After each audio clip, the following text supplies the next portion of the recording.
Hi, this poster has come up outside the JDU office, and if you pan a little bit, you see the policemen, the men and women in khaki have also now started coming to the JDU office. Is this because the Election Commission-led administration is worried after all the threats that came in from the RJD? Even though RJD continues to say that it should be peaceful, but the spokesperson putting up a photograph in her hand, another spokesperson talking about 20,000 log पहुंचे हर counting center पे.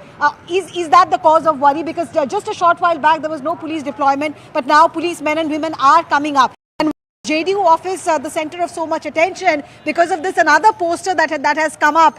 This says "Tiger abhi zinda hai." This poster has become a talk of the town here because this is like JDU's response to Tejashwi Yadav, who kept asking if Nitish Kumar is mentally agile, if he's physically fit, if he's in a position to continue to govern Bihar for the next 5 years. So Tiger zinda hai ya nahi, we'll know in about 15 minutes from now when counting begins. Right. They've also but JDU karyakartas definitely are upbeat. Poster wars have gotten underway. One says सावधान 20,000 कार्यकर्ता हर counting centre पर. The other one says बस कुछ घंटों का इंतजार, फिर से आएगी सुशासन सरकार. टाइगर अभी जिंदा है, बूढ़ा शेर और भी खतरनाक होता है. These are all conversations that are happening because jibes have been taken. बूढ़े हो गए हैं आप, आपसे नहीं हो पा रहा है. You can't have your fact. Nistula Ibar, good morning. So upping up the Mahila quotient in the studio. Fantastic. Always a good thing. Always a good thing. Always a good thing. When this election is going to be decided by the M factor, then why not, right? See, the MY also changes. No, Muslim Yadav to Mahila Yuva. Bihar ka pura yahi change ho jayega. Political lexicon will change. But how would you see Nitish Kumar? And what would you want to surmise at the end of these, as the dust settles in a few hours from now? Well, this is the last election for the progeny of the JP movement. After this, I think 2030, I don't think we're going to see. It's going to be a completely different set, cohort group of leaders who we are going to see in the fray. And as I said earlier also, many times on this on this set itself, this is an election where the people of Bihar had to decide whether or not they're going to give a nice little farewell into the sunset for Nitish Kumar or not. Because there were all sorts of speculations about his health and whether or not the BJP will now let him remain chief minister, will they change him mid-stride. So a lot will depend on how the sentiment of his voters, a very formidable constituency that he has built up, whether they will say no, we make one last stand for him, not just we will vote him back, we will give him a competitive score against his own ally, so that there is no question on the issue of chief ministership. So that is where the election actually lies. 5 minutes. JDU, just 5 minutes to go. More 5 minutes to go before the counting once again, centers for our open. viewers, first the Election Commission has put this out that they will be counting postal ballots. That's going to be that's going to take time because that's physical. You have to count it physically, and then the EVMs open. So for the first half hour or so, you will see the postal ballots reflecting. So please be aware once again, the other channels are going to be fudging their numbers in the first few minutes. Please don't believe them. The real results from the live result hub here on CNN News 18. I want to just quickly add to this Nitish Kumar factor. In an election where he did badly last time around, where the JDU won just 43 seats, it was a number 4 party. There are 24 of those seats which the JDU has never lost in the last 3 elections. In fact, more than half of the seats that the JDU won last time in a bad election were those seats which they've never lost in the last 3 elections. So the JDU has a base from where they're starting off. And this time around, and remember last time it was Chirag Paswan who spoiled Kumar's chances in about 30 seats, 32 seats is what he said. So if you add 32 and 43, he would have had 75 seats. He would have been the single largest party. See, imagine in the NDA, outside of the JDU and the BJP, he has actually garnered a huge bulk of seats. Ham Party and Jitan Ram Manji have been quite literally sidelined and said, "Jitna hai, utna mein aapka strike rate improve kariye." But for him to get 29 seats, does he really merit that? And will that be a test of the Paswan legacy and also Chirag Paswan? Because Pashupati Paras is now on the other side. Yeah. Sure, yeah, absolutely. Because he is, in some ways, Chirag Paswan so far in assembly elections have not won seats in double digits. Right, last time he was an insurgent, before that he wasn't part of any coalition. So in some ways, this would be a test case for him. Can he get seats in double digits? He's contesting 29. He does well in Lok Sabha elections, but that's mostly family members contesting, and then it's a national election where people are voting for Prime Minister Modi. It is being said that Chirag Paswan is really popular across Bihar. He has been called to campaign. Whether he can get his own party elected on sort of like sizable number of seats or not, that would be a No, real when he got 29 seats, I think more consternation inside the NDA than in the opposition. Many people in the NDA felt he didn't deserve 29 seats. We'll see how much he converts that. You have 80 seconds to answer. 80 seconds. 80 seconds you have to answer. Yeah, no, I'm saying, as I said 80 earlier, seconds, you are starting the countdown. as I 80 said seconds. earlier, this time India has actually fought as a really, united alliance. Yeah. BJP has put in money even where in the alliance seats, so that may offset this 20. JDU people in fact told me that in the run-up to the polls, even before the seat adjustment had been announced, they had a series of meetings from bloc to major rallies with the PM of all the NDA constituents. Those meetings, especially at the seat level, have really helped them, Yeah, So because there are a lot of Because problems. Zaka in Bihar, Paswans basically collaborate. They don't assert. So there is a 19%, Dalit vote there. But unlike Uttar Pradesh, there is no, assertiveness, political assertiveness, and therefore, this collaboration helps, and that results in the kind of seats that LGP is able to get. Okay. Right, another 35 seconds. Anybody wants to chip in? Yes. We'll continue the Modi factor. There was an earlier number thing over there that he comes and campaigns on the tough seats.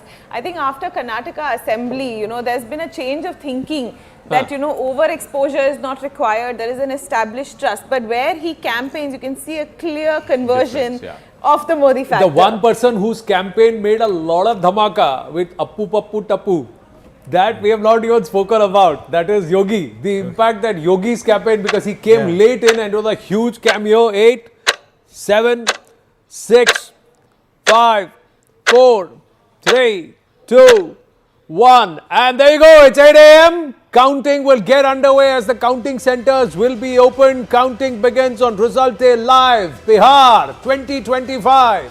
Which way will the voter cast their mandate and give their mandate to? Will it be pro-incumbency, massive pro-incumbency vote for Sushasan Babu, Nitish Kumar, or will it be time for change, Badlav ki Sarkar and Tejashwi coming to the fore, emerging out of the shadows of Lalu Prasad Yadav? We'll have to wait and watch, but it's a big fight. It's two big Gathbandhans, the NDA and the MGB. The two national parties are going to play.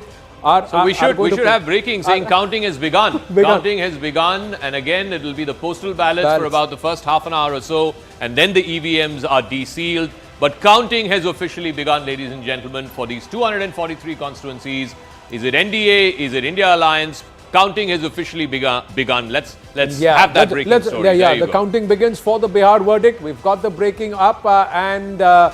It's a matter of time. The first 20 minutes to half an hour will be postal ballots, so you will see early leads, but those early leads are postal ballots. They'll be manually counted. It's when the EVM boxes open at the counting centers, that's when the results will start trickling in. Griha is ready at the live result hub. We'll go to her the moment we have the first set of leads coming in. Quickly going to Pallavi, how many counting centers and where will the focus be? Pallavi. Well, I'm still right over here at the Sheikhpura house, and the Prashant Kishore team is already in place. They're just going to wait for figures to start coming in, and as you pointed out, the postal ballot, in any case, is the first round to go. But I would look at this election and the counting really, Anand, as a high stakes for everyone. But naturally, for the CM already, Nitish Kumar, many people would dismiss him off as being not in good health. At least his opponents did. I think the sense I get on the ground, of course, is that he's likely to do even better than before. That anger which people are talking about was certainly missing. It's not a wave election, so in that sense, I think his campaign style has been very mellow, very mature and extremely stable.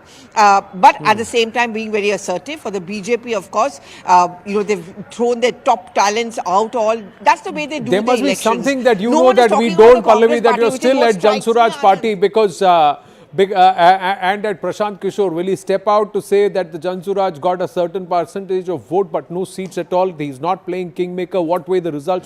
The exit pollsters haven't given him the king.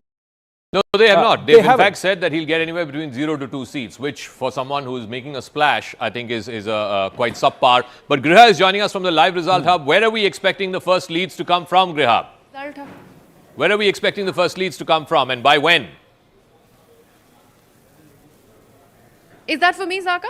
Yeah, which region, which part of Bihar are you expecting the first leads to come from? Okay, we will get that word in from Hemant ji here, because the result hub has started buzzing, because we have got to know that the postal ballots will be announced very, very soon. Hemant ji, सबसे पहले कहाँ से रुझान आने की उम्मीद है?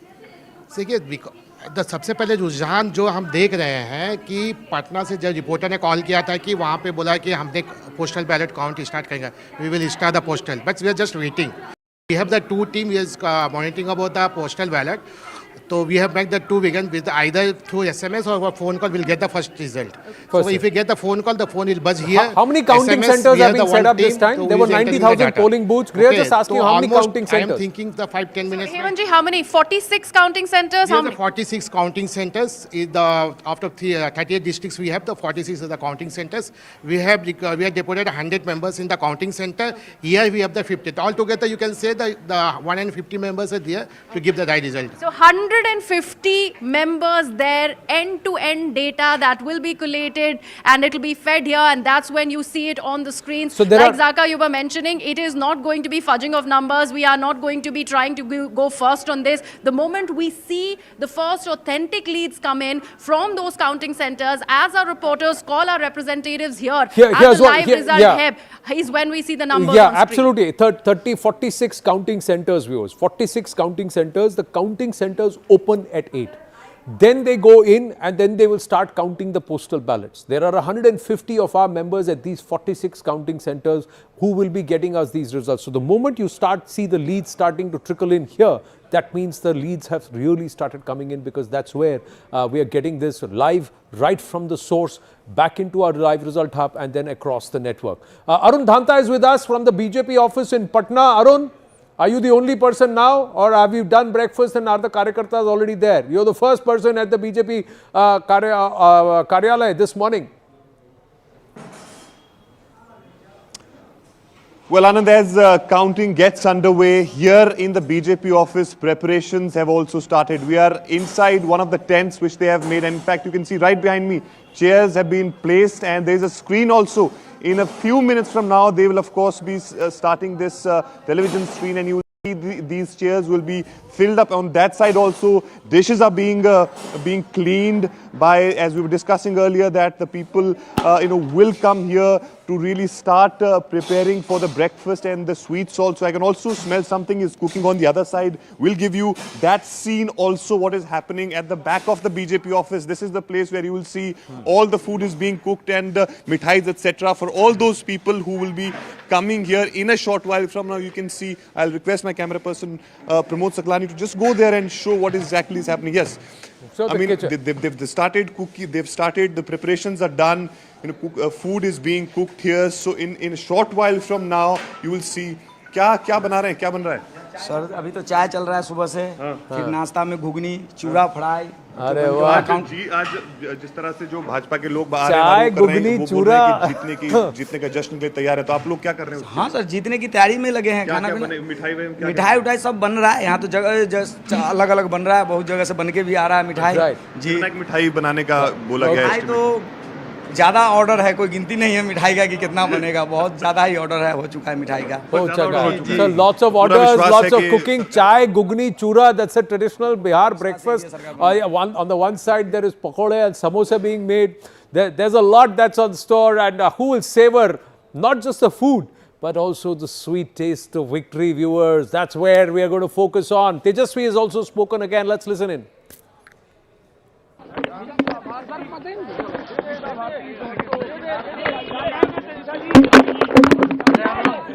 लोगों की जीत होने वाली है. बाहर चलिए, हम लोग जीत रहे हैं. बहुत शुभकामनाएं आप लोगों को. बदलाव होगा, बदलाव होगा, बदलाव होने जा रहा है, बदलाव होने जा रहा है. चलिए, सरकार बना रहे हैं. चलिए, हम लोग जीत रहे हैं, बदलाव होगा, बदलाव होगा, सरकार बना रहे हैं. टोनुआ थोड़ा ऑफ लग रहा है. Is it?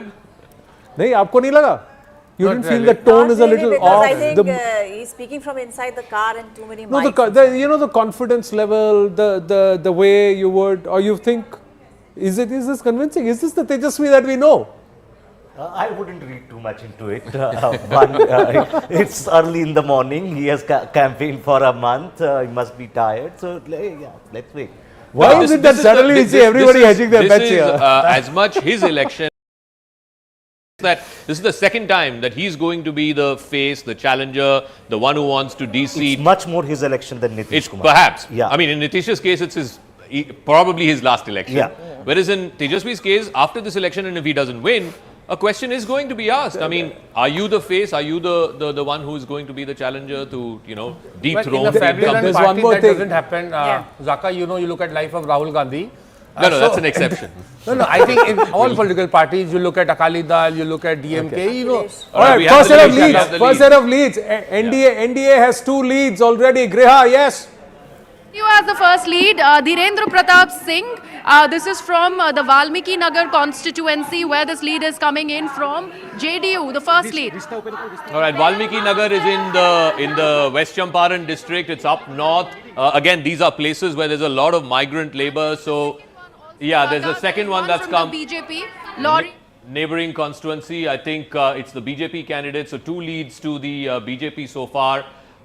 So 2 leads to the NDA so far, 1 to the JDU and 1 to the BJP, both from the West Champaran district. And remember, lots of migrant labor, lots of this again went to polls in the second phase where women outnumbered men quite a bit. So we'll see. The migrant youth also in the past have Yeah. favored the NDA over the RJD despite the issues that have been raised. You've called that out. There is one reason why there was silence when I asked कि ये टोनुआ थोड़ा ठीक नहीं लग रहा है. This is because the ghosts of 2015 continue to haunt. No, certainly not. Look at Abhijit Majumdar. The ghosts of 2015 continue were to no haunt. ghosts Where here. in I was studios on your everybody channel called only. election at 9 a.m. and the results change at 11:30. That's what happened. No, that was a different channel you're talking about. And let me tell you, I have a picture, in fact. I was on your Hindi channel in 2015. I was sitting, Badri Narayan was sitting next to me. And suddenly some other channel called it. And your anchor actually put a stop to it. He said, we are not doing anything like that. We're just waiting. Yeah, we have more leads. I think we're about 5 or 6 leads now. Griha has more. Okay. Yes, Griha. Where? All right, so we only see BJP and JDU right now, Zaka. Sapal, Bijendra Prasad Yadav from JDU, and there is Rajnagar, Sujit Kumar from BJP who's leading.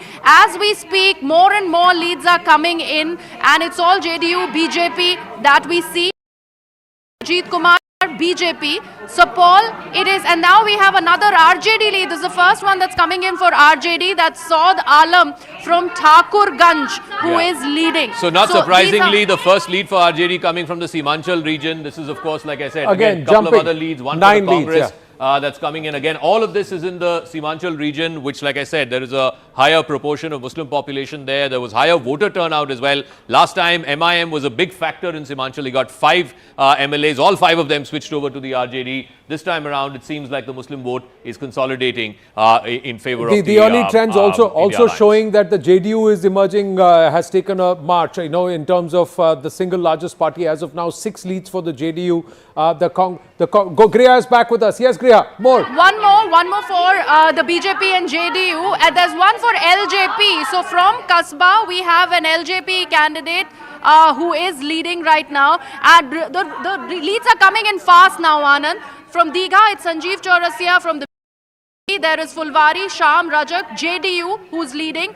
From Banki Nagar, there is another candidate who's leading. So right now, the first lead for LJP is also coming from Kasba. Nitish Kumar Singh is leading. So many leads to start. First Congress, in fact, the second Congress lead that has been announced, Manohar Prasad Singh of the Congress from Manihari is leading. And there is catching up, INDIA catching up. Now just a 5-seat gap between the NDA and the INDIA, 8 and 13. That's the score as of now. The thing to watch out for is this plus minus. I mean, they were 125, the NDA last time around. They're already gaining 3, now gaining 4. And the India Alliance is down 3. They were 115 last time, so down 3. So keep an eye out for, who's gaining, who's losing. Now, again, it's increased 14-9. 14-9, and these are trends. These are early trends. These are early trends that are being dictated by the postal ballot counting viewers. But we are getting you the numbers as we are getting it relayed from our counting centers, and that's why trust these numbers at the bottom of your screen.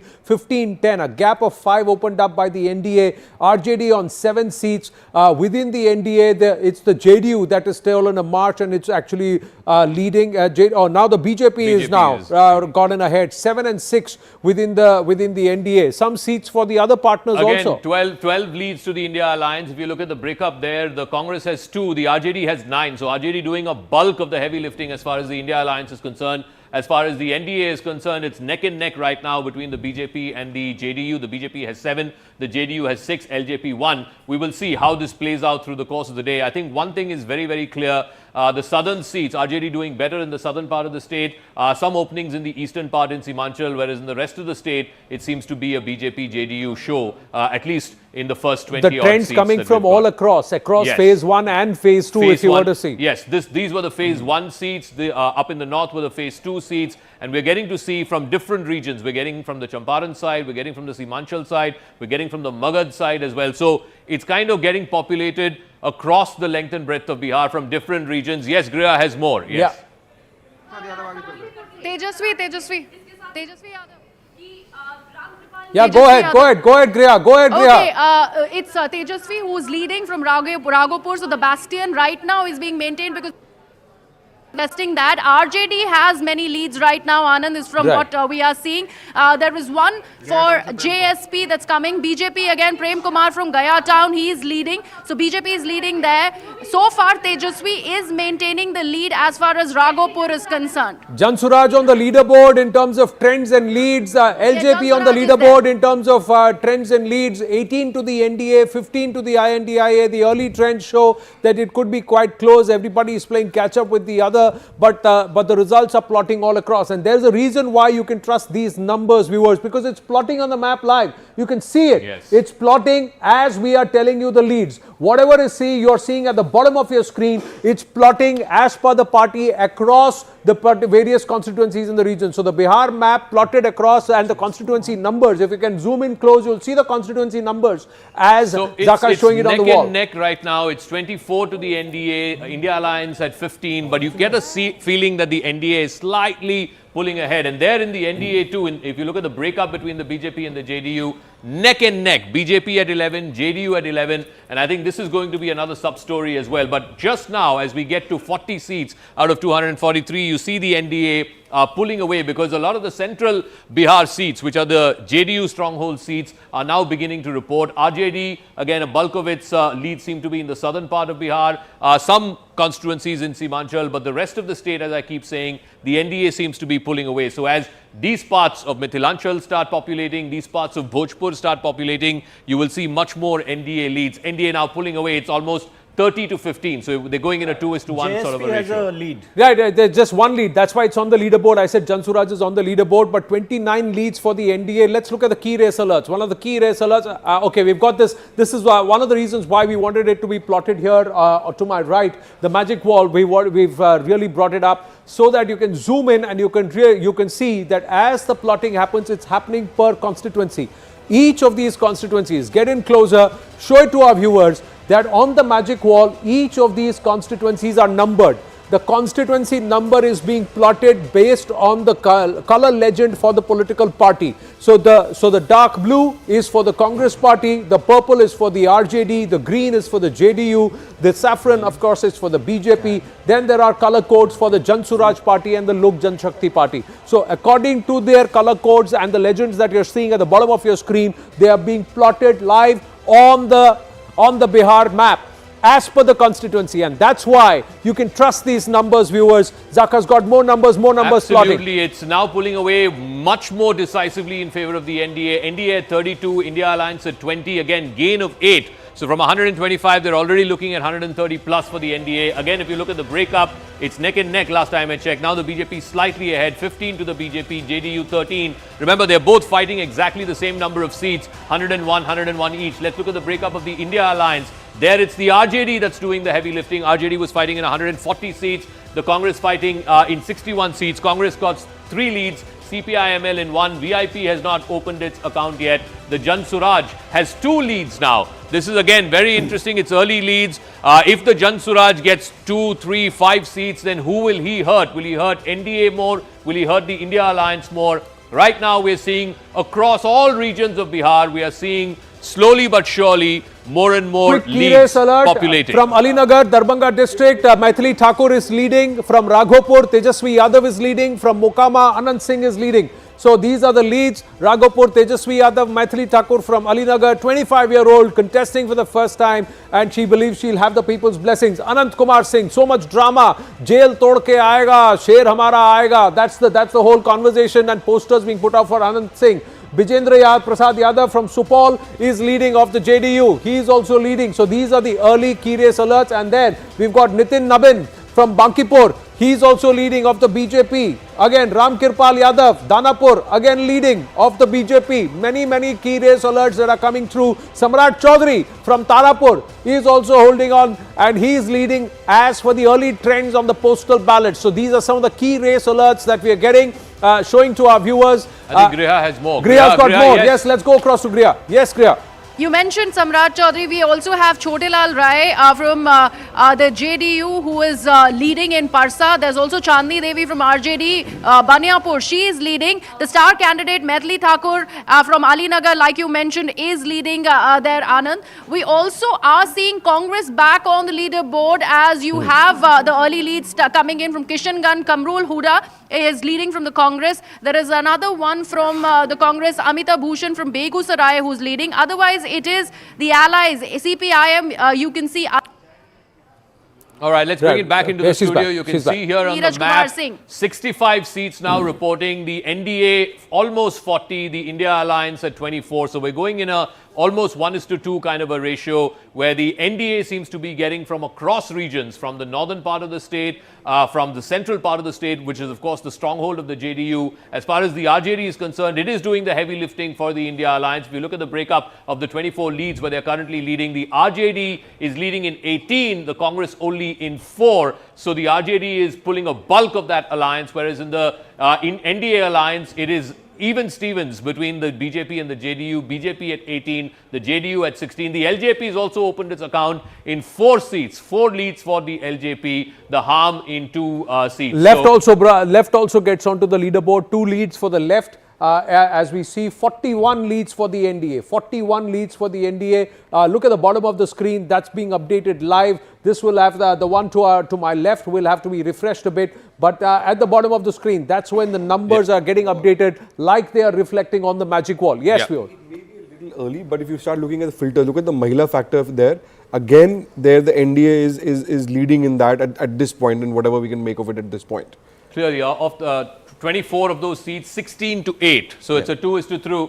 It's a 2:3 kind of a ratio. But let's look at the big picture. Almost 70 seats now reporting. NDA at 41, India Alliance at 25. The NDA seats, again, 18 to 16. The BJP, the JDU is doing catch up. Remember, the JDU was at its lowest tally last time around, just 43. The BJP neck and neck at 18, slightly ahead. Whereas in the India Alliance, and this has always been a problem, we were flagging this off even during the campaign, that it's the RJD that is having to do much of the heavy lifting. It contested 143 seats. 20 of those they are leading in currently. The Congress only 4 out of the 61. CPI-ML, CPM, 1 seat each. Remember, the left parties last time around, I think, put together had about 15 seats, which was again a substantial chunk. Number. This time, I suspect it might be lesser than that. We'll see. We'll see how it But the left seems to be pulling its weight more than the Congress is even again. So it's weaker. It's looking, Congress is actually looking weaker despite all these rallies. So was someone barking up the wrong tree in terms of the real issue on ground? We'll have to wait. These are just trends. Yes, Sandeep. The seats, there seems to be a very close race between the RJD, the JDU and the BJP. They have a similar number of seats where they have the lead. The difference is coming because in the India Alliance, it's only the RJD which is taking the alliance forward, whereas in the NDA, both the BJP and the JDU are doing well. So that's contributing to this huge difference. Yeah, there is. It is very clearly there is a Rohit Sharma, Virat Kohli kind of a combination which are batting in partnership within the NDA, and we could see that the BJP for some time was the single largest party. The RJD might just have taken that lead as with 21 leads overall. The BJP is at 20 leads, so the RJD currently is the single largest party. JDU playing catch up, 20, 19, 21. Not much separates these three parties, and is it between these three and the rest are just sitting marginalized?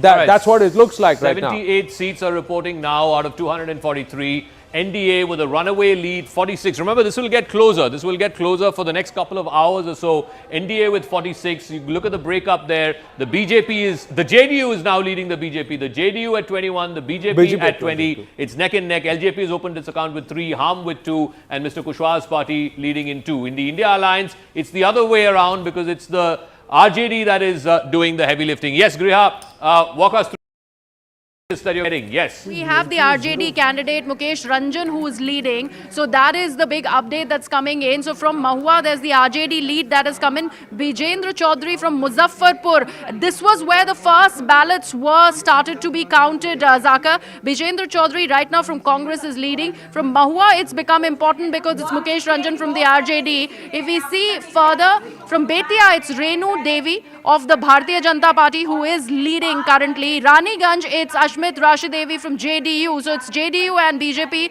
right now taking the lead there. But important update that's coming in from... Tej Pratap is trailing. Also, can you tell me, Griha, which are the constituency numbers of the JSP seats? Which are the 2 seats where Prashant Kishore's party seems to be leading currently? Just give us the... All right, now 84 seats reporting, 53 to the NDA. 29 to the India Alliance. And again, I keep going back. If you look at the map, the southern seats, the RJD seems to be doing okay. Yes, the CPI and the CPI-ML did particularly well last time around. They are not doing as well this time. The JDU, which was the laggard last time around, is doing phenomenally well. In fact, it is neck and neck, if not slightly ahead. In fact, the JDU is 1 ahead of the BJP, 24 to JDU, 23 to the BJP. So the JDU is really pulling this alliance ahead, something it could not do last time around. The India Alliance, the opposite story, like I keep saying, it is purely on the back of the RJD. 20 leads to the RJD, only 6 to the Congress, and the CPI-ML, CPI, CPM in 1 lead each. Again, the left will have a role to play. Last time they did add extra weight as far as the India Alliance is concerned. Look at the breakup of the NDA. The JDU again running away. The JDU has 25. The BJP has 24. Remember, 24 out of this 25, the JDU has not lost in the last 3 elections. The BJP currently leading in 24. So all of the NDA alliance partners have opened their account, and pretty healthy sort of start. The LJP, remember, had only 1 seat last time around. He had fought in more than 100 constituencies. This time he's already got 3 leads. Yeah, but 3 out of 29 in terms of the overall seats that they have. This time they have candidates, and about 85 candidates of the LJP are in the fray, if my memory serves me right. Interestingly, the most number of crorpatis who are contesting are from the RJD. In this overall lot, and about 40%, nearly 1,016 out of the 2,300 odd candidates are all crorpatis. So the maximum number of crorpatis are contesting from the RJD and also from others or independent groups. So quite interesting, these numbers, and also most number of criminal cases in terms of, that's also a hefty number in the high 30s in terms of the number of people who've got criminal cases against them, and some of them serious criminal cases. Nearly 600 candidates have serious criminal charges against them, who are all in the fray this time. Who will the Janata vote for? We have to wait and watch. Some key race alerts. Let's quickly look at some key race alerts. Who is leading, who is not leading at this point. We'll call this out here. Just pull the magic wall out and then have a look.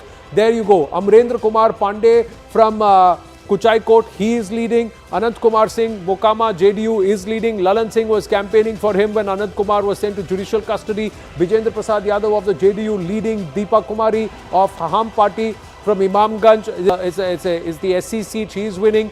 Mithali Thakur from Ali Mala and Yuva. Now, so and she is in the lead. Nitin Nabin, BJP is in the lead. Tejashwi Yadav is leading. Ram Kirpal Yadav is leading. Ram Kirpal Yadav from the BJP this time, Danapur, and he is leading. Tejashwi Prasad Yadav, RJD, Raghopur leading.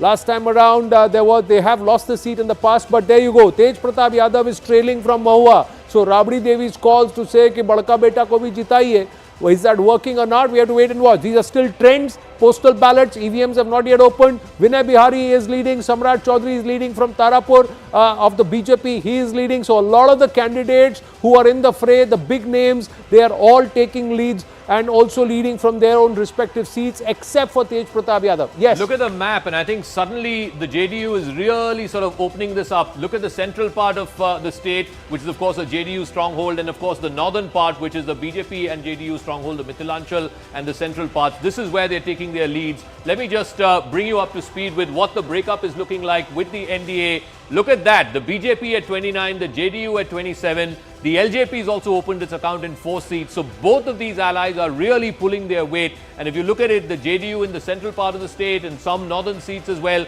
The BJP, of course, has always done well in Mithilanchal as well as in the Champaran districts. Whereas if you look at the India Alliance, the problem for the India Alliance continues. It is the RJD that is pulling the weight of this alliance. 27 leads for the RJD, only 6 for the Congress. The left parties put together about 5 seats. VIP has not opened his account yet. Remember, he is the deputy chief ministerial face. He's not opened his account yet, and I think that's a problem for the India Alliance. The smaller partners are not pulling their weight. A quick point. I mean, to add to what you were saying, some of these seats where JDU is opening up, these are seats it did not win last time. Like Absolutely. On the northeast corner of the state, on the eastern side, there are several seats here which at this point are gains for JDU. So if you look at the JDU seats, again, they're winning across, the regions of the state. Of course, the central part and the eastern part, like I said, Trihut and the central part are always their strongholds, but they've also got a couple of leads up west in the Champarans. They've got one lead here in the Seemanchal region as well. Of course, these are leads. These are leads. We have to wait and see how that plays out. But right now, it's the NDA at 68 and the India Alliance at 41. So they are stealing a march, and they have not even come to the halfway mark of the postal ballots being counted across the seats. Viewers, 111 seats as far as the leads and trends coming in. The NDA is already at 68, with the BJP at 30, leading in 30 seats, the JDU in 29. So neck and neck, both of them, I know, having a great strike rate and a run rate in terms of the way these two parties have combined within the NDA. Look at the leads as far as the INDIA is concerned, and in the INDIA, there seems to be trouble because the only person pulling their weight or perhaps running this entire cart, pushing this cart, is the RJD with 28 seats. So it's just the number 3rd party behind JDU and the BJP. But their own partner, Congress, is not pulling its weight. The left seems to be doing better than the Congress as of now. Congress is leading at 9, the left is leading in 6. Congress contesting far greater number of seats than the left overall. Yeah. If you look at the RJD seats, a good number of the seats are here in the southern part of the state. We're looking at the Magad sort of region, central south. And you've got a couple of seats for the allies here in Seemanchal, which I keep saying is the sort of polarized, let's say, where polarization works. You've got a couple of seats for the RJD here in the central west part of the state, again, just west of the Mithilanchal region. So whether or not these leads hold, we don't know. But the numbers here tell a very, very clear story. It's the RJD almost 30, the Congress only 9, the left parties between them 6 seats. But it's RJD that's pulling a bulk of the weight as far as this alliance is concerned. The opposite story in the NDA, where it's neck and neck between the BJP and the JDU, both of them at 30 seats each. The JDU is really opening this up. In a bit, we'll show you this map compared to 2020. In 2020, the JDU had just a few pockets here in the central part of the state. Now they're opening up in the northern part of the state, in the western part of the state, and a few seats here in Seemanchal as well, which you did not see in 2020. Right. So viewers, you see, this is the 2025 Vidhan Sabha that he's plotted. Now this is the overall 2025 Vidhan Sabha map as it is plotting with respect to the leads. And Zaka is just saying that look at the number of light greens. If you look at the number of light greens, that's the JDU's symbol. The JDU right now is spread across the Bihar map. This was not the case in 2020. We'll come to the 2020 map. Right now, keep your eyes on the light green color. Focus on the JDU. They are spread across Bihar from the top, north to central Bihar, downwards towards South Bihar. You see the map. Now, Zaka is going to call out the 2020 and you would see where the JDU was. The JDU was there in far lesser number of seats, the light green. So clearly this time it's the JDU. Now there you see. That's the 2020 number and you see where the JDU is. The JDU is plotting. These were here They didn't have anything in Simanchal. They had just a couple here. They didn't have anything, in the other parts of the state, in the Mithilanchal region, as it were. A bulk of their seats were here. But if you look at the 2025 map now, and once it gets populated, you will get a better sense. Look at the various regions they're getting. They got a couple of seats here. They got a whole bunch of seats here in this Mithilanchal part. Central seats anyway are their stronghold, and they've got, I think, 4 seats here in Simanchal, which they did not have last time around. 125 reporting. Let's look at what it is right now. We'll just go across to Griha. Right at the top of our screens, you will see the halfway mark, viewers. You will see the halfway mark, the race to the halfway mark. Right at the top of our screen, NDA is really racing towards that halfway number of 124. They are getting there faster than the INDIA. At the moment, they are at 72. They have to get up to 124. First past the halfway mark. Will it be INDIA? Will it be the NDA? Griha now joining us from the live result hub with the VVIP candidates. What's the story? Yes, Griha. Absolutely, Anand. But before I do that, let me also give you a district-wise tally. So far, we are learning that the early leads that have come, the max. Also from Muzaffarpur, we are getting leads where the maximum amount of ballots right now are being shown to us, and also Samastipur. So these are the areas where, and Begusaray as well, these are the areas where the early leads are coming in. As far as the VVIP candidates are concerned, Anand, we do see Mithali Thakur, who is maintaining that lead from BJP from Ali Nagar. There's also the controversial candidate, Anand Kumar Singh from JDU, from Mukama. He's also maintaining the lead. Danapur, again, it's BJP. Ram Kripal Yadav maintaining the lead. Tejashwi Prasad, obviously, from Raghopur, the RJD bastion, is right now safe with the Tejashwi as the lead is maintained. Then we also see from Mahua, like we've been talking about, Mukesh Kumar from RJD is maintaining that lead. And if we see Sarai Ranjan, Vijay Kumar Chaudhary from JDU maintains. Sheila Kumari from JDU, from Pool Paras, is maintaining the lead again. And Vijendra Yadav from JDU, from Sapal, maintains the lead. Betia, again, it's BJP, Renu Devi maintaining the lead. So the female candidates are doing it for the NDA as far as they are concerned, because both Mithali and Renu Devi are leading.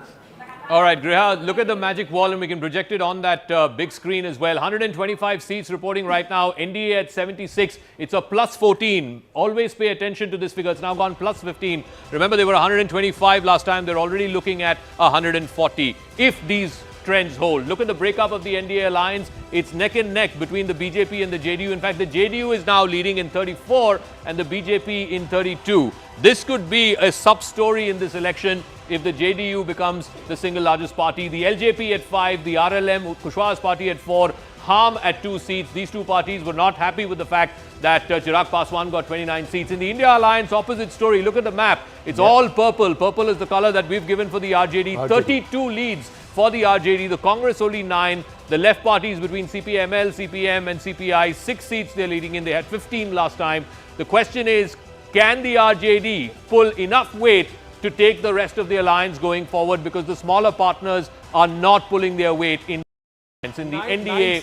Yes, go 9 ahead. seats of the Congress party right now, the leads. Now look at where they are leading. It's parts of the Simanchal and from the corners. That's where the Congress is actually leading, but it's not plotting as thickly as it should, given the number of seats that it is contesting. That means the only person that is pulling its weight and actually doing the batting for the INDIA right now is the RJD with 32 leads, and 32 leads mirror what, and it's neck and neck with the BJP and the with the JDU. So you've got two strong partners on one side within the NDA, and a third one who's batting hard but is on the opposite side, that is the RJD. Most importantly, like Zaka has been saying, the story, viewers, is the performance of the JDU, the strike rate of the JDU. The moment the strike rate of the JDU goes up and the BJP holds on to its own seats or its performance from the last time, then the margin will be far greater than 124 seats or 125 seats that the JDU and NDA combined got last time. They will get to the 140, 150 number.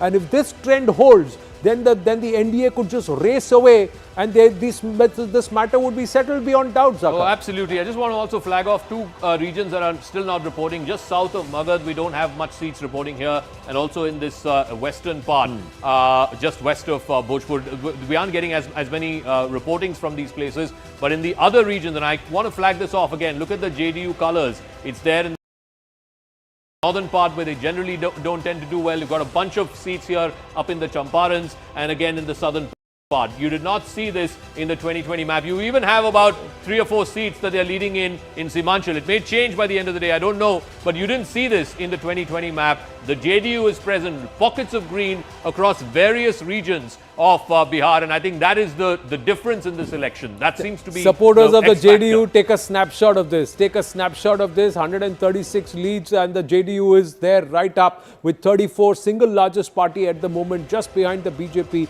84 leads for the NDA, 49 for the INDI. Yes, Griha is joining us from the live. We have a word in on Kesari, RJD star candidate. He right now is trailing Anand. Choti Kumari of the BJP is right now leading from Chhapra. So the VIP candidate for RJD is not working. Kesari, Shatrughan Yadav is right now trailing from Chhapra is what we are getting in. And it's Choti Kumari of the Bharatiya Janata Party who is leading from Chhapra. Shatrughan is not living up to his name as of now. But that's all as of now. These are all trends. These are all trends. These are all moments that people would have to say, savor, hold on, and some would hope these trends stay. Others would hope that they get reversed. Word, yeah. Yes. No. I was just pointing out that you seem to be haunted also by the ghosts of 2015.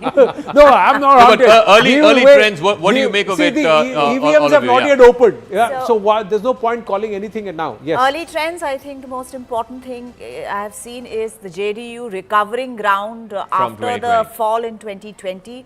That is extremely significant because that will actually also decide a lot of other things on the ground and in government formation. Rahul, quickly, and then I'll complete. Just continuing that point, I think there seems to be greater synergy within the alliance partner of NDA. Everyone seems to be contributing in proportion to the number of seats they are contesting. On the other hand, alliance, there was lopsided, like RJD's really big party, it was contesting 143 seats, but it seems Congress, which was the party which is contesting 60 odd seats, almost 1/5, and their performance continues to be poor. When you delete 65 lakh voters, when I think it is very important. ये जरा सुन लीजिए sir, फिर बोल उसके बाद please add on. When you delete 65 lakh voters, mostly from opposition's voters, what do you expect on result day? Democracy cannot survive if the playing field is tilted even before the match begins. Hashtag SIR, hashtag vote chori. Guess who? Manikam Tagore.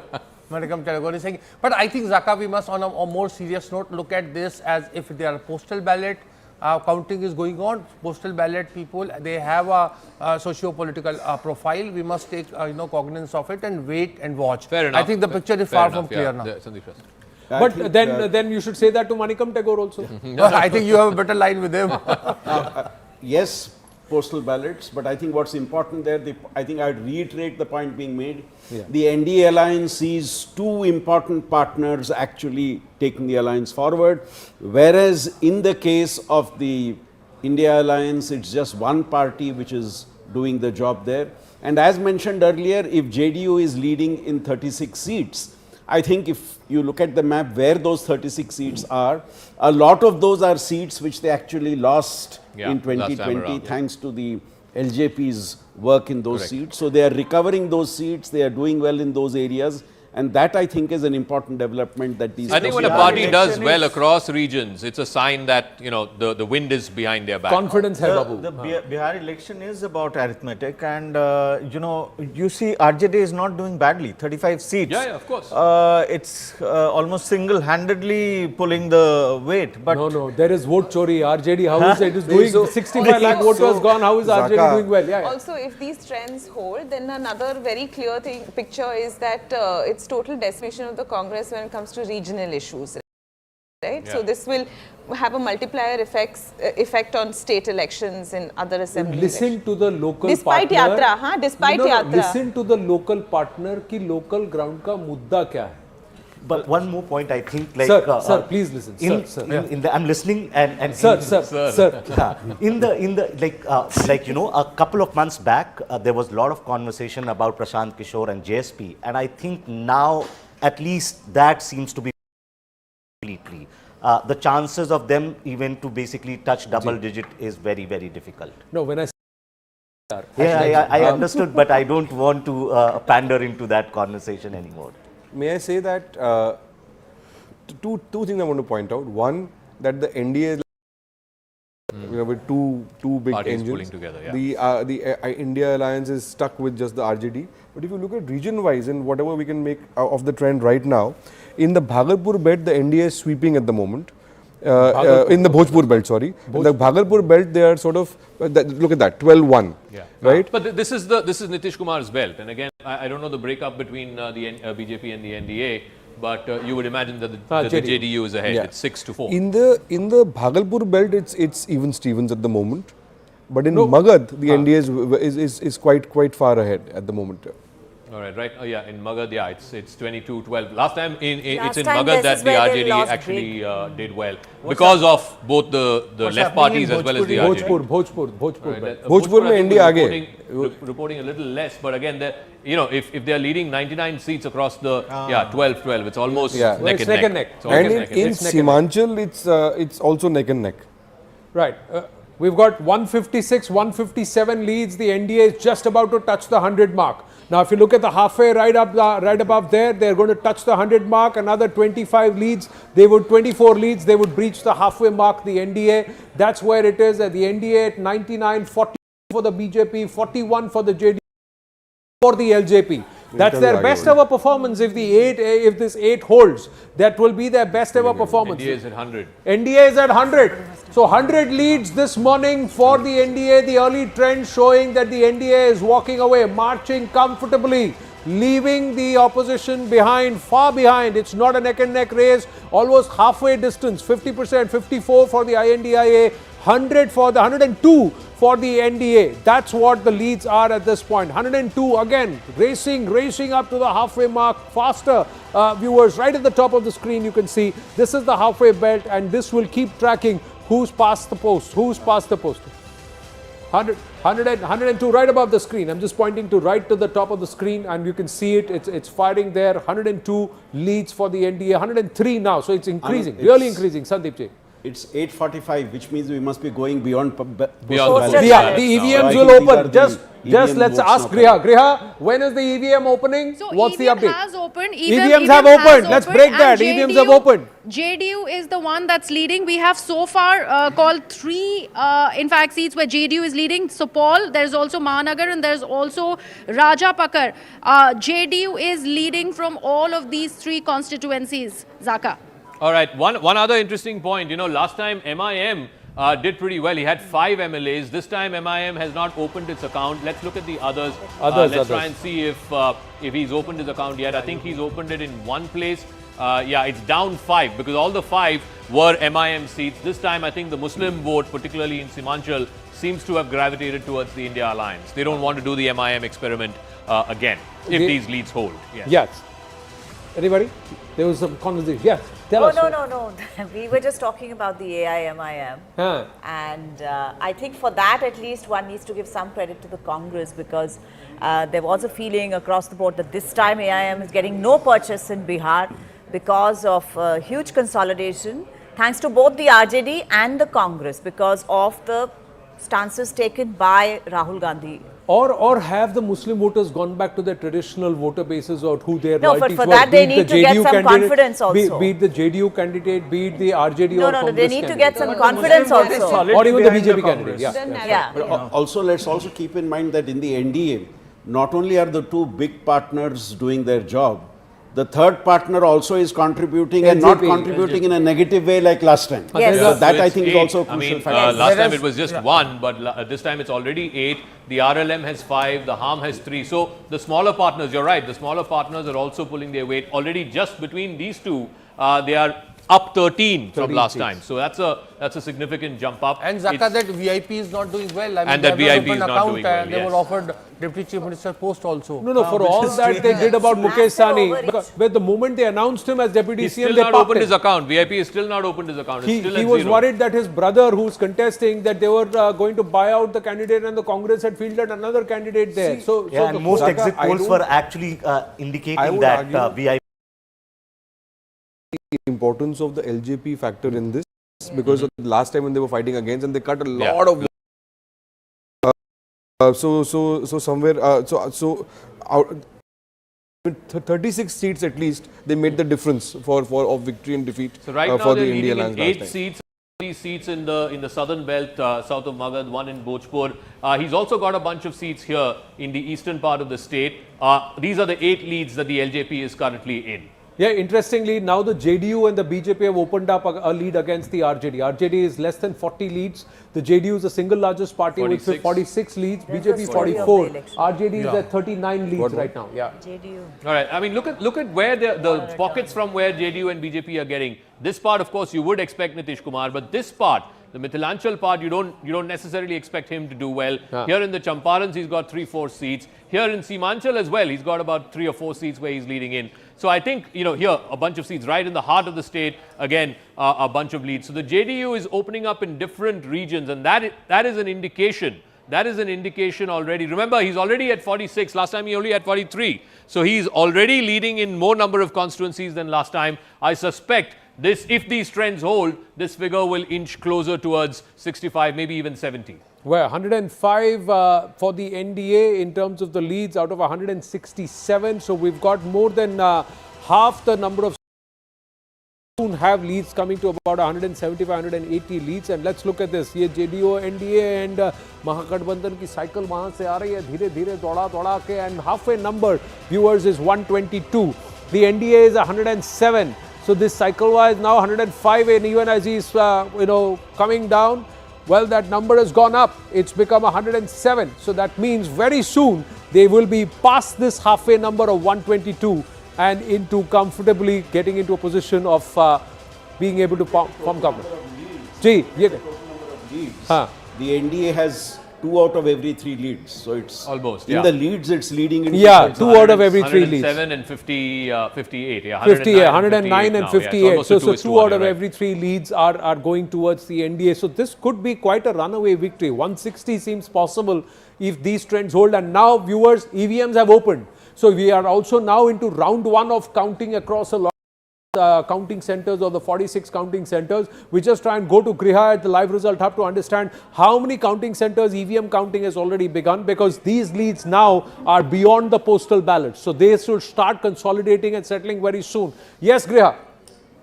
Okay, Anand, we are still figuring out the routes of counting. Right now, we have about 4 leads that are coming in from EVMs, but one new player just about opened up. We are still seeing where the leads are coming in early on, but right now we do see JDU is leading, Randir Kumar Soni. RJD in 40. Interestingly, the left is leading in more seats than the Congress party.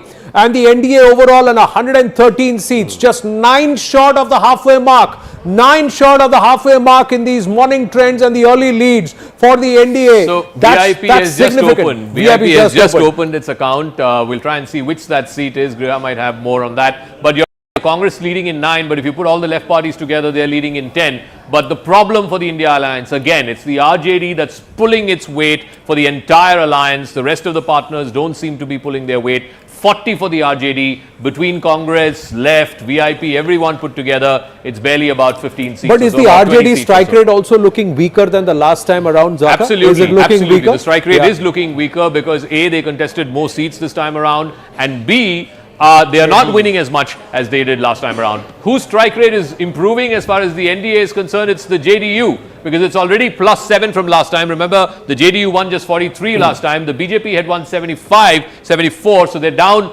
24. But remember, they're fighting less seats this time as well. Last time they fought 115, this time they're fighting 101. So you have to discount that extra 14 seats. But the BJP, it seems, has sort of decided to play second fiddle this time around, giving equal seats to JDU, and JDU is backing up that faith by increasing its tally already at 50. Like I said, if it goes at this rate, I suspect he will be pushing. In fact, They decided we'll be 50-50 partner, and they are currently doing 50-50 partnership. That's what's happening. 101 seats each, and they're going at 50-51 seats as a lead down to 38. So some of the leads are transferring to the NDA. Is it a runaway victory? Look at the leads.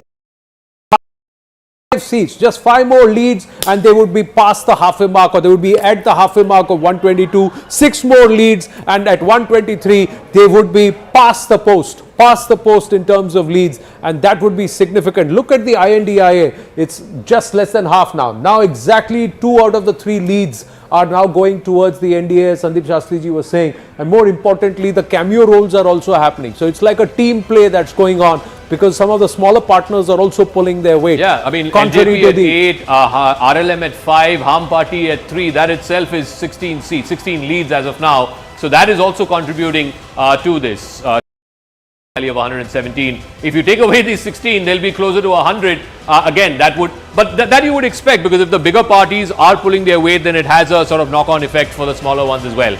In the India alliance, that's not happening. If this holds, you know, one thing would be very, very clear, that Rahul Gandhi's this yatra has damaged the alliance in many, many ways. One is that the whole optics of Rahul Gandhi preceding over Tejashwi, that who is the much stronger partner, you know, that actually pissed off the Rahul RJD. Gandhi Yatra seats, 135 out of 243. The NDA is leading in 90 out of those, and India Alliance only at 41. And so then clearly delaying the chief impact. ministerial candidate announcement from the Congress's side. I mean, Gehlot had to come in and then announce it, Correct. which No, Rahul should have done it. Correct. You know. I think, you see, the Congress had played at, done a kind of bit of a gambling by changing its, social profile in Bihar, where they have tried, instead of consolidating on upper caste with the traditional vote bank, they moved towards the economically backward classes, etc. And took on JDU, that vote constituency, which they have not been very successful as far as this trend goes. So I think that is something that is, so they experimented, which has failed, or a boomerang. So even on the Rahul Yatra seats, look at that, Congress only leading in 8, RJD leading in 27. So clearly there was a minimal impact of the SIR Yatra. No, क्या कह रहे हैं sir? Yes, sir. Yes, because they took on JDU, and JDU is just emerging stronger. So obviously the Congress is going to be the loser. No, but the Congress, 1, gave the wrong tickets. 2, decided to unnecessarily create all this drama about who will be the CM face. No, I 3, don't think that pulled the cart in a different direction. Tejashwi was drumming up as we something, speak, and this guy comes and pulls the yatra and the whole thing towards somewhere. So did you actually? I think that's your did the view. chori happen of the narrative actually? No, look, you are entitled to Did the chori I happen don't of think the there was narrative and not the vote? any doubt in the mind of a voter there that if the Mahagathbandhan wins, then Mr. Tejashwi Yadav will be the chief minister. There was no doubt about it. It was just that whether they said it or not, that's a matter of. It is like the non-striker, 121. the batsman calling for a single, and the non-striker said, "No boundary mark." The non-striker, no boundary mark. NDA is just one shot of majority. One shot of majority. One shot of halfway mark. One shot of halfway mark. Now it is. One shot. But now 122. The NDA at the halfway mark. There you go. The cycle of the NDA with the Litti Choka coming all the way and swinging right under the halfway mark. That's where it is. NDA and the Mahagathbandhan and the INDIA left far behind. The NDA 122, 2 out of the 3 leads this morning are going the NDA's way. There you go. And as it goes past right at 122, and we'll see whether or not the next lead takes it past the post and gets it past the post. That's where it is. Right at the halfway mark is the NDA. The special Litti Choka this morning is going their way. 63 leads, half. 50%, 2 out of the 3 leads have gone to the NDA. This looks like a runaway victory, sir. अभी तो 200 seat का भी lead नहीं आया है. 190 पर पहुंच रहे हैं. See, I think like what India Alliance did in terms of SIR Yatra, I think that was fine, because what it did, it actually mobilizes your cadres. So, but you had to build on from there. The problem is that the 2 partners sort of like campaign on very different narrative. Correct. Congress never left the SIR narrative, and by the sort of like campaign started, RJD and Tejashwi Yadav wanted a very different kind of narrative. So campaign didn't look cohesive for the India Alliance as it did for NDA. So the NDA has now crossed the halfway mark. It's at 124. 124. 124. big leads as far as the JDU is concerned. The BJP, JDU neck and neck. BJP is down 19 from last time. They had 75. The JDU at 53, already plus 10 seats. The LJP, RLM and the HAM are pulling their weight. There are 16 seats between the three smaller parties. But it's the JDU, BJP story all the way, and in particular the JDU story, because they are gaining 10 seats from last time. As far as the RJD India alliance is concerned, again, the bulk of the heavy hitting is being done by the RJD. It too is getting from different parts of the state, from the southern part of the state. They should have done better. They did better in the southern part, south of Magad last time around. They haven't this time around. We're also awaiting more results from that part. But they're also opening up in the central part of the state. You would expect them to do well in Simanchal. But look at the differential between the senior partner and the junior partner. 45 to the RJD. That's down 30. Last time he had 75. In fact, when there is on result day, they were the single largest party. They're down 30 from last time. The Congress at 19. They're down 9 from last time, leading only in 10. And the left parties between them have 10 seats. The VIP has opened its account in 1 seat. So right now we're looking at 124 to 68. Right from day one, and never said this out loud, I'm saying it, the results may be irrespective of what the results are, was always of the opinion that in Bihar, Tejashwi should fight alone. Tejashwi should fight with some of the smaller local Bihar groups and then keep it open to tie up with the Congress once the results are settled. Perhaps the traction and perhaps the turnout for and the strike rate of the RJD would have gone up far greater had they fought in more number of seats and done better rather than ally with the Congress. Yeah. Trends forward, the point which Rahul made about the campaign of the India alliance not being cohesive, going together. On the other hand, if you look at the NDA campaign, though the JDU and BJP campaign were distinctive in their own ways, they were not pulling in opposite directions. The JDU focused on Nitish's government, the BJP focused on their central leadership and their governments in other states. So, in a sense, that complemented each other and did not lead to the challenges which you are seeing in the case of the India alliance. Yes, Prem Gandhi. There's also a story here to follow, continuing this discussion, that AIMIM, like the narrative that was built, that it's a B team of the BJP, I think that has worked. And then also the credit that was Congress, that they have consistently hyper-focused on minority issues and internationalized some of those issues. So I do think that that little shift has happened, although it does establish a 20-something% base, voter base for them. The rest of it has even region-wise, look at where the Congress has opened its account. 6 out of the 9 leads that they have right now are all in Simanchal, and you would imagine that that's the case, and that is how it's plotting itself on the map. But I think the problem... That's what happened in Delhi Assembly also, if you remember. The AIMIM voter, or those of the Muslim votes that did not want to vote for the BJP or the NDA, earlier gravitated to the AIMIM, now seem to have gone to the Congress, because the last time those AIM candidates immediately after elections defected into and joined the RJD. So they said कि अरे यही करने वाला तो उसी को दे दें. Saket Mishra ji, good morning. Morning. ये तो बिहार आपके बगल में ही है, आपके जहाँ से आप आते हैं, ईस्टर्न यूपी. थोड़ा सा दूर, ज्यादा नहीं. हवा उधर से. पर आपको क्या लग रहा है, हवा कैसी चल रही है? हवा अच्छी चल रही है. I mean, it's a basic contradiction. I mean, when I stepping away from all the detailed discussions, I think one side there's a party that, to whatever extent, is believable in terms of what they want to do, the NDA, and they have a coherent program. The other side, you have a bunch of contradictory guys who actually do not have a common program, common ideology, except hate Modi. And that eventually cannot be a reason for governance. And Tejashwi, I suppose, has lost his value. So, you can have a chat GPT employment program, but without thinking, it doesn't really work. So let me ask you this. The last time around, the NDA and the BJP had an attack dog in Chirag Paswan who was attacking Nitish. This time around, there was nobody like that. Why the recalibration? And it was all Nitish all the way. Why?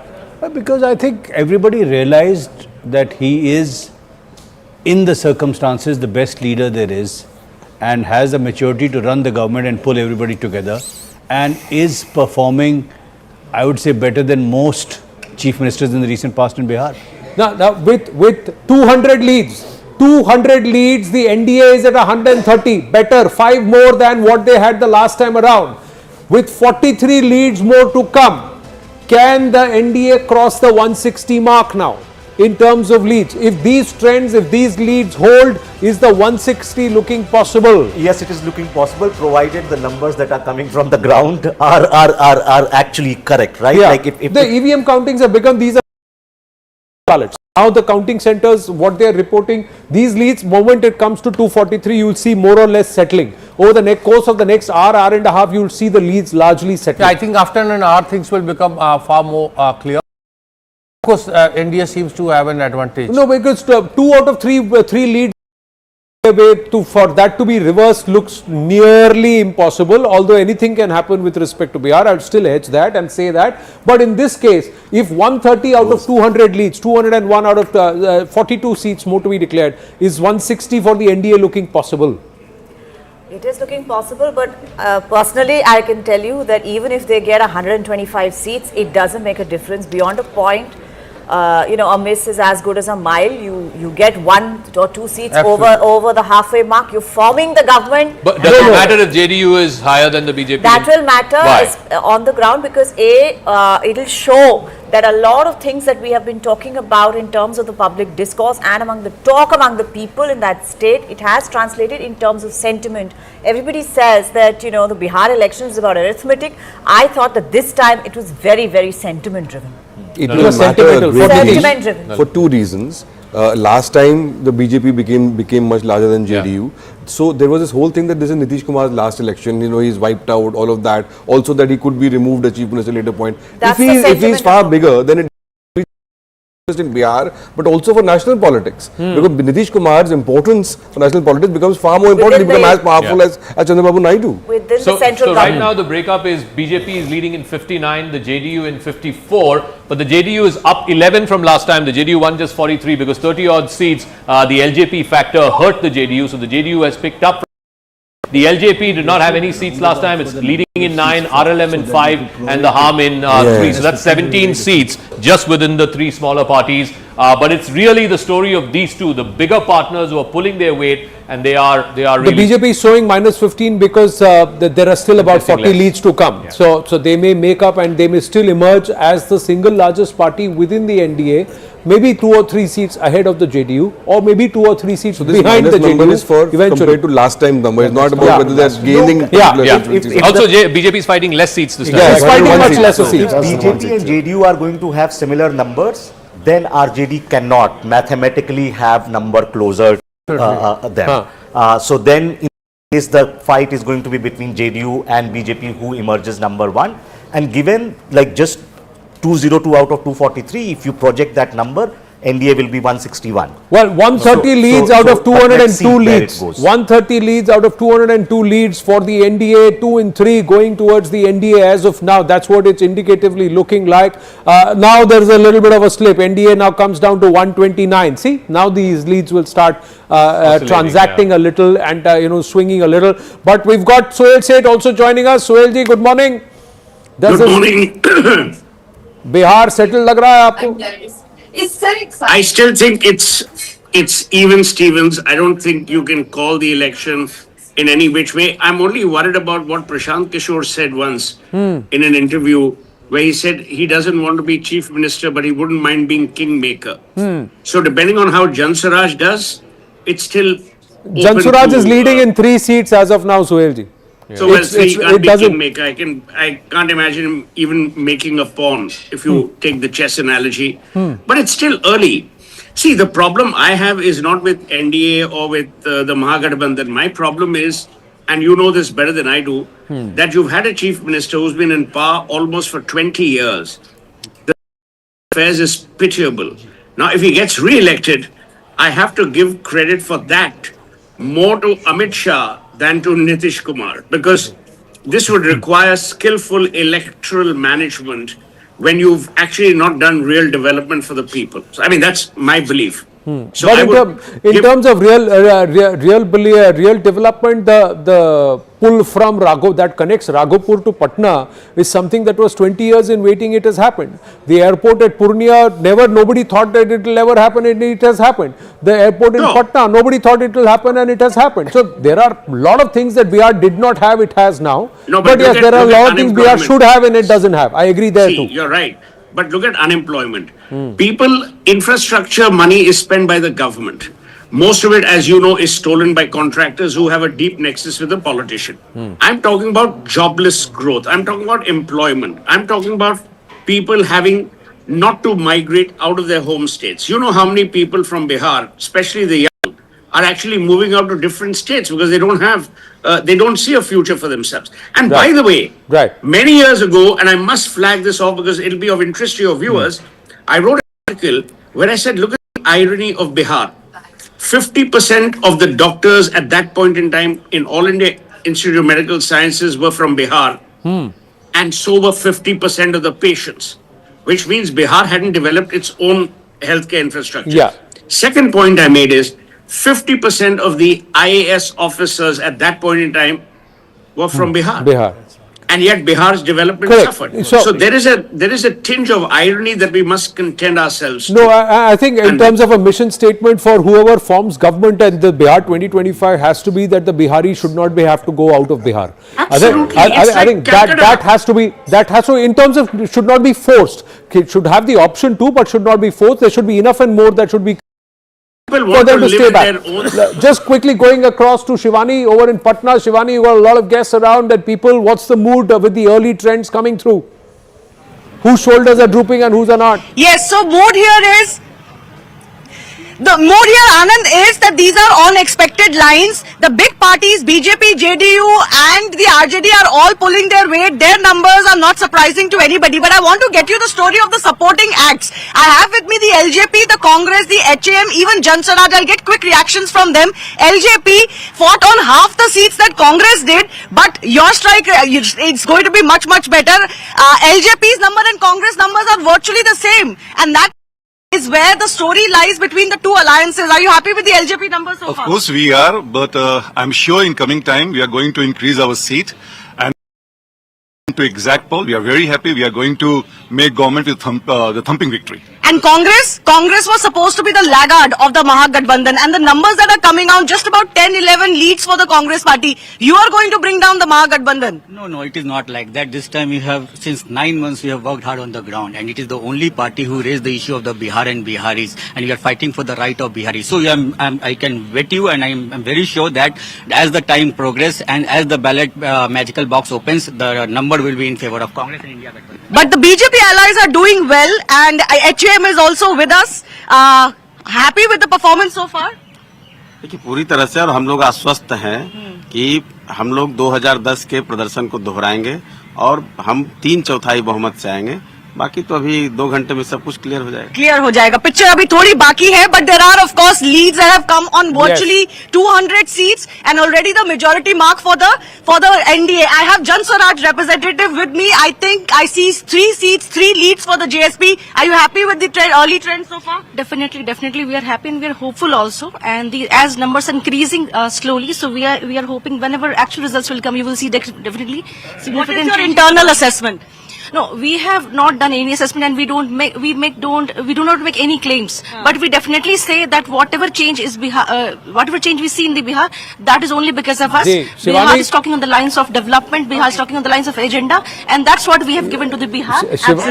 Absolutely. So all parties here waiting with bated breath, Anand. Well, thanks for that. And when you say hum, I am reminded of Bachchan Saab and hum and ek dusre se karte hain pyar hum. That's what the NDA seems to be saying to each other this time around, contrary to 2020 viewers. And aap humse pyar karte hain. Continue to watch, continue to stay with us, not just on TV, and also you can watch us on YouTube. Currently leading in, I think, 50,000 views, more than 50,000 views. Namaste, thank you. See this, ek dusre se karte hain pyar hum has been established. Thank you so much. And on Connected TV also, continue to stay with us, please. Let's go across to the live result hub. Griya is joining us with more details. 203 leads, and of which 132 for the NDA. So they are slowly inching up. Yes. As you've come to me, Anand, there is the first call that has died right now come in from Bhojpur district. Bhojpur mein? Shahpur. From Shahpur, and we have a lead, BJP lead. Rakesh Ranjan is leading from there. Rahul Tiwari, RJD. So overall, okay, Rahul Tiwari, RJD. The tables have turned now. RJD is leading. Overall in Bhojpur, it seems neck and neck. It's 17 to the NDA, 16 to the India Alliance. RJD is doing reasonably okay. Now the India Alliance has gone up to 17. So RJD is doing okay in Bhojpur. The problem for the RJD was last time around they won a lot of seats here in the Magad belt. That doesn't seem to be converting. And here, of course, in the Bhagalpur belt, which traditionally has been Nitish Kumar's stronghold, the party that's doing well across regions,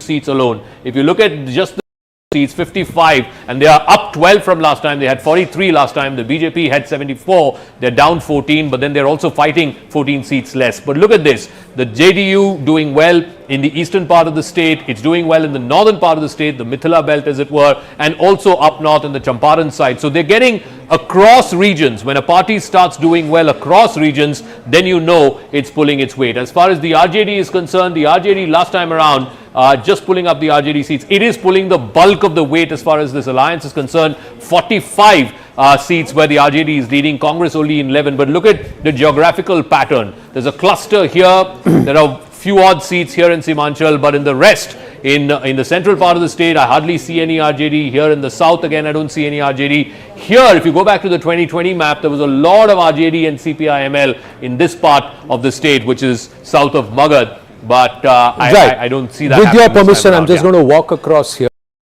चकल्लस चल रहा है मुझे बताइए ये तब से आपके बीच में ये गुफ्तगू चल रही है what is it that you are discussing and there was some slicing dicing and all going on what were you doing मिठाई का फ्लेवर कौन सा Those rasgullas we saw at somebody's house. Yeah, that was gulab jamun. Now this is deflection, viewers. They are deflecting. They were talking something else. We were actually talking about development. I mean, in this case, it was just a little bit about Bombay. But I think it's about the theme of the center and the states working together and improving things that haven't been done for years. Okay. So whether it was Maharashtra, whether it's UP, and I think increasingly you talked about the airports, etc. in Bihar. Yeah. I think the same story is going to continue. Bihar has. So you hazard a guess. Yeah. I think they were talking about whether they're going to be Devendra in Bihar or not, or there will be Eknath Shinde's continuation. No, sir, that conversation of talking totally diametrically opposites was Tejashwi and Rahul Gandhi, sir. One was talking unemployment, the other one was talking vote chori. But you are saying you disagree with Sohail Sheikh? Yeah, because I think there is a, see, Bihar has... आपकी कुर्सी कहाँ गई? देखिए, इनकी कुर्सी कहाँ है? भाई कुर्सी लाओ जाइए। लड़ाई तो कुर्सी के भाई लेके आता लाइए। The whole fight is आपकी कुर्सी आ गई। Politics within a TV channel is far more dire than in actual politics. किस्सा कुर्सी का। ये बोल रहे हैं कि मेरी कुर्सी, भाई आप कुर्सी खाली छोड़ के जाएंगे या तो कुर्सी ले जाएगा या कोई वहाँ बैठ जाएगा। आपका बैग नहीं गया वैसे। But they are all disagreeing with on the infrastructure bit with Sohail Sheikh. Very simple thing. I think Bihar has particular constraints. For instance, there isn't enough non-agricultural land to be used with industries. So we need a slightly different model in Bihar for development. That will come through the connectivity that's happening. So it's easy to say, it's jobless growth, etc. It doesn't happen in a day. You start having connectivity, you start having highways, you start improving people's quality of life in terms of healthcare. And eventually people will come back and start to do things on their own because the safety net of having to live in Bihar and being able to have a decent existence will give them an incentive but to start. Sohail did not make a point about industry. On the video wall. Yeah, Sohail let's open him up here and then we can all talk to Sohail also. But Sohail ji did not talk, Sohail Sheikh did not talk about industry. What he said is IAS officers and healthcare, doctors, more doctors from Bihar, he has made a point in the past, but why those doctors are not in Bihar? And why is there poor healthcare in Bihar? That has not... Let me tell you why. Jay. Let me tell you why. I couldn't get the name of the gentleman who was Saket Mishra. Saket, thank you. See, the point is, A, I'm not looking for agreement. B, it's an opinion which is based on how industry warms up to states. Today, states are actually marketers. As we speak, the unveiling of the CII summit is going to happen in Visakhapatnam. Who's doing it? Chandrababu Naidu. Nitish Kumar started off early in a very dramatic and positive manner. If you recall, Anand and Zaka, you will remember that Nandu Singh, NK Singh, was appointed as the chief economic advisor for the state. I will only give you one real life instance to counter what Saket was saying. We all went to Patna, and there's a hospital there called the Guru Tegh Bahadur Hospital. It's government run. It was in a pitiable state, still is, by the way. I'm talking about 20 years ago. And there was an offer made to do a public-private partnership. And who objected to it? The government bureaucrats, because obviously they were going to make money of the hospitals as they always do. It is not right for anyone, including Saket or me, to say this had happened, that is. My issue is as follows. A, you don't need highways to attract people. You need safety, you need law and order, and you need the willingness for industry. No, hear me out. Services, businesses don't require highways when I last checked. So let's not even go there. Today, Bihar is portrayed in a negative way on Jamtara. You think the average Bihari youth is not bright enough? He's far sharper than most of us imagine. Right. There is no services business.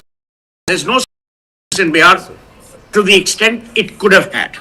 Number two, healthcare is not there to the extent it could have had. My point is, for 20 years, now if you tell me you've built one highway and one, a road and 3 projects, damn good. You shouldn't be given a gold medal for that. Who's spending? Government. Right. So, Sohailji, okay. Yes, Nalin has a point. Yeah, Nalin. So Bihar has grown at a CAGR of about 11% over the last decade, which is the 9th fastest, on par with UP, but below Madhya Pradesh and below, of course, the richer states of Andhra, Gujarat, Karnataka, and so on. But from a low base. From much lower base, of course. So the point I'm trying to make is now, it's real, in real terms, growth is 6.4%, but if you look at the per capita income, I'm coming to what Sohail was saying, Bihar per capita income is 33,966 rupees a year. UP is almost double at 51,898, and even Jharkhand, which broke out of Bihar, is almost double of Bihar at 64,347, right, per capita. So that is the nature of the economy of the state. Janardan है if they think दाग अच्छे no दाग अच्छे the fact that whoever gets the mandate today, let's say as of now it looks like the NDA who are nearing 140, whoever gets the mandate today, the next 5 years they have to show far greater amount of खुशी से मन जाते हैं जो तेरी बात पे एतबार होता। हाँ देखिए अगर नीतीश बाबू को नहीं चुनते तो बिहार में अब भी जंगल राज होता। I have also maintained in previous programs, I think it's also the failure of the anti-incumbent, the opposition, that they have not made this the number one issue. If today jobs was the number one issue, we wouldn't be looking at NDA 139 and India opportunities 65. was no, exactly. But this is the last election but somebody decided they wanted to do hashtag SIR. Somebody still wants to do hashtag vote chori, not job. Yes, Sandeep ji, and then Prem Gandhi. We need to contextualize the whole question of where Bihar. Let's remember where Bihar was 20 years back when Nitish came, and where Bihar is now. So, if we were to compare Bihar with other states in a present situation, I don't think we are being fair to the state. Anyway, one comment. I think like historically, yes, Bihar. So, you're on mute. 1 second. Historically, Bihar has problems. Yes, Nitish Kumar didn't deliver what he was expected to deliver in last 10 years. He did really well from 2005 to say 12 or 13. But from 13 onwards, this man was also fighting a political battle. Right, between 13 and 25, he has been changing party because it was also a question of his political survival. Now, if Nitish Kumar today comes as like a number 1 or number 2 party, we hope that in twilight, if he's getting a grand welcome from the voter, he also gives something grand to the state. And so let's hope for what that. all pollsters predicted, around 140 mark, that's where the NDA's leads are. We'll come back to this conversation after quick check on the numbers. Currently, the BJP at 60, it's down 14, remember, but it's fighting 14 seats less. It fought 115 last time, 101 this time around. The JDU neck and neck at 59. The JDU, to my mind, is the big victor of this election if these leads hold, because they're already up 16 from last time, so they will be pushing closer to 65. The LJP is also a big winner. Out of the 29 seats that they fought, they're already leading in. They had none last time around. The RLM and the Hum party, the smaller parties, have 9 seats between them. So the smaller parties are also pulling their weight in the NDA alliance. As far as the India alliance is concerned, it is all the way the RJD, even though the RJD is down 30 seats from last time. The RJD was the single largest party last time around with 75 seats. It's down 30 seats. The Congress is down 7. Congress contested 70 last time, won 19. Right now contesting 61, leading only in 12. So the Congress's strike rate is further less than what it was last time around. The CPML has 6. VIP has opened his account with 1. CPM and CPI at 1 each. Again, the left parties had 15 last time around. They are down to just 8. So the smaller parties are also not pulling their weight in the India alliance. It's the RJD that's doing the bulk of the heavy lifting, and that's not good enough to compete with the NDA. The RJD is also minus. The RJD is also minus, and interestingly, the way Chirag Paswan is pulling out of 29, if he is leading in 11, and if he settles somewhere around 15, does he make up a strong candidate for a deputy chief minister? And then is there a possibility that the future leadership in Bihar could move to perhaps younger shoulders? Younger shoulders, and also he will, I think, then get a confidence to do what they've been talking about before the election, is to turn him into a Bahujan leader rather than just the leader of the Paswan community. Bahujan leader, yes. And then does Nitish also then get to call who his successor, legatee, will be within the JDU? Because JDU now becomes, finds itself very strong. Yes, I have a quick data point. Assuming that there will not be a prominent BJP leader in the government.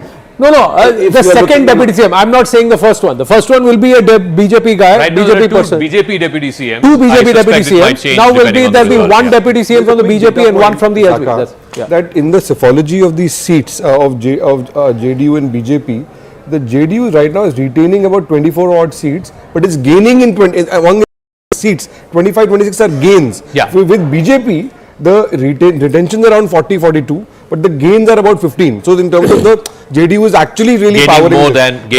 Interestingly, RJD is also gaining certain seats. Yeah, RJD is gaining about 25, 26. It is gaining 30, 30. But overall, because they had 75 and they were the single largest last time, they're down 30 this time. But they're down again, they're neck and neck, BJP and JDU. And I suspect, if these trends hold, I suspect that the JDU might actually end up as the single largest because of this. The gains that the JDU are substantially higher than any party in the field. Forget about just the NDA partners, but any party in the field has not got 16 gains. So a large number of these gains could potentially be those RJD seats. RJD is down 30 from last time. Those RJD seats which they won against JDU candidates because of the Paswan factor. Paswan again leading in 10 seats right now. We'll see where he ends up. But neck and neck right now between the BJP and the JDU. And I think it will be clear that not only will Nitish Kumar be the chief minister, I think he will also decide the future course of his exit, what the future of his party is going to be, etc., etc. To that extent, the weight of the BJP within the alliance might actually come down. Just on an aside, Sohail Said, if you're listening to our viewers, a viewer has said,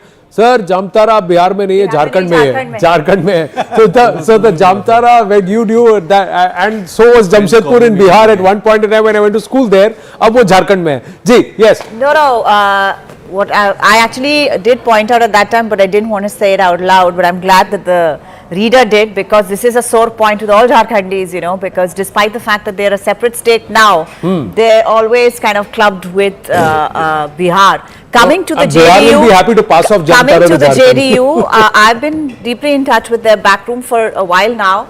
As I said, they lost 32 seats because of LJP in the last election. They said we want to recover at least 15. If we recover 15, then we are home and dry, and we'll be happy to have that.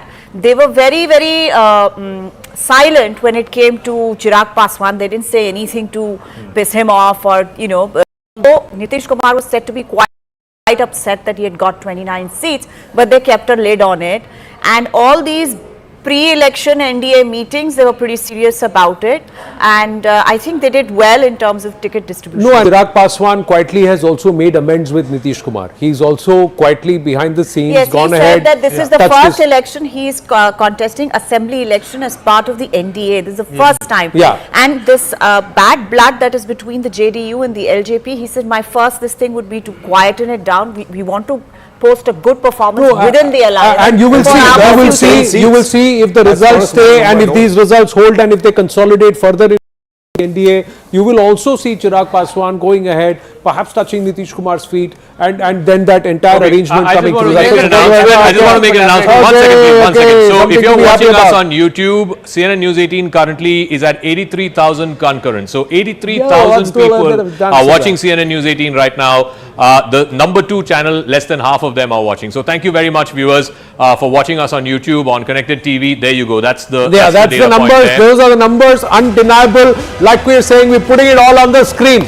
It's not just numbers. Best data so far. Yeah, that's the best data. That's the best data. अरे sir, नीचे का data भी तो best data है, authentic है, real data है. क्या बात कर? But this is the happy right data. now, over 1 lakh people are watching. थोड़ा आइए भाई पास आओ, जरा दिखाओ हमारे viewers who are watching us on YouTube. We're going to thank them specifically. Let's say, and that's the green number. So big round of applause to our viewers for backing us and watching us here at CNN News 18. This result is live. Let the trends continue. Both in YouTube and on the screen. That's what. I think Zaka, last time BJP had 110 seats and JDU had contested 115 seats. So there were 5 candidates, BJP, but they were independent candidates. So it was 115, 115. Okay. There were 5 seats. 5 seats, the independent candidates on the BJP symbol. So 115. This time, but they are increasing their strike rate. You look at the fact that they, rather than contesting more seats, they are contesting less, upping their strike rate. So individual number of seats conversion is going up, and the allies are also happy. The local allies are happy in LJP. Ham was a little upset, but their strike rate is good both too. at 62, but the JDU has gains of 19 and the BJP losses of 12. One part is, like I said, because they are fighting less seats. If you look at, but yeah, Zaka, if you look at the 146 now, sir. 146. Yeah, if you look at the India Alliance story, of course they are failing and faltering, but all constituents are actually, constant. It is not that the Congress is, dipping. Even the RJD is not doing well, and some of the smaller allies are doing very badly. That IP Gupta party and that other VIP. And the Congress performance is not that bad in that proportion. Sir. Yes, down to 14 out of 16.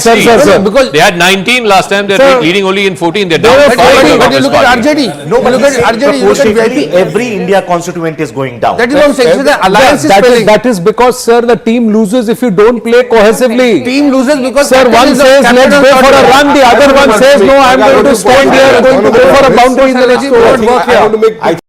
Story is clearly a story of alliance chemistry. Alliance chemistry in the NDA alliance was very visibly there. Yeah. Whereas in the opposition alliance, the numbers clearly indicate that there was no gelling between trust the parties. factor on Nitish, alliance chemistry. Two pearls coming from Sandeep. Yeah, Priyam Gandhi Modi. Yeah, no, about the Congress story, it's a bad number. It's like saying that and you're still justifying like that's no, but you should give the book to Tejashwi Yadav and ask him what if there was no Congress in your alliance. Exactly, that would be a whole different story.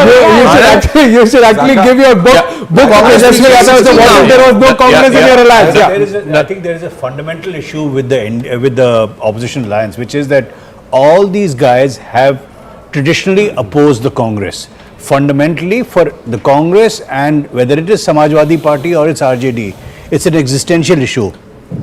If Tejashwi wins, it pretty much destroys the Congress going forward. And therefore, how can you have a coherent... Sir, 18 seats, 18 seats not yet out, but the NDA is nearing 150 number. So 160 looks possible at this point with respect to leads. Look at the bottom of the screen, 149, 64 to the BJP, 64 to the JDU, both of them batting strongly for that alliance, and they should hit the 150 number. We'll have a few key race alerts also, but first to the live result. Griha has got some updates. Yes. Okay, one update that we are getting for you, Anand, is coming in from Patna Sahab. Congress candidate Shashank Shekhar is leading. But I would like to get in an update on the rounds of counting like we have been looking at as far as EVMs is concerned. So first up, we are getting a lowdown on Bharatiya Janata Party, the number of constituencies that the BJP is leading on. And right now, the details that we are getting in is that the first round of counting is currently on, except in Rajnagar, where the second round has started, and also in Aura, where the third round of counting has begun. So far, round one is what's going on, but in one or two constituencies is where we are seeing the second and third round of EVM counting that has begun. Same is true if we take a look at the number of constituencies where the RJD is leading. So far, there is round one that's going on, except in Danapur and in Baniapur, where the second round of EVM counting has begun. And all of these constituencies is where RJD is leading. So this is what is Right. the latest that's coming in as far Right. as the rounds. So the RJD candidate is leading in Mahua and Tej Pratap is trailing. That's the key race alert. Tejashwi Yadav is actually leading in Raghopur. Congress party leading in 17 out of 61 contested. Better strike rate as of now in terms of leads compared to the 19 out of 70 that they eventually totaled in 2020. So the Congress would say, "Yaar, पिछली बार से better किया." Being brought back to life. Yeah, Nalin, you wanted to make a point. I want to make the point we're making for 2 days now. 2 points actually. One, we are seeing a replication of the Lok Sabha result of 2024. Possibly, yeah. In the Lok Sabha, the JDU had 72 seats, the BJP had 68 seats. And when you extrapolate the Lok Sabha to 70 constituents, this result is pretty much looking like that. And that's also because the point that Professor Shastri was making, that because of the alliance chemistry, the same alliance fought exactly the same way in the Lok Sabha, unlike in 2020. Yeah. When LJP was cutting the votes. I'm also looking at the vote share numbers from the Election Commission. The BJP is at 26.2% at the moment. RJD is 24.13 and JDU is 15.15. That only further underscores the point about alliance because the vote, while the votes are disparate in certain pockets. In certain pockets, and point is that the BJP may still remain the single largest party with the JDU not so far behind, but it's actually propped up and pulled up the JDU. Have they really mastered their strategy? Because you said alliance chemistry, somebody said let's credit Amit Shah for what this is happening. Sohail said we should credit Amit Shah for brilliant poll management, but also did they get it right? Did they understand the sentiment on ground right, that you cannot nail Nitish and to the ground and try and win this election because it's not going to happen? Is the BJP now realizing the importance of the regional allies in certain states, especially where it's playing second fiddle? No, absolutely it is, and the decision to go with and to align again with Nitish Kumar while was important, and the result. 150 has 152 leads. Anand, 232, 152. 26% vote share for BJP at the moment. If this number holds, that's a 6% bump from the Lok Sabha election, and compared to the last election.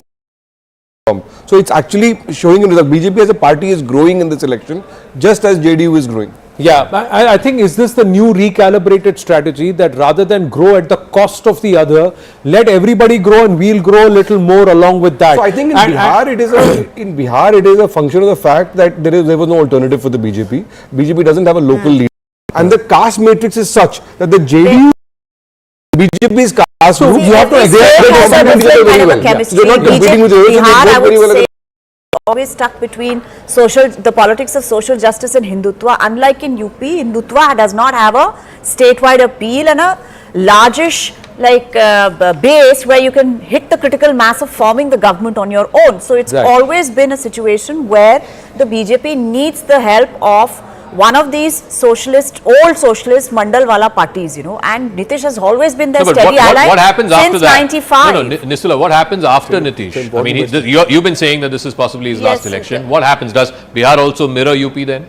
No, I don't think so. I think there will be some sort of a recalibration of that old kind of a politics in a new way, which Nitish did 2000, which is when he created from the larger Mandal bloc, he created his own NDA, as per election, the NDA has more than 50% vote share. फिर तो election भाग जाएगा sir, एक तरफ भागेगा. वो तो एक तरफ भागेगा. But I think it will depend on what will happen to Bihar politics, the kind of decisions BJP is going to make. If BJP makes a Jharkhand-like decision, they will pay the price of that decision in next election also. No, which is what? You got a non-tribal chief minister.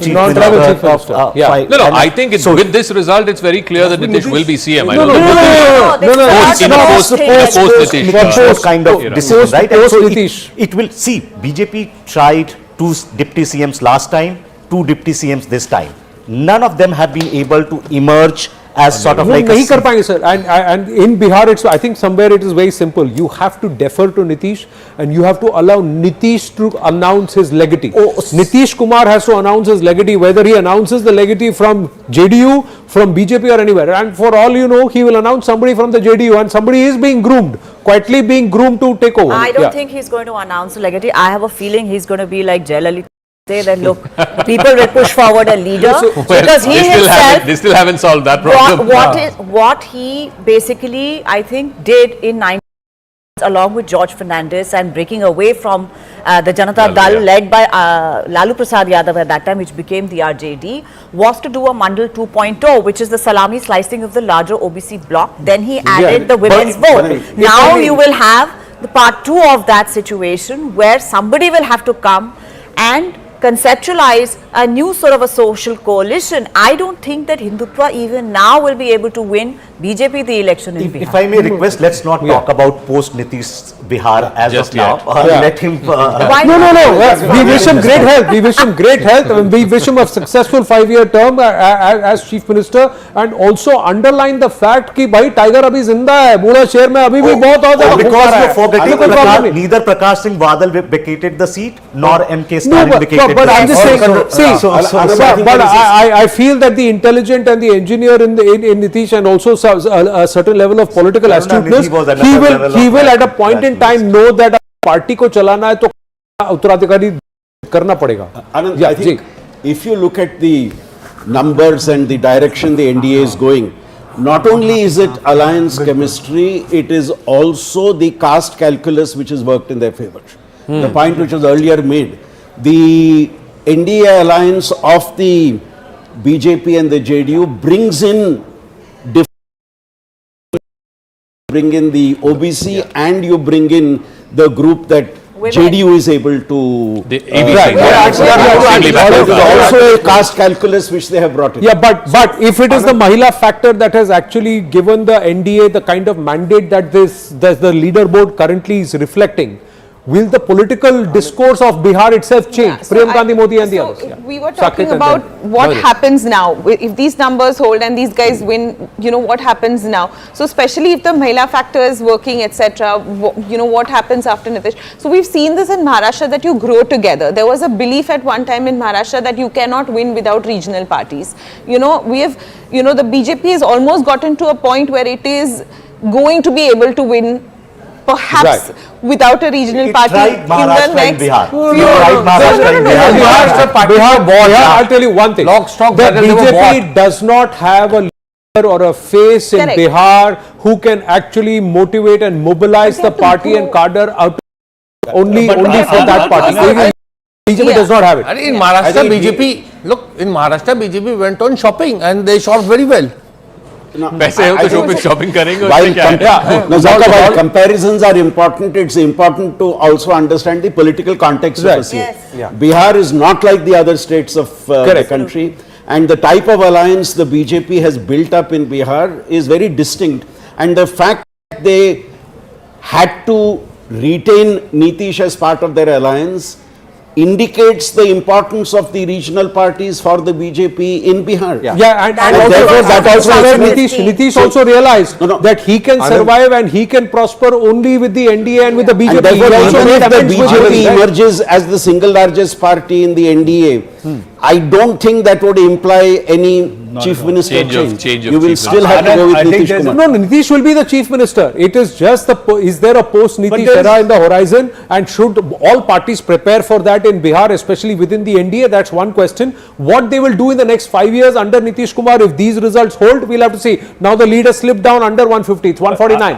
I think there is one other change that will happen in the next 5 years. If you looked at Hindutva, it was supposedly worked pretty well as an umbrella strategy. I think in Bihar, we have what Professor Shastri said, they've got the caste equations right.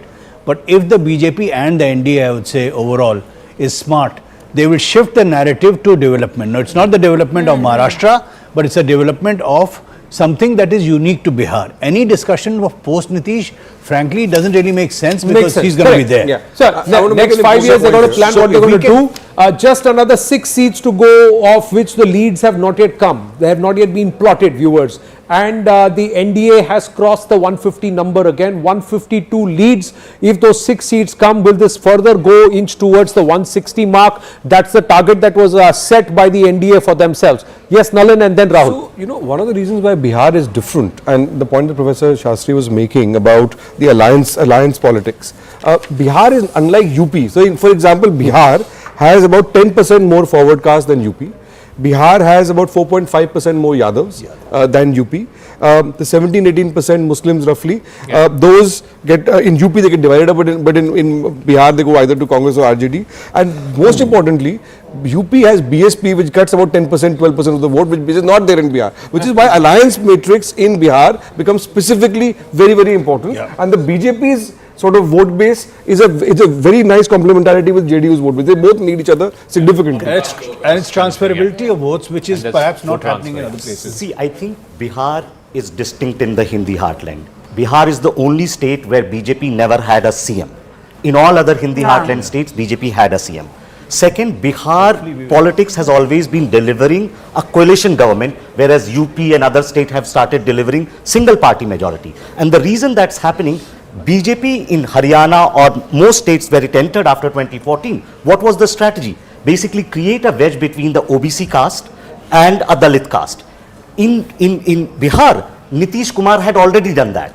He had done the Yadav minus EBC mobilization. He had done the Paswan minus Mahadalit mobilization. Yes. So in that sense, it leaves very little space for the BJP. Kumar. Right, Sohail Seth is also there. Just a quick word. Sohailji, you've been listening. Your thoughts? My worry is not about Nitish Kumar at all. And by the way, no leader, no politician leaves power on their own violation. Either God calls them or the population calls them back from their offices. My concern here is about the future of the Congress. And since he is there and he's one person who knows the Congress better than perhaps most people do, my worry is how long will the Congress continue its massive decline because of this intellectual giant they have leading them? Because what is happening is you're destroying a great alternative. I'm not bothered about whether it's Gandhi or Modi or whoever it is. In a democracy, whether you like it or not, Congress is the only other pan-national party. And for the Congress to be consistent both in its decline and something that is worrisome. So Rashid, since Rashid guides Rahul Gandhi on a daily basis and is the closest advisor to Priyanka, let Rashid wait. Wait, this is what we're going to do. Room, by the way. Swapan Das Gupta is getting mic'd up. Rashid bhai, please come back into, come to me. Come here. Rashid bhai, come here. This is all live, that's all right, no problem. Our viewers are understanding what we're doing. Aye, Rashid bhai, idhar aaye. That question was to you, so you have to answer. So I'll have to use my mic. Come. हम share कर लेंगे उसमें क्या? Mr. Sohail Seth has he's my friend. He always exaggerates. He knows that nobody can advise, Gandhis, particularly Rahul and Priyanka. Like you, I'm an independent observer, and we do comment and make a livelihood out of it. But capacity to advise. Who has written more books on the Gandhis, which even the Gandhis can't read or haven't read? I've written on Sindhyas also, so I mean, I don't advise them. About people who Gandhis need to sort of reinvent and look at, they think that it is their, duty to take it's called entitlement. It's a simple word, entitlement. नहीं वो बोल रहे हैं कि कांग्रेस का क्या होगा ये लीडरशिप कब चेंज होगी? Well, I would say the corpse is still alive and kicking, so it will continue. Anand, there's an old saying in a particular play. It says, "Operation successful, patient dead." That is the surgical prowess of the Congress party. I think the test of Congress will come in the next round of assembly elections, when it will be a direct contender. Particularly you said that 10, 11 years ago also. कि उनका time आएगा 11 years ago they won in Kerala.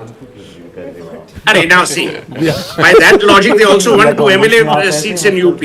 Now Rashid, if you have to defend them, don't defend them itna, na? No, thank you Rashid ji, you're going to get some grub. We got Swapan Das Gupta ji is also. Welcome sir, welcome, thank you very much. आइए, कुर्सी आपके लिए vacate कर दी गई, देखिए आपके लिए कुर्सी तैयार है. Yes, yes, Zaka. So just quick check on the map. So it's 150 par as it were for the NDA. Just a breakup of the alliance partners. The BJP at 68, the JDU at 68. I keep looking at the gains. For the JDU, it's a 25-seat gain from 2020. BJP is down 6, but remember, the BJP is fighting 14 seats less this time. The LJP, I think this is a pretty good record. Out of 29 seats that he's fighting, he's leading in 14, the Ham Party in 4 and the RLM in 2. But really, I think the story of the NDA alliance is the revival of the JDU. And if you look at the map, It's across. The light green of the JDU is across different regions, whether it's in Bhojpur, whether it is in Magad, whether it is in the Bhagalpur belt, or even in Mithilanchal. They seem to be doing across regions, and when a party does well across regions, it's pulling its weight. So it's neck and neck between the JDU and the BJP as far as the NDA alliance is concerned. India alliance, on the other hand, it's a different story. The only color you see largely is purple, which is the RJD. But even the RJD is 20 seats down from last time. Last time the RJD had 75. They're down to 52. The Congress had 19 last time. They're down to 17. Again, the left parties, between all of them, CPML, CPI, CPM, they had 15 last time. They're down to 7 seats. See, the leads have been at 238 for a while now, but the NDA seat count has been going up. It went up from 152 to 157. That means increasingly, as we are plotting Bihar live for us viewers, as the results are coming in, the leads are coming in, viewers, the NDA is pulling more seats away from the INDIA. Swapanji, welcome. Please, your thoughts. My apologies, you are Swapan and Swapan Das Gupta. I end up saying Swapan Das. My apologies. पहले ही माफी मांग लेता हूँ. Swapan जी बताइए. Well, thanks for getting the ethnic things right. But I think what's very clear is that this is quite an emphatic mandate. You know, what at least it appears to be at present.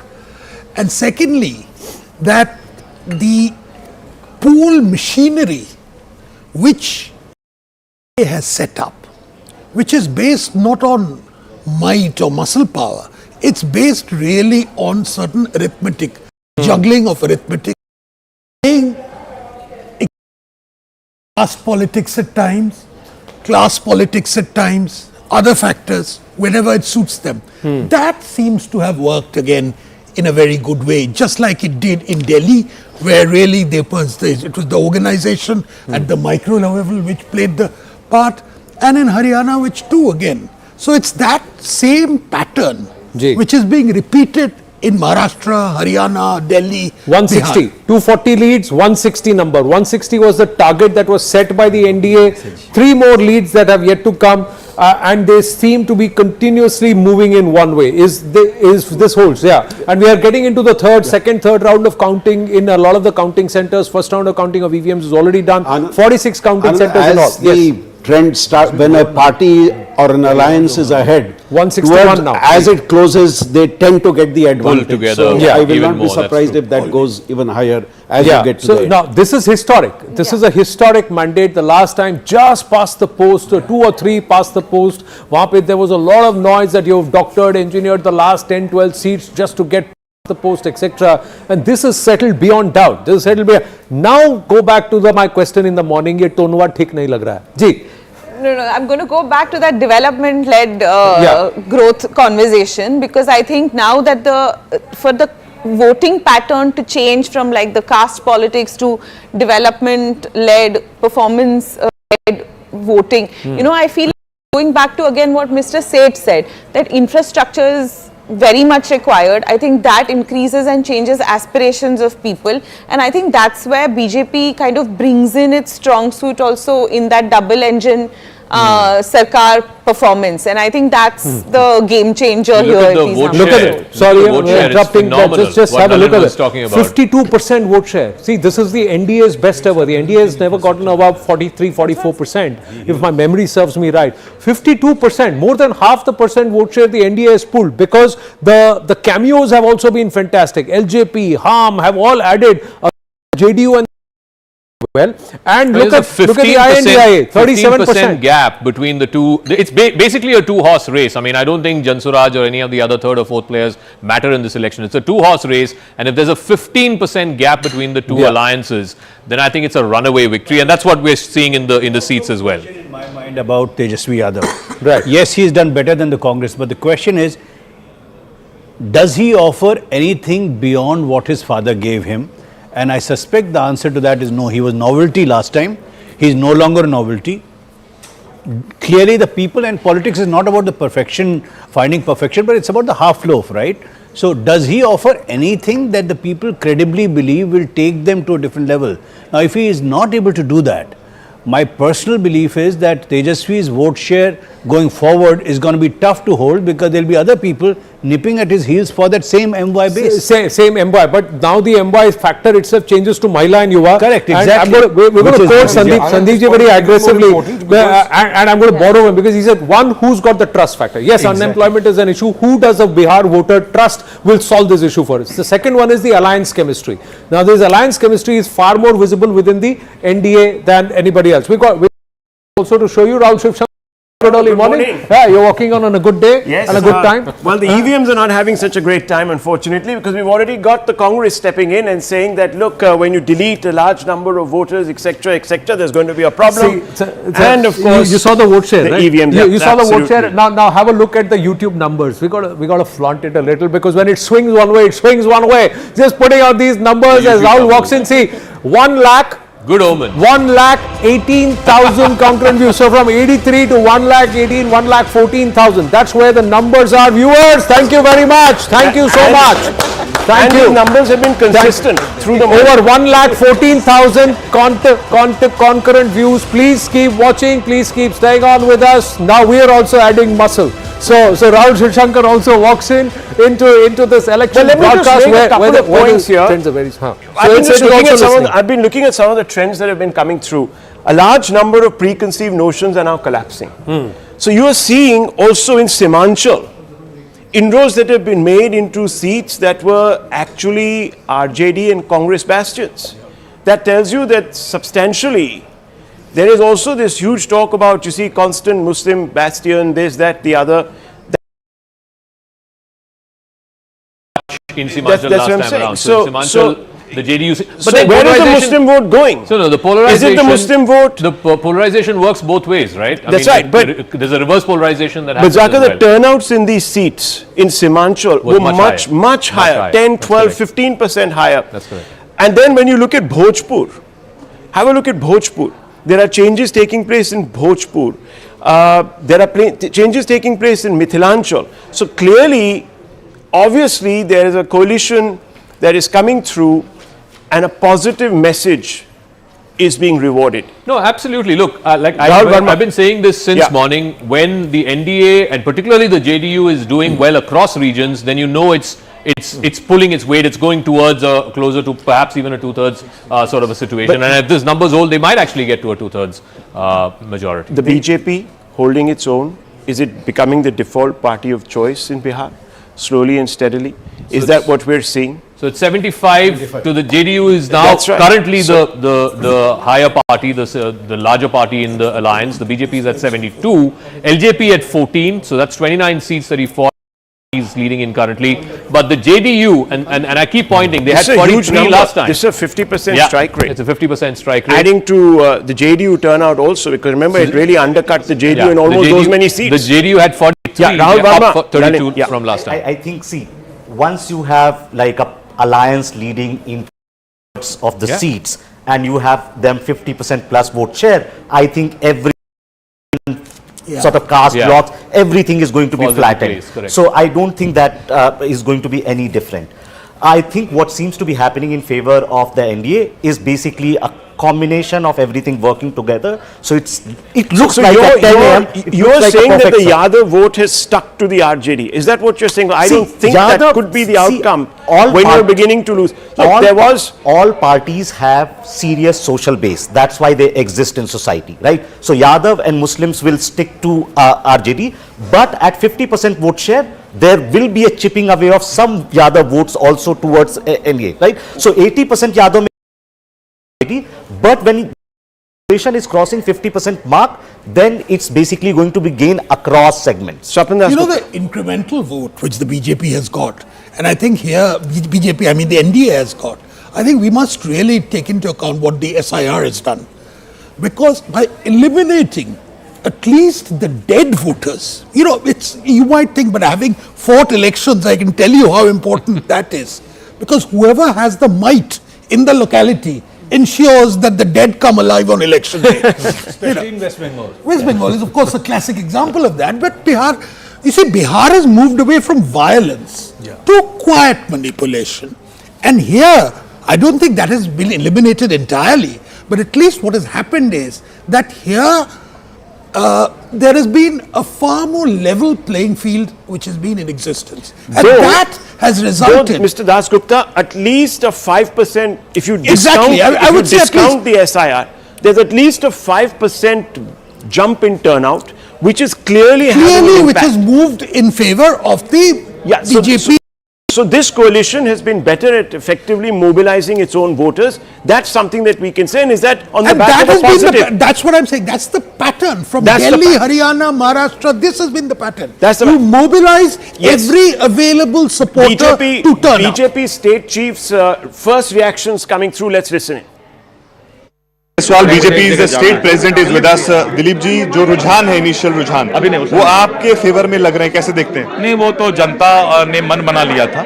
जनता ने मन बना लिया था कि फिर एक बार NDA की सरकार बनानी है, और ये आज नहीं, आज करीब 1 महीने से अंदाज लग रहा था कि जनता एक तरफा जो है, जो हमने विकास के काम किए हैं, जो कानून का राज दिया है, उस पर जनता विश्वास कर रही है। बिहार में आप घूमे हैं, क्या ऐसे मुद्दे आपको लगे 3-4 जो लोगों को बिल्कुल लगे हैं और जिस पर उन्होंने वोट किया है? कानून का राज, दूसरा नीतीश कुमार जी ने विकास का काम जो किया है, और तीसरा नरेंद्र मोदी जी ने जिस तरह से केंद्र डबल इंजन की सरकार में केंद्र का मदद बिहार को दिया है, बिहार के जनता ने मोदी जी के गारंटी पर भरोसा। अलायंस की जो परफॉर्मेंस है उसे कैसे देखते हैं आप?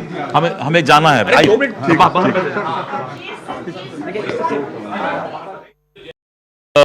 BJP chief, of course, it is a big credit to him and his team that they managed this. But look at the map of Bihar. It's either green or it's saffron all the way. It's the JDU and the BJP, the NDA alliance, which is sweeping this election. 166 is 2/3 majority for something that we haven't seen in the last many elections. But therein also there is a story where it is the JDU which is emerging as the senior partner in that sense.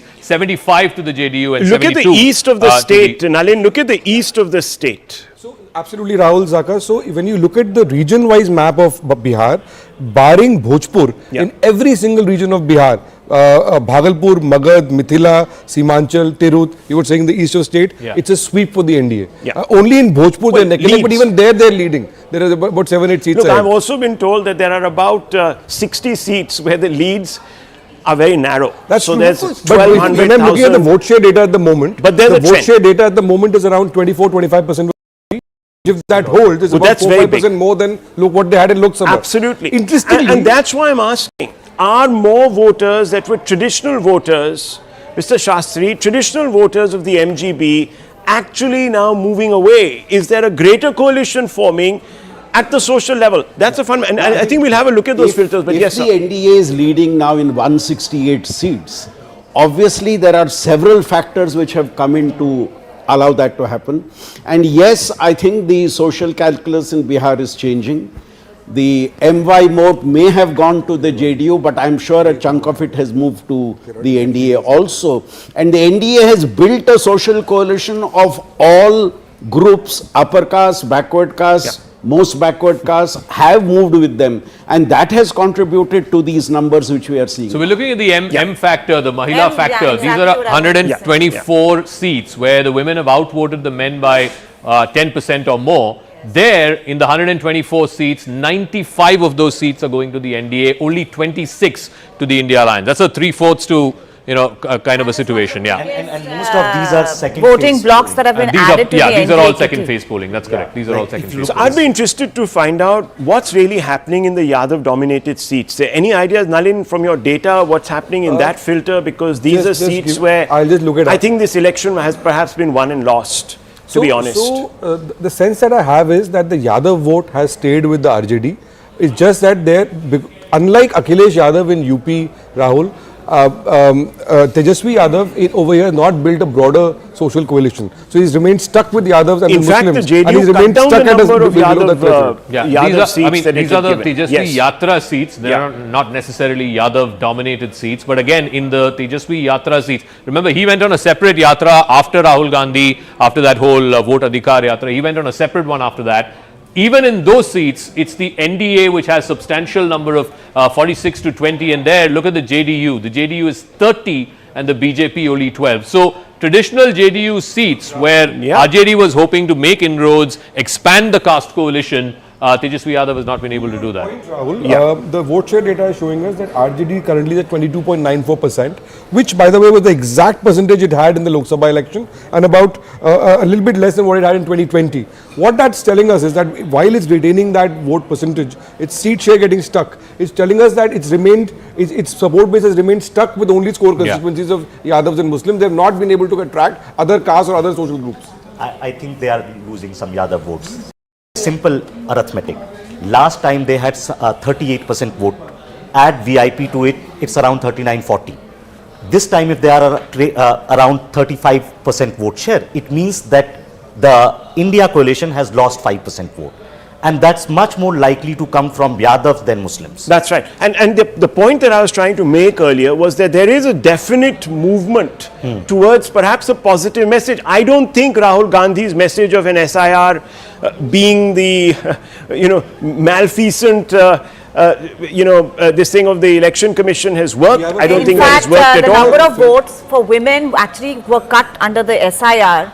And they have outvoted the men in this election. So how do you explain Yes, that? both of you, And where they are losing the Yadav votes, I do think that we'll come back to what we started off in the morning, that Mahila cuts across caste lines, right? So a lot of that has moved towards the NDA, that's one. And second, it is also about credibility. Of course, Tejaswi's newness has gone, but in terms of credibility also, when he's offering jobs, because that was a big factor when we started off in the morning, are people buying the job narrative? But the problem here is that where are they coming from? Where are the jobs going to come from? People saw what happened in Karnataka and the trust simply did not build. Yes. If there is a 5% drop of the India Alliance vote, it could also be the non-Yadav OBC which partly was with the India Alliance has moved. No, but I think what Rahul Verma is saying is that there is a traditional vote base. Dropping 2-3%. Other parties have also RJD is holding its vote. RJD I think is holding its vote. Okay. Rahul, I want to make a quick point. On the SIR impact,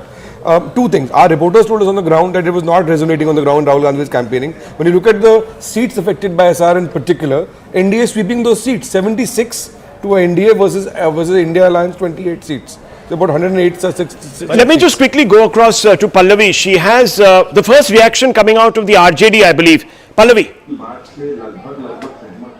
That's right. I've got Mr. Mithunjay Tiwari with us at this point of time. सबसे पहले क्या कांग्रेस को साथ लेके आप लोगों के ऊपर भारी पड़ा? अभी तो शुरुआती रुझान है. अभी थोड़ा 1-2 घंटे और इंतजार करते हैं. काफी रुझान से काफी साफ हो गया है कि किस तरफ हवा चली है. ये है हवा का रुख कई बार पलटा है और 2015 के विधानसभा चुनाव के परिणाम, इसलिए हमें पूरा यकीन विश्वास है हम महागठबंधन की सरकार बनाएंगे. तो आप देख लेंगे, लेकिन मैं आपसे सिर्फ ये सवाल 2 पूछना चाहती हूँ बहुत जल्दी. एक, क्या आपको लगता है कि कांग्रेस ने जिस तरह से देरी की तेजस्वी यादव को मुख्यमंत्री का चेहरा बनाने में, उसका थोड़ा बहुत नुकसान हुआ? अगर ऐसा नहीं करते तो शायद आपके चांसेस और अच्छे होते. और दूसरा, वोट चोरी बार बार उन्होंने ही उठाया, आप लोगों ने तो उतना उठाया नहीं. अभी ये सारे सवालों का जवाब देना हम उचित नहीं समझते हैं जब तक पूरे परिणाम का इंतजार नहीं करते. आपको लगता है कि पहले उनका अनाउंसमेंट हो जाना चाहिए था मुख्यमंत्री का चेहरा? आप इतना तो मान लीजिए. नहीं, कैसे मान सकते हैं? अभी हम कह रहे हैं हम सरकार बनाने जा रहे हैं. थोड़ा इंतजार कीजिए, सारे चीजों का जवाब देंगे. अच्छा, आखिरी सवाल, क्या आपको लगता है, मैं वही सवाल दोबारा पूछ रही हूँ आपसे, क्या आपको लगता है कांग्रेस को थोड़ा सा पहले उनको अनाउंस कर देते और एडवांटेज होता? देखिए थोड़ा इंतजार कीजिए, सब क्लियर हो जाएगा. इसमें कहीं कोई दिक्कत नहीं है. आप यहीं रहेंगे तब मुझे बात करोगे आप? हम तो कह रहे हैं कि हम 2 घंटे के बाद सब सवालों का आपका जवाब दे देंगे. चलो ठीक है, 2 घंटे बाद. As of now, I'm just getting, before I'm going to toss back to you, you can see the laltain here, kind of little bit lit on, but the people over here are clued in to watch the television sets to get an idea of what the results are. You heard what Mithunjay Tiwari had to say. Incidentally, he was one of the first persons who had insisted that the Congress party must announce Tejashwi Yadav as the CM face. He's not saying much now, but I think that hint is very much there. The RJD certainly was very upset with a lackluster campaign. Well, they're being a little little restraint here in trying to suggest that they didn't get the arithmetic right or whether the Congress was a liability. So that's a very instructive interview there. Let me go straight across to Arun Dhata, who's there with us, with a BJP MP from the BJP headquarters in Patna. Arun, over to you. Yes, Rahul. I am at the BJP headquarters in Patna, and we have BJP's MP Manan Mishra with us. Manan जी, अभी we were listening to Mrityunjay Tiwari, RJD के जो नेता हैं, वो अभी भी ये कह रहे हैं कि आप इंतजार कीजिए, हमारी जीत होने वाली है। देखिए, अब वो मृत्युंजय तिवारी, तेजस्वी जो भी कहें, लेकिन नतीजे सामने है, रुझान आपके सामने है, इसमें कोई बहुत बड़ा बदलाव आने को नहीं है। एनडीए की सरकार पूर्ण बहुमत से 2/3 से भी ज़्यादा से हम बनाएंगे और ये अब सामने है। अब तेजस्वी कुछ भी कहें, उनके लोग कुछ भी कहें, उसमें कोई जान नहीं। आरोप ये भी लगा जो आपने 10,000 रुपए की जो स्कीम थी आपकी, कि आप रिश्वत दी है आपने उसके थ्रू लोगों को, आपने वोट खरीदे हैं। महिलाओं को अपने पाँव पे खड़ा होने के लिए वो दिया गया, वो रिश्वत नहीं है, वो एक विकास के रास्ते में वो एक काम, अच्छा काम किया गया, तो उसको आप रिश्वत, ये तेजस्वी कुछ भी कहें, राहुल कुछ भी कहें, उसका कोई असर जनता पर नहीं है। आपकी परफॉर्मेंस के लिए क्या आप मुद्दे अहम मानते हैं जो इस तरह के एनडीए की परफॉर्मेंस रही है? लगातार माननीय मोदी जी के और नीतीश जी के नेतृत्व में महिलाओं के विकास के लिए, बुजुर्गों के लिए, युवाओं के लिए जो काम लगातार किए गए, आम जन के लिए, आप बिहार की सड़कें देख लीजिए, बिहार में बिजली की उपलब्धता देख लीजिए, ये सारे काम जब आप देखेंगे तो ये सबका एक मिला जुला असर जनता के दिमाग में था। जो उन्होंने बटन दबा के 6 तारीख को, 11 तारीख को एनडीए की सरकार पूर्ण बहुमत के साथ बनाने का निर्णय लिया, वही असर। और जो आपके पार्टनर्स हैं अलायंस के, उनकी परफॉर्मेंस कैसे देखते हैं आप, क्योंकि अभी बीजेपी आगे है सबसे ज्यादा? Well, friends, let's have a quick look now at the strike rates, because this really is the untold story of this election. We were perhaps not expecting this.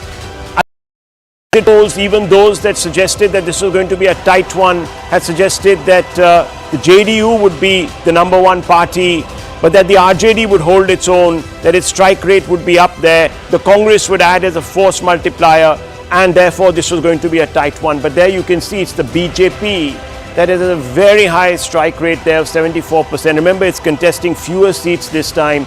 The JDU also contesting 101 seats, but clearly outperforming its own self over 2020, and that's because the LJP and some of the other alliance partners within the NDA have been able to transfer their vote. So you're seeing that big comeback by Nitish Kumar, sentiment driven most probably, but it also does tell you that while the JDU is back with 71%, there is a message in this. If these numbers 572, that the BJP is now beginning to be seen as an also. I remember this is the one state where the BJP has never come to power on its own. So is that changing?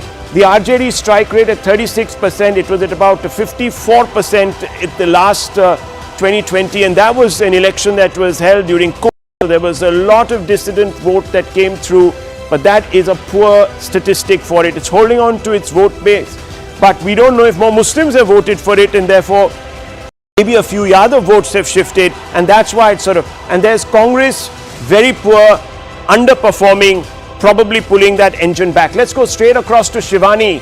Shivani, who joins me straight from Patna. Shivani, a big moment in this election, 4 or 5 rounds now down. These trends are holding, and this is not looking good for the MGB or the Congress in particular. Absolutely. The Congress is going to be facing a lot of questions, Rahul, but you talked about that strike rate. The BJP strike rate currently better than the JDU. Will that make any difference to the equation on ground? Let me take that question directly to the BJP representative. बदलेगा क्या जो आपका equation है नीतीश कुमार के साथ, because of the fact that BJP has a better strike rate right now than JDU? This is a win for NDA under leadership of Narendra Modi ji. NDA collectively is winning. Under leadership of Narendra Modi ji. Narendra Modi ji is the one who is leading NDA throughout the country. और यहाँ भी मोदी जी का जादू चला है।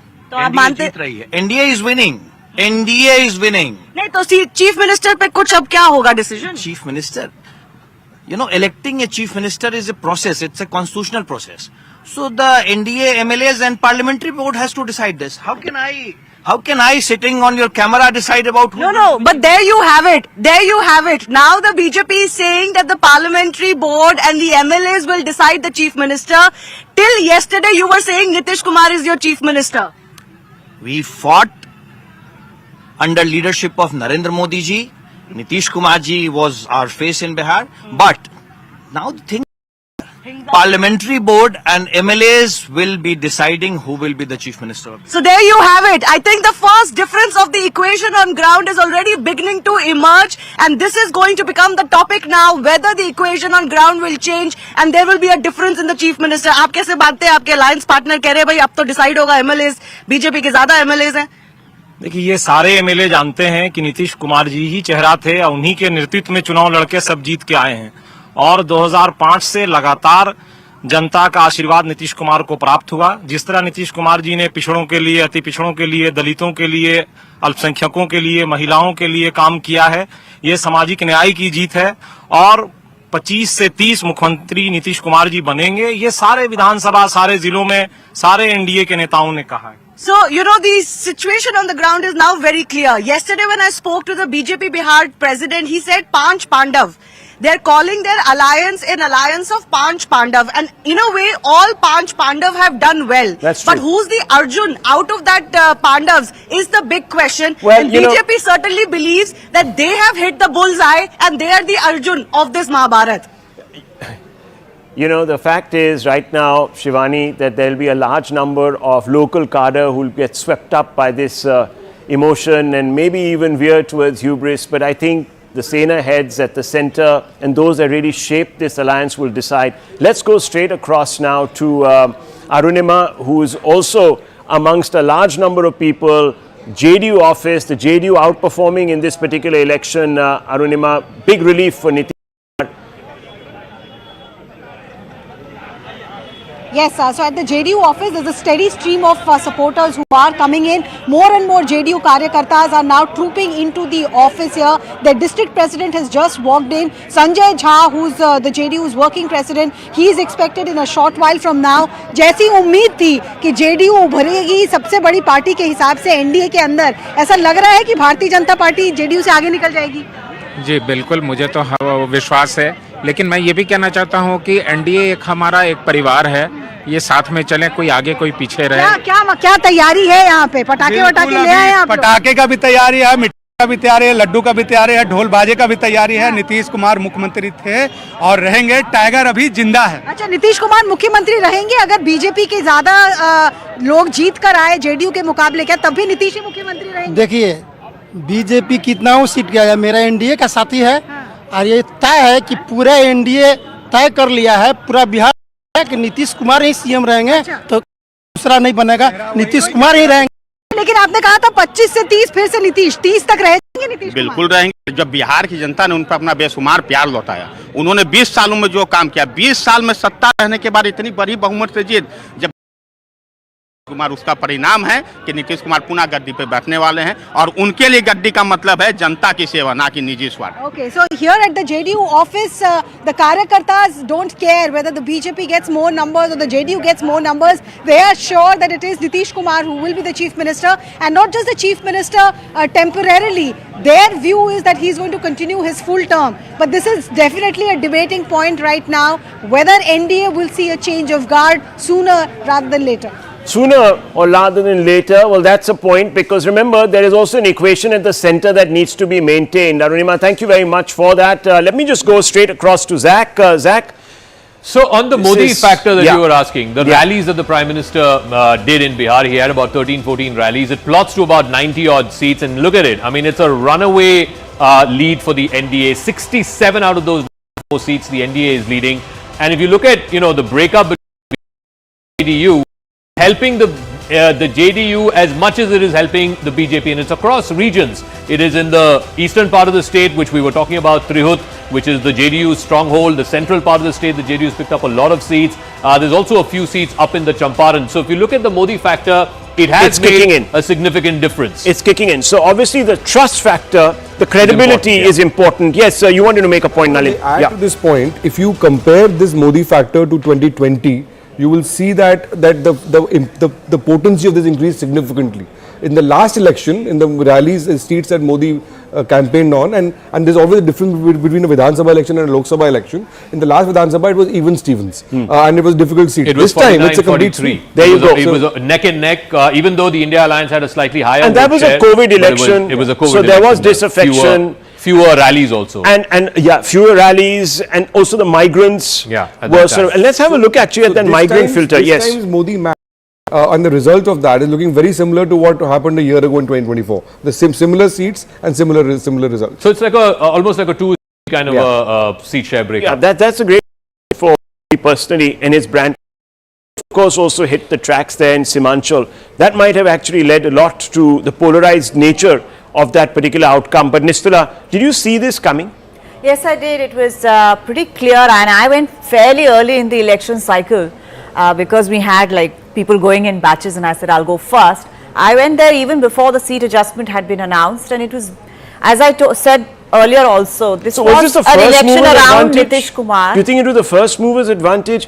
I think everything worked for them, but there was also a huge overhang of sentimentality around Nitish. And there was a feeling among his voters that the last time they may have failed him, but this time they need to get him on par with the BJP so that there's no question about who's going to be the chief minister. I think there are just two words that explain this election in a simple way: entitlement and tone deaf.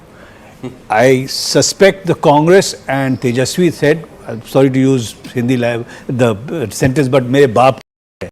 And I think that tone deafness, where they thought just by getting together they were going to win, that entitlement is going to cause them damage. Take a simple example of SIR.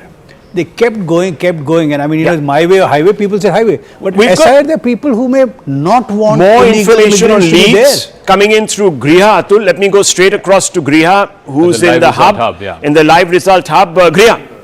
Yes, we have an update on Tejashwi Yadav. We do know that he's leading from Raghopur, but there are 30 rounds of counting, EVM countings that are going to happen. Right now, it's just the first round, and he's leading only by 893 votes so far, Rahul. We also have an update on Mithali, another star candidate of the Bharatiya Janata Party. She maintains her lead. Again, first round of counting that is on, and the lead is only by 1826 votes. And there is a neck and neck that's going on as the RJD candidate Kesari is right now struggling to maintain that lead. So he is trailing. Choti Kumari of BJP is leading as far as Chhapra is concerned. So how the fight really remains. But in very many of the constituencies, if we take a look at the constituencies where BJP is leading, there are about 6 rounds of counting that have taken place in a lot many of the BJP constituencies that we have, particularly in Muzaffarpur, where we see right now 3 rounds, and in Orai we have 6 rounds of counting completed so far. So it is a quick counting that is happening in very many of BJP seats. What are you making out on the number of rounds in most of the seats? Is it 50%? Are we seeing more than 6, around 6, or is it fewer than that? So that's what I was mentioning, Rahul, that wherever BJP is leading, we do see that the number of rounds of counting has in fact gone up to 6. And I mentioned Orai over here. There are some more seats where BJP is leading, where we do see how the number of the rounds of counting has increased. There you see in Sahibganj as well, where you have Rajakumar Singh leading by 3,824 votes. There the 5th round of counting is happening. If I take a look at where RJD is leading, right now the maximum number of rounds so far is 3rd round, which is going on in Mahishi and also in Kurhani. These are the 2 places. That's very interesting. Zach, what do you make of that? Youth factor. I mean, we've been talking about migrant labor. So we looked at the top 10 districts where there is outflow of young people in the age group of 18 to 29, and it plots to about 90 odd seats. And if you look at it, Rahul, again, a bulk of these migrant seats are in the northern part of the state. They're either in Mithilanchal or they're up in the Kosi Champaran, region. Yeah, and then there is, of course, a couple of these districts like Rohtas, etc. in the south.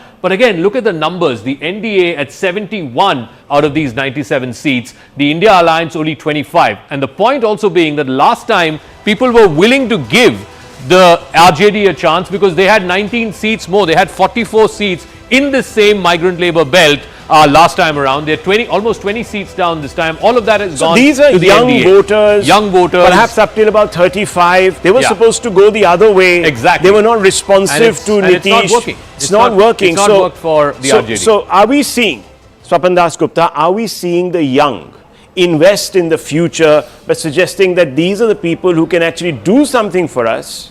Well, I think rather than just be swayed by their the migrants and most of the other castes are basically moving with a general tide. I don't think there's anything specific here. No, because unemployment was a big issue. That was a big issue. But they feel that there is a better hope right. for them. You know, the credibility. So they're investing in hope. The credibility of the NDA was greater than the credibility of the So brand Modi and brand Nitish represent certain things. They complement each other in various ways. And I think, you know, much of the conjecture about whether Nitish will be upstaged in a palace coup at this moment is grossly premature. Given the nature of these results. Improbable though? I think they are, at present, this is unlikely to happen, partly because there's a resounding verdict, and if a chief minister who's been responsible, who's been a face of that campaign, is suddenly overthrown, it's just very, very and bad. Let me try and go across more than the BJP. That's an important point. That's a very important point. Also, now the JDU is sort of pulling ahead. Higher than the BJP. Between the JDU, I think I want to make a point. You see, the JDU as a grassroots entrenched party has been very feeble. It's been a party of leaders.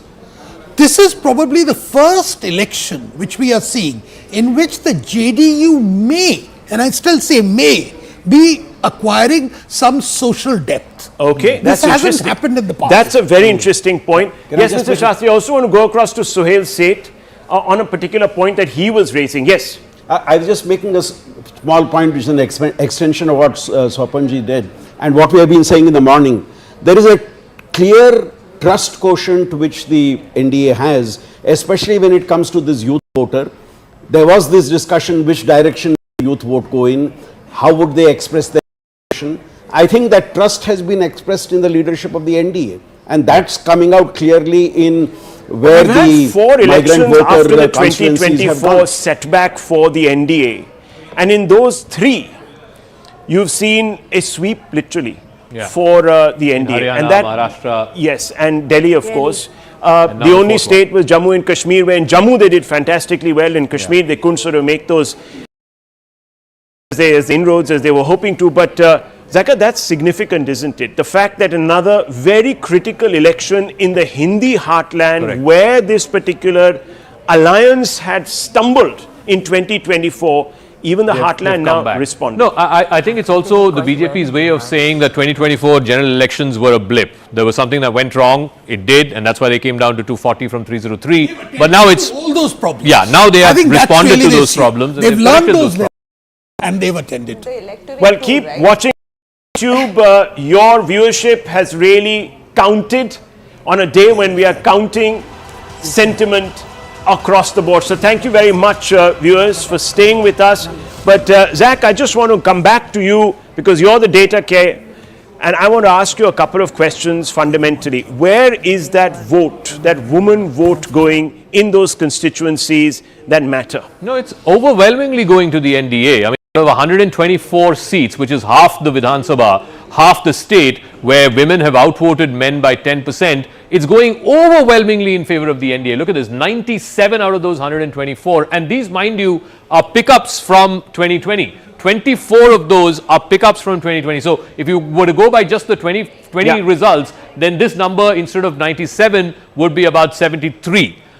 And that perhaps would have made a difference because this is going all across the different regions of Bihar, and particularly a cluster of these JDU seats. Even in that, if you were to break up and see which of the parties are leading, the BJP has 43 out of those 97, the JDU has 41, the LJP 10, And these women, particularly in the second of polls, whether it's in the northern part, in some parts even of Simanchal, here in Trihut as well, here in the eastern part of the state, they've ended up winning a lot more seats compared to 2020. You want to replicate this map from 2020?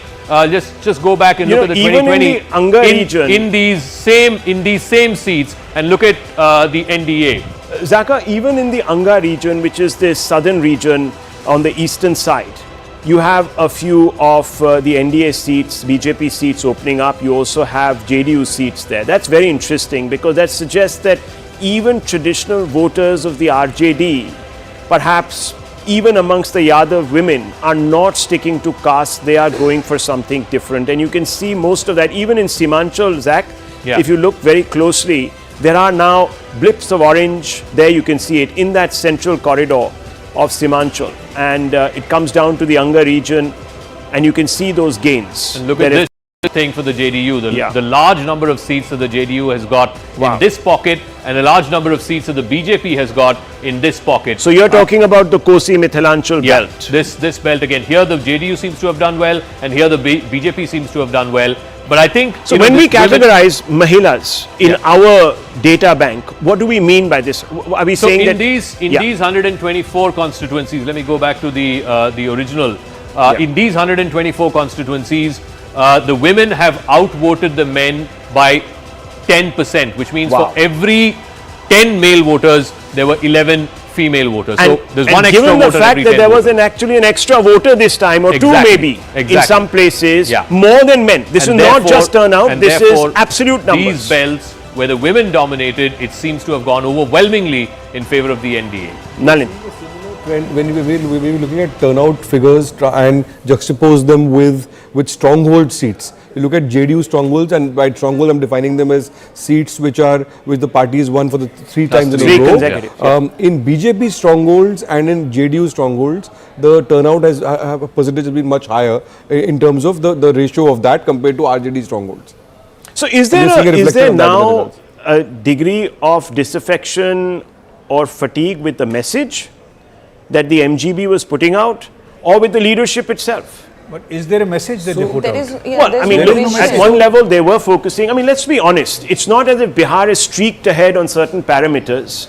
So we should be honest about that. But there was and their message was that, look, we can create the jobs that haven't been created in 20 years. But the message was, we are not Nitish, and we are not Modi. But there was no credible plan. The point is that they were highlighting a deficit. Now, why haven't people... I've got a point to make on this, that if you look at, and let's look at this seriously. If you look at the promises the Mahagathbandhan was making, they were making even more promises than the NDA, right? And it would have cost them about 60,000 crores. 36,000 crores is the cost of the promises that the NDA has made. The problem with that kind of messaging is that it's just Me Too messaging. There was no coherent vision of a development of a state level. You were saying that, okay, these guys give you this, I'll also give you this, a little bit that. But there was also a memory of Jungle Raj that came back.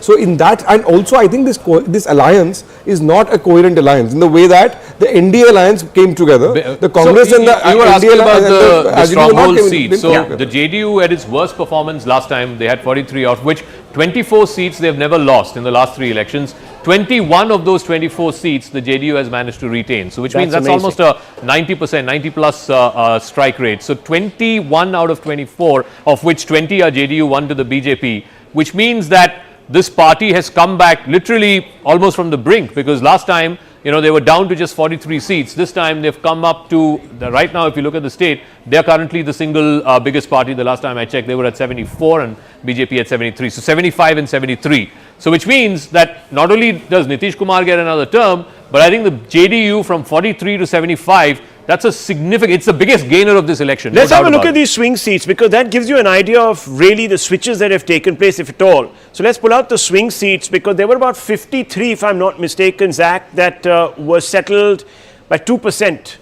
There was a difference there. So let's have a look at those swing seats, because they give you an idea of transference. So if a particular mandate is turning, it's the swing seats that will give you the best idea of just how much the mood has changed. We were also talking about it in the morning. I think one of the reasons why the alliance did not work was because the two principal parties, the RJD and in this case the Congress, were hell-bent on two different issues. The RJD kept talking about unemployment and youth and migration and so on, and the Congress, chose to make SIR the biggest issue. And if you look at the SIR, it's had very minimal impact. Look at that again. I mean, if you were to go back to the overall state, out of the 106 seats where the SIR impact was felt most, the NDA had 78, which means that, look, find these documents that the Election Commission is asking, but once that issue is settled in September, then no one was talking about the SIR. The SIR was not a matter of concern because I have got my voter ID, I have my name in the list and I can go and vote. So many people were saying, I think it was Nistula who was making that point, that perhaps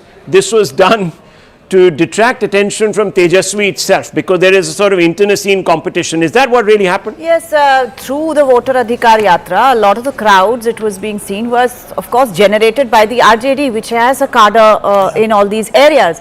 And before the Gandhi Maidan final, it seems the father and son, Lalu Prasad Yadav, Tejashwi, had a heated conversation, and he told him that the father told him that it's not your job to make sure that Rahul Gandhi is a leader. You have to ensure that you remain the leader. So at the Gandhi Maidan, the final Congress guys were there, but very few RJD. They didn't turn up. He didn't turn up. And then directly after that, he set off on his own yatra. Tejashwi set off on his own yatra, and there were no other allies who travelled with him. I've got an alert.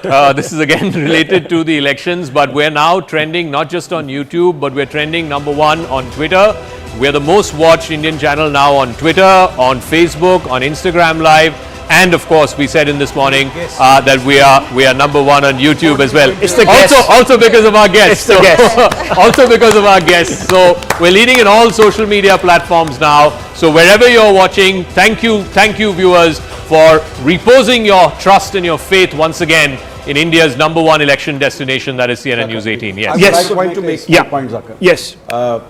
We are referring to trust. And I think this election is also about the trust quotient which we have been talking about since morning. There have been a galore of promises made by different political parties. And this result indicates that the trust in the promises made by the NDA is something which seems to have appealed to the people. Much more. For two reasons. One, the performance of the government in the last 5 years, especially when it came to the Mahila vote, it's not just about that 10,000, but what was done by the party earlier. Before. And secondly, in the case of the BJP, it was also about the 10,000. A lot of people will say that you got 10,000 into your account in September with a promise of perhaps more. You know that I'm also, before that 10,000, there was a lot that was done for women. Yes, of course.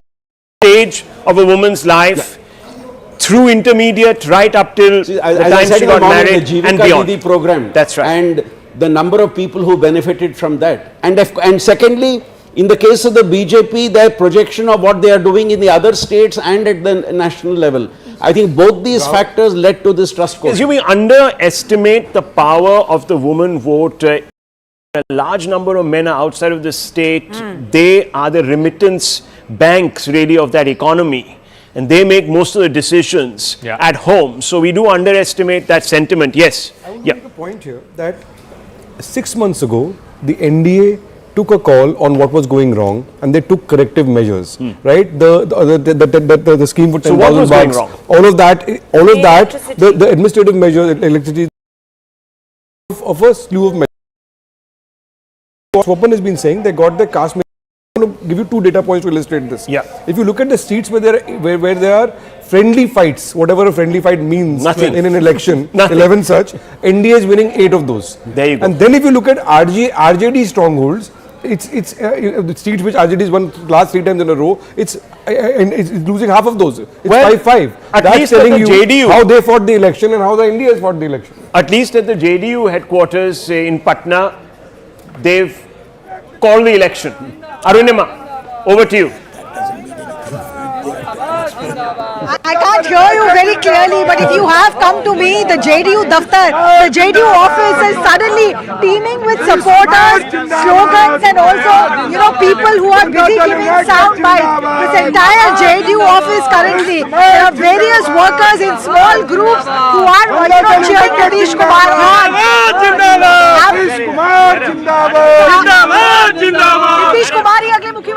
बिल्कुल कहीं कोई शक समाधान का कोई सवाल ही नहीं है और पूर्ण बहुमत में एनडीए की सरकार मुख्यमंत्री के पद की बागडोर की क्या तैयारी है? तैयारी बहुत बड़े है, बहुत बड़ा जश्न होगा। अभी 1-2 घंटा इंतजार कीजिए, बहुत बड़ी तैयारी है। Okay, so they were telling me that there are laddus being prepared. क्या है विपक्ष उड़ गया? एकदम हवा में पहले ही से उड़ा हुआ है, पहले ही से, इसमें कोई शक नहीं है। पहले ही से उनका हालत खराब है।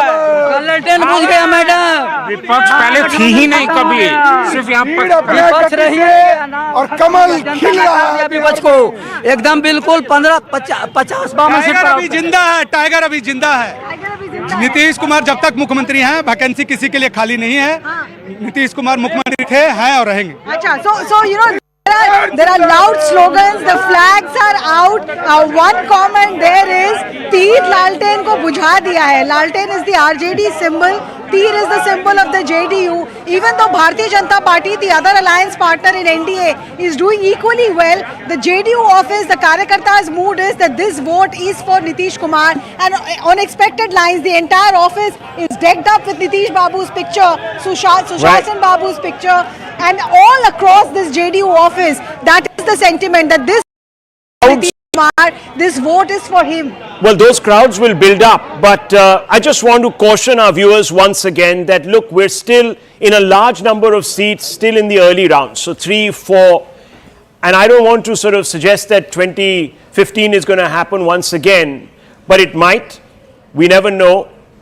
India is an open democracy where every vote counts, and in this particular election there has been a turnout bump. So things can still change. The RJD still believes that they're in this contest. The JDU has called it for their leader, who they say Tiger is still Zinda. Not Rahul, yes. I just want to make a point about the lack of the circumspection in the RJD camp. You know, they haven't yet started the process of bloodletting, etc. There's a very practical issue involved. If the moment the RJD or the sort of beleaguered force concedes defeat, what you have is their in the counting centers all deserting en masse. Right. And that is a catastrophic thing. So as far as they are concerned, they will till the very last moment maintain the pretense that we are in the fight, that these are early days, etc., etc. And because otherwise, you know, everyone disappears. It's bad for democracy. Yes. I think there's one point that also needs to be made, that if you look at the top 3 BJP in terms of public persona, Honorable PM, HM and Yogi ji, look at the number of rallies they did and how many hours a day they were campaigning versus Tejashwi or Rahul Gandhi, who was Rahul Gandhi disappeared for 2 months. Now, he disappeared for eventually 2 months. the people want to see who they're voting for, and if you have no message, no presence, then guess what? There are no votes. Well, people say that the Congress tried to play a different hand this time. They reached out more to OBCs and so on and so forth. There's a party that's trying to reorientate its strategy. So, but still, you can clearly not. Things, right? Clearly not. So, Rahul Verma, 3 psephological points from you. I'll give you 5. Five. I think given the numbers we are everything seeing, in abundance this time. Given the numbers we are seeing, one should basically call this a combination of factors. It's a perfect storm. NDA started with a bigger social coalition to start with. Second, they have an advantage on leadership, right? Like if you compare 2 national leaders from each side and 2 regional leaders, on both counts they have an advantage. They had schemes up to election. Fourth, I think opposition gave away this. They had some head start, but as the campaign progressed, they did not act you're like saying combination. How would you back that? How would you say that the combination has worked? Is it because both the partners, the JDU and the BJP, have done better than perhaps even their own expectations, given the numbers here? Both seem to be getting better. So they are contesting lesser seats, but their strike rates have gone up. Right, and not just JDU and BJP, even LJP, HAM and RLP is also pulling up the rate. So it seems like a perfect sort of like. So it was interesting because some of the junior partners were sort of opposed to the fact that Chirag Paswan was getting these additional seats. There was that talk also. Oh, but that kind of jostling should be between constituents. Right. No one is going to, everyone is So you get the best deal for your own alliance. Yeah, exactly. While maintaining your own presence. Just coming to you. Right, it's always in an alliance. you should also get the best deal and alliance should also get the best deal, right? Only then you will perform as a unit and win. So it's everything, and then the schemes work, and then I am saying like opposition gave away this out. Their narrative was disparate, and so at the end the elections become competition between two sort of like units, and one look more credible. Well, look at the numbers right now, friends. Just look at the numbers. 243 leads we've got, and out of that the NDA is leading on 175, the BJP and JDU within the NDA neck and neck, and that's a big number.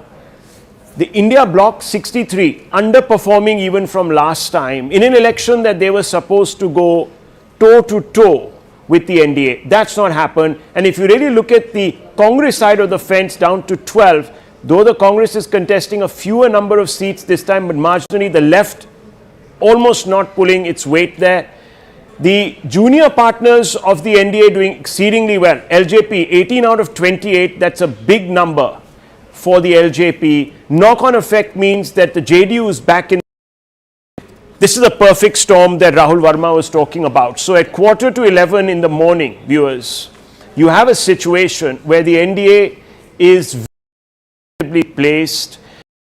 Number of pollsters predicting a tight fight. We don't have the vote share numbers, do we, Nalin, at this moment? But I would like some of those vote share numbers. Okay, so just pull them out. Yes. Thank Prashant Kishore. So I want to ask you, Prashant Kishore factor. I was about to come to that, and I just want to take you guys all across this. Prashant Kishore, what happened? Who's he knocking on? I don't know in some ways, his campaign damaged Tejashwi's ability to emerge as a credible alternative. To the youth, for the youth. So he's taken away. But how do we know? Because what is his vote share? Many people said that if that vote share exceeded 5%, he'd be trouble for the NDA. No, sometimes things may not turn out, like, you may not be able to do precise calculation. But think of it. His campaign basically showed that Tejashwi, who himself is sort of like not well educated and that kind of things, how will he be able to deliver the biggest promise that he's making? So in some ways, it basically brings stability. So the Prashant Kishore factor not kicking in, the third alternative not kicking in. No, it's also more than that. I think the Congress in particular, as the leading opposition party in the country, must seriously reflect as to why it is being seen as an anti-growth party.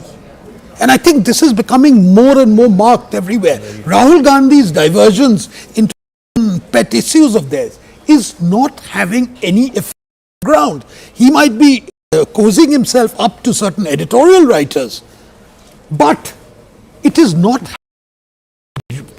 Now look at the SIR issue. It was a non-issue which he's trying. He's trying to make the constitution, which for some fluke of a reason he managed to get some resonance in 24. He's trying to make that into a main issue. But there's been the larger issues which are there in the country have not been at all addressed by him. And as far as the economic issues are concerned, he's a blank. It's a complete blank. So he doesn't have a positive roadmap for change. They are moving, they are trying to emulate the left wing of the Democratic Party in the United States. That's their role model. I thought you were going to come to that, because that's the Mamdani sort of streak. There is that streak, yeah. Which is a self-defeating proposition. Yeah. If it doesn't work in Bihar, it can't work anywhere else. Far predates Mamdani. Yeah, it predates. That's true. It does. In fact, we don't know which populism has actually influenced which. Prashant Kishore, I wanted to say he was one of the unknowns of this election. Nobody knew how much he would get, who he would hurt. The presumption was that because he was Prashant Kishore Pandey, that he would be hitting the BJP and the NDA Gathbandhan. But he has been pretty Catholic in terms of just out at everybody. He attacked BJP. So I want to ask you, because the MGB... These are refugees of the... Let's go across to Pavan Khera, the first real Congress reaction coming from the inner think tank. Let's listen. Well, how do you assume this, that we believe? As I said, the initial trends in itself show that Gyanesh Kumar Gupta appears to be succeeding against the people of Bihar. अच्छा sir, चुनाव में इतनी मेहनत की, कार्यकर्ता आपका जो है वो बूथ पे लड़ा, उस कार्यकर्ता को कोई मैसेज अभी देंगे, आप इंतजार करिए। अभी जैसा कि मैंने कहा, ये शुरुआती रुझान है और कार्यकर्ता भी समझ रहा है इस बात को कि ये लड़ाई बीजेपी, कांग्रेस, आरजेडी, जेडीयू की नहीं रही। अब ये लड़ाई सीधा सीधा ज्ञानेश कुमार गुप्ता और भारत की जनता की लड़ाई है।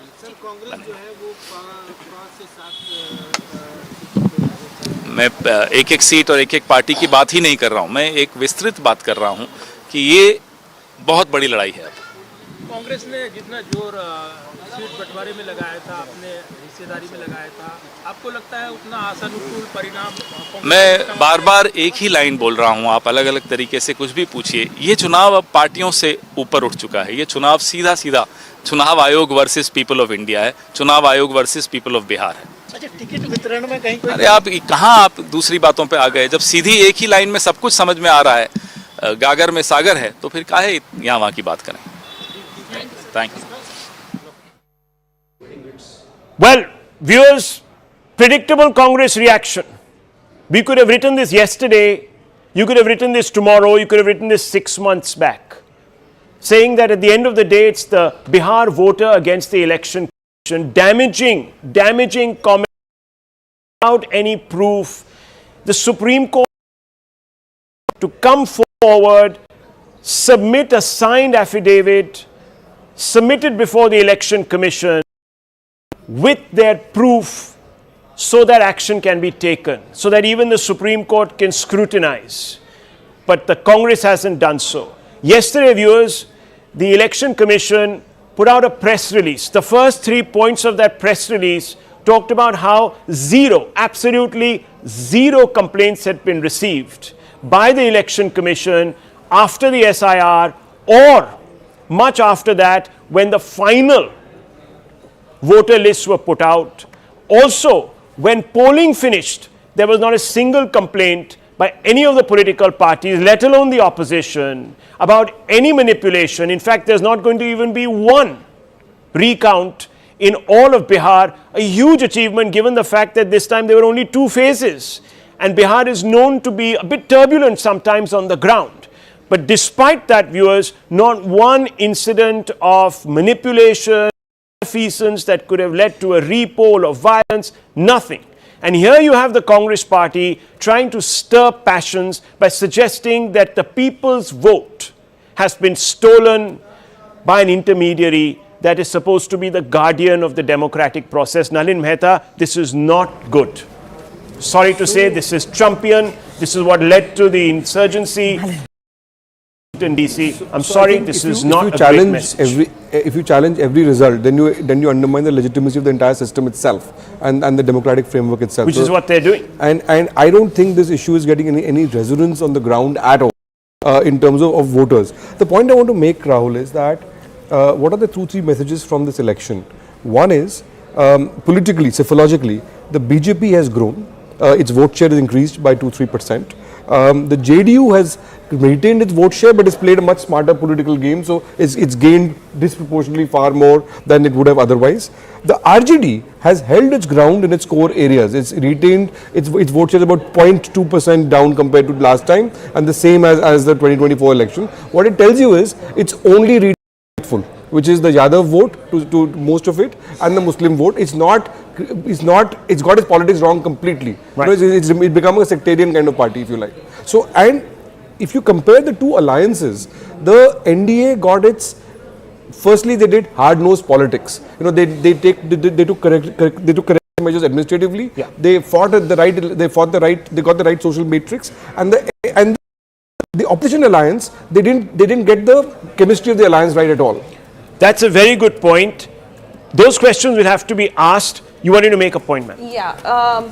So going back to the reason why SIR became an issue for the opposition, we also have to, the question they ask is that why, why is states? Well, the NDA is up at 180 now. There's a change in electorate behavior as well. Yeah. Because I think 2024 Lok Sabha, I think there has been some kind of a spook in the electorate as well. I think that's why we see the numbers of people coming out to vote as well. Okay, Mr. Shastri. As you mentioned, the NDA is now moving to 181, and this typically happens as you come to the close of the election, where the one leading moves higher, you will notice the RJD has been coming down also. This is an absolute whitewash, really. This is, I like hate a using that term 2015 tsunami result. because it's sort of associated with destruction, but this is a wave Except for the unprecedented. Undoubtedly, it's a wave caused by a Bihar double-engine NDA. And An more NDA which voters had two coming engines, in, both- more voters coming in, exercising a preference towards the NDA. This will appears as a massive shot in the arm. Not just shot in the arm. I think there's a basic Confidence. issue with the Congress. Yeah. Power without proximity. They talk down Yes. to everybody. Early on, you would have the basics of, जनता जनार्दन है, उनके vote को हम accept करते हैं. Here, there is not even an acknowledgement that X number of crore people have exercised their mandate. That's right. That they've done well. They just come out with SIR. Well, I mean, it's like teaching the people what to do. Let me tell our viewers, we have a bag of tricks that we are going to now unfold, which helps you visualize this data. And we're going to pull out some of our tools and we're going to show you where this election has been won or lost, depending on which side of the fence you're on, or why these leads are now going to take on perhaps a more definitive characteristic. I don't want to get ahead of myself because that's not the style at CNN News 18, but I think it would require now a rabbit emerging from the hat to say that this election outcome is going to reverse, because the gap is just too much now, isn't it? The gap is too much, Rahul Verma, for things to change dramatically. Even in 2015, things were still sort of up in the air, margins were small, a large number of seats had not been called, but here it appears that the counting has taken place quickly, and there doesn't seem to be that sort of lag. Oh, absolutely. I don't think trends are going to reverse. You might see 10% movement here and there in terms of seat share, but usually what we have known that once a party takes a big lead or an alliance takes a big lead, there is a bump towards the end in favor of them. And so what we are heading to is perhaps 2010 kind of victory which BJP and JDU had together, or 2015 kind of a victory which Nistula was just pointing out when JDU was part of RJD. So it's a massive mandate and much more like and that massive mandate is now reflecting. Let's just pull out those strike rates, big numbers. As I said, viewers, these are our bag of tricks, analytical tools that will help you understand this mandate a little better. 76% is a strike rate for the BJP.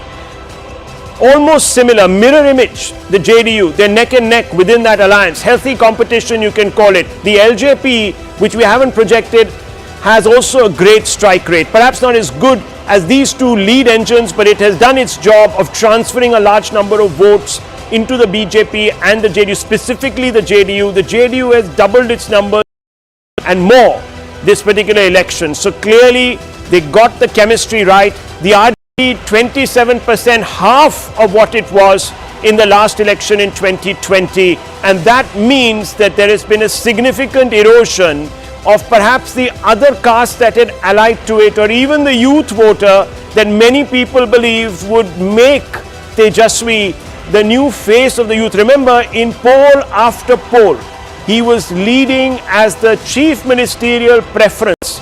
Clearly, his own popularity, or what those polls suggested were his own popularity, has not knocked on to his party, which has big repercussions, not just for Bihar politics, but also for the RJD and the leadership and the Yadavs, the family at the top. The first family, Yadav family, big problem.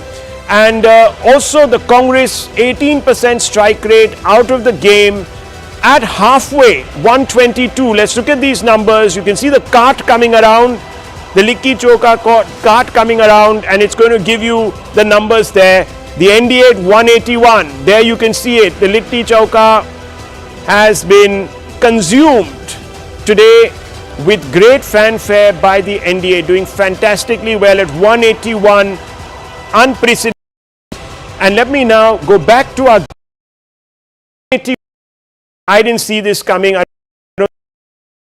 Amit Shah, in interview after interview, specifically to Rahul Joshi, the first one, made it very clear that he is expecting a 2/3. This is now in that territory. Amit Shah in many interviews has said that he will not say lower than this, right? This As is a party tough, but leader. this is a tough election. I mean, Bihar is a notoriously tough state to gauge. Oh, true, but how can Amit Shah just say, oh, we will only get one more seat than the half mark, right? Amit Shah always has to say that we are winning 2/3 or third. So it's not that he alone could see it. I think once the exit poll came, there was always a possibility. There was only one exit poll that went in this territory, and that was a Chanakya exit poll. Exit pollsters. And Chanakya read Chanakya. I shouldn't say this, but most pollsters are not well trained to convert votes into seats properly. Wow. Especially if you don't weigh this kind of data with the gender differential turnout, then you could get any kind of number. So previous elections in Bihar have been hyper-local. Many people have used this term. This time it doesn't seem to be. You see, there was a narrative, at least in the English language section of the population, which suggested that Bihar is a dysfunctional state, that Bihar is actually going to collapse, that Bihar is like the old thing about Bihar being a state of mind, etc. Now, what these results show, increased turnout, no violence, a pretty emphatic victory, and a pretty emphatic rejection. All of these show that there is that dysfunctionality is not in. That what we are seeing in Bihar is that Bihar is gradually becoming more and more a normal state of the Indian Union. And to my mind, that's a huge achievement. Huge achievement. Land responding once again. Yes, beating it is for the responding, NDA. and I think that question still remains for the BJP. You know, this is the only Hindi-speaking state where they don't have a chief minister they haven't had a chief minister ever on their own. This is a handsome victory nevertheless, and as I was saying earlier, it looks like a 2015 mandate except for the other side, which is the NDA. That last time Mahagathbandhan had got it in 2015. There had been a lot of confidence, very quiet confidence from the NDA side through But that the election. one big preconceived notion, given the fact that there are 1 in 4 voters are youth voters, Nalin, that the youth was not responding, that Gen Z was not responding to the BJP. Perhaps the Prime Minister has lost his connection with the Gen Z voter, that Gen Z is going to now lead this Gen country. Z, I think, still had a generational trauma from 20 years ago. I think they've channeled that. I think this is not just Gen Z reacting to Jungle Raj. I think this is Gen Z reacting to the promise of Sushasan Raj.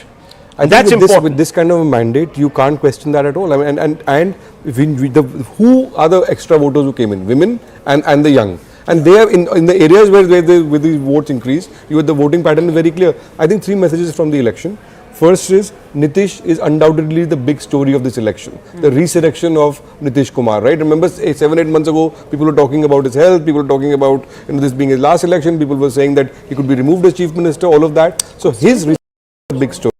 Second, I think, is the JDU may well face, in the not immediately, but in the next, say, 12 months to 24 months to 36 months, an existential crisis. Because you have not won, this is the second election they've lost in a row. RJD. And there's a RJD, you mean? I mean the RJD, sorry. Yes. Thank you for correcting me on that. And the third, on PK, somebody just sent me a joke saying, have the total votes polled by Jan Swaraj party in the entire Bihar election exceeded the number of interviews given by Prashant Kichor in the last 3 months? Well, obviously the people who do this are supporters of the BJP. Believe that, look, we have a situation where you cannot have an alternative to the development vision that is being offered. The trend is clear, Rahul. Look, The I mean, BJP is PK structurally growing. So the reason that many people will lament the fact that PK hasn't grown is because he tried to generate an aspirational vote or create an aspirational vote bank beyond caste. He did, and I think unfortunately the alternative was then clarified in favor of the NDA. Okay, yes, you were making that point, Nalin. I think you got... I was saying that Saket has been making the points in the morning that PK may not have got the votes, but he was very instrumental in damaging the credibility of Tejashwi Yadav in this campaign. How? Right. That's Just because he basically said that Tejashwi has no agenda, the capability to actually rule. Yes. In terms of election planning, I want to go back to what Rahul was also saying, that imagine how right the NDA got it, that the also is very identical to the number of seats currently showing. for both JDU as well as BJP. And for PK, I want to go back and say that becoming a Neta is his Achilles heel. So he takes emotional decisions out of nervousness many times because he desperately wants to become a politician. Okay, Mr. Shastri. Yes. Everybody has been talking about the Mahila and Yuva factor. Yeah. Beyond a shadow of doubt, it has played a role, but that's not the only two factors that seem to have played a role. Otherwise, you would not have had such a massive mandate. So, Mahila, Yuva, yes, but other than that, I think voters who have certain expectations of this government. Well, I also believe that traditional RJD voters may have actually begun to peel away, which is that is the reason there's this existential crisis. RJD has been able to hold on to its base. But so friends and viewers, just look at this. I'm going to break this down according to our filters so we can actually deep dive this data a little bit. Phase 1. Here you see phase 1 data, and if you can just cut to this screen, and we're going to project it up there also on our big screen. Look at phase 1. These are the seats that went to polls the first. It was split exactly half-half. About 122 seats went to polls for the first phase. And in 2020, you saw in the first phase in the 2025 Vidhan Sabha 121, you had a whole bunch of seats. This is the 2020 phase 1. There you saw the NDA done pretty decently up there. But if you look at this by years and filters, and now you have a look at this phase 1 data, and you look at the numbers, again, there's a gain. So there's this gain that has taken place, which perhaps was not thought through by the opposition. Now let's have a look at some of the other filters. Let me look at the migrant factor, because this is an important one. And this is a factor that I need to just get into 2024 here, just forward. Look forward. Yes, that's the 2020 migrant factor. 1 second. Yeah, sorry. Just tell it 2020. Yeah.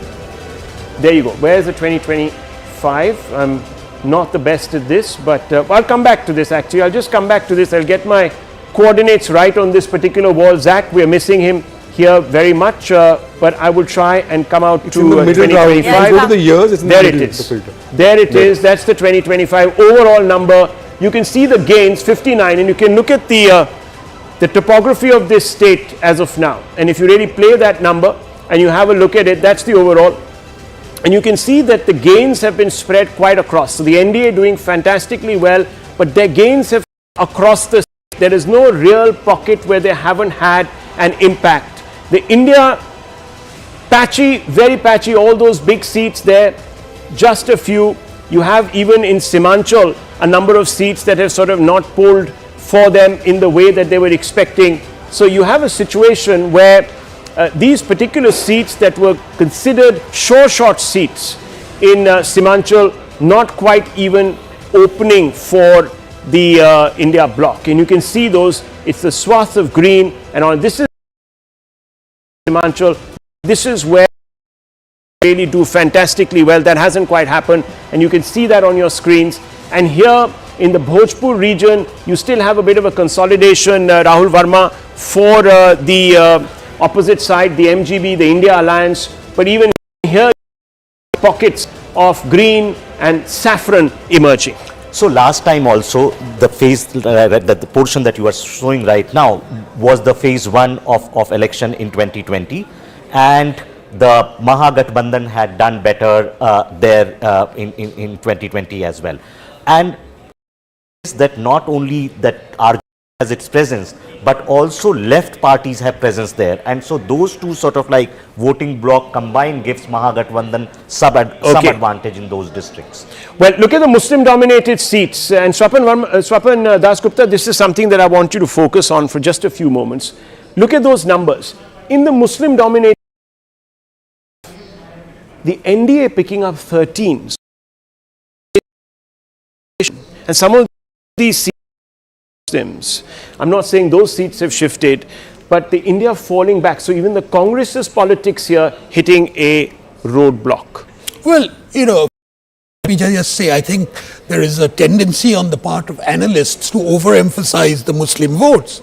And the Muslims certainly vote, but they are not the ones who vote. Yeah. And in this case, what is important is that here we see a counter consolidation, which has always been the approach of the BJP. And to what extent OIC and others may have shaved away a little bit, I don't know. The statistics will point out. Well, we'll have to break down those and numbers. And I think turnout will also be a determinant in this factor. But the entire strategy of the Mahagathbandhan to base their entire calculations on what happens in Purnia and Kishanganj and Katihar, to my mind, is a bit flawed because it has its repercussions elsewhere. Yeah. Muslim seats, to add to what Swapan was saying, even last time, out of the 53 Muslim-dominated seats, the NDA won 29 and the India Alliance won 19 because of counter-mobilization. Yeah. But I want to make one more point. There is a seat called Shiohar with a per capita income of 19,000 rupees, one of the poorest districts in the country. Even there, the JDU is winning, and that if that's an example or that's an illustrator, it kind of shows that even there, the Mahagathbandhan or the RJD is not being seen as an alliance that can deliver on growth or on jobs, and I think that is quite an illustrative factor. Tuhin Sinha joins this broadcast. On that point also, let me go across to him. He's of course the national spokesperson for the Bharatiya Janata Party. Tuhin Sinha, what do you owe this victory to? The Congress, your opponents have come out and said two things. Number one, that the Election Commission even now is only projecting one set of data, which is where the BJP and the JDU are leading, number one. And number two, most importantly, they're saying that this was a vote that has been stolen by the Election Commission. Your reactions to this? Good morning, Rahul. Good morning, everybody. Historic day for Bihar. And the one message which is very clear is that our my factor, Mahila Yuva, is far more potent than the cliched my factor of RJD Congress alliance. But I'm glad you mentioned, the Congress's perpetual loser behavior, the way they have been maligning institutions, the way they have been casting aspersions, this time 3 months before the elections. There are two factors which have been at play over here. Okay. Number one, the pro-incumbency factor. The pro-incumbency factor, people are habituated to, a progressive government that Bihar has seen in the last 21 years. But at the same time, there is an anger brewing against RJD Congress for their negative politics, for Rahul Gandhi's, petty behavior, the way he frivolously talks about Chhat Puja, the flippancy, the charges, the allegations against institutions which have not been proved. So unless the RJD and Congress take note of this anger, they will be diminished further. But yes, finally, it's an endorsement of more. Okay, so let me bring in Surjit Bhalla also on this, but viewers, on your screens right now, we are showing you the projection of how the assembly is going to look like if things stand. 183 NDA sweep of Bihar, the India down to 55. And you can see here, friends, that this is going to be a very big problem. This is going to be a very big problem for the India bloc to justify. They're going to have to come out and say to their... They aren't talking about the state of Bihar. That's done and dusted. Now I'm talking 5 states that are going to the polls. But let's look at the India numbers, the NDA numbers: 183, JDU 79, BJP 78, neck and neck, LJP 20, HAM 4, RLM 3. The bit players adding up. They're the all-rounders. The tail has... It's a long tail. The India bloc, apart from its opener, the RJD, which has sort of blown its chances. Everyone else, either in single digits or barely over double. I want to go straight across to Surjit Bhalla because the BJP national spokesperson says this is a positive incumbency vote. 20 years and Nitish is increasing his footprint in Bihar. Mr. Bhalla, we do look at the micro data and that suggests not enough jobs being created in Bihar over the last 20 years. Many new industries that could have come up have sort of given Bihar the go-by.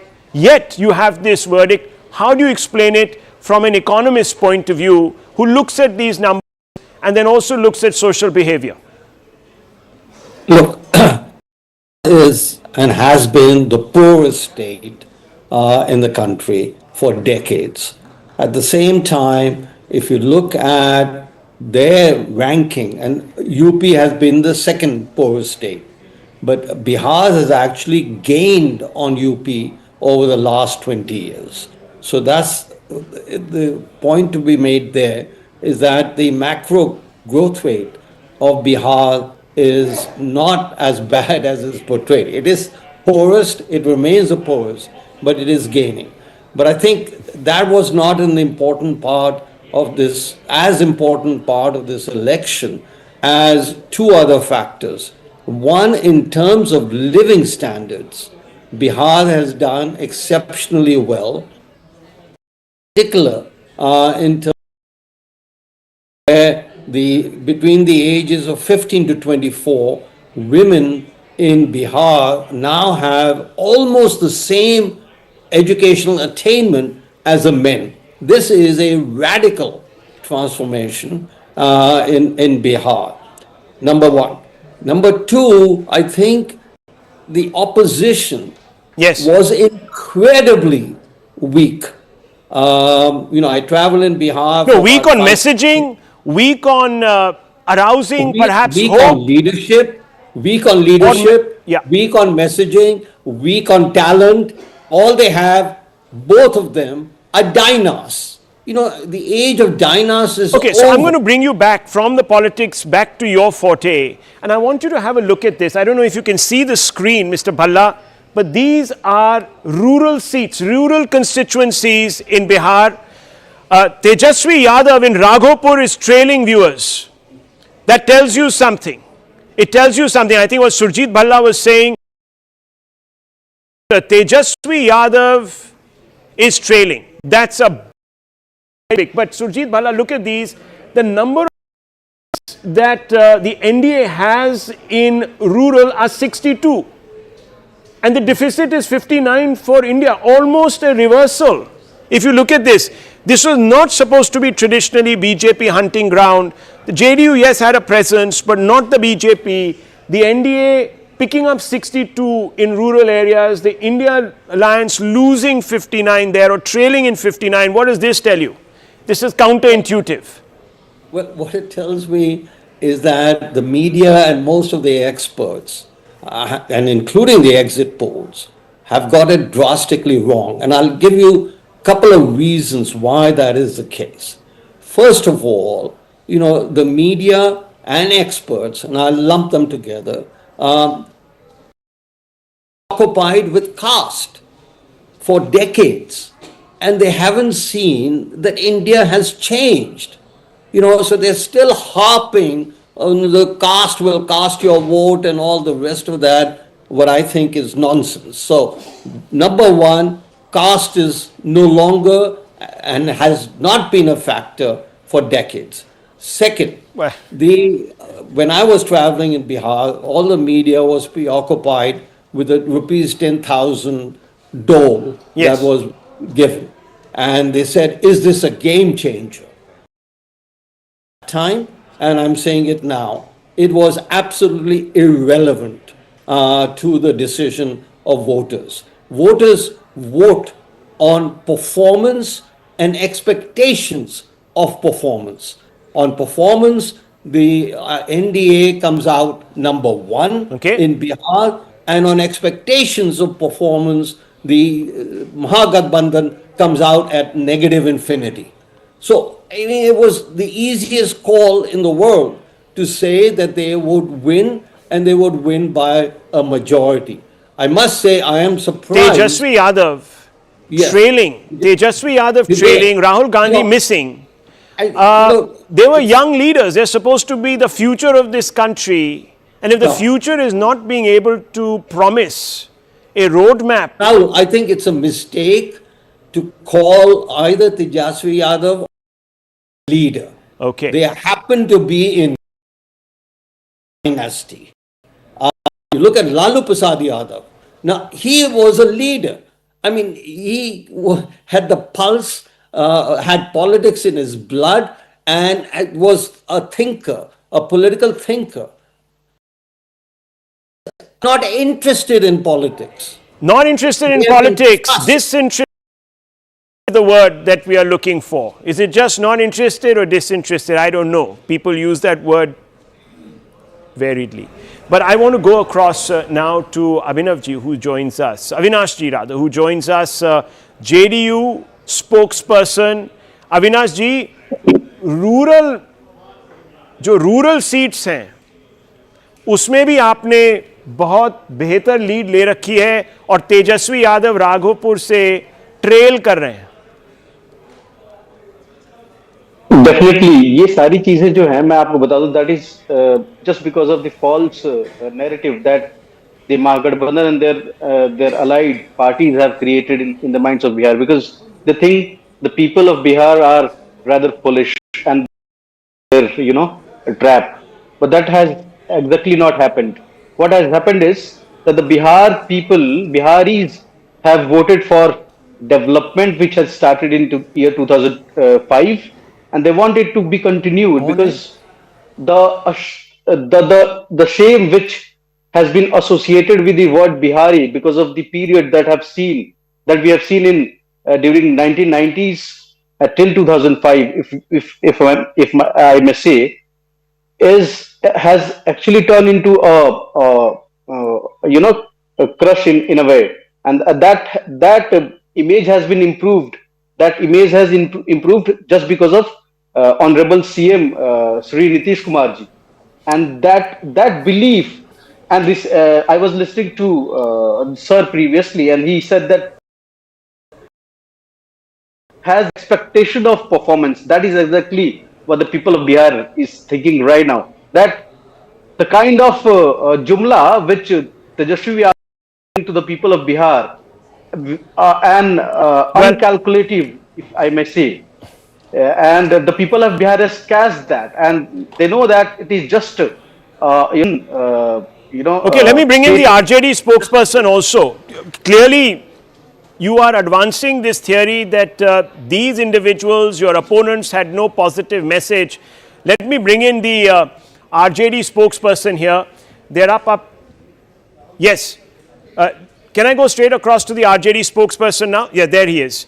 Rakesh ji, yes, आपकी party काफी पीछे है और अभी हमें ये भी लग रहा है कि तेजस्वी साहब जो हैं वो भी अपनी सीट राघोपुर से ट्रेल करें. हाँ, 3 राउंड ही काउंट हुए हैं 30 में से, मगर तभी भी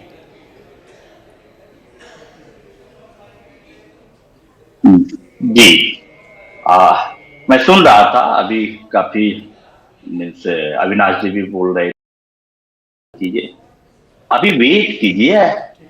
अभी जिस ढंग से जनता ने महागठबंधन के पक्ष में वोट किया है, ये शुरुआती रुझान है, शुरुआती 2-3 राउंड है. आप वेट कीजिए, आप देखिए. हम कॉन्फिडेंट हैं कि हमारी सरकार बन रही है और बनेगी. और अविनाश जी बोल रहे थे जुमला के बारे में, and means most of the people का, each and every people of India know who is known for the jumla, lies and lies after lies. तो बट सर आप कैसे कह सकते हैं, क्योंकि देखिए all lies are easily exposed and you went to the voters saying that don't fall for the lies, but clearly the voters have not trusted you, sir. That's fundamentally the issue. And if Tejaswi right now, though very early days, 3 out of 30 rounds have been counted, so those leads could change. But if he's trailing right now, gives you an idea of the sentiment. Look at the overall numbers. The NDA is at 190, sir, and at least 4 place now across all constituencies. This is a trend. Yes. The same thing happened in 2015. The same thing happened in 2020, and now also this is the same trend. So, Avinash ji, your response. ये ट्रेंड इसलिए है क्योंकि EC घपला कर रहा है, slow counting कर रहा है. ये तेजस्वी साहब ने आज सुबह भी बोला, कल भी बोला. How do you respond to this? A very easy takeaway that the opposition Mahagathbandhan always takes.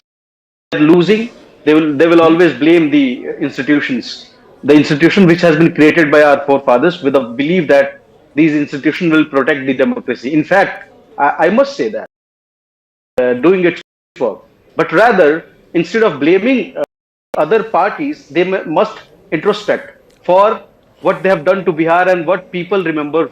You know, okay, just hold your thoughts, because something recent... dramatic has happened in the last 2 minutes. The NDA is now at 192, so it's closing in on the 200 mark.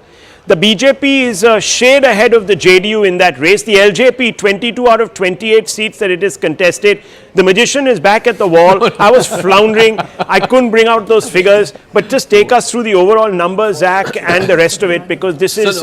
you were trying to do the phase 1 and phase 2. Yeah, so there's an interesting data there. You know, there isn't much difference alliance-wise. Out of 122 in phase 1, the NDA had 94. But if you look at the breakup, the JDU has done better than the BJP in phase 1. It's got 46 and the BJP is 39 out of the 94 that the NDA got in the 121 that went to...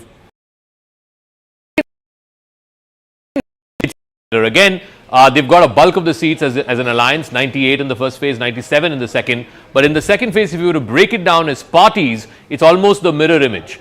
The JDU is number 2 at 34 and the BJP number 1 at 40. And I think a large part of that is because of this Mithilanchal, this northern, north of the Ganga belt. Here in Simanchal, where the JDU did not do well last time, they've got a whole pocket of seats. And then, of course, in Bhagalpur, which is their sort of stronghold seat, so would they these seem to be have done well. some Muslim voters might have even voted for Nitish? It's possible. It's possible that Nitish has had some Muslims voting for him. But more than that, I think in Simanchal, what happened is one collapse of AIMIM. I think he's completely gone. Whichever Muslim voter voted for him last time has now come back to Congress and RJD.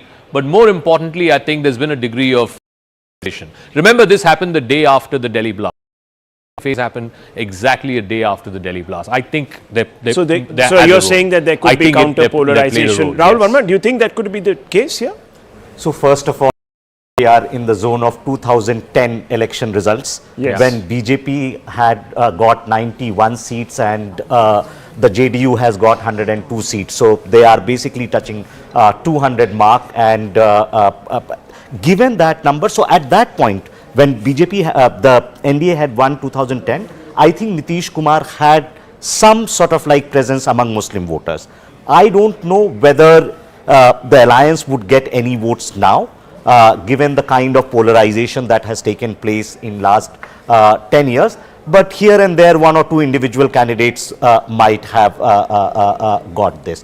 I think it's basically what seems to be happening. The JDU was criticized for reducing the number of seats that it had given to Muslims recently. But what seems to be happening, that it's not just that the all allies are putting together, it's now the sum is becoming whole than the parts, right? Each one is pulling the weight, and then they are basically getting an extra leg up. So look at the Muslim dominated, what was saying, even in Simanchal, a large number of seats out of the 53 Muslim dominated seats, 41 of it, that's more than, again, close to 90%, 41 out of that 53 has gone to the NDA partners. And in the Simanchal region, you have a lot more Greens this time, which is the JDU seat, as opposed to what we saw last time. So I think a degree of counter polarization, reverse polarization, call it what you want, seems to have happened here.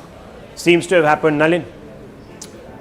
No, so there's absolutely counter mobilization which has happened. No, and I'm talking actually, moving beyond the Muslim vote, the rural shift that has taken place. I mean, that is, I think, almost landslide. I mean, it's gone the exact other way. If you look at the number of gains that JDU is making, look, it's a complete sweep in 23 for NDA, 46 for I mean, what the India and the others have lost, NDA has gained. Pavan Verma, I believe, is... Pavan Verma, let's go straight across to Mr. Pavan Verma.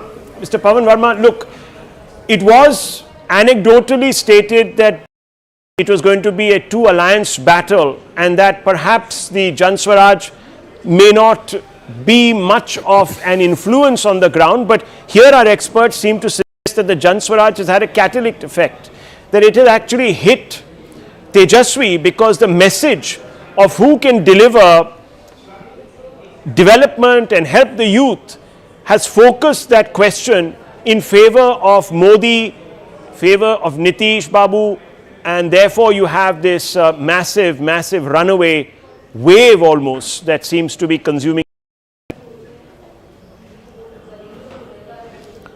Well, Rahul, Jan Swaraj has had an impact on the ground.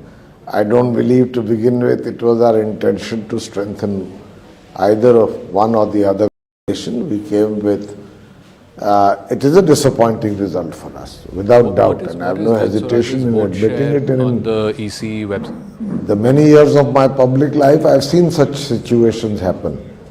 But we have a consolation that we came with the right message, the right ideology, with absolute sincerity to carry out fundamental changes on the ground on issues which matter: jobs, education, migration, corruption.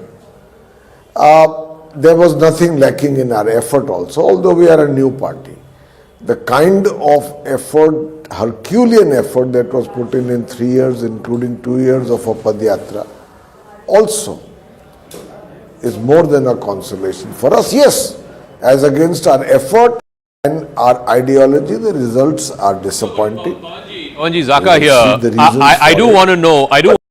No, you campaigned for the last 3 years. He was the longest campaigner on the trail. He in fact even said in interviews, either I'll get 10 seats or I'll get 100 seats. Today, Jan Suraj has got 0 seats. And I was asking my colleague Nalin to look for the vote share on the Election Commission data. ECI is not even showing the vote share data. So I suspect it might be, 1 or 2%, not more. So clearly, the message did not resonate. Or maybe Bihar is still stuck in the old caste play. Possibly. Change takes place gradually. There could have been mistakes in our campaign. I believe our message did resonate. We have enough evidence from the ground, but given 2 established coalitions and the enduring appeal of Nitish Kumar, above all, which is the surprise of this election, and I have worked very closely with him, I think in a sense marginalized a third player, and that I think is what has happened. I mean, we had an impact, and above all, the issues we have raised are going to be a permanent aspect of the agenda of governance in Bihar. I can assure you of that. But yes, the results have not vindicated. So let me bring in Tuhin on this point. I think, look, you can't fault the Jan Swaraj for not approaching this with sincerity. They didn't go the caste route. Yes, I'm not saying that they ignored the caste route. There were seats that were given, but the message was not caste focused and caste centric. So just stay on with me, Mr. Verma. I want to bring in Tuhin to respond to you. Tuhin Sinha, the criticism that came from Jan Swaraj was that, look, the economic indicators suggest that you don't deserve a second chance. Yet somehow you have transcended this criticism. How has that happened? Well, definitely, Rahul, there is room for improvement, but Bihar has come a long way from 2005. And people of Bihar still believe that the only party which can take them ahead is the BJP. It's not Jan Suraj, it is not RJD. When it comes to Jan Suraj, they raised some good issues, but there was a lot of dichotomy. I have come to know from people in Bihar that the maximum amount of cash, they were, while they claim to be an honest party, they were distributing mobile phones, they were distributing cash. So Jan Suraj came across as a party that was not genuine. And by the way, I have one question for Mr. Verma. Prashant Kishore, instead of focusing on his campaign towards the end, was more focused on how many seats would Nitish Kumar get. He had made all claims about JDU, that if JDU gets a certain number of seats, he will quit politics. Now, I don't want him to quit politics, but at least, he should learn from his mistakes and he should be a little more humble what are the going lessons? ahead, because politics is a... I don't want to make combat, but so let me just ask, where do you think you need to, Mr. Verma, improve that either message, presence? Where is it that you think there is space to improve? Rahul, first of all, to what Tuhin just said, I wish we had the cash to distribute. I wish we had the mobile telephones to distribute. It may have helped. We didn't. We know our limitations. But we have realized one thing, that purely on the sincerity of our ideological thinking, in a state as massive as Bihar, perhaps the time available of 3 years Verma, and that it cuts the other way. So just allow me here. It cuts the other way. If you're saying, I wish we had cash to distribute, probably referring to the 10,000 rupee handout, you seem to suggest that was a need born out of compulsion. And if the compulsion is so great, means that there's a huge upsurge of anti-incumbency, which you don't seem to have gotten on. So either your message has failed or your leader is not trusted. Can't be both. Or maybe both, I don't know. Could be. No, you see, Rahul, simply put, success has many godfathers, failures has many orphans. Let's not go there. I've seen other parties also. I've seen Nitish Kumar, by the way, and this is interesting, I was the first person who met him in 2014 when he got 2 seats out of 40 in the Lok Sabha election. He resigned as Chief Minister. Mr. Manji became the Chief Minister, accepting moral defeat, moral responsibility. And in 2015 he was Chief Minister again. In politics there are ups and downs. But there is no point trying to hit below the belt, you were distributing cash, you were doing this. None of it is true. We came with a sincere message, we put in as much effort as we could. If we haven't succeeded, there are lessons to be learnt and no doubt that they will be gone over. But Prashant Kishore is 48. If that, there is time. That's the same logic that Rahul Gandhi also gives. He's 54, 55, he's got time. Everybody has time. The point is not the time. The point is, are people buying your message? Is there resonance? Let's take, for example, Rahul Gandhi's Yatra. There was this famous Voter Adhikar Yatra that Rahul Gandhi and Tejashwi Yadav undertook in Bihar through much of August and some parts of September. It covered 183 assembly constituencies. And guess what? 148 out of those 183 have been won by the NDA. Let's look at how much the Congress party got in those 183 constituencies. The Congress is currently leading in 7 out of those 183. Admittedly, they are fighting in 34 out of those leading in. But if this whole point about, a Yatra, Voter Adhikar, SIR, Chhin Liya Aapki Hak and all that is only resulting in 7 seats, then I'm not sure. I don't think the right issue was picked. I don't think they read the mind of the voter. And I think that's the point that Rahul was also trying to make. The opposition picked on issues which didn't seem to cut eyes with the voter. And if you go back and look at the overall map now, and somebody said, much has changed between 2005 and now. The electoral map doesn't seem to have changed. This is the 2025 map. Just take a look at this. This is where the JDU has got a bulk of its seats, the BJP up in the north. And look at the 2010 map, which was the first time, I think the second time in an alliance. Look at the map. It's the exact same. This is the best performance that the NDA has had in Bihar 15 years ago at 206. Look at the map and look at the map currently. So the more, as they say, the more things change, the more they remain the same. It's exactly the same. They are inching closer to that. I don't know if they'll get to 206, but it's the best performance since 2010. Nani. For Mr. Verma, if he's still there, Yeah. that can anti-BJP or anti-RJD rhetoric, can just anti-BJP or anti-JDU rhetoric be a substitute for real politics on the ground? I mean, what's your view on that? That's a good question, and I think to reduce the effort made by Jan Swaraj to be just a negative campaign against two parties is not a fair assessment. You see, once we have not done as well as we expected, in fact, we have done, then all kinds of assessments are made and we become the punching bag. But nobody can doubt the substantive content of the message. Jobs, improving education, reducing poverty, improving primary health care, preventing outward migration, reducing corruption, especially at the lowest levels. How can you fault an agenda like that? No, but Mr. And Verma, by the way, now in Bihar is talking of these issues. Mr. Verma, the question is that after Bihar is one of the most underdeveloped states in this country, and after such a long reign of governance by Mr. Nitish Kumar, if the opposition still can't make a case for better governance, then where does that leave, what does it say about their politics and their credibility? It's a very good question. It's a good question.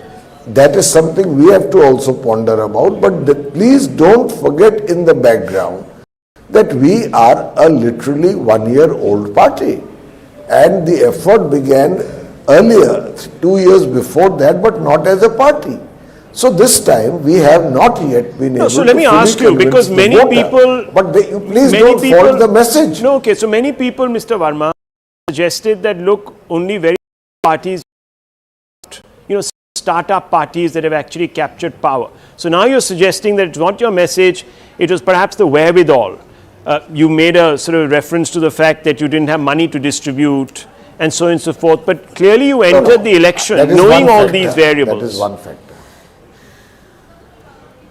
Yeah. So Guru when Prakash you begin Paswan a also here process, with us. Let's put him in. You begin, yes. Go ahead, You please. begin with hope. You Yeah. begin with hope. You begin with hope. When the results don't match up to your expectations, you do a reassessment. No, but you were also We marketing accept hope. our And defeat. the fact is that as a fresh leader, a new person... What do you do with hope? Keep it in your pocket? Of course you market it. Yeah, You that's what I'm project saying. it. So clearly, your leader does not enjoy the trust. He's not seen as someone who can take the hope. Do we have that strike rate where you have the Jansuraj and MIM? MIM today is leading in 3 seats. He probably have 3 MLAs in the new assembly in Bihar, whereas JSP will have 0. Do we have that strike rate comparison between JSP and MIM? MIM, I think, was fighting 25 seats, if I'm not mistaken. Yeah. He's currently leading in 3. He has a strike rate of 11%. There you go. 0% for JSP out of, I don't know, I think they were contesting in 100 plus, certainly 150 plus. 0% strike rate for the JSP. 11% for the MIM, and admittedly MIM is a Muslim party, right? Yeah. So they are currently leading in 3 seats. So what does it say? I mean, I come back to that. Either the message is wrong or the messenger is wrong. Now you tell me, Mr. Verma, who is wrong? I think the message was right. The messenger was right. The effort was right. The thought process was right. We have not succeeded. Listen, when you are faced with defeat, breaking news coming in. Now, this is very important, Mr. Verma. More breaking news coming in. Raghopur, Tejashwi, the margin with which he is trailing has increased, in fact. So instead of closing so BJP the gap, is leading in Raghopur. Satish Kumar of BJP is leading in Raghopur at this moment. And the margin between him, Tejashwi was trailing earlier as so well. Rabri Devi now has 2 lead. siblings to worry about. Yeah. Because Tej Pratap was also trailing at one point. Has he been able to turn the tables on his opponent? I haven't got his numbers up yet. Okay, but we'll have a over look here- at that too, because Tej Pratap was trailing. Now you have the senior Tejashwi Yadav, who is the inheritor of the mantle, also trailing. Now that is dramatic. Mr. Paswan, Guru Prasad Paswan of the BJP is here with us. Mr. Paswan, these numbers are inching towards historic figures for you. 2015, sorry, the 2010 coming back in 2025. Back to the future, so to speak. NDA at 191, the BJP strike rate phenomenal. So is the JDU. There you can see the BJP streaking ahead now of the JDU by about 12 seats. What do you put this down to? No, you have to understand, Rahul, that this is an establishment of the fact that Bihar has solidly stood with Prime Minister Modi and Nitish Kumar. I think the social coalition, the welfare mechanism, and the penetrative development schemes. Wherever we went for the campaign, Rahul, we must realize that the women of Bihar, they always said, जिसका खाए हैं उसी को देंगे, जो 5 kilo अनाज दिया है उसी को देंगे. All of them remembered each and everything. Prime Minister Modi has always spoken of Bihar, the IITs, the IIM, to All India Institute of Medical Sciences. I think we cannot discount the development factor here. It's not exclusive. I want to ask you, pastime, Mr. but the Paswan, on development that factor as point, well. very important point you're making, development, you're emphasizing the development story, the numbers don't bear up, and many people are saying that because you sensed that there was disaffection, you gave 10,000 rupees in a cynical way and quote unquote bribe your vote. So how do you respond to those people? September, just before the poll code kicks in, 10,000 rupees goes to the women. No, Rahul, I was definitely anticipating this question from you, but we have to understand that the commitment of Nitish Kumar and Narendra Modi towards the women folks. If you look at Bihar, Bihar has been heralding new reforms when it comes to women empowerment, when it comes to gender justice. In fact, Bihar is the first state to introduce reservation for women, affirmative action for women in the local self-government. Bihar is the first state to have domicile reservation for women in the state government jobs. Bihar is the state with the highest women workforce in the police. not only at the constabulary level, but at the leadership level as well. You see SI lady, you see IPS ladies, they're leading the reforms in Bihar. And I think the fulcrum of this victory, the nucleus of this victory is definitely women. And the negative campaign unleashed by the Mahagathbandhan. You saw Chhati Mata. Mata is someone who is very close to our heart. Bihar is land of Ma Janki. Bihar is the mother of democracy. Only last night we saw Sunil Singh, out of desperation, he said, and I quote, he's not just a random party worker of the Rashtriya Janata Dal, Rahul. We must realize he's the senior most leader of the Rashtriya Janata Dal. And he warned us of implications like Nepal and Bangladesh on the streets of Patna, on the streets of Bihar. This is unacceptable. Vote share for the NDA viewers crossing the 50% mark. That's very significant. 50% mark. The vote share has spiked ahead. There you can see that number. It's right there. 52%. The leaderboard is showing that NDA 52% of the vote. So you've had an additional turnout of roughly 9.8% in this election. You've had more women in absolute numbers than men. The others shrunk. AIMM at 1%, India at 37%. So really falling back on its previous number of about 42-43% if I'm not mistaken, and I'm talking about 5 years ago. And this suggests that there has been a consolidation by the NDA across many castes. It's the only way you're going to have a truly rainbow representative like this. The strike rate, let's have a look at the strike rate. Guru Prasad Paswan looking at this. Also, of course, we have with us the leader from the Jan Swaraj party. There's a strike rate, 86%. Rahul Verma, 86% for the Bharatiya Janata Party, 74% for the JDU. The BJP would be kicking itself, saying that perhaps this time we should have contested 122 seats like it did last time. But obviously, compulsions and so on and so forth. But still, do you think this would have been, had they contested more seats, this would have still held up, this number? Yeah, I think, see, as I time BJP had 89% strike rate and JDU had 81%. And how many seats was it contesting the last time? Last time BJP had contested 102 seats, 191. Right. And JDU had contested 141 seats and they had 115. So I think the results are progressing in the same direction. And what is more important is that now with 52% vote share, the NDA is winning almost 80% of the seats. It's a 79% strike rate. Mr. Shastri, on this. I think if you see the trend in the results, it's not just about alliance chemistry. It's not just about youth vote. The alliance seems to be getting votes across age groups. It's not just about women vote. I think the vote of may not be as much as in the case of women that come to them. Save. So it's a real rainbow. It's a real sum of many rainbow parts. Coalition. Save Muslims and Yadavs. I think they are also getting the votes of all other segments. So this, all these factors, I would believe, have contributed to the type of victory you're seeing. That well, we'll have a look at the Yadav dominated seats. It's eerily reminiscent for those who are interested of the elections of 1957 and 1962 when the Congress was in the lead, was the dominant.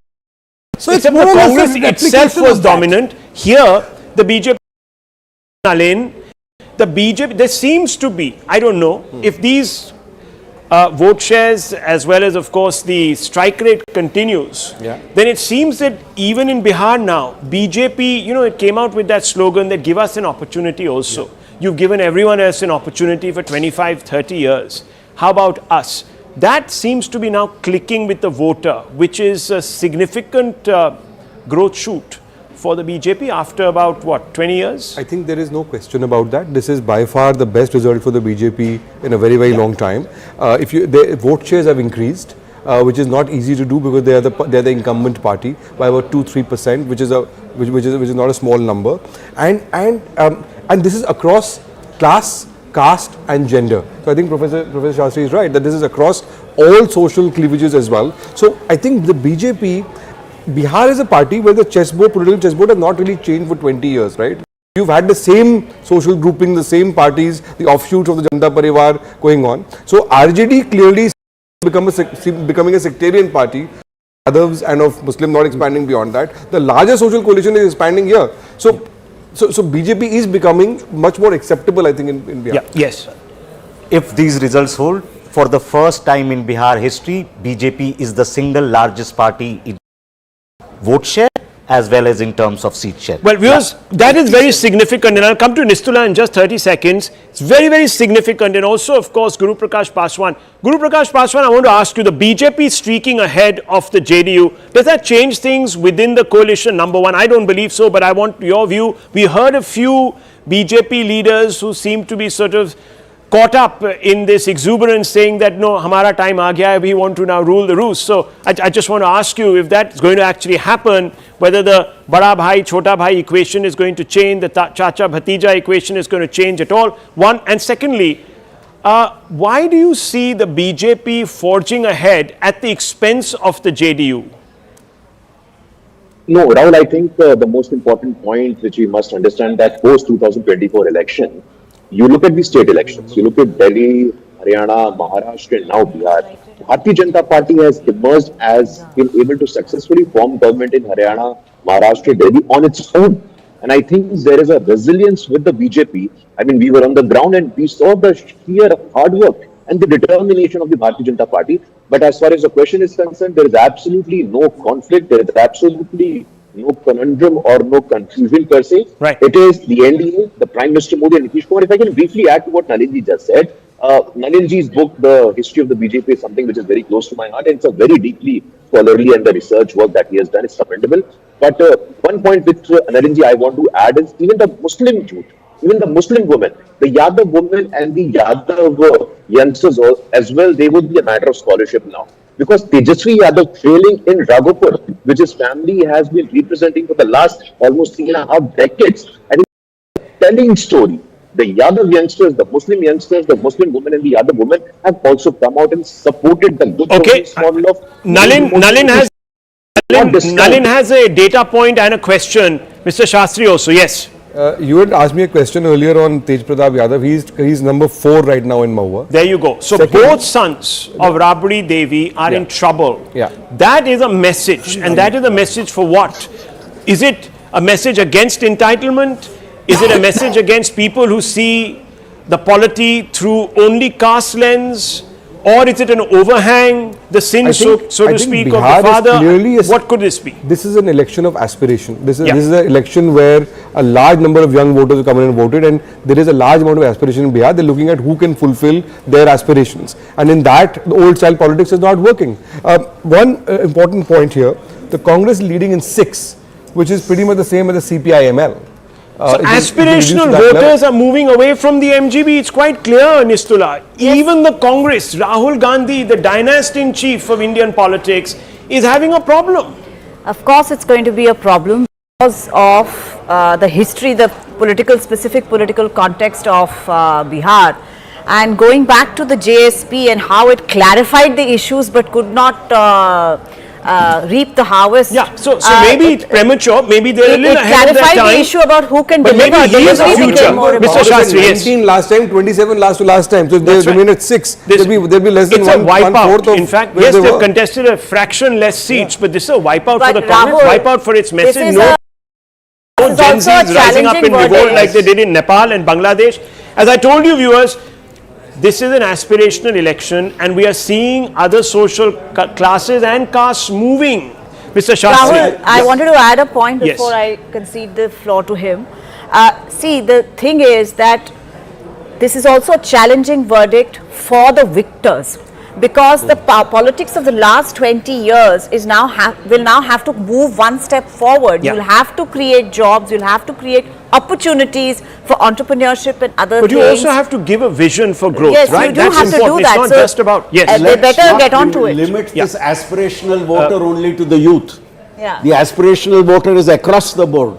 And what you are noticing is there was a lot of talk during the campaign that there is anti-incumbency, anti-chief minister incumbency, etc.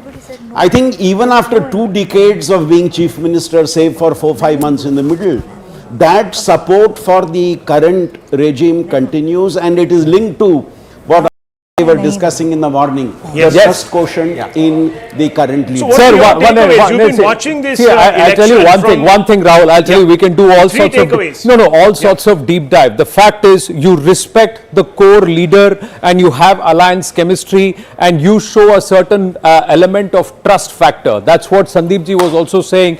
Then there is no reason why they will move away from you. The most important factor is, yes, wrong, but who trust to fix it? That's the question. This mandate that we are seeing below it on the screens, 191.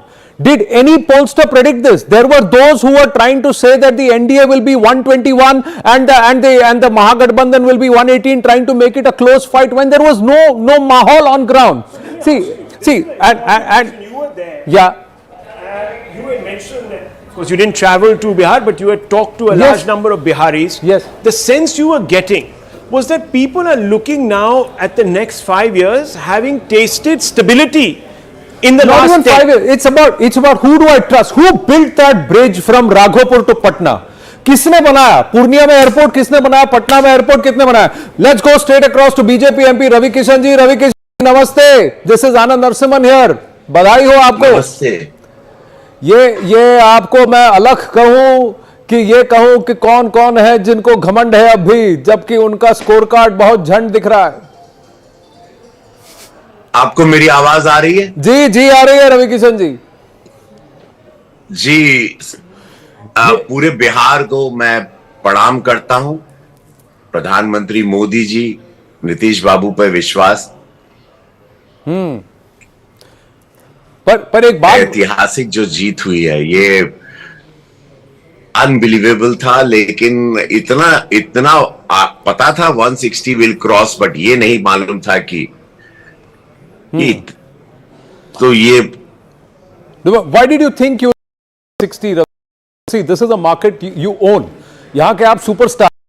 इस जगह में आपका जितना stardom है वो शायद rivalry उनकी मनोज भैया के साथ ही होगी, लेकिन मैं आपसे जानना चाहता हूं कि यहाँ पर क्यों आपको लगा कि 160 भी क्रॉस हो जाएगी एनडीए? व्हाई? क्योंकि लोग तो जब हम सभा करने जाते थे, मोदी जी का नाम, उनके लिए उत्साह और माता बहनों का उत्साह, नीतीश जी की छवि, और जो विरोधियों ने जो मंदिर को लेके, धर्म को लेके प्रचार किया, जाति को लेके किया, उससे सब, और शिक्षित यदुवंशियों ने, माता बहनों ने, युवाओं ने ये खेल इतना विराट कर दिया. जो आप रिजल्ट देख रहे हैं, इसमें ये मैं आपको बताना चाहता हूं, इसमें शिक्षित यदुवंशियों का बहुत बड़ा योगदान है, माता बहनों का बहुत बड़ा योगदान है. जो अभी रिजल्ट देख रहे हैं ये बहुत मैसिव सा, इसीलिए because we got all the new voters. हमको आरजेडी के वोटर मिले, युवा वोटर यादव समाज से मिले, जो पढ़े लिखे हैं, जिनमें जो मोदी जी और नीतीश जी में अपना भविष्य, और बिहार ने अपना भविष्य सुरक्षित किया है, अपना भविष्य तैयार किया, और उन्होंने विश्वास किया. ये हिस्टोरिकल है. 2010 में यही रिजल्ट आया था और बिहार उसके बाद से छलांग लगाया था. बिहार ने अपने भविष्य के लिए, और जहां पे छठ माह पर गलत टिप्पणी राहुल जी ने जो कहा था, प्रधानमंत्री मोदी जी पर जो उन्होंने कहा था, वहां के पिकनिक मना के पॉन्ड में खाली कूद के मछली पकड़ना, ये सारी उनको पता चला ये सारे लोग क्या करेंगे.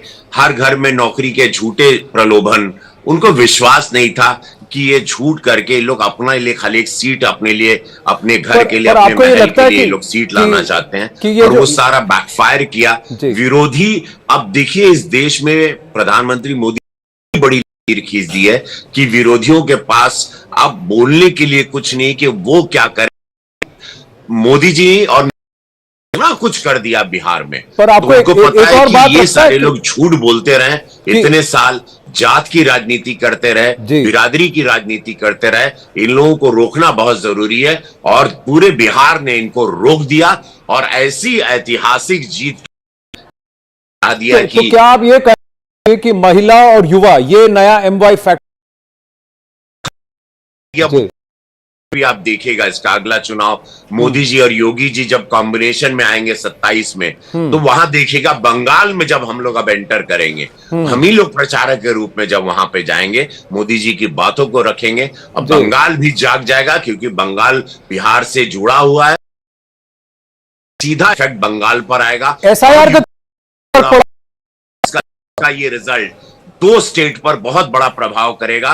वो याद रखिएगा मेरी बात, एक बंगाल, उत्तर प्रदेश पर। ये एसआईआर का कितना फर्क पड़ा होगा कि ये वोटर लिस्ट, ये देखिए उनको पता है कि एसआईआर की बातें इन्होंने जो झूठी फैलाई, वोट चोरी की बातें, जो इससे बहुत, प्रधानमंत्री मोदी जी पर कोई भी टिप्पणी मैं विरोधियों के आपके माध्यम से कहना चाहता हूं, जनता पर लेती, उनको गलत आप बोल, उसी दिन आप जनता की नजर से गिर जाएंगे और आप अपनी हार को तैयार कर रहे हैं। ये तो जब भी मोदी जी पर कोई भी प्रहार किया है लोगों ने, जनता ने उसको वोट से रिटर्न में जवाब दिया और उन लोगों को नस्ते नाबूद करके वो पार्टियां खत्म कर दी। वो विरोधी लोगों की पार्टियां खत्म कर रहे हैं। जितना मोदी जी को वार करोगे, वो शिव भक्त हैं, उतना आप लोगों का नाश होगा, विनाश होगा। जी, लेकिन एक आप भी शिव भक्त हैं, हम जानते हैं, लेकिन एक बात बताइए कि ये महिलाएं इतना क्यों बढ़ चढ़ के सुशासन बाबू को वोट की हैं? ये 10,000 ही इफेक्ट है या एक ट्रस्ट फैक्टर?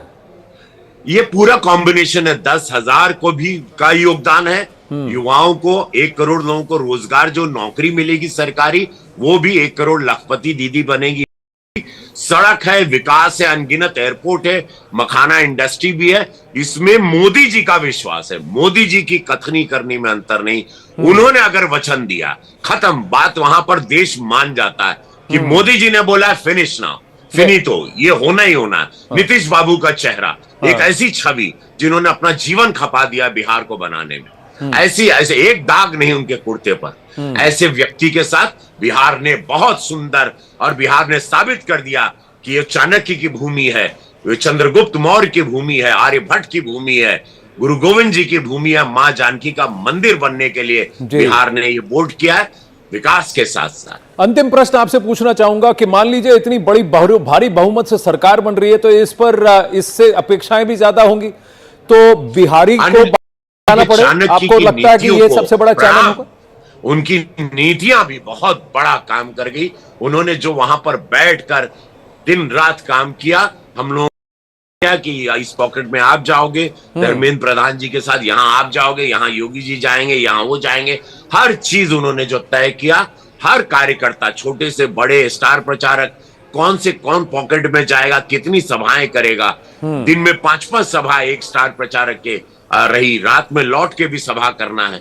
ये दिन रात जो प्रचारक ने काम किया, एक एक कार्यकर्ता ने काम किया, बूथ लेवल पे काम हुआ, छोटे छोटे स्तर के कार्यकर्ताओं ने भी जान झोंका, उसका रिजल्ट है। मैं सभी संगठन के कार्यकर्ताओं को प्रणाम करता हूं, ये सभी की जीत है। चाणक्य रहे अमित शाह जी, उनको सत सत नमन प्रणाम। जी रवि जी, आप तो भोजपुरी फिल्मों के बहुत बड़े सुपरस्टार हैं। बिहार ने इतना भारी आपको बहुमत दिया है, जाते जाते अपने अंदाज में ही बिहार के लोगों को, बिहार के जनता को धन्यवाद कहें। बिहार के लाला जिया तू 1000 साला, जय हो, हर हर महादेव, नमः पार्वती पदे, हर हर महादेव, मां जानकी की जय। भव्य विकास, आप सभी लोगों को बहुत बहुत उसके लिए बधाई, समस्त बिहार के माटी के प्रणाम। जय हो। Ravi Kishan deserves his moment in the sun because his party has exceeded expectations of all posters. But you know, the story that is coming out of this election is coming out from rural Bihar. It's an 80% Bihar is rural. 80%. And just if you go to that magic wall, and I'm sure you can touch the buttons better than I. Rural Bihar is where this election completely turned. Look at the resounding message from rural Bihar. It's a complete reversal. So you had 60 seats which have changed hands. Entire opposition seats have gone. Let's understand this, Rahul. And I just want to make a small point back of this. Why has this happened?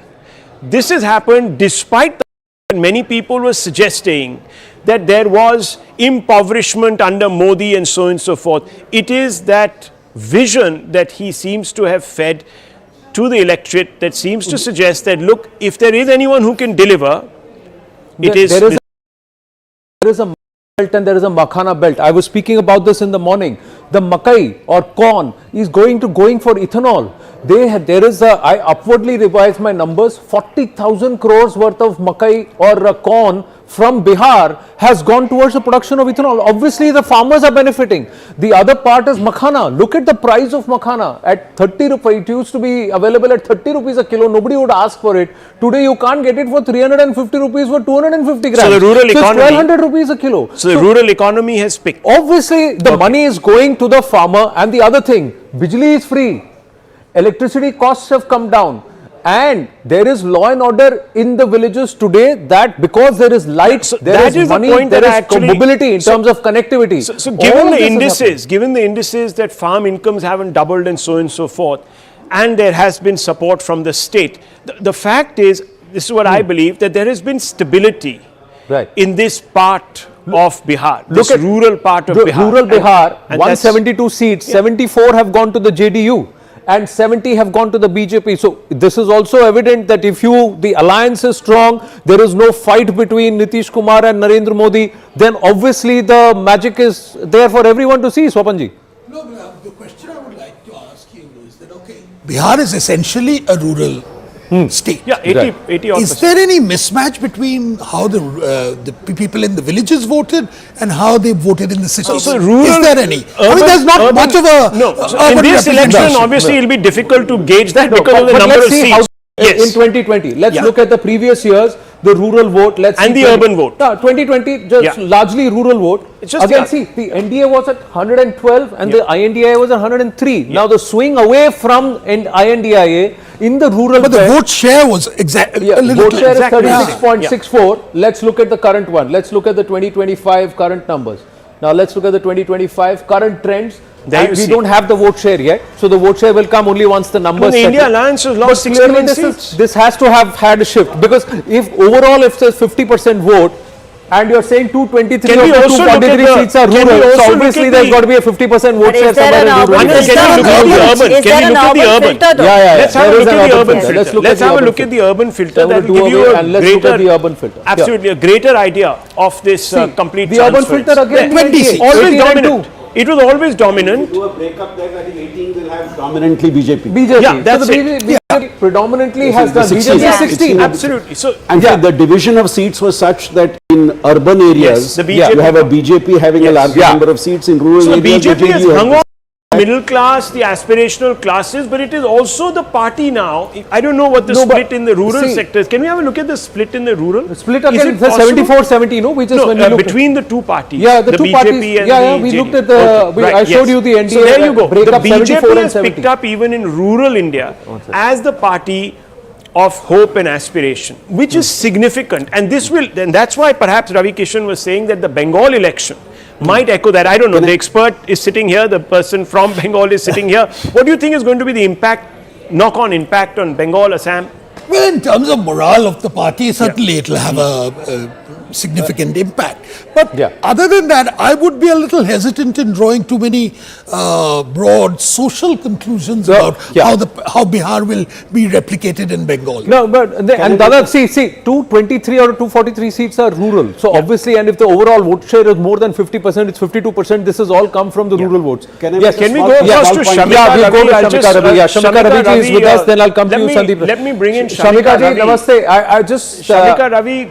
The numbers surprising. What do you put this down to? We were just speaking to Mr. Bhalla shortly back, and he says that look, people have underassessed the amount of work that has gone into Bihar.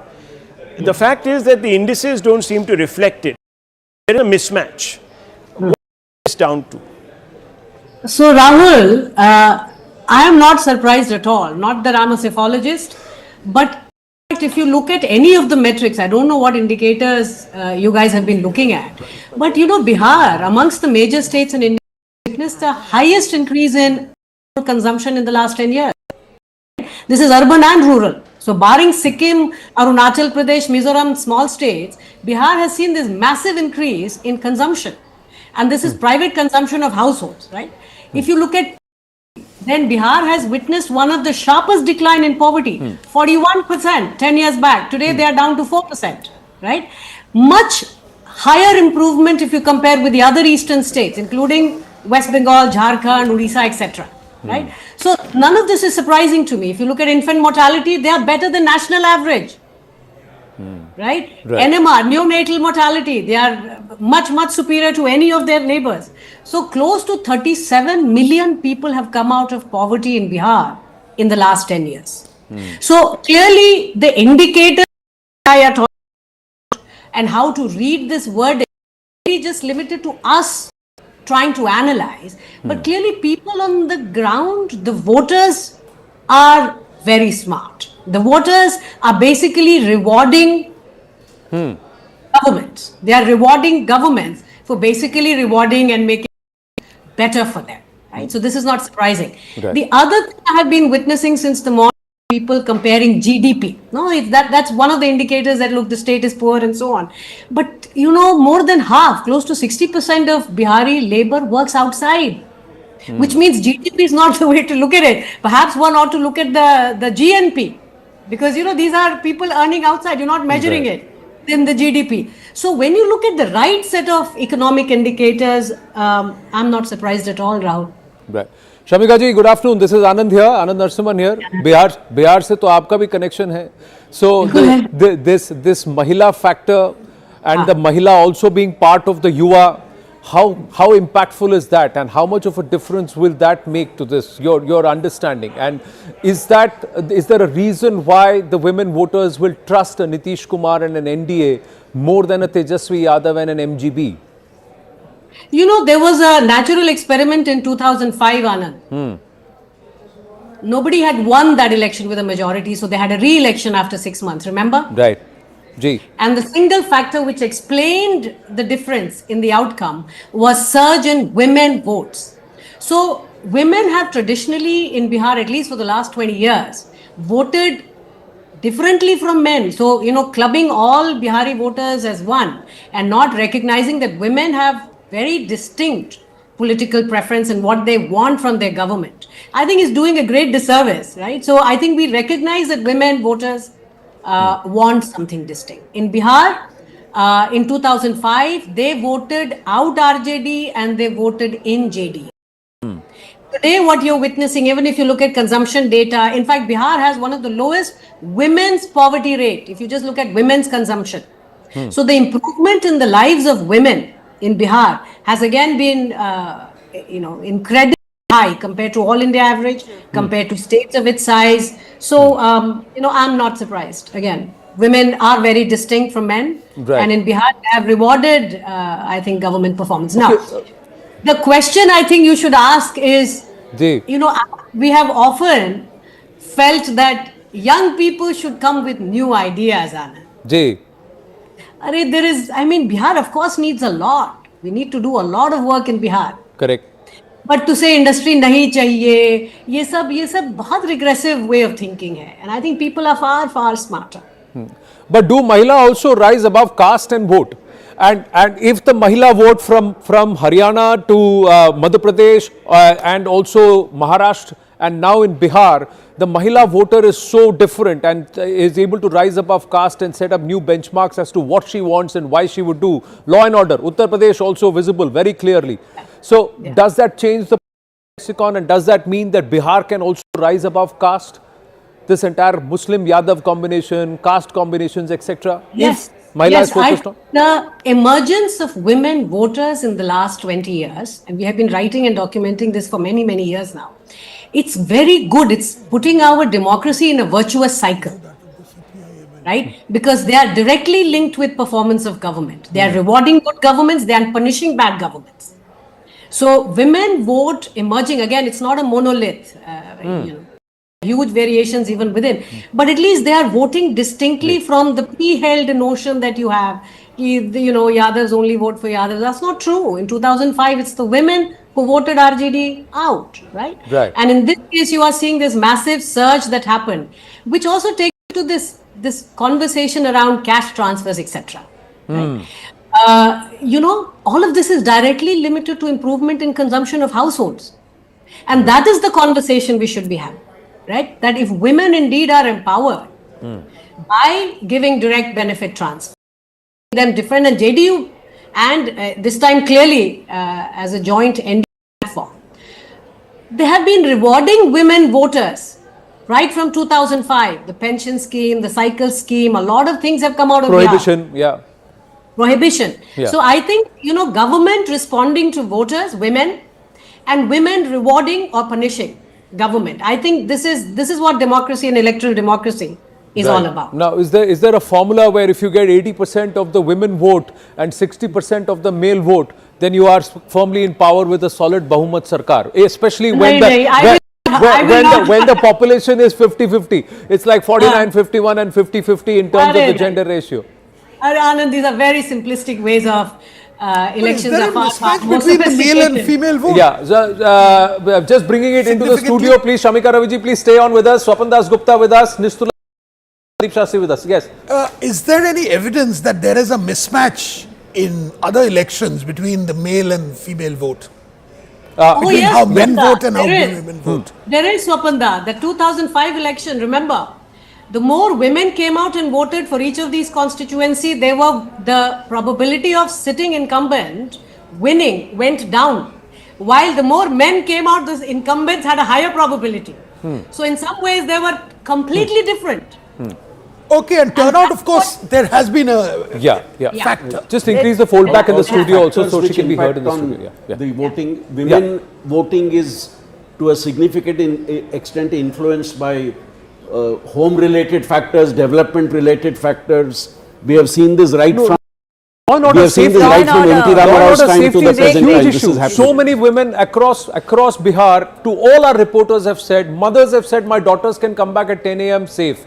In the wee hours, women are sitting down having a cup of chai at 3 a.m. They are not feeling unsafe. Our own reporter, who was earlier being told, 10-15 years ago, कि भाई 4 बजे के बाद 5 बजे के बाद आप मत जाना बाहर फील्ड में. आज 11 बजे के बाद भी they are comfortable sitting there having a meal and then coming back. So these are things which are happening. Shamika ji, true? Those? 100% true. And what you have mentioned anecdotally, we are seeing this more systematically again in the data. You see women's mobility, enrollment not dropping. Traditionally around adolescents, you would see women joining. Oh, this is a story which I think the media has to talk more about. Bihar and Haryana, Punjab have traditionally been the two pockets in the country where female labor force participation has traditionally been very low. But what has happened again in the last 10 years, if you look at all the PLFS, right, that Bihar has seen, particularly rural Bihar, one of the fastest, like 4 times, right, 4x increase in female labor force participation. So there is clearly a lot happening on the ground in Bihar, which I think sitting in Delhi, people are missing out. Yes, Sandeep ji. Shamika ji, just 5 more minutes, two more questions. I could just focus on another issue which I think is important. Yeah. This result is leading us to another question. Right. We have 6 major elections in the next 2 years. 3 of them are direct contests between the BJP and the Congress, and 3 are between the BJP and a state-based party. I think today's election shows that in the coming future, immediate future, the real contest is going to be between the state-based parties and the BJP. The Congress seems to be receding to the background unless it really makes some effort. Right. And in those 3 states, Assam, Himachal and Gujarat, where the contest is between the Congress and the BJP, I think the Congress, unless it reinvents itself in a significant way, there is going to be a challenge. Right. On the other hand, in Tamil Nadu, in Uttar Pradesh and in West Bengal, where it is state-based parties versus BJP, Anna DMK in Tamil Nadu, the equations are very different. Right. In all these cases, economic indices, how betterment of people will become a factor, or will the factors change? Shamika ji, and then to Nistula and to... Yeah. So many different going to elections, Anand, but it's good to see that over time in the more recent history, if you look at states or you look at parliamentary elections, then performance on the ground does have a very significant impact on election outcomes, right? If you look at not just electrification, which now I think is a done story, but even piped water, Bihar has the biggest in the country, right? So these are massive changes and people are rewarding. So when you hear women say, jiska khayenge usko denge, that is what democracy is about. Now, again, we are not saying We don't need anything more. Bihar needs a lot more work. Yeah. Right? But this is where now good politics should really raise aspirations. It's about how do we industrialize? How do we modernize? How do we modernize even agriculture? One of the fastest diversifying agriculture sector in the country is in Bihar. Correct. तो काम अभी बहुत बाकी है, but I think traditionally the way we have been looking at elections, caste से है, limiting it to that. I'm sure caste matters, religion matters, all of those things, but there is so much more that is happening on the ground in the country, and I think the politics has, particularly opposition politics, must keep up with the work on the ground and aspiration of people, I think. Yeah, opposition politics was actually pulling each other, the cart in different directions too, along with also not having a very strong narrative. Shamika Raviji, thank you very much for your time. Always a pleasure speaking with you, bringing it back in. Zafar Islam of the BJP with us. But Swapanji, question to you is that has the BJP shown that they can work even as in alliance? The NDA with the BJP weakest since 2024, this has perhaps been the last 1.5 years the most eventful for the BJP. Well, does it come out stronger now? The two major coalition states have been Maharashtra and Bihar. And in Maharashtra, it went into a state of turmoil, obviously, as we well know, but the BJP came out of it quite successfully in the election. And I think here is a different issue altogether. Here, we'll probably find the BJP has emerged as the number one party, which was one of its underlying goals in this election. Right. But more important, I think we will find that in the medium term, the BJP is quite happy for the moment to work with Nitish Kumar. Because having posited Nitish as the face of the alliance, I think it would be it will be terrible optics for them to sort of say that Nitish should retire at this particular point.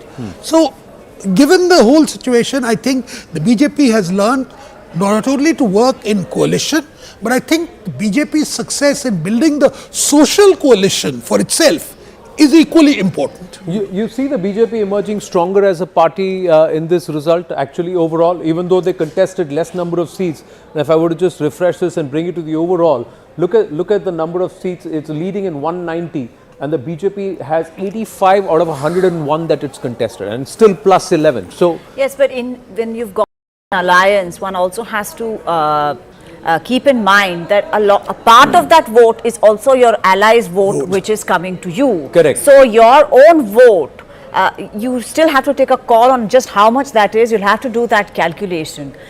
I've been saying it before, I'll say it again. The context of Bihar politics is very different. They've had a different growth chart. BJP has had a different growth chart. Having said that, they've had a different growth chart in Odisha. They've had a different situation in Maharashtra. I mean, I still remember elections where Balsab Thackeray used to decide everything in Maharashtra.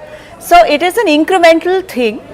This is one important, very, very important milestone for the BJP to emerge as the single largest party in Bihar. Right. And I think, as Shopon just said, that they will still wait and watch with regard to Nitish Kumar. Nitish Kumar is not somebody that they are going to move around. The LJP as of now is leading in 20. How strong does that LJP come through? So somewhere there is also is important because this it addresses a particular social catalyst. It addresses a particular social group which hitherto had been outside or where the BJP had been rather weak in it. And even the JDU had been rather weak on that. Yeah, in fact, we have been talking of the NDA as a social coalition. Right. And these results show that vote transfer is happening across allies. Exactly. Vote transfer is happening across allies, and this is not the case in the case of the Gathbandhan. Correct. That vote transfer does not seem to be happening. The LJP, are they the right stitches at the right time, at the right places that keeps all of this together? But most importantly, these two are the binding factors. Zafar Islam is with us. Zafar Islam ji, namaste. Ek hai to safe hai. This is the alliance mantra. Sorry, come again, please. I said, एक है तो safe है. I mean, sitting in bench. Bihar में NDA एक है तो safe है. Absolutely, all the political pundits who have been speculating about BJP and JDU and RJD, they have been proven wrong because we as a unit, NDA as a unit have performed very well. And it is very evident from the fact that whether it's a JDU, whether it's a BJP, whether it's a LJP, every partner of these 5 Pandavas, the coalition partners, they've all performed well, they've worked together, they were united on the ground, they were working together, and there was absolutely no disagreement on anything when we went on the ground.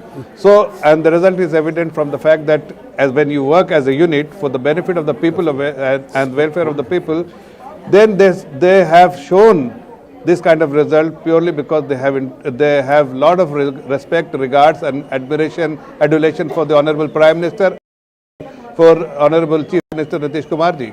Right. What was the important fact? You've been on ground.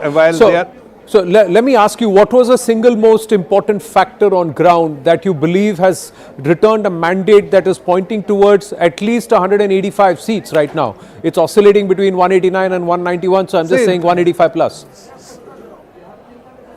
Say, Anand, the confidence of people have been reposed.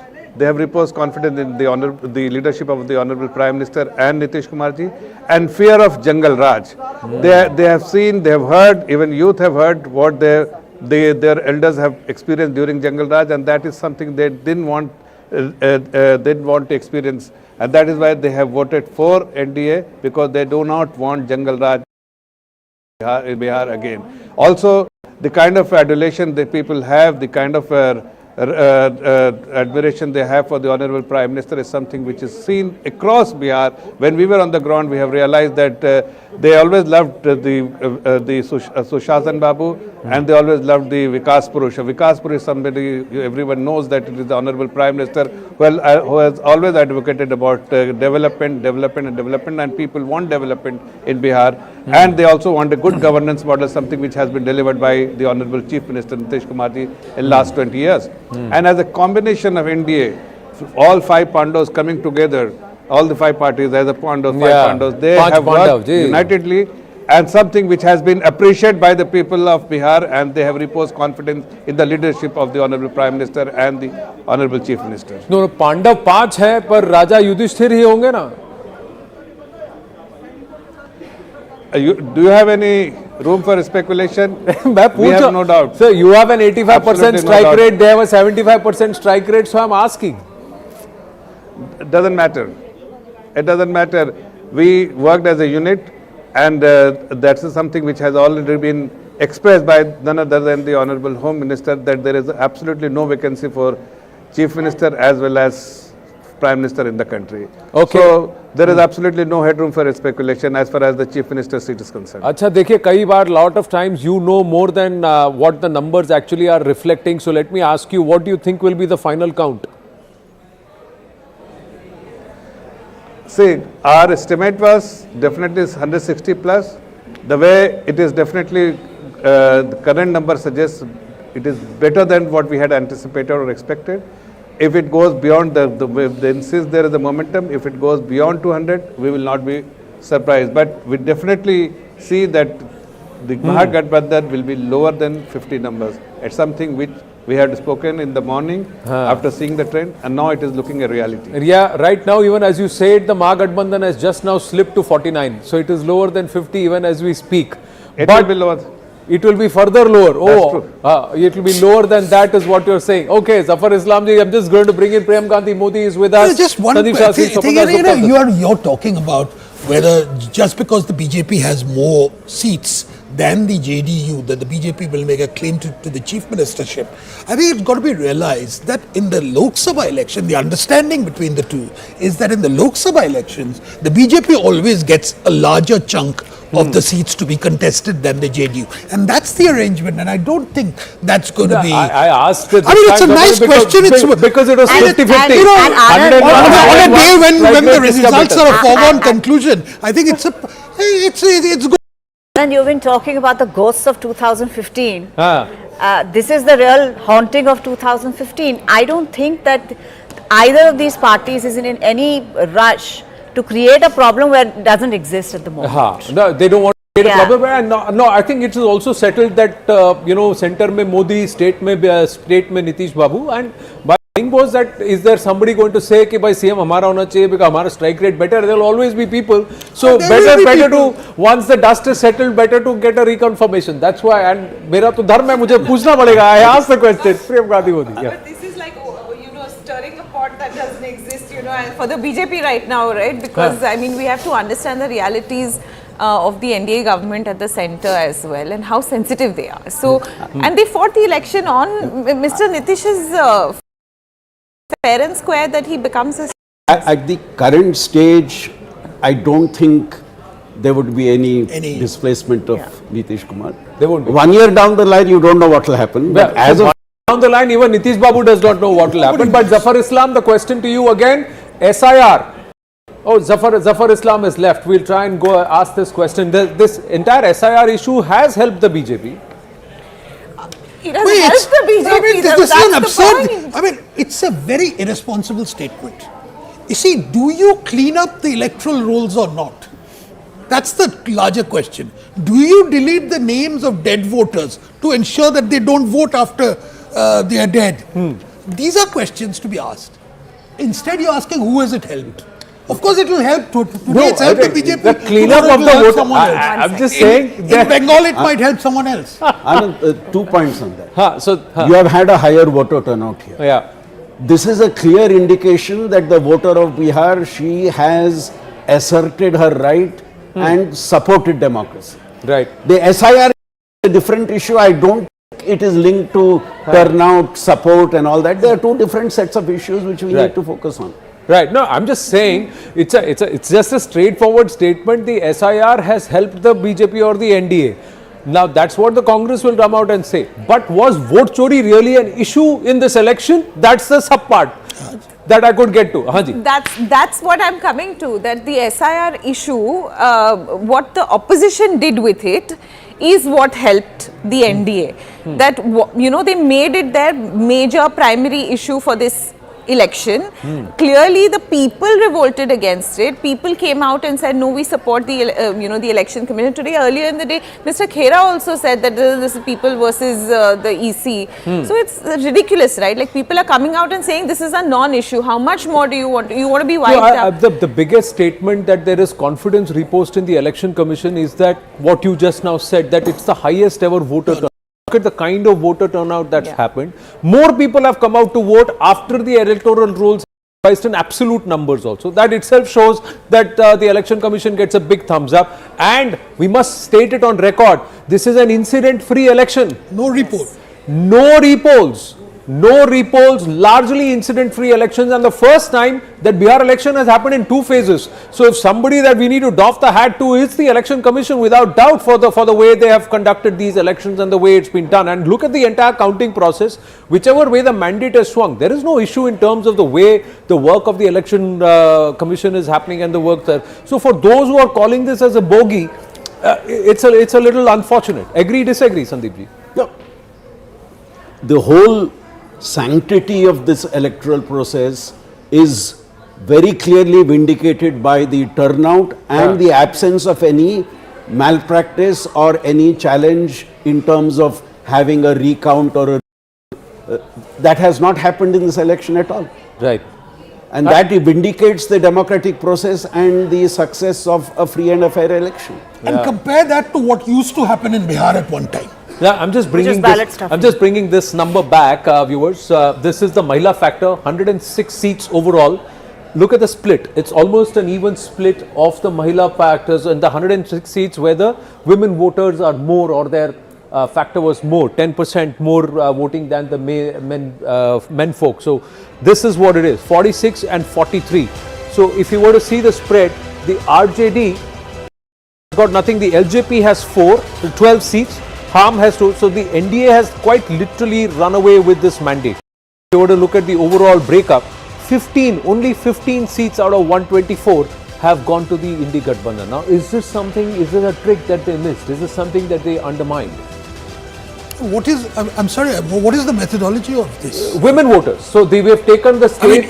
These are exit polls. Historical. Are these exit No, polls? these are the real numbers today. No, but how have you got these? As we know, we are just plotting the seats where historically in the past, women voters outnumbered. So if I look at the 2020 assembly election, look at the 2020 assembly They outnumber. Yeah. More women voters. More women voters came out to vote. It's not a very scientific basis, but yes, I think it shows a trend. No, not it shows just a trend. See, look at 2020, out of 124 seats, same 124, the split was 76-42. And now if you were to come back to the current year, the 2025, look at the number. 2025, the same factor is 106-15. So clearly the women dominant seats, or where more women voted in the past, right now the share bulk has moved away. So that's what's happened. So clearly there is something that the opposition seems to have missed as a trick. So when we started off at 6 a.m., Ji. one of the things we discussed is which way the Mahila votes are going to go. And one of the things that we also discussed is across, even the Yadav community and the Muslim women, Muslim community see women switching over voting for the NDA. These numbers show that they have. Right? So, I mean, that kind of just validates. Well, Tariq Anwarji is joining us. Tariq Anwarji, namaste. Thank you for your time. Your thoughts on the Bihar result? Bihar के रुझान जिस तरफ जा रहे हैं। नमस्ते, मैं आनंद बोल रहा हूं। आपको मेरी आवाज आ रही है तारिक जी? तो वो हम सब के लिए वो हम सब के लिए चिंता का विषय है, रुझान जो बता रहे हैं जी। और अगर वही नतीजे में तब्दील हो जाते हैं तो और ज़्यादा चिंता का विषय है। और हम लोग चुनाव के फाइनल परिणाम आ जाने के बाद, रिजल्ट आ जाने के बाद हम लोग उसका अध्ययन करेंगे, उसका सर्वे करेंगे कि what is the reason behind this. But you're a seasoned politician yourself, so I just wanted to understand from you what on the face of it do you think has opened up such a big gap between the opposition and the incumbent? देखिए, दो कारण हमको मुख्य रूप से लगता है जी। एक तो जो महिलाओं को जो हमने एनडीए ने और नीतीश कुमार जी ने, उनकी सरकार ने 10-10 हज़ार रुपया का जो उनके खाते में डाला, उसका इफेक्ट भी हो सकता है। वो भी एक कारण है, क्योंकि हमारे यहाँ बहुत गरीबी है, बिहार के अंदर बहुत बेरोजगारी है। उस हालत में 10-10 हज़ार रुपया सबके खाते में ड्यूरिंग इलेक्शन कैंपेन लोगों को दिया गया, तो उसका असर भी हो सकता है। महिलाएं इसलिए टर्न आउट उनका बहुत ज़्यादा आया जी। उसकी वजह वन ऑफ द रीज़न वही था। दूसरा ये है कि पोलराइजेशन भी करने की कोशिश की गई वोट को, हिंदू मुसलमान के नाम पर। हाँ, वो कहा गया कि बाहर से जो लोग आ गए हैं, बांग्लादेश से लोग आ गए हैं, रोहिंग्या से लोग आ गए हैं और इनको निकालना है, इनको बाहर करना है। तो एक तरह से वो भी पोलराइजेशन किया गया, एक धार्मिक उन्माद पैदा करने की कोशिश की गई। तो लेकिन आपने सबसे पहला फैक्टर जो कहा, Devesh Thakur ji is also with us, Amit Malviya is also with us. नमस्ते Devesh Thakur ji, your thoughts on the lead so far? It seems like a runaway victory and such a strong showing by the JDU. Well, I am not surprised. We are not surprised. Just the day before, I had given an interview to a channel where I had said ki I am ready to lay a bet with you to the person who had come for the channel. I said I am ready to lay a bet with you right now in front of the camera that we will not be less than 150. We might go up till 175. Ji. This was day before. So we were expecting this. Maybe 10% higher than what we expected. We have got, there's no doubt about that, 10-20%. Right. But we were expecting this landslide victory. There's no doubt about it. Now, it's a 77% strike rate of the JDU. Out of the 101 seats, you're leading in 77 right now. The BJP has an 84-85% strike rate out of the 101 seats. Do you think that this entire cohesiveness within the alliance, the Panda working together, has actually returned rich dividend? It has definitely. You see, the administration of Nitish Kumar in this last 20 years has been absolutely spotless absolutely his and his image as far as his integrity is concerned is absolutely spotless, and there's not even an allegation. Leave aside any corruption, mention of any corruption. There's never been an allegation on him in this last 20 years. So you can say it's definitely a case of pro-incumbency. 20 years there's been not a needle point of allegation against him of any sort. And he has worked for everyone, every section of society, for women, for all the castes, and this combination of these 5 parties, what you call this Panch Pandavs, it really has worked wonders. There's no doubt about it. The opposition had no answers. The Congress or the RJD had no answer at all for this. Amit Malviya also with us. Congratulations on what looks like a phenomenal victory. The BJP emerging as the single largest party. And again, commendations to Amit Shah, the Chanakya, because all these social coalitions, the distribution of seats, all of that matters. Also to Dharmendra Pradhan as the state in charge. You've put in the hard yards on ground. What are the factors for you that the Pandavs struck big this time? Thank you, Anand. This is definitely an unprecedented mandate, particularly since the NDA has been in power for 20 years now. And let's not forget, the dark 15 years of Lalu Prasad had left so much to be done in Bihar that we spent initial part of the last 2 decades trying to fill everything that he had left behind empty. Now, having said that, clearly this is a mandate for the NDA led by Nitish Kumar. It is a mandate for good governance. It's a pro-incumbency mandate. It's a mandate for law and order. It's a mandate given to us by the young, by the women of the state. And, you know, I was listening to all the commentaries in the run-up to the elections and then post the election up till the results. There was this attempt to box Bihar in the traditional way of analysis. And it obviously seems like Bihar has broken the mold. And you see people endorse the NDA very strongly. We put out the scheme of 10,000 rupees, which was an empowering scheme. The idea was to give the women enough to create income generating businesses. They were not doles as they were projected by several people in the commentary. Now my point is that if Nitish Kumar as the chief minister had invested so much in the women, had done so much to empower them from very early days, it is something that is now yielding dividends. You go to Patna, you will find startup ecosystems. You go to rural parts of Bihar and you will find micro entrepreneurs, and most of them, this change at the grassroots level is what has driven this mandate.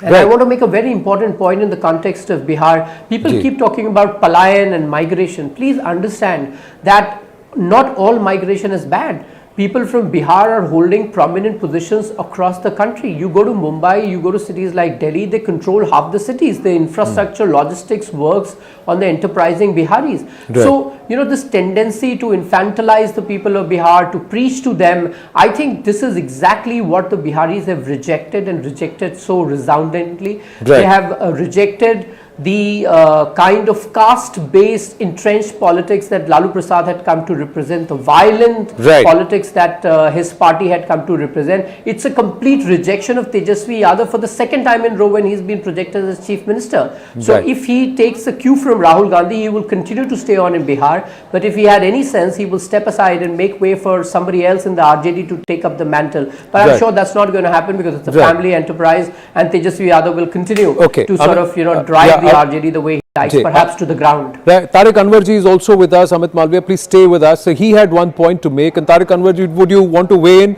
on the analysis or the breakup that Amit Malviya says कि विकास की बात सामने आई है, जिसकी वजह से लोगों ने वोट किया, और जिस तरह से बिहार के वोटर को देखा गया वो गलत है? All right, we try and go to him in a bit, go back to, but he also said that divisive politics, this entire Hindu-Muslim binary also had a factor, although he admitted that the Mahila vote made a difference, the trust of the Mahila. But many would look at it like the 10,000 noon ka haq chukana padega, paisa diya hai to vote dena padega. Is that a fair analogy, Amit Malviya? Of course it is not, Anand, because giving money alone does not ensure that you get the votes. If that was the case, then you would have KCR in power in Telangana and Jagan Reddy in power in Andhra Pradesh. Because if you remember, in the run-up to the last assembly election, both these leaders and their governments opened up the state coffers, but they didn't win. It's about trust. It's about the trust that the people have in the leadership, and that is what Nitish Kumar has cultivated as the Chief Minister. That is what the NDA has come to be synonymous with.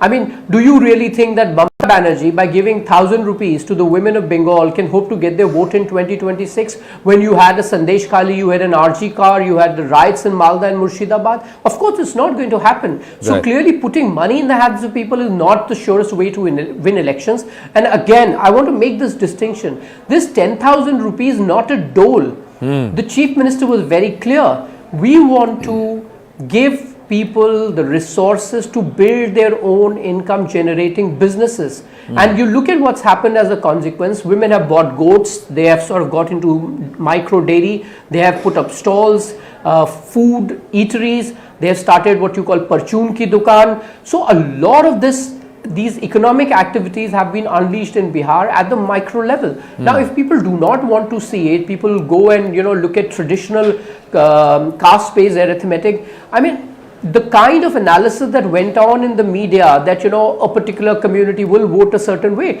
I mean, how does projecting Insaf Party chief as the deputy chief minister would get you the Malla votes, when in the dark Lalu Prasad era, the Mallas really suffered at the hands of the RJD regime. Correct. Now, you cannot erase history, you cannot erase people's living memory.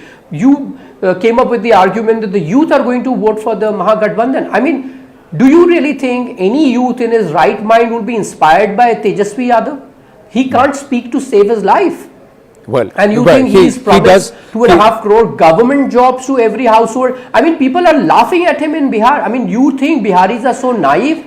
People who control vast parts of the bureaucracy, the media, I mean, private sector, you think they are so naive that they will be taken in by the kind of rhetoric that Tejashwi Yadav was dishing out to them? Well, but I mean, let's not take the electorate for granted. They're far more smarter than the politicians think they are. He was also amid a lot of the polls one of the most popular candidates for the CM, or ahead of Nitish Kumar in some of the dipsticks. But Tariq Anwar ji, can you hear me? Tariq साहब, आपको मेरी आवाज आ रही है?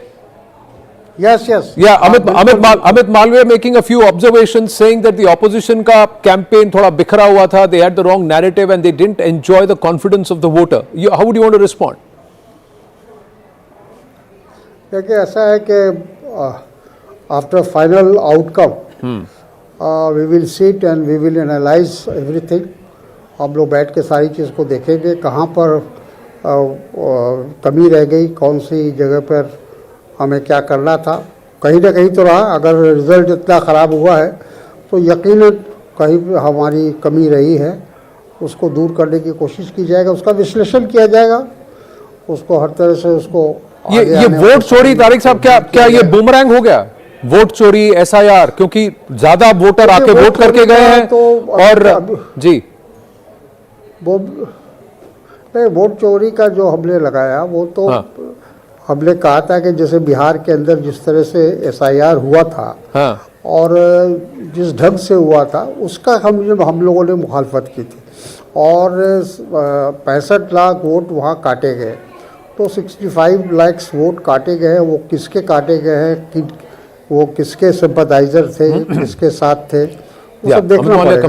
वो थोड़ा पेचीदा मामला है.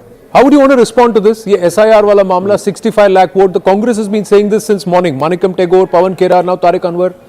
Amit Malviya. Anand, in the months that the SIR process was on, the Congress party did not file even a single objection. And if 65 lakh voters were initially removed and then subsequently the number was approximately about 40 lakhs, why hasn't any one of them gotten up and objected to it? These were dead, migrated, shifted voters, and perhaps those who were illegal infiltrators who did not return back their forms, their names were struck. I want to ask the Congress party, घुसपैठियों के vote पर सरकार बनाना चाहते हैं? इस देश का मुख्यमंत्री कौन होगा, प्रधानमंत्री कौन होगा, घुसपैठिए तय करेंगे? Will the infiltrators decide who will govern this country or the state? That is exactly what the Congress is arguing for. और अगर घुसपैठिए मुसलमान है तो हम क्या करें? किसी भी धर्म के होंगे, अगर अवैध तरीके से देश पर आए हैं तो उनको देश से बाहर निकाला ही जाएगा। आप उनको यहां इसलिए लेकर आए क्योंकि आप अपना वोट बैंक बनाना चाहते थे। आपने असम में यही किया, आपने बंगाल में यही किया, आपने झारखंड में यही किया, आप बिहार में भी यही करना चाहते हैं। सीमांचल का जो पूरा क्षेत्र है उसमें बहुत बड़ी संख्या में घुसपैठिए हैं। उन्होंने अब अपने फॉर्म वापस नहीं किए, क्योंकि अगर फॉर्म वापस करते तो तुरंत आइडेंटिफाई हो जाते। आइडेंटिफाई अब भी होंगे, सरकारें काम अपना अब भी करेंगी। लेकिन ये कहना कि एसआईआर हुआ इसलिए हम चुनाव नहीं जीते, ये इसी बात को दर्शाता है कि आप घुसपैठियों के वोट से चुनाव जीतना चाहते हैं, और वो हिंदुस्तान में नहीं होगा जी। हमारे हिंदुस्तान में तो कतई नहीं होगा। हाँ, अमित मालवीय, एक समय अल्प है आपके साथ, तो मैं आपसे जानना चाहता हूँ आज शाम को क्या बीजेपी हेडक्वार्टर्स में is there going to be a celebration? प्रधानमंत्री जी आएंगे, और is it going to be low key because of what happened on Monday last? Look, we have to find a fine balance to it. We understand what's happened in Delhi is something that has taken the country by surprise. You have seen the strong actions that have been initiated. The Prime Minister has said in no uncertain terms that the conspirators of the Delhi blast will be hunted down. The Home Minister has said so in no uncertain terms. And I'm absolutely sure that actions in the days ahead will bear us out. We have responded resolutely to any attack of terrorism in the country.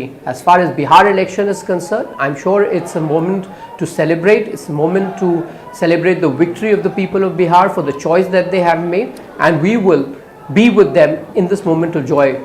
So will there be a celebration at the party headquarters in Delhi in the evening? You will know soon. Okay. Thank you very, very much. Tariq Anwar is with us, and we also have, thank you Amit Malviya, Manoj Tiwari of the BJP is with us. Manoj भैया नमस्ते, आनंद बोल रहा हूँ, बहुत बधाई आपको। नमस्ते नमस्ते आनंद जी, नमस्ते, धन्यवाद धन्यवाद। अरे अभी तो बहुत खुश हो गए आप। आपको कर दिया भाई उन्होंने, लगता है। नहीं, खुश होना तो लाजमी है, लेकिन सबसे ज्यादा खुशी इस बात की है कि शहाबुद्दीन अमर रहे का भाव हार रहा है। छठ माता को ड्रामा कहने वाला भाव हार रहा है। और जो लगातार लोगों के लिए, गरीबों के लिए, समाज के लिए काम कर रहा है, वो एनडीए जीत रहा है। ये बहुत महत्वपूर्ण है। मैं पूरे चुनाव में लगभग 78 जगह मैंने 78 प्रत्याशियों के लिए प्रचार किया, और हर जगह मैंने एक बात जरूर कही कि शहाबुद्दीन जिंदाबाद या बिहार जिंदाबाद। तो लोगों ने एक मुस्त हाथ उठा के कहा नहीं, बिहार जिंदाबाद। और आज जब समीक्षा होगी तब ये बात निश्चित रूप से आनंद भाई आएगी कि अब जंगल राज का परिचय हमें बताने की जरूरत नहीं है। 20 साल बाद भी वो शहाबुद्दीन जिंदाबाद कह के बता रहे हैं। तो आज जो रिजल्ट आ रहा है, मैं देख रहा हूं आपके चैनल पे जी, वो हमारे लिए अप्रत्याशित नहीं है। हम 175 प्लस की मांग कर रहे थे, लेकिन सबको पता है कि हमारे मन के अंदर एक विश्वास था कि यार हम इतना कुछ कर रहे हैं मोदी जी, नीतीश जी के नेतृत्व में, तो बिहार हमें ना क्यों करेगा। और आज वो दिख रहा है, इसमें बिहार की विजय ज्यादा है। ये बिहार ने कहा है कि नहीं, जो हमारे लिए करेगा काम हम उसी को देंगे इनाम, अच्छा परिणाम। और तो ये जो इनाम मिला है अपने काम का, वो मोदी जी, नीतीश जी को मिल रहा है। पर ये देखिए, इतना गजब बैटिंग की है आप लोग। पासवान जी ये 200 टच करने जा रहे हैं, वो 40 तक नहीं पहुंच पा रहे हैं। ये इसकी क्या आपको उम्मीद थी? आपको लगा था कि ये होगा? हमें लास्ट के 7-8 दिनों में लगने लगा था।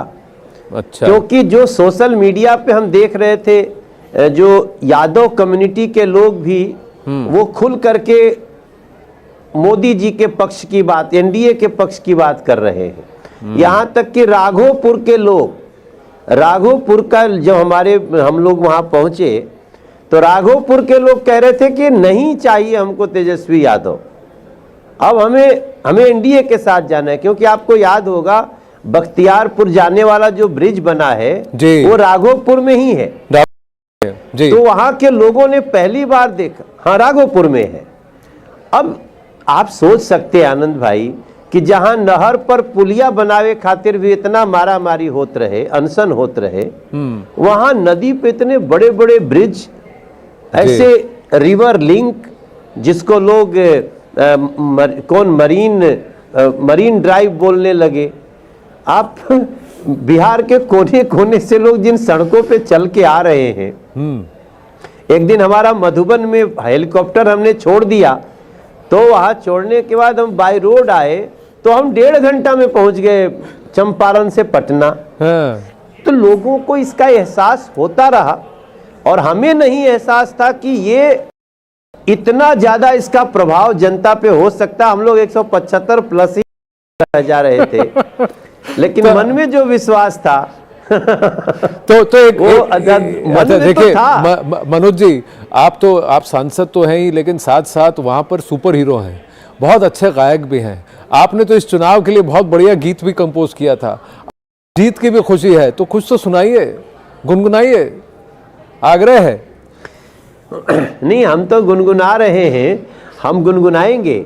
और हमने ये सारे चीजों के बीच आनंद भाई एक बिहार का जो प्राइड जगाया है मोदी जी, नीतीश जी ने जी, वो उसको भी हम अनदेखा नहीं कर सकते। हमने उसी का गीत गाया था जी, कि माटी को सोना करने वाली कलाकारी है जी, हाँ हम बिहारी है जी, थोड़े संस्कारी है जी, सबसे ज्यादा IAS PCS विद्यापति की रचना है हम, रेणु की कहानी दे दी, दिनकर की कविता है हम। क्या बात है। दुनिया में जहाँ भी जाते हैं हम मेहनत से छा जाते हैं, डूबते सूरज को अर्घ्य दिला छठ की महिमा बतलाते हैं, अकेले चाणक्य जैसे 100 पे भारी है जी,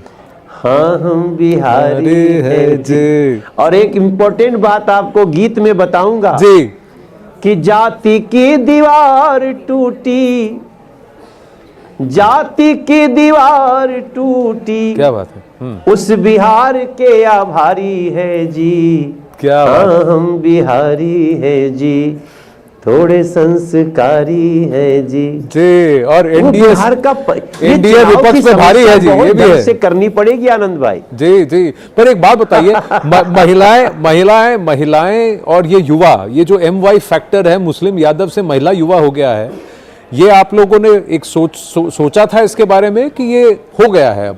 और क्या ये बिहार में ये राजनीति की परिभाषा, इलेक्टोरल डिस्कोर्स की परिभाषा बदल देगा?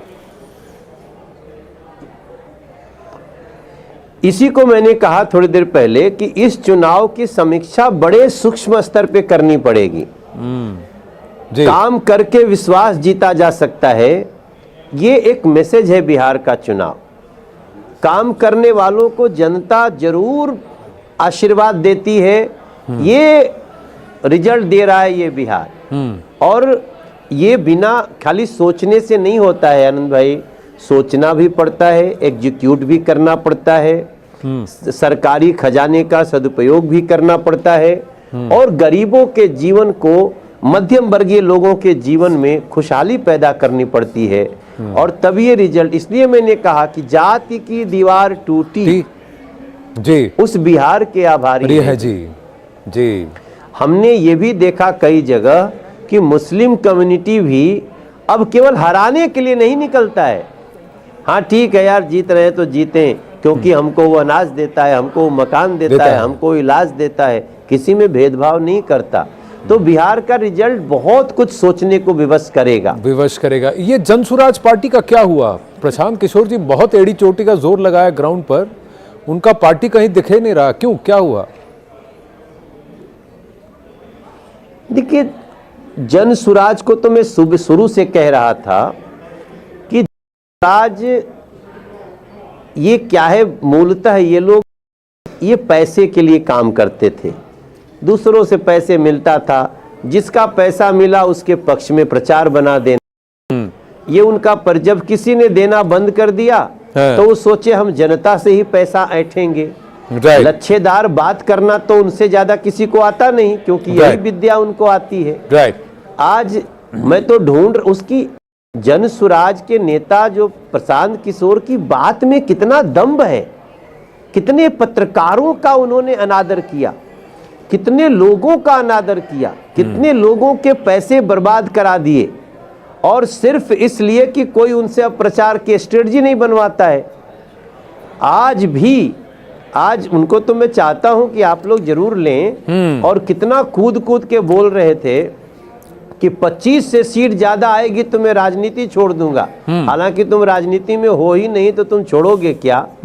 तो राजनीति में जो होता है वो छोड़ता है। मगर प्रशांत किशोर से बड़ा निगेटिव आदमी, और सिर्फ मतलब उनको हम इस बिहार के इस चुनाव में जो विकास का विरोध करने आ जाता हो, मेरा मन उसके लिए बहुत खराब हो जाता है। ठीक है, आज अच्छा दिन है एनडीए के लिए, भाजपा के लिए। बहुत बढ़िया अप्रत्याशित निर्णय आया है, तो खुशी खुशी हंसते हुए हम आपसे इस वक्त विदा लेते हैं। जीत का सेहरा बंधेगा, चुनाव औपचारिक तौर से घोषित होगा, फिर आपके साथ बैठेंगे, बतियाएंगे और थोड़ा आपको फिर से गवाएंगे। Always a pleasure to speak with you Manoj ji. Thank you so much, thank you so much. Namaste. Thank you so much, sir. Thank you so much. Namaste. Namaste. Let's try and understand the halfway card, the halfway mark, and then we'll come back to who are these others. I had Sandeep Shastri. I just saw him saying, who are these others? Who are those 5 people who've got their seats and got their leads? We'll put that out too. Congress number that is less than the others and the left. That's what the case. Okay, but this is the halfway cart and it's going to race past that halfway number. The litti choka stall. Next time आपको खिलाएंगे भी. इस बार तो आपको बस दिखा रहे हैं. 196 leads and wins. That's the story for the NDA. What a victory! What a victory for the Pandavs, led by Prime Minister Narendra Modi, Nitish Kumar, and then the other 3 who have come back and become part of this alliance, and all of them pulling their weight. That is significant. Way past the halfway mark, doing phenomenally well. Let's try and understand also, as we look at the leaderboard, viewers, the NDA is inching towards 200. The INDIA is at 42. In fact, there are many who believe that the number will slip down further for the INDIA. It will go up to close to 200 for the NDA. It is unprecedented, unexpected. Not a single pollster thought that this number was possible. Nobody went beyond 61, 65 number. It has exceeded that by a good 35 seats, and that is unprecedented. Look at the RJD slipping down to 32. What is it that people did not read on ground? That is something which is Sujata ji. I think credibility, Anand, because you know, this election, if one word that sums it up, is about credibility. Because every party, whether it's RJD, whether it's Jan Suraj, or whether it's JDU and BJP combined NDA, had promised something to first for their voter bank, either for Yuva or for Mahila or for their Jati, the caste arithmetics. But it is the people who saw, can you deliver? Would you deliver? I look at your past history as well. I think credibility is where everything stopped. You know, Tejashwi Yadav promised jobs for sarkari naukri. That you know, Bihar, like people will die and have queue up for a sarkari naukri, even for a clerk, even for the section D. You know, those the railway, the lower level jobs. Here he's saying every house will get a job. Why do you think people did not buy it? It's because they know, one, Bihar is favorite subject, so they could calculate. So arithmetically possibly, but also with the intention, so Anand, so they knew that ki ye nahi hoga, because they have seen that it is the same party which has put Bihar into the indexes that we see today, Anand, that Bihar is Niti Aayog mein itna niche hai, multi level poverty index pe hai. Kyun hai? The question is क्यों है? It's because of that jungle raj, and I can tell you, I come from Bihar. I don't live there. I'm part of that migrant crowd, but I can tell you that people who have lived in Bihar have not let go. Rahul Prasad may not be right in front of the election. Tejashwi Yadav tried his best to keep him at bay, but people know jungle raj is not happening. That is one of the reasons why Jan Suraj did not get it. Wherever there was three choices between Jan Suraj, NDA and RJD, people thought अगर Jan Suraj को vote दे दिया तो इसका vote कटेगा, इसीलिए वापस NDA को vote करो. Even if there was little people who were disappointed with the NDA. Jan Suraj missed one more point, that they missed the 50% demography of women. There was nothing for women in their manifesto. Nothing. He, in fact, in one of the interviews, he rejected it also. In the first phase election, he said, महिला factor ही नहीं है, प्रवासी मजदूर factor है. महिला ने बोला तो वोट क्यों देंगे? यहाँ पे एक व्यक्ति है जिसने जनरेशनल पॉलिटिक्स की है मेरे साथ, हाथ पकड़े रखा, मुझे साइकिल दी, पोशाक दी, स्कॉलरशिप दी, उसके बाद मुझे दारूबंदी कर दी, शराबबंदी कर दी, शराबबंदी किया, everything. So it's a generational, it's not a knee jerk freebie politics announced right when the elections are happening. No, he realized that the girl needed to go to school and they were facing difficulties because there were a lot of people who would, Eve tease them and things like that. The school was far off, so they cycle. And he was 10,000. I see a lot of people saying, 10,000 de ke vote khadi. 10,000. You don't understand Bihar. That is why I say Bihar is not for beginners. 10,000 दे के आपने उस महिला को, उसको जो NBC वाला जो उसको हर दिन दरवाजे पे आता था कि आपने लोन लिया है वापस करो, चुकाओ, उसके पास नहीं थे 700 रुपए 800 रुपए, उसने वो लोन चुकाया, उसने मुर्गी खरीदी, बकरी खरीदी, गाय खरीदा, जो खरीदा, अपना एक पति बाहर में है, उसको नौकरी. That is one side. The woman is struggling here with for everyday life. So 10,000 solved her problem of livelihood, food, education for her children and her own self-dignity. Because as women, we would know that law and order is the first thing.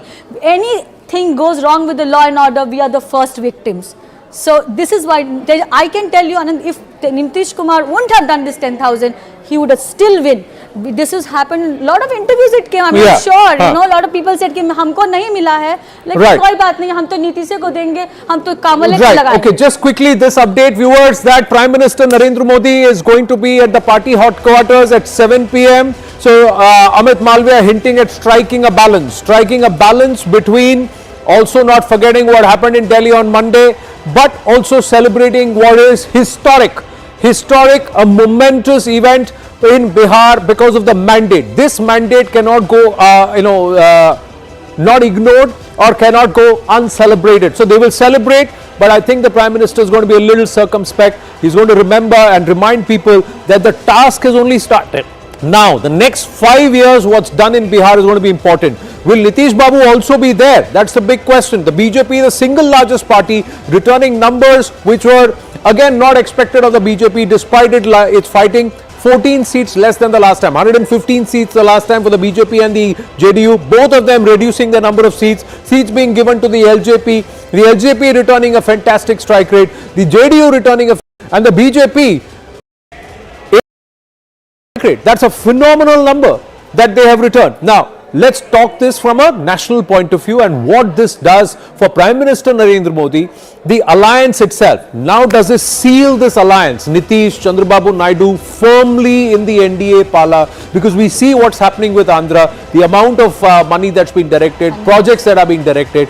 Now, Bihar ko Viksit Bihar. Is that now possible? Because Nitish Kumar also finds himself politically secure. Ji, Swapan ji. Just 10 seconds. I said probably we can now say that 2024 general election was an exception.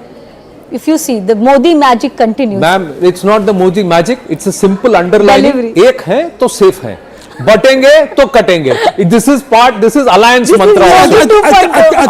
Alliance mantra. I think two things need to be noted. One is, if the main party which is driving the alliance is firm on a winning streak, the other coalition partners are naturally gravitate towards it. And this is what is going to happen in Maharashtra, this is what is going to happen in Andhra Pradesh, and this is what is going to happen in Bihar. That's number one. Number two, I want you to do is to contrast what Tariq Anwar, a very veteran leader of certain sobriety, had to say, analyzing the defeat, and contrast this with what Pawan Khera or someone else had to say. And I think you'll really get the story of the contradictory pulls which are really dragging the Congress down. And it's a miracle that with this sort of a leadership, the Congress is still a factor in national politics. And I don't think but the BJP wants this sort of a leadership in the Congress because they feel it helps the BJP. Obviously, I mean, that would be the thing. But I'm looking at it from the Congress point of view. Absolutely. That when it's down to 5 seats in Bihar or 4 maybe, and the CPI ML overtakes. I mean, I think that's really the three left party. Sandeep ji, just going across to Payal to get this confirmation. 7 p.m. the Prime Minister is expected at the BJP headquarters, Payal. So, but it will be a balance. They'll try and strike a balance, not go overboard with the celebrations, but still celebrate a historic victory. These celebrations have just about begun at the BJP headquarters. You saw the visuals of the party spokesperson, in fact, holding those celebrations. Later in the evening, the celebrations will continue with the Prime Minister coming in, but it's going to be very low-key. It's been very clearly indicated, like we reported in the morning to the party workers, do not bring any crackers, do not burst crackers. You cannot be seen, rubbing, salt on the wounds of those people who would actually lost their lives in the Delhi blast as well. But it's a big, big victory nonetheless. So the Prime Minister's message, the take-home message will be extremely crucial. He'll obviously speak about Viksit Bharat, the developed Bharat. So there were many naysayers, really thought that this alliance won't test its strength. But that numbers have actually proved everybody wrong. First time around in Bihar, that all the 5 alliances are contesting together, and the numbers are just a proof enough of what you can do. So everybody that you ask in the BJP, one thing it is about Nitish Kumar's name, his record as a leader, as a chief minister, and of course the election management skills of the BJP. Let me just quickly ask you, Payal, will they quickly want to settle the swearing in, who the CM is? There is no doubt, but will there be something in it for Chirag Paswan, because the LJP has returned a healthy, handsome number. They've turned up very, very well. 29 seats. Many thought that will he actually pull his weight, and he's got about 22 seats where they are leading and also perhaps winning. So what's going to happen in terms of the combination? Anand, there's no doubt whatsoever that Chirag Paswan has about 6 to 7 votes that are strongly with him no matter what happens. They stay with him. But combined with the BJP and the other votes, they've been able to get that number. Having said that, we do not really know at this point in time whether Chirag Paswan wants to go back to the state at all, because earlier in the year, he had said that he wanted to, in fact, pursue politics for the state as well. His supporters really said that they want to see him there as a center. But whether he decides to bite the bullet remains to be seen. Because one BJP leader essentially had advised Chirag Paswan that there is nothing called as deputy CM in a state, it's just the CM who's the boss. So he had cautioned Chirag Paswan not to bite that bullet and not to go that way. He's doing really well as a central minister. But it is important for Chirag Paswan to show he's serious about Bihar if he's looking at the long term. Eventually, he has said that he will follow the Prime Minister's instructions. So what Prime Minister Narendra Modi says, what Amit Bhai says, I think that will also be a huge factor in terms of what Chirag Paswan does. But it's a phenomenal performance. Payal, thank you for your inputs. Going across to Ashok Chaudhary. Ashok Chaudhary ji, namaste. आपको बहुत-बहुत बधाई. मैं आनंद नरसिम्हन बोल रहा हूँ. नमस्ते. JDU का इतना फिनोमिनल परफॉर्मेंस, क्या स्ट्राइक रेट है, और ओवरऑल पांडव तो 5 है, लेकिन बहुत बढ़िया, एकदम 200 के पार होने की संभावना है. How do you see this? Were you expecting this? No, I told the media before first phase of election, that if we are going to cross 170, where we are going to stop, nobody knows. So that exactly is happening. And we were expecting that we are going to do much better this time, because that Modi and Nitish combo is very lethal. What does this mean for the JDU? Let's understand. At 2020, there were a lot of conversations about the JDU's future. Is Nitish Babu fit enough? There was a lot of talk even in this campaign around the time कि Nitish Babu थक गए हैं, हार गए हैं, विपक्ष बहुत कुछ बोला. But what does this do for the JDU, this mandate? No, this mandate shows that still that विनम्रता, शालीनता और जो विकास है नीतीश कुमार जी का, बिकॉज ये बिहार जो है, ये this is the state of Buddha, Mahavir, गुरु गोविंद सिंह. सो ये उदंडता का और एग्रेसिव पॉलिटिक्स का नहीं है ये Bihar.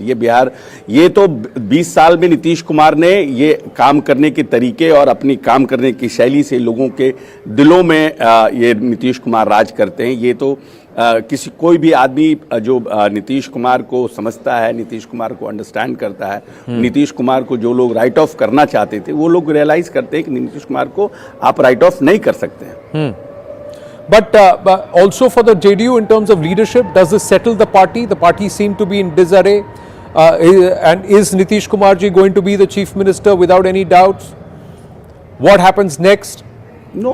Without there is there is no vacancy for chief ministership. Nitish ji is going to be the chief minister. There is no doubt about it. For you, what was the biggest factor? Is Mahila the biggest factor for this success? The Mahila vote? No, I don't. No, I don't think so. First of all, the way Bihar has developed in last 20 years, the Bihar worked in last 20 years. What Nitish Kumar has inherited into when he has come into the power in 2005 was 118 massacre, that caste right, religion right. Right. And 46% people were below poverty line. And 700 megawatt per day consumption of electricity in Bihar. From there, Nitish ji has started, and now it is 8,800 megawatt electricity consumption per day in Bihar.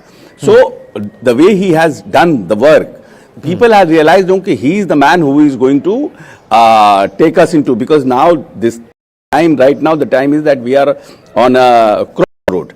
If we are going to cross this, then the Bihar is ahead, much ahead. Right. So the people has believed in Nitish Kumar and voted, and just because of after we joined BJP, Modi ji has also realized that the Bihar is a big state and a huge population. If we are going to support Bihar, then the Bihar can perform well in the GDP of country and as a per capita income of the country. So he has also helped. So this combo has worked out very well. Right. Tejashwi was also being projected as a more popular candidate for CM than Nitish Babu.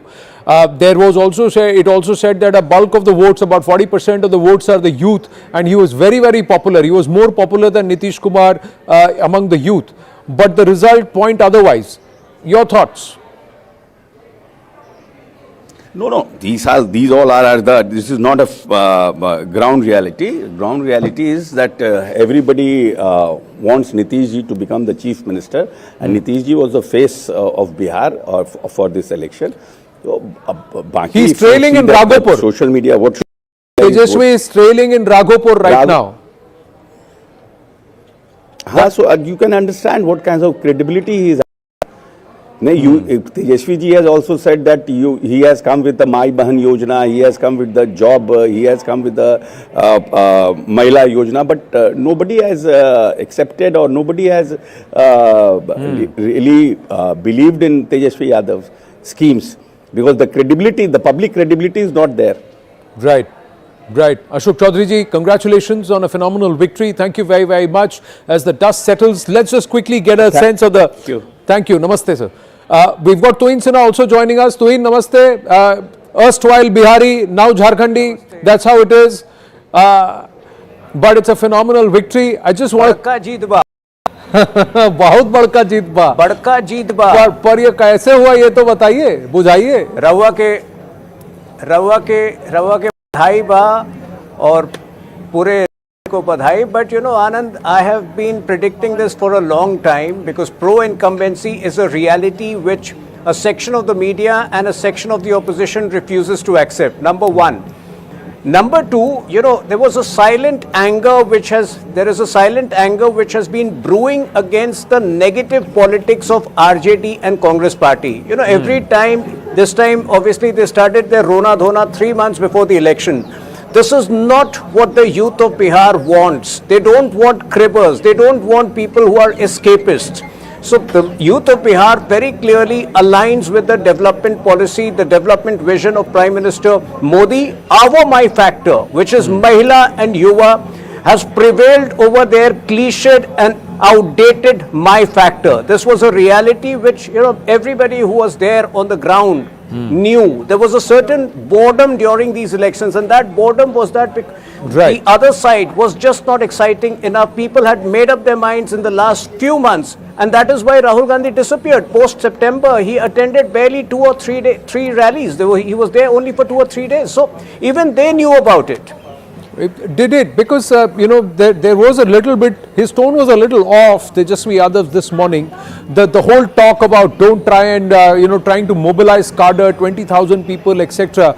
These are all things which point to a direction where people feel that, oh, things are not all right. Is everything okay? Just quickly looking at some of the key race alerts, viewers, please stay on with us, and also our studio guests, just asking them to weigh in on some of these key race alerts, even as we put out some of the factors on what has driven the NDA landslide. We'll come to this also in a bit, but just quickly getting a sense of who are the key candidates and how well or how badly are they doing. Let's quickly have a look, if we can have that, and I'll read off the screen itself. On Samrat Chaudhary, the sitting Deputy Chief Minister, he's on the lead, but both Tej Pratap and Tejashwi are trailing from Raghopur. There are celebrations happening, Rangoli is being drawn, nothing was done premature, everything is happening even as the results are settling in. Multiple rounds of counting, it's only inching towards in favor of 3 or 4 seats up and down. It's oscillating between 194 seats to 200 seats. Can we have the key race alerts, please, here on the screen itself?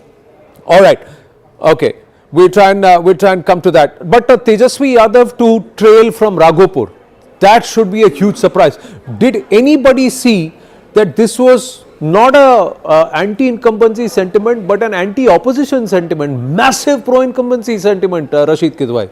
ये तो बहुत ज़्यादा लंबा 6 हो गया. Yes, I am reminded of a share of Diwakar Rahi. Says, अब इतनी भी मैसर नहीं, मैं खाने में जितनी छोड़ दिया करते थे हम पैमाने में. So this is, it's a very actually sad reflection of the kind of campaign that the opposition led. And also on a more serious note, as a Democrat, Anand, we must look at this also. This is not a very healthy phenomenon. So at this hour of triumph, we should not try to belittle the kind of achievement that NDA has achieved. But this 80-90% success rate, strike rate in a democratic polity is not something that is very healthy. Or is going to create, in a time to come, it will create a lot of problems. It's not healthy. Yes, yes. आप कैसे 90% strike rate? How can you have? How can JDU have 70-80% I'm not denying that. It's not good. It is. Rashid is saying voters doing a mistake. It is. No, I'm not saying voters. Please don't words in my mouth. It is extremely. No, Anand, I completely agree. It is extremely unhealthy for the opposition. The opposition is on ICU. But let me point out something. Something more serious over here, something, and I think that should be, instead of getting drawn into opposition cribs and opposition cries. This time there was a direct correlation. You can also verify that data. I have just come across some data. There was a direct correlation between Prime Minister Modi's rallies and the increase in turnout in those districts. Let me give you some figures. Samastipur had a Prime Minister Modi rally. The voting percentage went up to 71.74%. Begusarai 69.87%. Muzaffarpur 71.81%. Chhapra 64%. Katihar 79.10%. So after 20 years of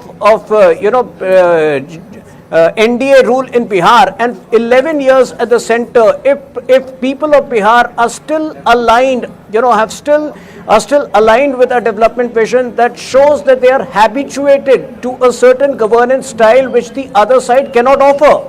And I am very surprised, Rashid bhai, I know Rashid for a long time. He should not make these statements that this is unhealthy. Of course it is unhealthy for RJD, it is unhealthy for Congress party, because they are in ICU now, and if they don't change their ways, they will perish. No, but so it's a wake-up call for them. But for the people of Bihar, they could not be anything better than these results. Let's separate the party hat out and the political hat out, but and also accept that yes, Congress and the RJD were pulling the carts separate ways. But Tejashwi was seen as a popular leader, Rashid Kidwai. Where was the mistake? What happened with Tejashwi? Why is he trailing from Raghopur? Yes, yes. And I think you have raised a very valid point. You know, electoral politics, alliance politics in India has a dominant, player, and there are other players. Like you look at Kerala, there is a, now he's come back into the lead. He's come back into the lead in Raghupur. So the next round of counting the ballot boxes opening, is back in the lead. Constantly, the India alliance has this problem of they fancy themselves as co-equals. So all of them, you look at, there is no dominant partner. So therefore, there is always a lot of pressure. So every time Rahul Gandhi is, so to say, popularity rating going up, Tejashwi has a problem, Tejashwi has popularity rating going up, Rahul Gandhi has a problem, Lalu Yadav had to call up Sonia Gandhi to say, Tejashwi should be positioned, it is his election. So I am saying all was not well much before Sir, this election. Sir, ये डंडा लेके लालटेन लेके नहीं खड़े sir, देखिए हाथ जोड़ के खड़े. Look at the bhav. Look at the bhav of Nitish Kumar in that poster, the new one. Bihar वासियों का प्यार Nitish Kumar. So that there is a difference in how you approach. So and I think that's been underlined multiple times. Sujata Pandey, you're saying something. Twitter, they've just put Bihar jeet raha hai. They never claimed that. Look, I have Nitish Kumar ko itna bola gaya. Nitish Kumar itna popular leader hai. But the point that we are trying to make is that Rashid ji was saying that it's bad for democracy for people like Tejashwi Yadav trailing or Tej Pratap Yadav. I didn't say that. I mean the essence of it was like that the opposition should be strong. But my thing is like it's good for democracy because it shows that you cannot take your constituency, whether if it is like, even if it is a hereditary legacy constituency, you can't take it for because I was seeing the reports, Tejashwi Yadav did rallies everywhere, but the least was done in the Raghupur. Also, the person who was managing his electoral campaign in Raghupur, he was not a people's friendly person. For RJD, people itself, the Karyakartas of RJD were not very happy. There were several reports. In fact, that clip went viral when Rabdi Devi went to Raghupur. People were confronting कि हमको क्या दूसरे के भरोसे छोड़ दिया है, हमको ऐसे लेके रखे हो, कभी मिलने नहीं आते हो, हमारा प्रॉब्लम सॉल्व नहीं करते हो. So it's good for democracy, Anand. I think democracy, as India, where the opposition said democracy is dead, I think democracy is thriving now. People are saying, I will not vote on only Jati, I will look at what you have delivered. Issue also, in Jati also people are saying कि कौन सा नेता मेरा problem solve करेगा. So I think democracy is thriving and democracy is not dead. Bihar is giving a message to every party. It's the message to NDA for delivery, for Congress saying that wrong narratives do not work. You have to come on the ground to see what is happening on the ground. Right. It's something which is where the media takes not necessarily are the issues of the public. And RJD, that first build credibility. You can promise moon and stars, but people should know that people should believe you. People here did not believe him. That's the thing. Sandeep Shastri. 2 points, Anand. One, is it a vote against the opposition? I think it's more significantly a overwhelming vote for the ruling party. Yeah. And in the process, there is this collateral damage that the opposition has to suffer. Right. But more importantly, I think this was a contest between a well-oiled coalition versus a disjointed coalition. And you are seeing the result of that. When a well-oiled coalition, all its partners work together, you see what happens. On the other hand, a disjointed coalition where each pulls in a different direction, you are seeing it in the screen in the results. Let's go to the live result hub after we get you a quick update on some of the key race alerts. The VVIP seats, where are the big margins, which are the narrow ones? Akanksha will tell us in a bit, but quickly just telling you, Vijay Sinha, the Deputy Chief Minister incumbent, is leading from Lakhisarai. That's the first key race alert, viewers. Let's look at the next one. Tejashwi Yadav is back in the lead. So in Raghupur, after trailing for such a long time, he is now leading. Tejashwi is leading. But what about some of the other candidates? Let's look at Tarikishore Prasad at Kathiar. He is of the BJP. He is leading at this point. He is, and we believe that the lead is quite comfortable. Tej Pratap Yadav continues to trail. In fact, he is fourth. Rakesh Ranjan of the RJD was leading from this seat in Mahua some time back. We'll get a check. Who's in the lead? Samrat Chaudhary at Tarapur, he is leading. So BJP, again Deputy Chief Minister, comfortable at this point. Ram Kirpal Yadav, Danapur of the BJP, again he's been leading right through. Somewhere we believe that he should have that seat in his bag. Osama, Shahabuddin's son, Osama, he is leading from Raghunathpur at this point. So he continues to lead despite the Shahabuddin question mark. Mithali Thakur from Alinagar continues to lead. Also expected, Mahila and Yuva, both combined together, 25-year-old, first time into politics, and she may just end up being an MLA. Mangal Pandey is also leading from Siwan. Mangal Pandey of the BJP also leading from Siwan. Let's go across to Akanksha. Akanksha, updates. Where are there any tight fights, seats that we must watch out for, the VVIPs? What's the update? Absolutely. Raghupur being one over there as far as Tejashwi Yadav and Nitish Kumar of the BJP are concerned. It's a neck and neck, basically just beating each other by 500 votes or so. And to quickly also speak about the affected areas, this is a point we must touch upon. You're looking at Aurangabad. Remember, this is one district which was flagged off by the MHA as a district of concern. This is where BJP has led. Munger BJP leading, Gaya LJP leading, Lakhisarai BJP leading, West Champaran, which has 9 constituencies. 8 out of these 9 constituencies are with the NDA. So that also goes on to talk about Sushasan. When you talk about security, let's also quickly talk about the SC/ST seats. Ramnagar with BJP, Mohania BJP, Daroli LJP, Rajoli LJP, Rajnagar BJP, Triveniganj JDU, Harsidi BJP. So these are just a few of the majority of the 38 SC seats. Goes on to say that the alliance overall, Anand, if you talk about the NDA, yes, the heavy lifting has been done by the JDU and the BJP, but LJP has gone into the interiors. They've won these SC votes. ST seats, only 2 of them going with Congress and RJD, Manihari and Katoria. But some very interesting observations coming over there. At the same time, you were talking about the Kishanganj seat, in fact, seems to be a lead now by the BJP in Simanchal. JDU's Anant Kumar Singh, who is in the jail right now, is winning Mokama. So that again is another surprise. So Mokama goes, तो jail से बाहर आएगा, शेर लौट के आएगा. That's what that was the kind of posters that were put. Amitabh Tiwari is with us. Amitabh Babu, none of the pollsters predicted this. गृह मंत्री ने भी 160 ही कहा था. हाँ भाई, जब वोट पड़ता है ना तो पड़ता ही है. We've seen this in Maharashtra. 165 to 180 was the expectation, even internal surveys as per our sutra. Right. But 234. Correct. See, women have voted in large numbers. Muslim community has voted in large numbers for JDU. For JDU. Because they want JDU to stay relevant. They don't want Bihar to become UP and the incurrence of a bulldozer Raj in Bihar. So silent Muslim Yadav women who have received the 10,000 rupees, they have also voted. And of course it is like a love you Nitish or a thank you Nitish. Right, going straight across to Nityanand Rai ji. Nityanand Rai ji, namaste. बधाई आपको, congratulations. सबसे पहले तो मैं बिहार की जनता, सभी भाइयों बहनों और मतदाताओं का हृदय से आभार, जिन्होंने जंगल राज पर भरोसा नहीं जताया, जंगल राज से बिहार को दूर रखने के लिए मतदान किए, और बिहार के विकास पर जिन्होंने मतदान किया, और माननीय प्रधानमंत्री नरेंद्र मोदी जी के उस सबका साथ, सबका विकास, सबका विश्वास और सबका प्रयास के महामंत्र को बिहार के लोगों ने अपनाया.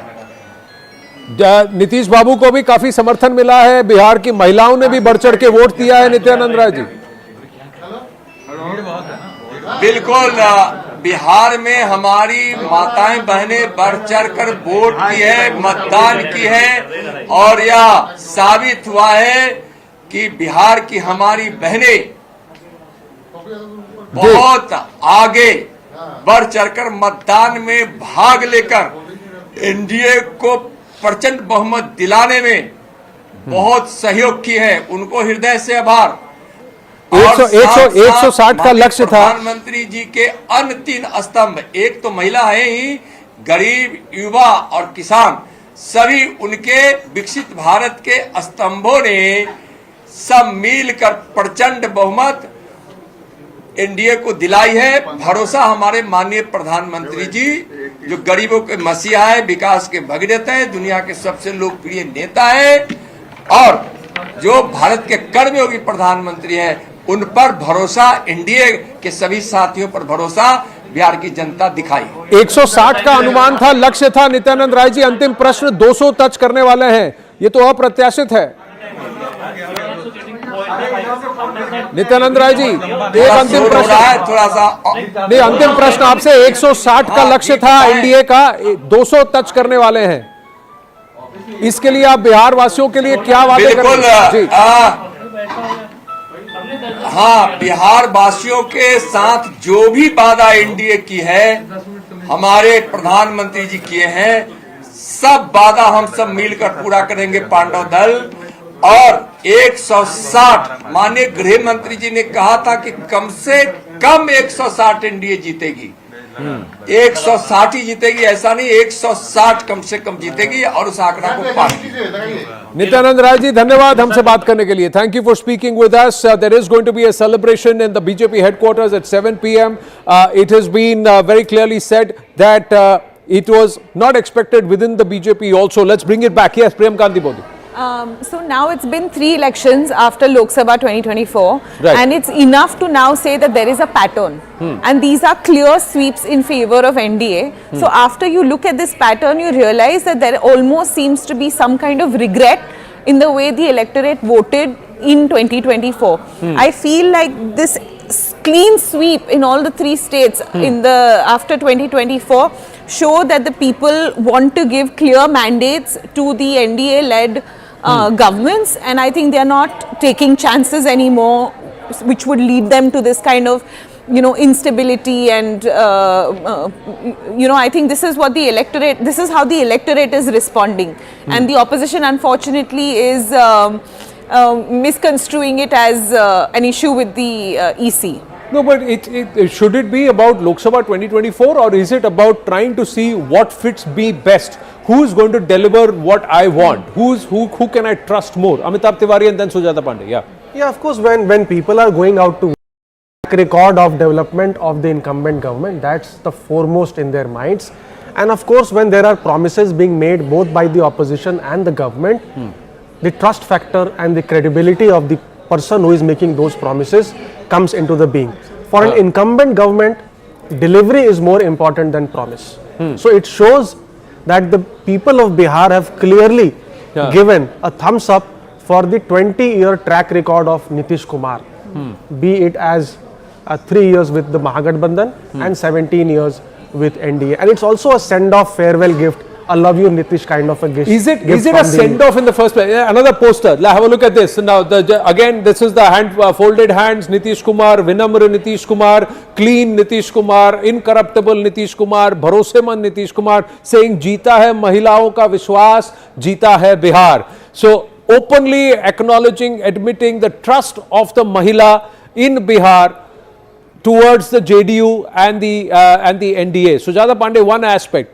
Because the BJP allied with the JDU and the Mahila trusts Nitish Kumar, was it a positive rub-off everywhere? Did it help the fact that this time around there is not a Modi-Nitish clash? There is not an effort internally by the BJP to weaken the JDU a little. This was witnessed in 2020. It did happen. Yeah. It did. And that is why you see such a phenomenal result which nobody predicted. Right. So I do see this as a result of the generational politics, as I call, of Nitish Kumar. The women of Bihar know that what was the condition of women in Jungle Raj. Right. What Nitish got. See, it's very important, just a few minutes and I will explain. You know, when Jharkhand got separated from Bihar, you know, there were 87% resources went to Jharkhand. Bihar was left only 13%, only 3 factories, that too only in Barauni. Nitish Kumar was given an empty plate. You know, when he took it over, people have seen how, okay, it doesn't look like, if you compare to Bombay or Delhi, the development doesn't look like much, but development has happened. That has happened for women as well, because the law and order got established. You know, that was a major concern. And here, of course, Modi has also the kind of effect that Nitish has. You know, Mahila voter is a very much loyal voter of Modi, nationwide. So when it comes to, you know, the state, the nation effect got, you know, mixed with the state, and that is why you see such a phenomenal over the, you know, nobody expected kind of majority. It's like an even in Muslim area, Anand, I have serious, you know, thing that I would want to know after the results come in, that has the Muslim women too voted for JDU? Yes, that's what Amitabh Tiwari not just to keep JDU as a balancing power in Bihar, but also because the EBC, a lot of us know EBC as a of Hindus. No. EBC also has Muslims, which Nitish only included. Correct. So those women also got money, and they are the Did most they write about backward kind of caste, and Muslim did they say I cannot be societies. seen voting for the BJP, but if I have JDU, and did the JDU and the alliance, NDA alliance, also placed JDU candidates in those seats where this factor would have come into play? Well, that's all post factor. That is why Simanchal, you see, Simanchal. Just let's look at year-wise over the years. Now, this is 2025 as of now, the leads, viewers. So now have a look. What we've done is we've just plotted these seats from the 2020 election where the Mahila voted 10% more than the male. So for every 10 men, there were 11 women who have voted. Let's look at the current number. The current number, the NDA, the Mahilas voted out of 124 seats. There are nearly more than half the number of seats which were in play. But look at this. The INDI has pulled only 14 seats. Now let's look back, go back into the years. In 2015, last 10 years, the 2015 assembly, what was the spread? It was a 50-50 spread at that time on these seats. So the Mahagathbandhan RJD was still getting the Mahila vote at that time in 2015. Then, if I look into the next year, what happens after? Let's look at the 2019 Lok Sabha projections. Did things change in the 2019 Lok Sabha projections? Yes. It started swinging away from the opposition into Narendra Modi in the 2019 Lok Sabha election. After that, if I were to come back at the 2020 assembly elections, what happened? 76 and 42. So the confidence in Nitish Babu, and despite the fact that there was a tussle which was happening, and in 2015 there was a scenario where Nitish had moved away. Nitish was with RJD. So that number there and now here. And now if I were to look at the 2024 Lok Sabha projections, what happened in 2024? It is 82 and 22. So again, the shift was only going back firmly to the NDA, and in Lok Sabha elections, Nitish was back in the NDA fold. And now today's, the latest one, if you were to look at it, look at how they have consolidated on the Mahila factor, especially in these seats. Yeah, Absolutely see that's what they've done. So has this escaped the Jansuraj party, Congress and the RJD, that this is an important factor because they are about 50% of the votes, 50% of the electorate. 50% of the electorate, and the 10,000 rupees was transferred to 1.5 crore women. So 40% of women voting population. 1.5 crore women mean 4.5 crore voters because 3 voters per family. That is 60% of the total vote base of Bihar. So the impact is significant, huge, 60%. In a state where 65% of the households earn less than 10,000 rupees. So it's a massive scale. That amount is very big, but as Sujata ji mentioned, it is a series of steps. It's not that it's a one-off out of the blue step which he has taken. Improved law and order, cycle distribution, improvement in gross enrollment ratio, reservation in panchayat, in police force, GVDs, and now this. So he has created an ecosystem for women, rural women in Bihar who are less educated. Now, how much will free bijli, har ghar nal, how much will that make an impact in terms of social indices? The fact that infant mortality has come down, basic chikitsa levels have improved post-COVID.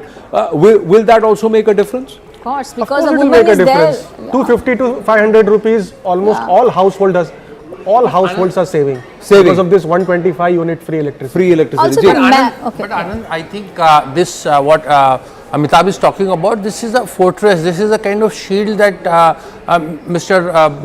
Nitish Kumar had to offset any kind of anti-incumbency. But the mandate I'm seeing, screen, this is touching 200. It cannot be this kind of thing just because this cash and delivery method. Cash and delivery method, if it was working, then Jagan Mohan would have never lost. Correct. So point I'm saying is, elections in India is a very complex phenomenon. Let me complete. And it is a number of things. So that is where I'm saying this is also first, elections after Operation Sindoor, after the India's tussle with Donald Trump over the tariffs. So perhaps there is Narendra Modi is a big contributing factor, and I look at the strike rate of the BJP around 90% or so. That explains perhaps, much to the discomfort of the opposition, that there is a greater, trust level, and people think that the given circumstances, geopolitical, local, state, national, this is the BJP and NDA that matters. No, sir, please tell me now. In this, I've just plotted the INDIA Gathbandhan. Have a look at the wall.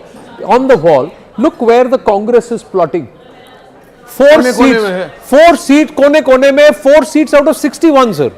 तो ये क्या हम तो डूबेंगे सनम, तुम्हें भी ले डूबेंगे? Is this what they've done to the RJD? But here, sorry, please. No, you go on. I think this narrative would have been very significant had, Tejashwi himself had done, slightly better. This is very bad. And I keep repeating that Urdu share. You see, this is a complete collapse of the opposition. The voter has not looked with opposition with great deal of interest. Am I right, Amitabh? So now the captain has underperformed also. The captain has significantly underperformed. You see the scale of victory. BJP's tally is more than twice of Mahagathbandhan. JDU's tally is twice of Mahagathbandhan. You see the scale of victory. Just one player has defeated the entire team of Mahagathbandhan. Just one. So what is the factor? Is this because when Tejashwi was deputy CM for those 1.5 years, the people of Bihar saw absolute mismanagement? No, did they feel that entire land for job scheme, did it actually stick? No. Or did they say, I cannot trust this guy because he lalua ka beta hai? Is that the thing? See, it's largely about the fear factor amongst the core vote bloc of the NDA. The return of the alleged Jungle Raj, that works still in the core vote bank. Then you have the Mahila vote bank. And then you have the inability of the Mahagathbandhan to expand base beyond the MY coalition. Right. Now, tell me one thing. 5-6% only vote, but they are the unbreakable glue. That's what the LJP arm is. This kind of a Gathbandhan of some of the EBCs, Paswans, and all of them coming together, the Manjis. These are all small caste groupings. Did they play a critical role in trying to weaken the RJD, along with actually winning seats? 22 out of 29 seats. See, in 2020, the LJP had damaged NDA in 40 seats. Correct. So, what we see as a very close election was actually not a close election. If the LJP was part of NDA, they would have won 165. Let's look at the 2020 numbers. Exactly And we'll also have the vote shares of the LJP. And just to And you add JDU. JDU was 43. On 33 seats, LJP damaged JDU. 43 plus 33 is 76. Okay. That 5-6% Paswan vote, when it shifted to JDU or NDA, LJP actually had 6% votes. 6% votes.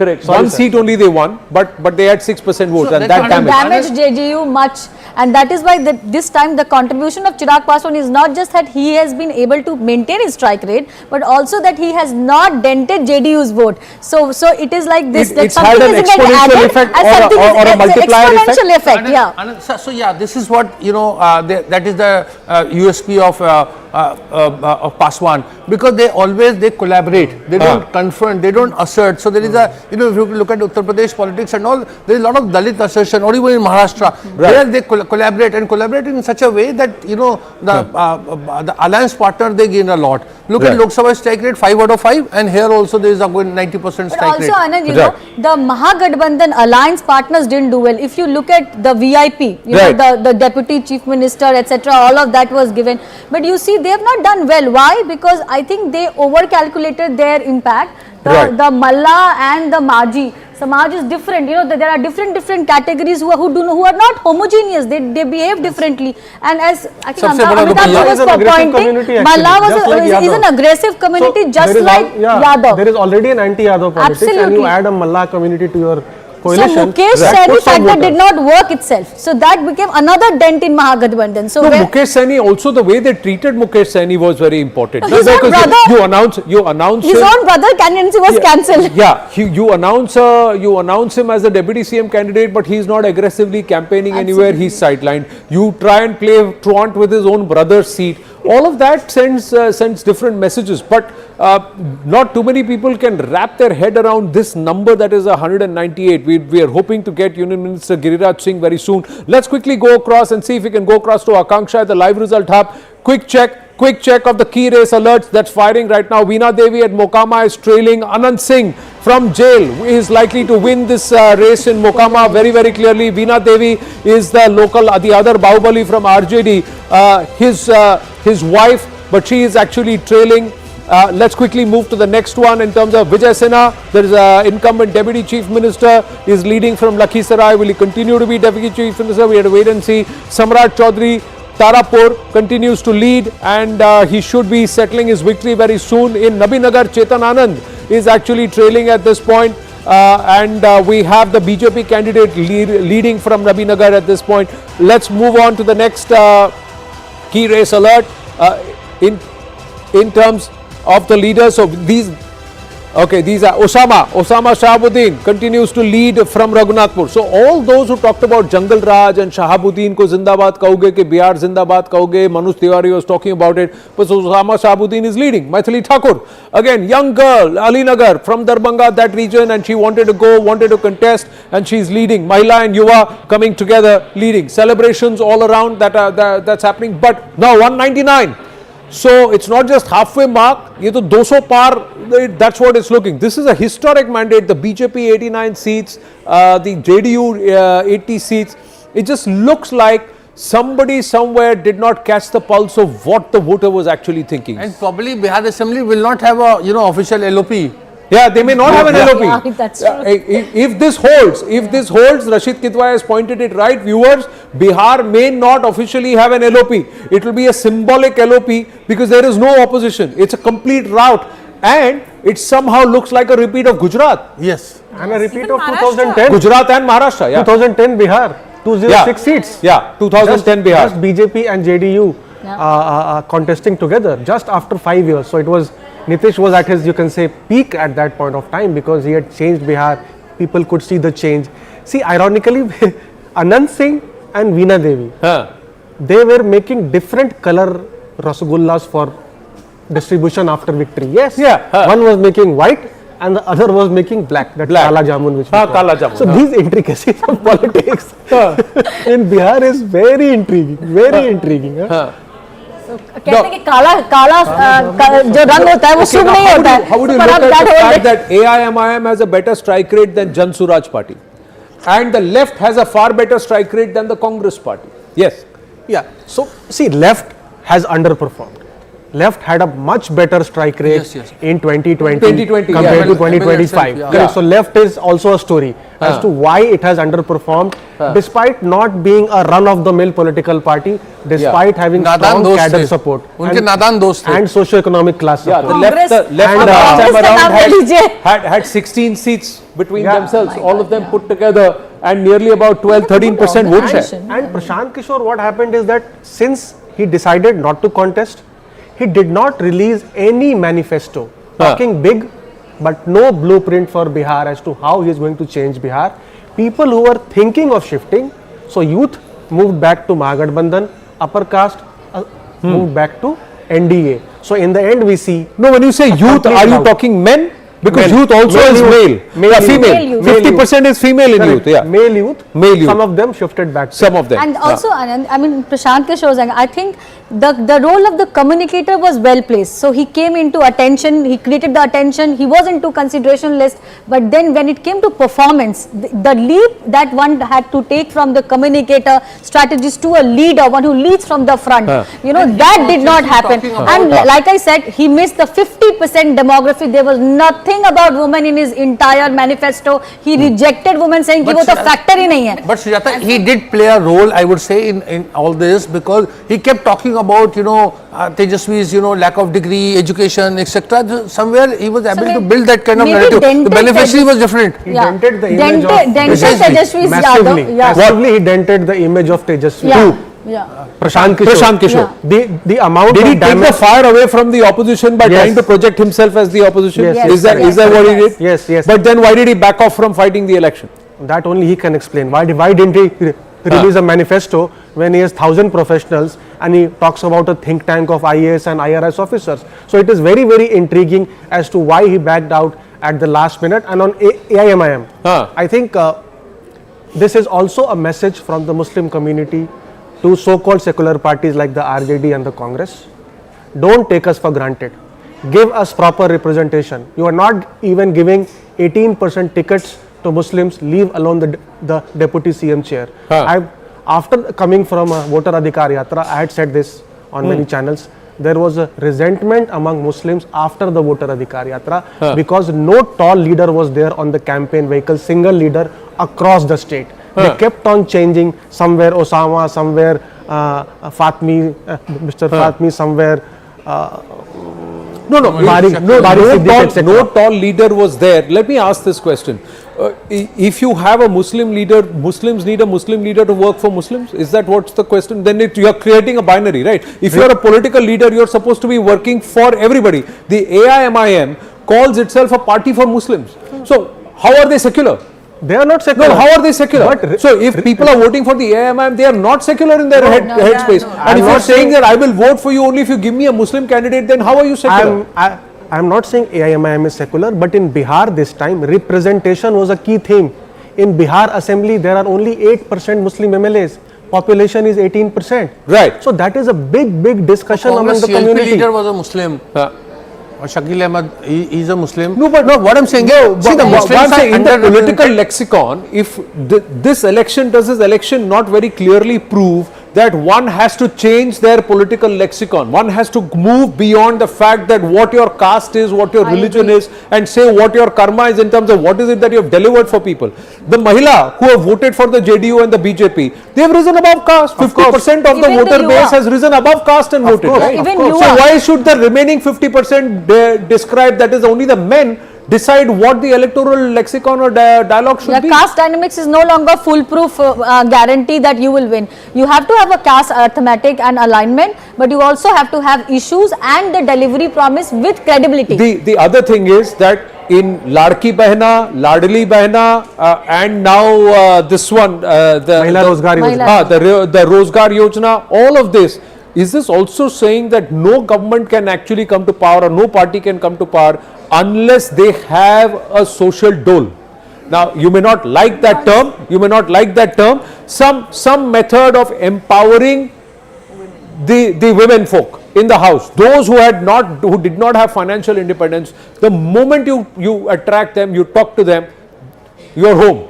So that's the beauty of the democracy, Anand, that even if you are literate, not literate, you still have the right to vote. Your vote matters, and your vote is as important as the Prime Minister of this country or the President of this country. So if you cannot ignore 50% of the demography, whichever state you are in, and and you're saying it's dole, I do not consider it dole, because the 10,000 like I said, rupees, I corrected myself. No, I'm just saying a social empowerment monetary scheme funded by the state to empower those who are not financially independent. So in Mandal, just one second, in the Mandal, what did we do? We just empowered the backward classes, the OBCs and the EBCs, but we forgot that if this country has one Dalit, that is defined by the Prime Minister itself, that the Mahila, Yuva, that's how we define the Jati. And I think it is, no party today can come into power without having this 50% democracy in consideration. But this will not just work as a knee-jerk politics, as a freebie. You will have to show that I am there for you and I am there for a long haul. This is what Nitish Kumar has done. Right. Have they done that? We've got to pause at this point. From 7 a.m. this morning, we've not taken a commercial break. We are now taking a break at a time when the RJD has slipped below 30, the INDIA has slipped below 40, and the NDA is one short of 200 viewers. The result, the mandate is explosive and it's clear. It's in the name of Narendra Modi and Nitish Kumar. Center mein Modi, state mein Nitish. That's the verdict. It's a hands down win for the NDA, landslide for the NDA. Stay with us.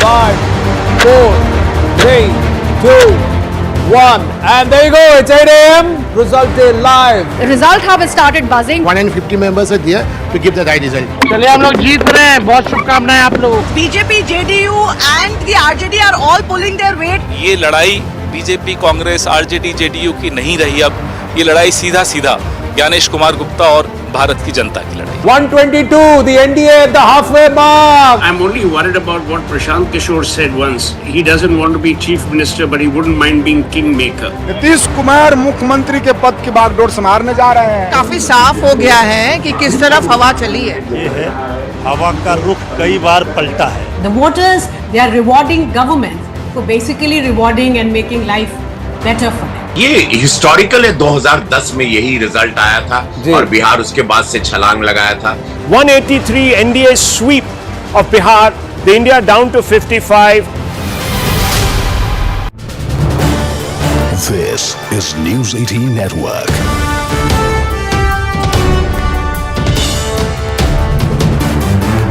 India's largest news network. Let's go straight across to BJP MP Ravi Kishan ji. Ravi Kishan ji, namaste. This is Anand Narasimhan here. बधाई हो आपको. नमस्ते. ये आपको मैं अलग कहूं कि ये कहूं कि कौन कौन है जिनको घमंड है अब भी, जबकि उनका स्कोर कार्ड बहुत झंड दिख रहा है. आपको मेरी आवाज आ रही है? जी जी आ रही है रवि किशन जी. जी पूरे बिहार को मैं प्रणाम करता हूं. प्रधानमंत्री मोदी जी, नीतीश बाबू पर विश्वास. पर एक बात, ऐतिहासिक जो जीत हुई है ये अनबिलीवेबल था, लेकिन इतना पता था 160 विल क्रॉस, बट ये नहीं मालूम था कि तो ये. Why did you think you will cross 160, Ravi ji? Because see, this is a market you own. यहाँ के आप सुपरस्टार हैं. इस जगह में आपका जितना स्टारडम है वो शायद राइवलरी उनकी मनोज भैया के साथ ही होगी, लेकिन मैं आपसे जानना चाहता हूं कि यहाँ पर क्यों आपको लगा कि 160 भी क्रॉस हो जाएगी एनडीए? व्हाई? क्योंकि लोग तो जब हम सभा करने जाते थे, मोदी जी का नाम, उनके लिए उत्साह और माता बहनों का उत्साह, नीतीश जी की छवि, और जो विरोधियों ने जो मंदिर को लेके, धर्म को लेके प्रचार किया, जाति को लेके किया, उससे सब, और शिक्षित यदुवंशियों ने, माता बहनों ने, युवाओं ने ये खेल इतना विराट कर दिया. जो आप रिजल्ट देख रहे हैं इसमें, ये मैं आपको बताना चाहता हूं, इसमें शिक्षित यदुवंशियों का बहुत बड़ा योगदान है, माता बहनों का बहुत बड़ा योगदान है. जो अभी रिजल्ट देख रहे हैं ये बहुत मैसिव सा इसीलिए, because we got all the new voters. हमको आरजेडी के वोटर मिले, युवा वोटर यादव समाज से मिले जो पढ़े लिखे. आरबीआई कहता है जानकार बनिए, सतर्क रहिए.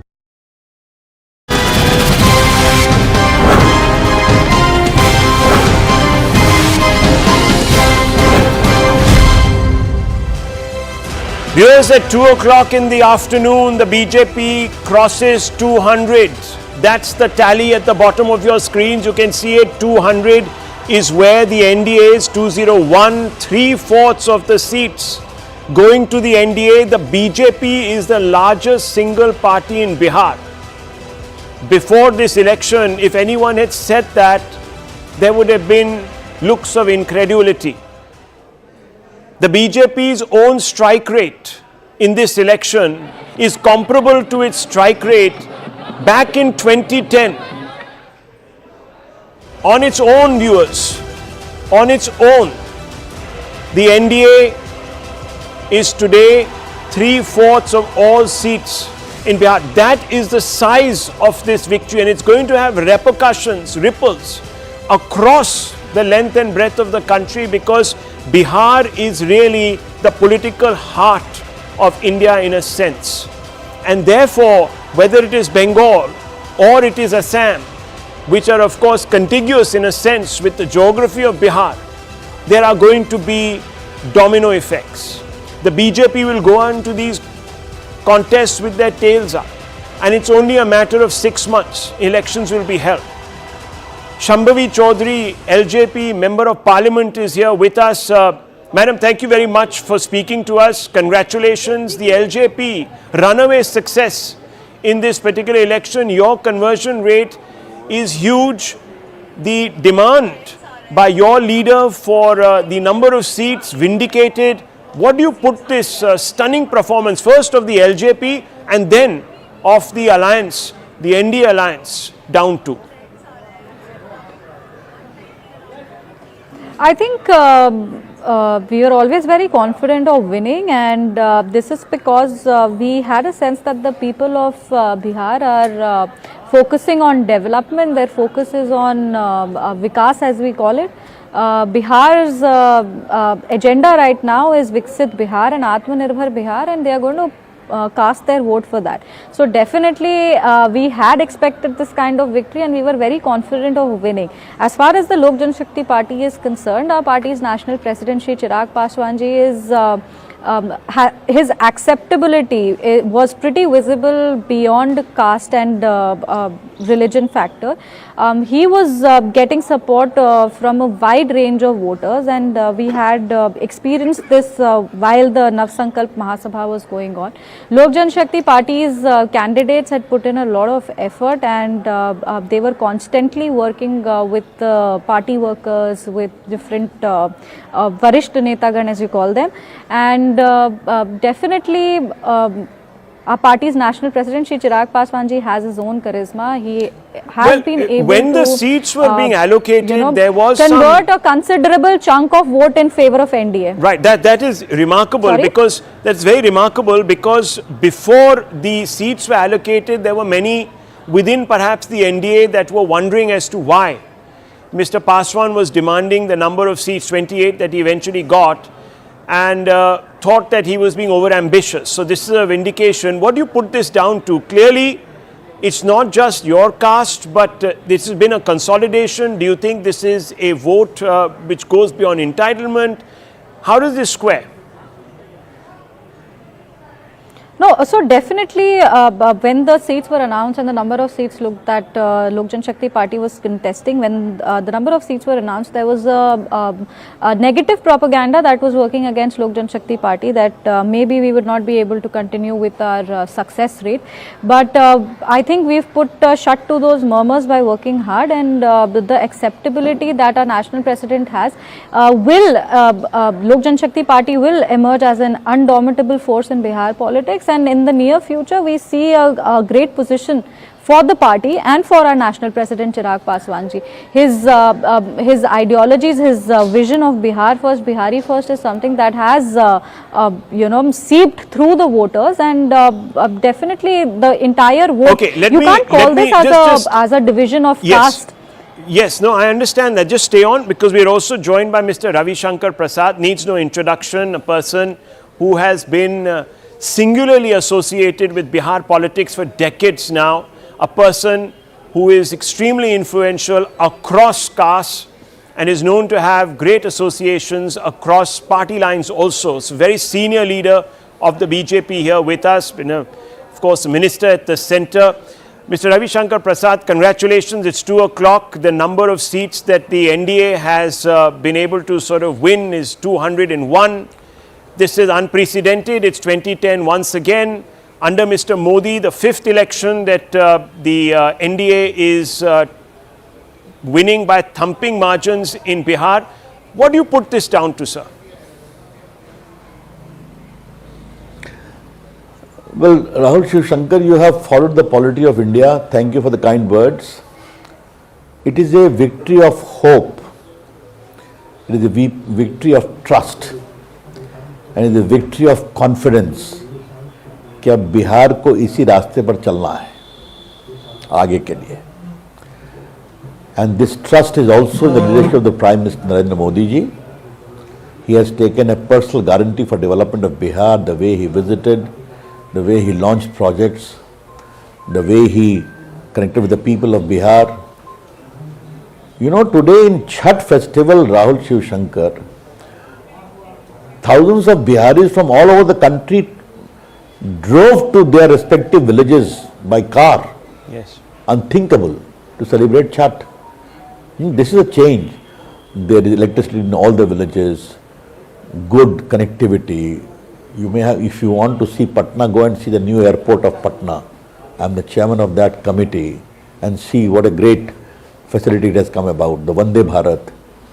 Plus for poor people, feeding them, the way Nitish Kumar government did for the women, from Cycle Yojana to many of the mothers who were given cycled in 2005 and the school dress today have become mother themselves.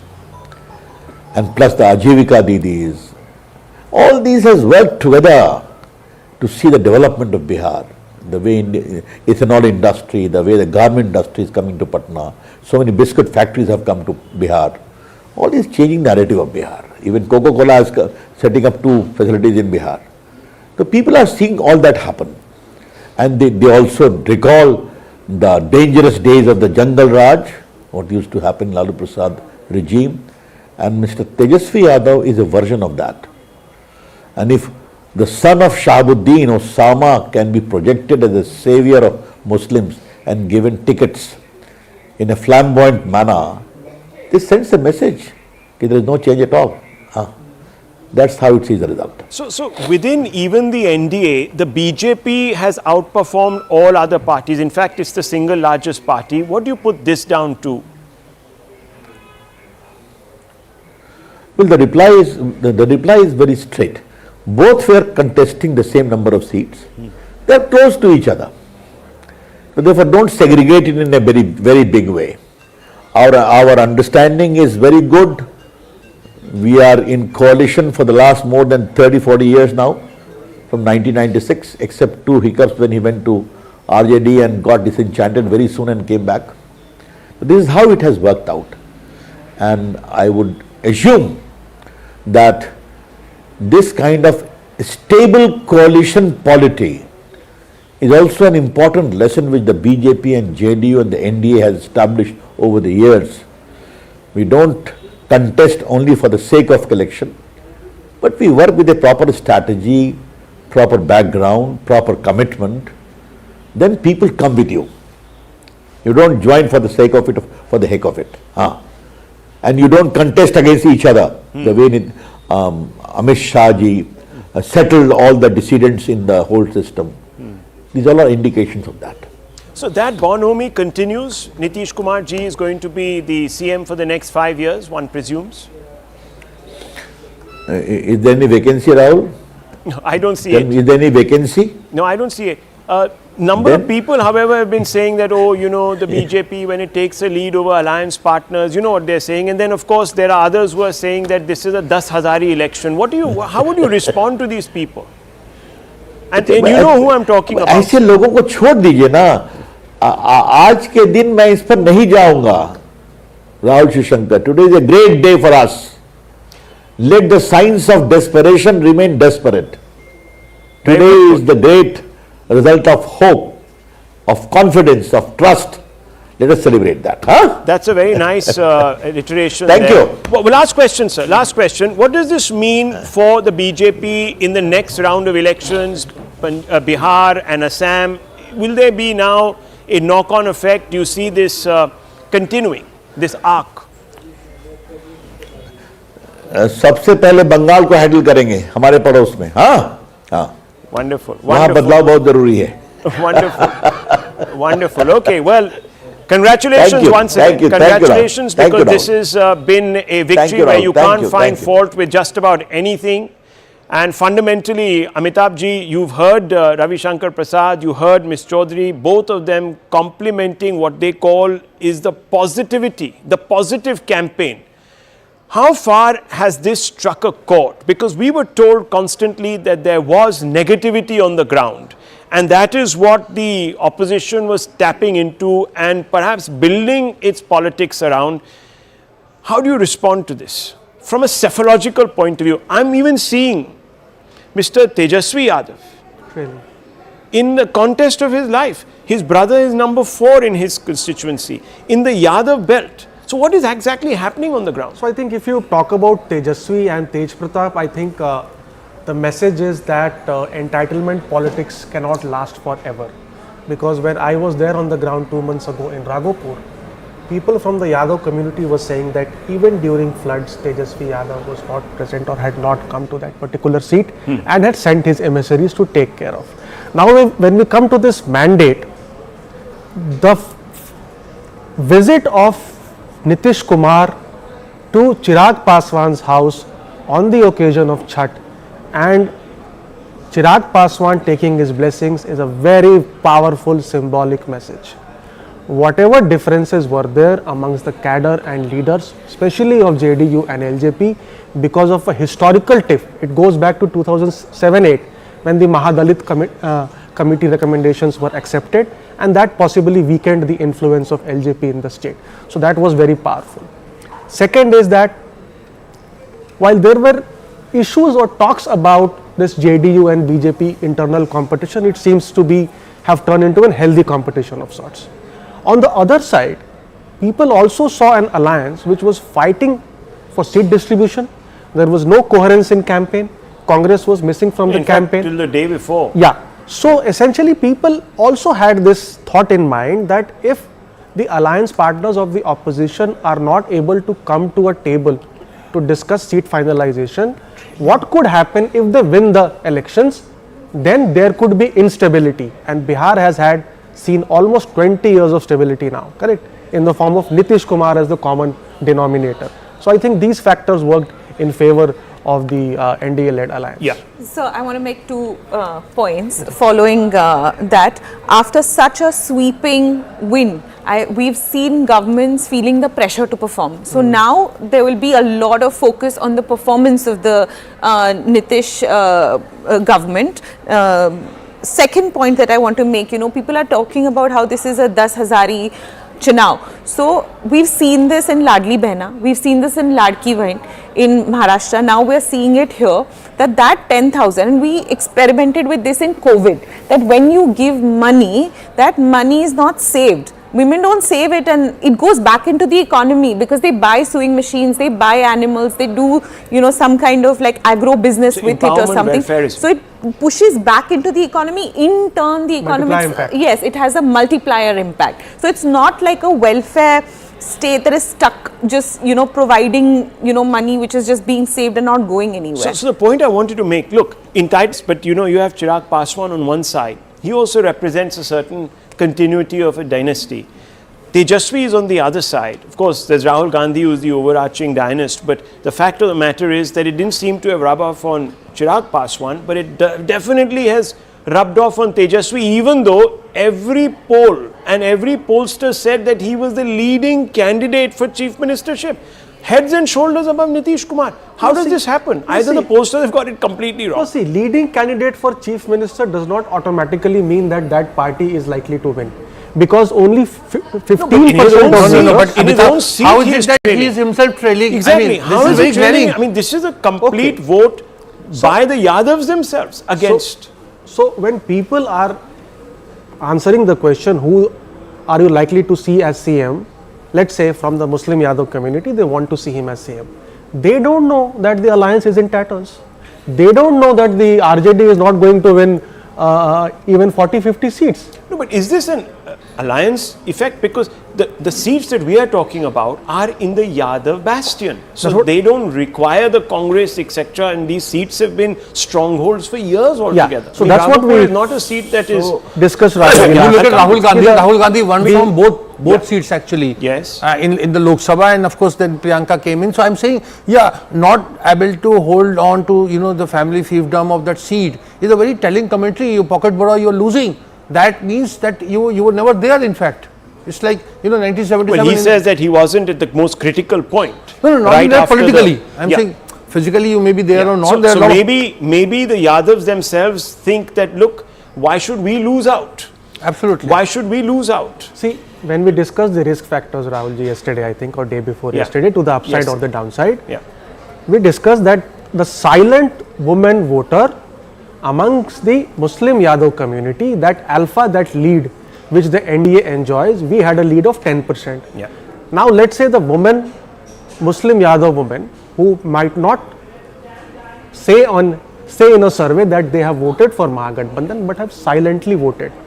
That's what is being seen in Simanchal also. And what are we? Yes, there's a counter consolidation, and perhaps, well, in a legit sense. In a legit sense, I don't think that we should. Yadav के घर में vote चोरी हो गई ये मैं कह रहा हूँ. वो अलग बात है, मगर it's obviously legally, and people have look.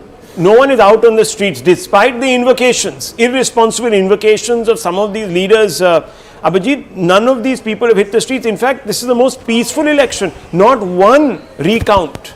Not one instance of violence that would lead to repolling in any booth.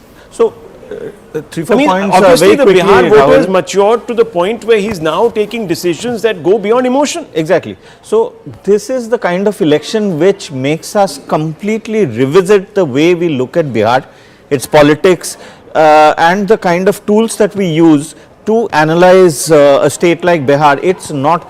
This in no way is pure caste arithmetic. Exactly. It has gone way beyond caste arithmetic. That's a good point, and because you're still here, I want to ask you, vote 5, suggested it would be a close contest because obviously it was basing itself on certain established notions. Would you believe those notions this time have been completely destroyed?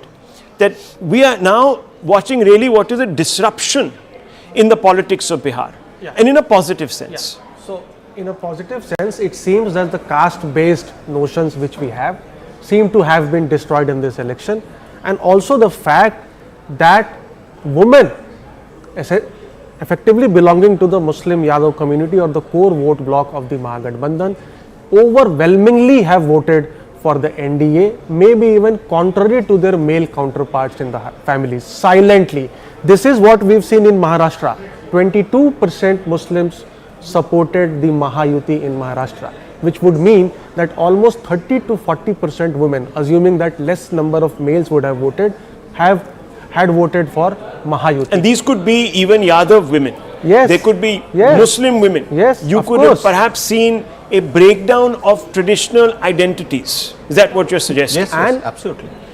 Because, you know, when there is bad law and order, it affects not just Hindu women or Christian women, or you know, it affects everybody. Yeah, it affects everybody. This is what happened also in UP under Yogi. At least a sizable chunk of Muslim women voted for Yogi because they could go out. So what has happened? I mean, I'm asking you, Rahul Gandhi, not even in the country, sir. The view from London right now, look at the view from London. The view from London suggests that the Congress is at 4.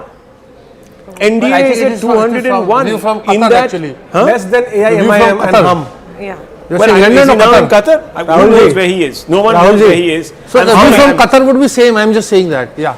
HUM and so, but here AIMIM is the are getting situation. more seats. You see, you look, you raised Rahul, you raised a very pertinent point. You look at, the sort of dynasty politics, huh?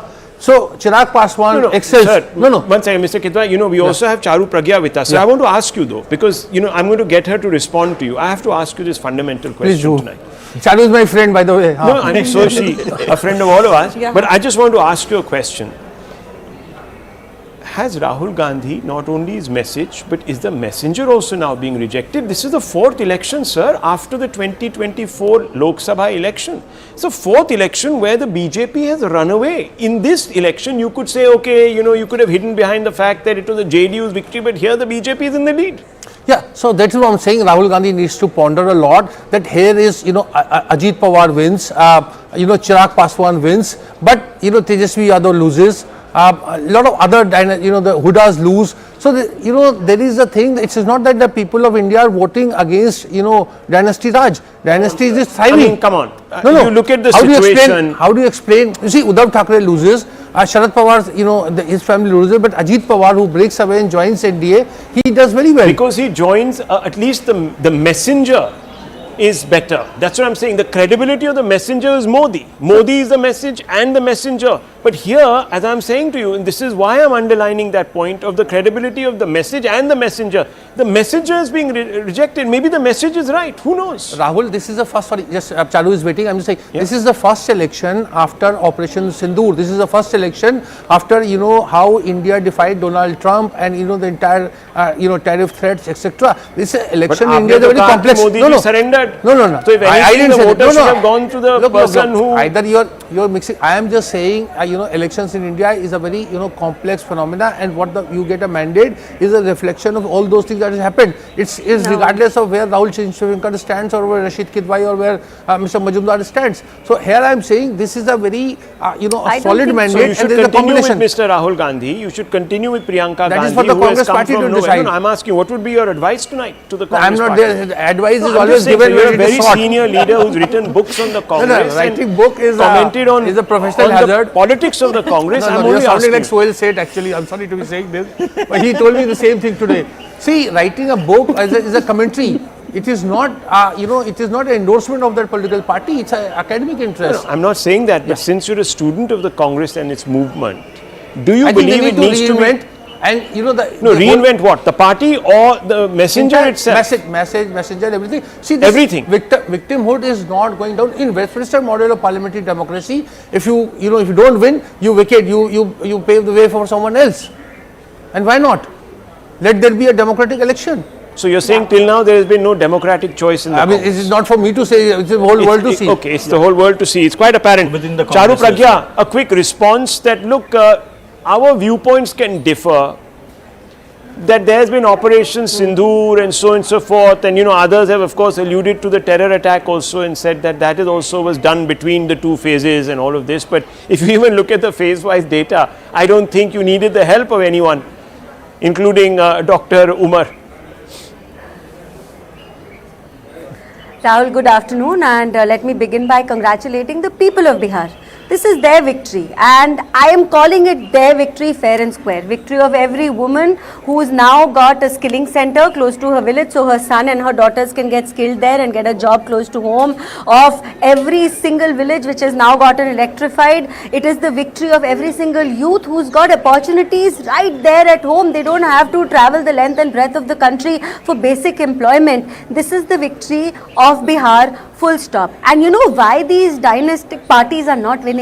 Because they have taken the mandate of the people and the blessings of the people so much for granted, so much for granted. So let's talk about Congress first. We of course have got this mind-boggling majority this time, and that has also come because we realize our opposition is not interested. Rahul Gandhi started the voter Adhikar Yatra, and where did he go after that? Abroad. He's sitting abroad and he expects to win elections. How many rallies did you hold, Mr. Gandhi? How much effort did you put into this election? So when you do not put in any efforts into winning an election, when you put in zero efforts in trying to understand what the people of a state need from you, you are not going to win. So now you can cry vote chori or whatever else you want.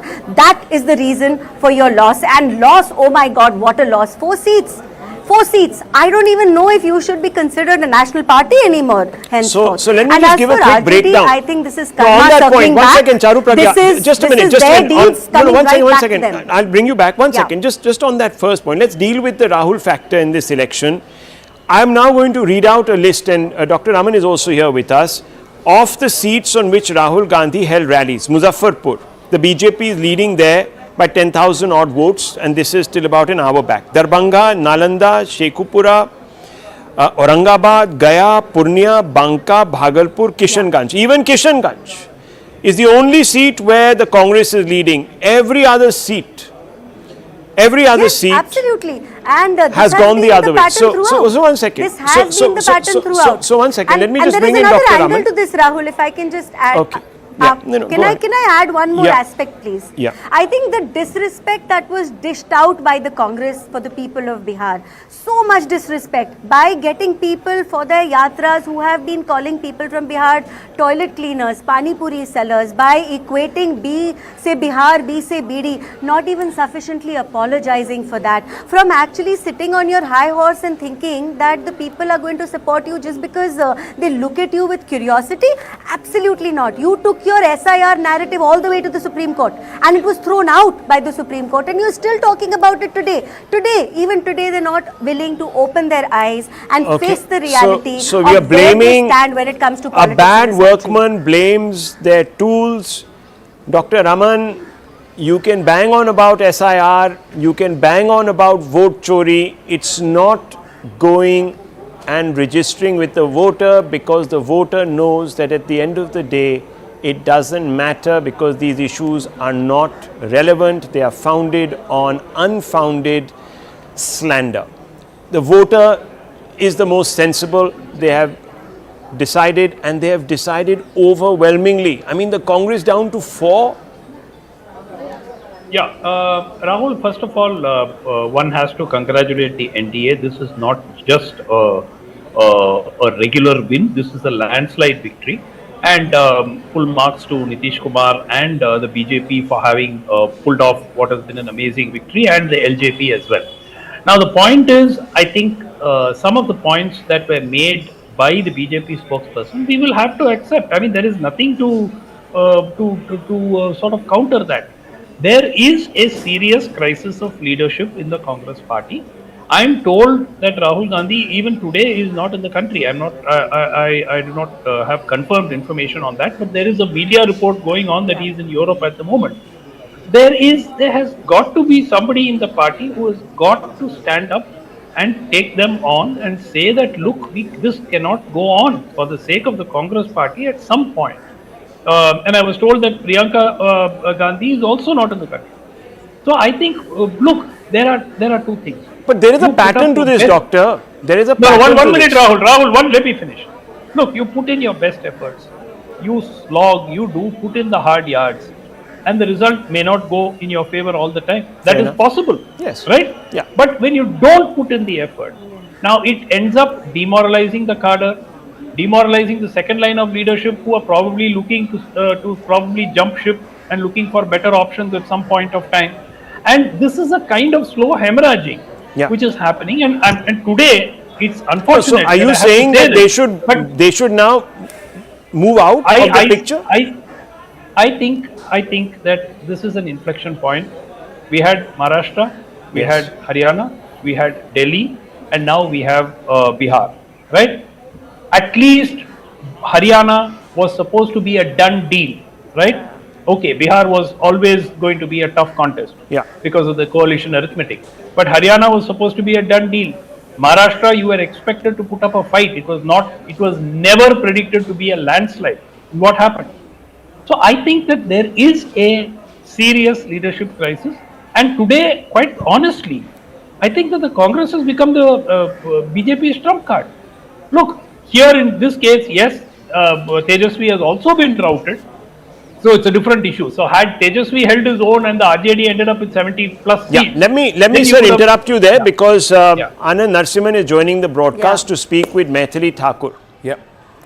Mithali Thakur with us on the broadcast. Mithali, namaste. आपको मेरी आवाज आ रही है? आनंद बोल रहा हूँ। नमस्ते, नमस्ते, नमस्ते। हाँ, आज तो बहुत खिल रही हैं, खुश हैं आप? नहीं, अभी थोड़ा एक दिन का रेस्ट मिला इसीलिए। जीत आपकी पक्की सुनिश्चित है, मैं बधाई दे दूं आपको? बिल्कुल दे सकते हैं क्योंकि हम लोग भी, मेरे भाई भी अंदर काउंटिंग में है, मेरे बहुत सारे लोग हैं संगठन के अंदर, सब लोग बहुत ही हरी झंडी लेकर के है सामने। सर, इस वक्त आपकी लीड कितनी है? मुझे पता है आप सब नोट कर रही हैं, तो मैं आपसे ही पूछ लेता हूँ। अभी तो शायद पिछले के अकॉर्डिंग 10,500 से लीड चल रहा था, लेकिन अभी तुरंत उनका फोन आएगा तब मुझे पता चलेगा कि अब क्या है। अच्छा, 10,500 वोट से आप लीड कर रही हैं, तो भारी बहुमत आपका आराम से। अलीनगर में आपको बहुत बहुत बधाई। ऊपर से 201 पार हो गया एनडीए का स्कोर, इसका भी आपको अनुमान था? नहीं, मुझे ऐसा लग रहा था कि हम लोग जीतेंगे, लेकिन ऐसे जीतेंगे ये तो बिल्कुल, ये लोगों का प्यार है। अब मुझे तो अपने लिए भी ऐसा फील हो रहा था कि मैं इतनी नहीं हूँ, मैं कैसे करूंगी ये सब, लेकिन ऐसा लग रहा है कि लोगों का प्यार जो मैंने ऑन ग्राउंड देखा, और मैं इससे पहले सोशल मीडिया की बहुत बड़ी कंज्यूमर रही हूँ, और सोशल मीडिया पे जो पेड नेगेटिव पीआर करवाते हैं लोग, तो हम लोग भ्रम होता है ना हम लोग को भी कि अरे इतना किसी का विरोध हो रहा है, लेकिन जब ऑन ग्राउंड मैं गई, लोगों से मिली, तो जो नीतीश कुमार जी प्रधानमंत्री जी के लिए जो मैंने प्यार देखा सबके नजर में, सबकी बातों से, तो मैं ये अपनी जो जीत है, तो ये कहीं ना कहीं मैं डेडिकेट करना चाहूंगी एनडीए की जो जीत है, ये अपने जो दोनों वरिष्ठ नेता है जिनके लिए हम लोग को मेहनत ही नहीं करनी पड़ी, अब मुझे वोट मांगने की भी जरूरत नहीं पड़ी, तो ये उन्होंने कमाया है जनता का विश्वास। तो बिल्कुल ये तो मालूम ही था कि हम लोग जीतेंगे, आगे बढ़ेंगे। देखिए, उस दिन आपके गले में खराश थी, आप थकी हुई थी, तो मैंने आपको छोड़ दिया, लेकिन आज मैं आपको बधाई दे रहा हूँ, आपको बधाई सुनानी पड़ेगी। बिल्कुल, बधाइया गीत सुनाती हूँ जी। बधैया बाजे आंगन में, बधैया बाजे आंगन में, बधैया बाजे आंगन में, बधैया बाजे आंगन में, बधैया आंगन में। क्या बात है, इतनी सुरीली आपकी, मधुर आपकी आवाज है, गला आपका वापस आ गया। पर अब आप बताइए, आप अलीनगर के लिए क्या करने वाली हैं? 201, 202 हो गया, इतना भारी बहुमत, विपक्ष ही नहीं होगा, तो आप क्या काम करेंगी? What are you going to do, Maithili?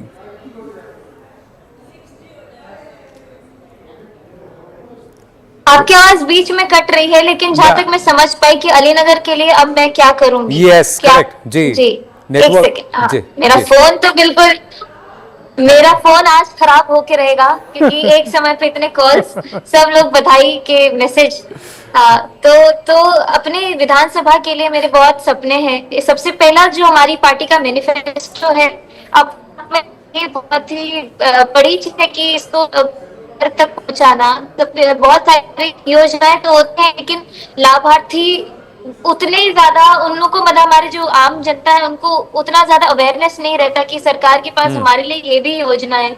तो हर एक घर तक उस सुनिश्चित कराना कि सारी योजनाओं का अच्छे से इम्प्लीमेंटेशन हो रहा हो।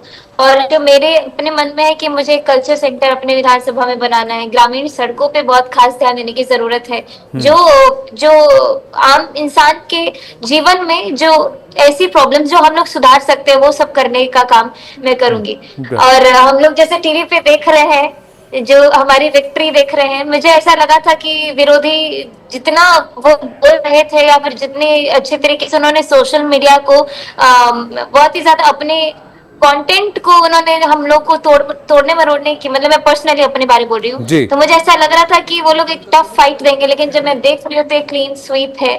और हम लोग मेरा सौभाग्य है कि इतने अच्छे अच्छे नेताओं के बीच में रह करके मुझे सेवा करने का मौका मिलेगा। देखिए, धीरे धीरे एक कलाकार, एक युवा से लेकर आप एक नेता भी हो रही हैं, बहुत अच्छी नेता की तरह उभर रही हैं आप, because I can feel, I can sense the politics coming in. But I also want to ask you, as somebody who hails from Bihar, you have your roots there, आपके वहाँ पली बड़ी हैं, भले ही आप वहाँ बिहार से बाहर आ गई थी।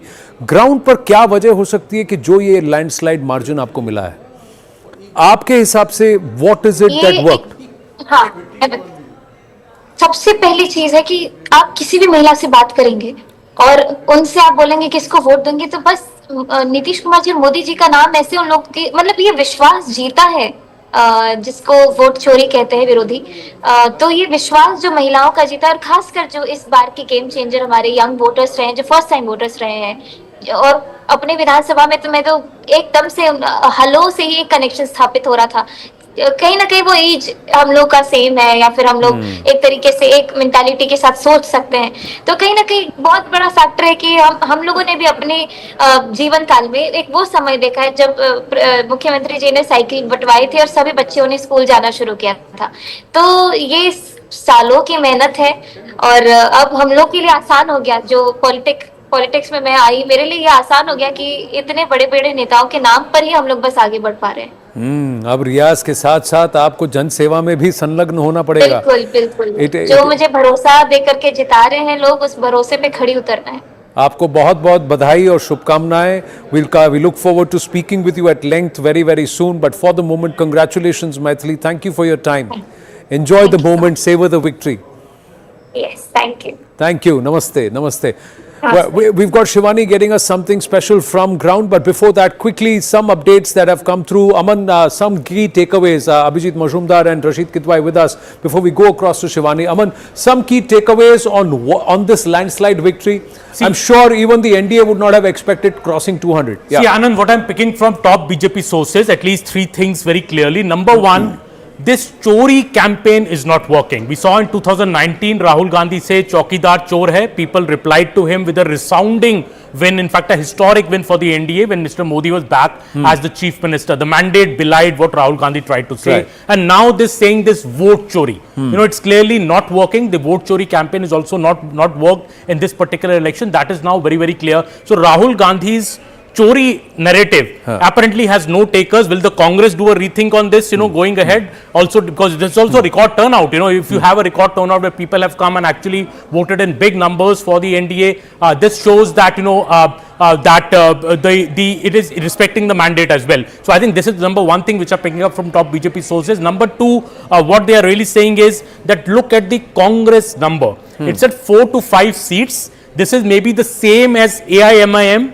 HAM and the left. The Congress is down to such a poor level that it is down to this much number. This shows the precarious kind of a situation for the Congress party. A lot was said by it, but look where it has ended right now. Also, what top BJP sources are saying that these mandates, be it the Bihar mandate, be it the Delhi mandate, Maharashtra mandate, Haryana mandate, also shows a bit of voting for Mr. Modi, that people feel sorry and people feel a bit repentant on what happened in the 2024 Lok Sabha elections, because the BJP's share had reduced. people maybe did the wrong thing at that particular time. That is what I think. This also a lot of that kind of a voting to make good to the Modi government. That is also because that. Okay, Mr. Gadkari has just reacted on the victory. Let's play that out and then we come back to this conversation. Bihar की जनता ने NDA को जिस प्रकार से समर्थन दिया है और बहुत ऐतिहासिक है। जातीयवाद के विरोध में और बिहार में जो डबल इंजन की सरकार ने जो प्रगति और विकास करके दिया है, उसी बात का समर्थन बिहार की जनता ने किया है। बिहार में रोड, पानी, बिजली, उद्योग, विकास और रोजगार, ये प्रश्न जो है ये प्राधान्य से सुलझाने चाहिए, लोगों की अपेक्षा है। और पिछले 10 साल में हमारी सरकार ने जो कार्य किया मोदी जी के और नीतीश कुमार के नेतृत्व में, उसको सफलता मिली है और बिहार की जनता ने यह ऐतिहासिक जीत एनडीए को दी है। मैं बिहार की जनता का बहुत बहुत अभिनंदन करता हूँ, शुभकामनाएं देता हूँ और ये जीत बिहार को एक विकसनशील राज्य में निश्चित रूप से बना के रहेगी, इसी बात का विश्वास व्यक्त करता हूँ। फिर से एक बार बिहार की जनता को बहुत बहुत धन्यवाद और उनका अभिनंदन। Nitin Gadkari there congratulating, not just accepting very humbly this historic mandate, but thanking the voters of Bihar. Let's come back to this aspect. Is this also because the BJP also learned the art of humility, the arrogance was shrugged off, and you went back to the people to say, listen, I'm here to work for you. If you thought I was arrogant, then you're mistaken, I'm not. And the people said, now, that's nice. Now, if you're coming and talking to me and connecting with me at my level and continue to do your job, I'll repose my faith. It is not about repentance, I think, it is more about BJP actually, this 2024 verdict, putting them, below the majority mark, that has actually been a boon for the BJP. They have completely rethought their strategy. Yeah. They have brought things together. It was a lesson in time. Maybe the voter wanted them to have 270, 280, but just a little less than but not 240. And then the voter said, "Arey yaar, 240 zyada ho gaya." So I think this is not anecdotally we have learned from the field whenever we went for Maharashtra elections. I remember going there on the field and even Bihar elections. People feel that thoda sa arrogance शायद आया गया था, reservation का पूरा मुद्दा चल गया था, हमें लगा शायद reservation ना बदल दें, that whole thing that opposition ran. But they said इतना भी कम नहीं होना चाहिए था. 240 पे मोदी जी को लाना ठीक नहीं था. He deserves better, and that is why we see this guilt which is there, among some people, maybe some even core BJP voters, Anand, who did not vote, maybe didn't go to vote for Mr. Modi in that election 2024. But this time, when the state election comes, you see people coming out in large numbers, and they are making up for that. That is, I think, one thing, one very strong factor which explains this sweeping victories. If you see the nature of the Delhi victory, the Maharashtra victory, Haryana victory, this victory, 2/3 majority, 3/4 majority. The involvement of the Sangh. As after 2024, that absolutely regrettable comment by Mr. Nadda saying that हम अपने आप में सक्षम हैं, something like that he said. So that didn't work. That didn't work. So I think the RSS came back. RSS, we've seen it in Haryana election, Maharashtra election. In fact, I saw it on the ground in Nagpur. Even in Bihar, Anand, the RSS was there on the field. It has played that invisible role. But look at how the course correction happened from the Prime Minister himself, who thanked the RSS, commemoration of the 100 years, the stamp and all of that to say, all right, that was perhaps Atishokti, it should not have happened, and this would be work. Somebody gave us a very simple insight, a very common person on ground. I said कि मोदी जी को vote क्यों नहीं दिए? बोले sir वो सब का सब 400 मांग रहा था ना, and उनमें थोड़ा सा ये काम नहीं करेगा फिर काम करिए, हम तो वैसे ही दे देते, आपको मांगने का जरूरत नहीं, हम ऐसे ही दे देते. The whole thing is that you should not have said 400 par, you should not have come and said I'm going to be this, because that brought arrogance and the people. But the arrogance now, Anand, the arrogance now has shifted the other side. You look at Rahul Gandhi's arrogance, and now this, I think Bihar result is a great indictment of that arrogance. You come and do a vote chori yatra, you do these grand press conferences, say the mandate has been stolen, and you're down to 4 seats. Same as the AIM. The same was the case in Delhi in 2013. Same question, same case in 2025 as far as Bihar is concerned with respect to Congress. But we'll talk about that. Senior lawyer Aman Sinha is also with us. He is also from Bihar. बहुत खुश होंगे. बाबू बधाई हो. Thank you, Anand. This is a spectacular sweep for NDA alliance, winning more than 200 seats out of 243. BJP getting more than 90% strike rate, winning nearly about 90 plus seats out of 101 contested. This is unprecedented actually. And Rarely there have been occasions in the Indian democratic process where a political party has got more than 90% strike rate. So therefore, this is nothing short of Modi tsunami.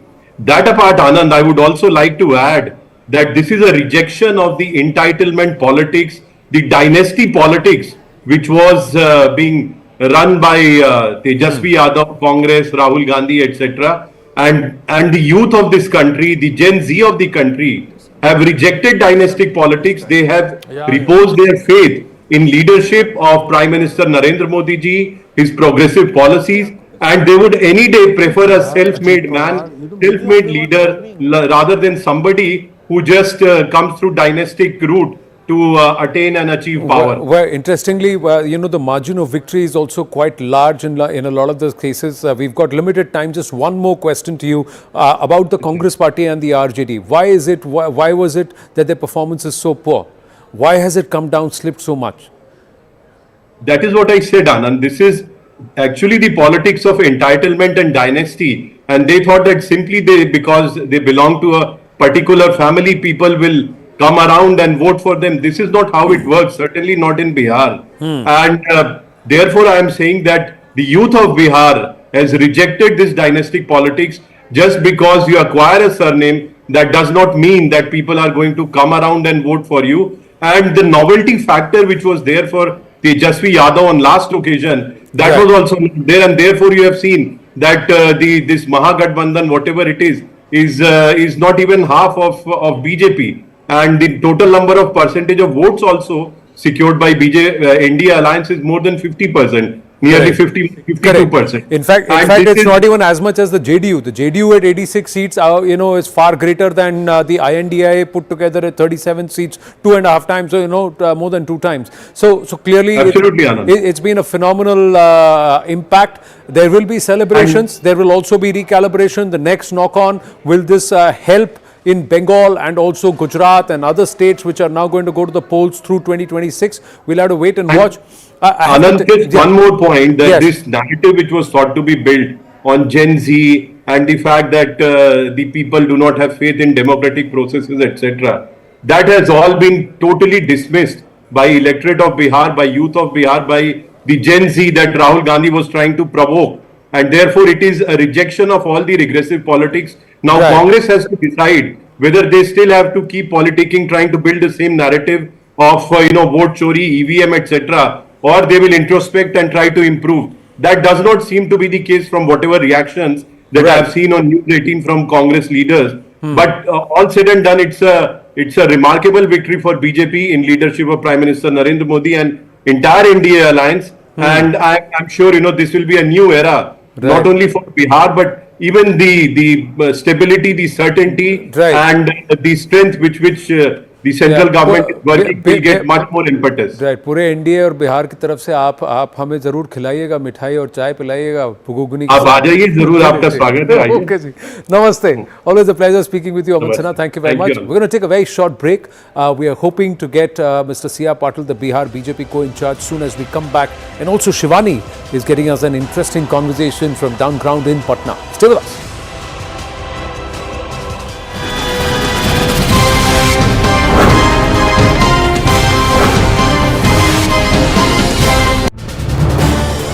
This is News 18 Network.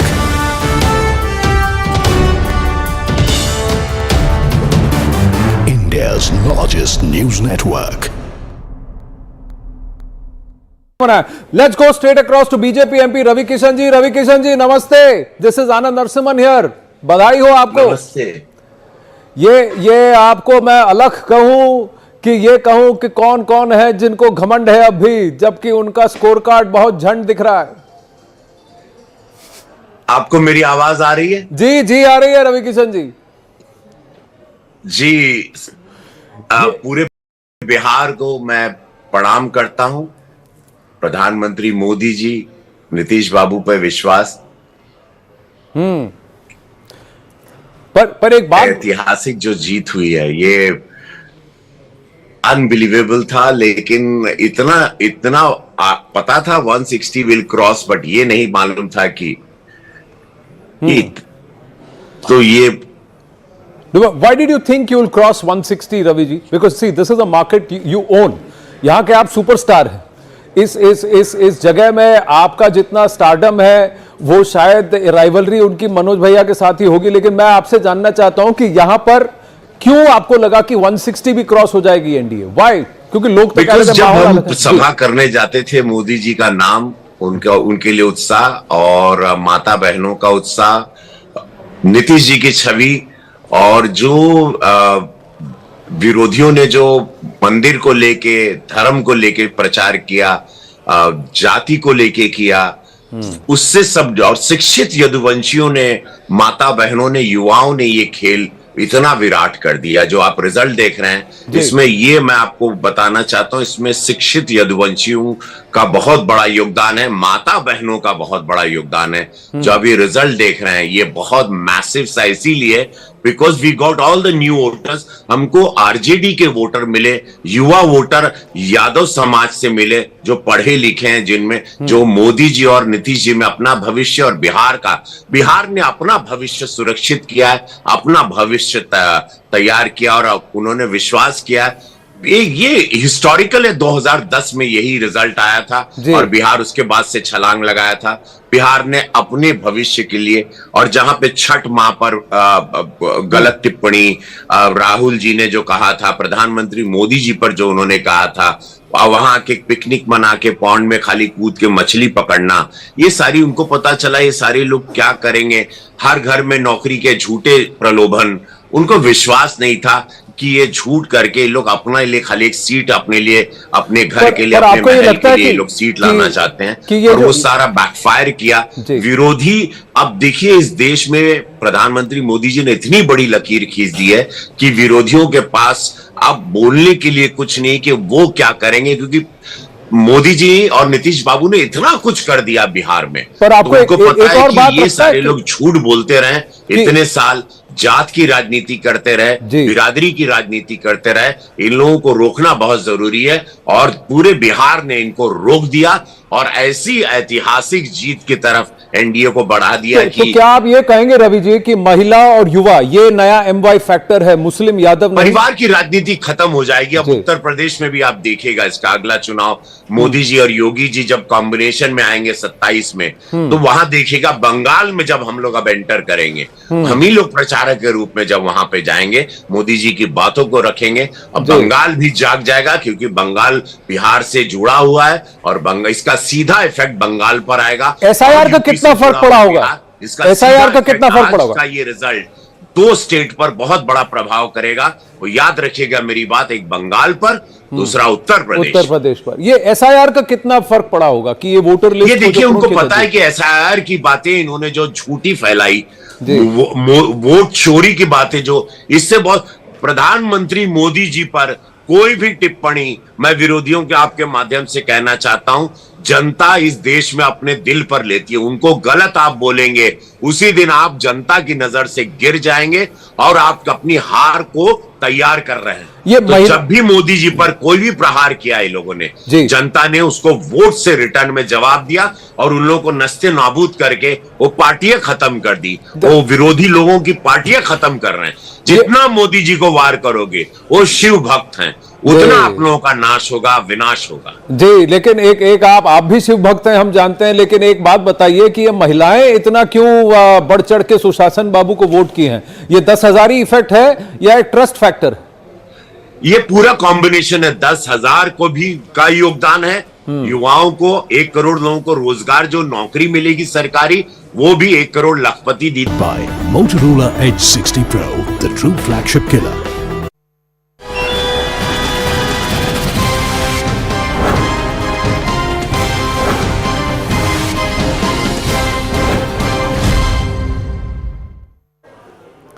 He's the man behind the scenes, the Bihar BJP co-in-charge, and who's also orchestrated phenomenal successes for the BJP since Lok Sabha 2024 across various states. Joining us now is Shri C.R. Patil. C.R. Patil ji, namaste.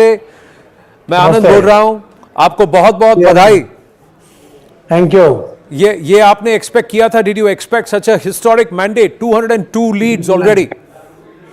हमने कभी सोचा नहीं था, हमने 160 plus जरूर सोचा था, मगर ये जो सुनामी आई है और जिस तरह से बिहार के वोटर्स ने एनडीए को, माननीय प्रधानमंत्री श्री नरेंद्र मोदी साहब को और मुख्यमंत्री श्री नीतीश कुमार जी के ऊपर भरोसा करते हुए उनकी अपनी जो अपेक्षा है वो पूर्ण करने के लिए कोई बीच में बाधा ना आए, इस तरह का एक वातावरण उन्होंने तैयार करके इतनी बड़ी मेजोरिटी के साथ आज 203 के ऊपर रन चल रहा है, तो ये तो अकल्पनीय है। ना हमने कभी सोचा, ना कोई पॉलिटिकल जो एक्सपर्ट्स हैं उन्होंने कभी इसके बारे में कहा, मगर बिहार के वोटर्स का मन हम नहीं समझ पाए कि उन्होंने क्या तय किया था। और आज अब जब ये पेटी खुल रही है, वोट की गिनती चल रही है, जब दिखता है, मगर उसके पीछे ये भी दिख रहा है कि उनको मोदी साहब का विश्वास है, नीतीश कुमार जी का विश्वास है, तो अपेक्षा भी है।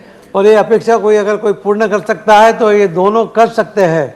ये गठबंधन की सरकार, ये डबल इंजन की सरकार उनकी अपेक्षा पूर्ण करेगी, वो मानते हैं। और जो वातावरण बना था कि बीच में जो महागठबंधन बना के आरजेडी और कांग्रेस से मिला के जो कोशिश की थी, उसमें उनको एक डर भी था कि यहाँ पर जंगल राज वापस लाने की कोशिश हो रही है। और इसी के अंदर बिहार में रहने वाले और बिहार के जो लोग बाहर रहने वाले हैं वो भी जागृत हो गए। उन्होंने भी अपने दोस्तों को, संबंधियों को, व्यापारियों को फोन करके कहा कि कोई गलती मत करना, आपको कोई कैंडिडेट पसंद हो या ना हो, एनडीए के ही कैंडिडेट को जिताना है, एनडीए की सरकार बनानी है, डबल इंजन की सरकार से ही बिहार का विकास होगा। और पहली बार जो बिहार में आज तक का जो पैटर्न रहा है कि वो जाति के आधार पर वोटिंग होता है कि किस जाति का कैंडिडेट वो उस पार्टी ने खड़ा किया है, मगर आज जो मोदी साहब कहते हैं ना कि विकास के नाम पे वोटिंग होना चाहिए, जाति के आधार पर नहीं होना चाहिए, आज बिहार के लोगों ने ये कर दिया जो मोदी साहब की अपेक्षा थी। उसी तरह डेवलपमेंट के नाम पर उन्होंने वोटिंग कर इतनी बड़ी लीड एनडीए को दिलाई है। और जो लोग सोचते थे कि ये वोट हमारे जेब में है, उनकी जेबें खाली रह गई है। और जो उनके समाज के भी नहीं थे, ऐसे लोगों को वो मेरिट के आधार पर, पार्टी के आधार पर, मोदी साहब और नीतीश कुमार जी के विश्वास के आधार पर उन्होंने वोटिंग कर दिया है। पूरे इलेक्शन में माननीय अमित शाह साहब ने भी जिस तरह से स्ट्रेटेजी बनाई, उन्होंने जो हैमरिंग करते रहे, जो प्रवास किया, उसका भी परिणाम आकार बनाने में ये भी एक महत्वपूर्ण साबित रहा। हर कार्यकर्ताओं ने, हर नेताओं ने जो काम किया, मगर मुझे लगता है कि अगर हम पार्टी के कार्यकर्ता की तरह कुछ भी नहीं करते तो भी बिहार के मतदाताओं ने ये जो रिजल्ट तय करके रखा था कि हम यही करेंगे, और उन्होंने कर दिया है। ऐसा क्यों लग रहा है सीआर पाटिल जी, अगर गुजराती में बोले तो तोड़ी ना क्यों, फोड़ी ना क्यों, भुक्को करी ना क्यों, ऐसा मैंडेट दिया गया है क्यों? क्या आपको लगता है कि वोटर कहीं ना कहीं महाराष्ट्र हो, हरियाणा हो, दिल्ली हो और अब बिहार हो, लोकसभा के परिणामों के लिए थोड़ा कॉम्पनसेट कर रही है? क्योंकि 241 तक मोदी जी को लाना शायद वोटर को ठीक नहीं लगा, आप कह रहे हैं कि नहीं अब आपको पूरा भारी बहुमत से जिताएंगे जहां जिताएंगे। लोकसभा के इलेक्शन में जो कम सीटें आई उसके कारण जो वोटर्स है, देश के वोटर्स भी गिल्टी मान रहे हैं। उनको भी लगता है कि कहीं ना कहीं गलती हुई है और ये जो ताकत कम हुई, थोड़ी सीट कम आई, ये ठीक नहीं हुआ। और उसके कारण अब जब भी कोई इलेक्शन आता है तो पूरी तत्परता के साथ, जागरूकता के साथ, कोई गलती न रह जाए उसके लिए वो पूरी कोशिश करते हैं।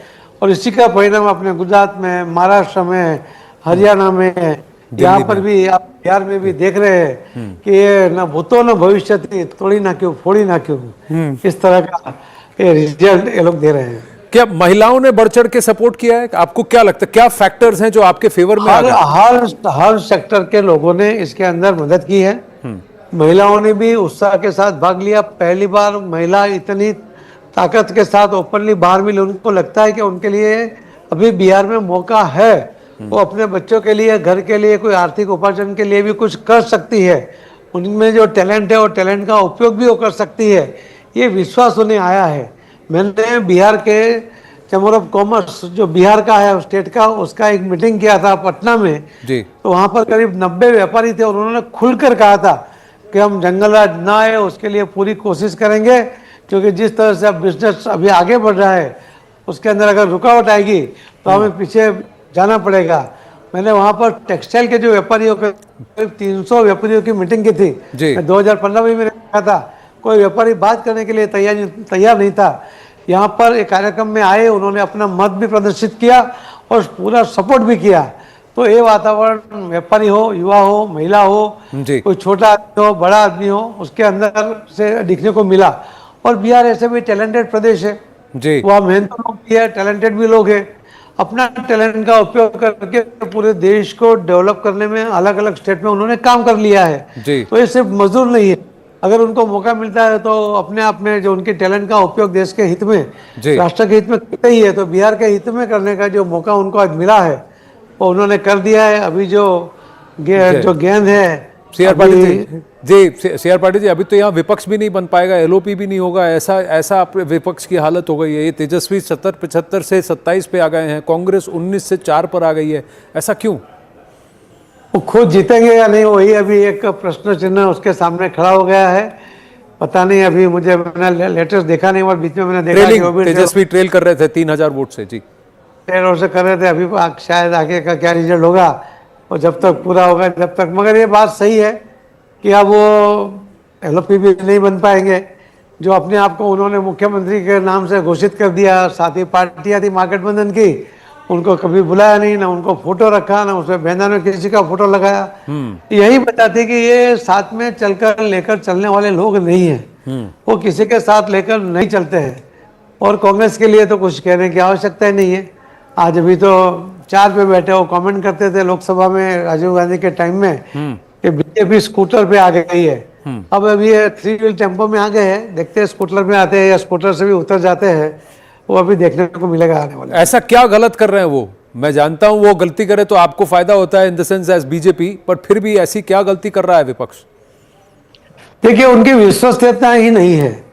जब लोग मोदी साहब के साथ किसी भी नेता को कंपेयर करते हैं, जब उनको लगता है कि एक प्रामाणिक, एक मेहनती, एक राष्ट्रभक्त, एक देश के हित के लिए, एक देश के सर्वांगीण विकास के लिए एक काम करने वाला नेता, और उसके सामने ये लोग वो बहुत छोटे साबित होते हैं, और उसके कारण वो कुछ करते भी नहीं है। मैं ये भी आपको कहता हूँ कि ना वो कोशिश करते हैं, उनको लगता है बस हाथ से हाथ मिला के रैली करके निकल जाओ, हमारे तो खानदान का नाम है, उसके आधार पर जीत जाएंगे, पार्टी चुनिए उसके नाम पर जीत जाएंगे।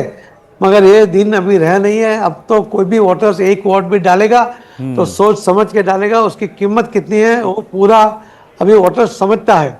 और उसके कारण धीरे धीरे मुझे लगता है कि और भी वो नीचे जो जा रहा है, शायद पार्टी कब तक बनती है, कब तक टूटती है, वो भी आने वाले में देखने का दिन है। सीआर पाटिल जी, आप अधिकांश बोलते नहीं है, आपका काम ज्यादा बोलता है, इस बार भी बिहार में बढ़ चढ़ कर बोल रहा है। आपको बहुत बहुत बधाई एंड हमसे बात करने के लिए बहुत बहुत धन्यवाद। Thank you. मैं बोलता नहीं हूँ, मगर इस बार मैं बिहार का वहाँ पर 100 प्रभारी हूँ, उसके नाते जब मुझे पूछा गया तो मुझे लगा कि मुझे बिहार के मतदाताओं का आभार व्यक्त करना चाहिए, मुझे नरेंद्र मोदी साहब का और नीतीश कुमार जी को भी अभिनंदन देना चाहिए, मुझे अमित भाई शाह साहब को भी बधाई देनी चाहिए। और इसके लिए जब आपने मुझे कहा तो मैं आपके साथ जुड़ा हूँ, आपने मुझे जोड़ा, इसके लिए मैं आपका बहुत बहुत धन्यवाद करता हूँ। बहुत बहुत धन्यवाद जी। धन्यवाद CR Patil ji. And when Payal Mehta asks, most netas can't say no. That also happens. So thank you very much for that, for making this happen, Payal, to and also our entire team. And thank you viewers for being with us right through. That doesn't mean that you can touch that remote or the button on the YouTube channel. You have to stay on with us. We're just taking a very short break and the coverage continues. As we say, congratulations to Nitish Kumar and Narendra Modi. What a phenomenal victory. Pandava जीत गए ये युद्ध बिहार का with a landslide margin. Stay with us. Counting begins on Result Day Live. 2 leads to the NDA so far, 1 to the JDU and 1 to the BJP. 83,000 people are watching CNN News 18 right now. So thank you very much, viewers. पास आओ जरा दिखाओ हमारे viewers who are watching us on YouTube. We got the early trend showing that the NDA is walking away, marching comfortably.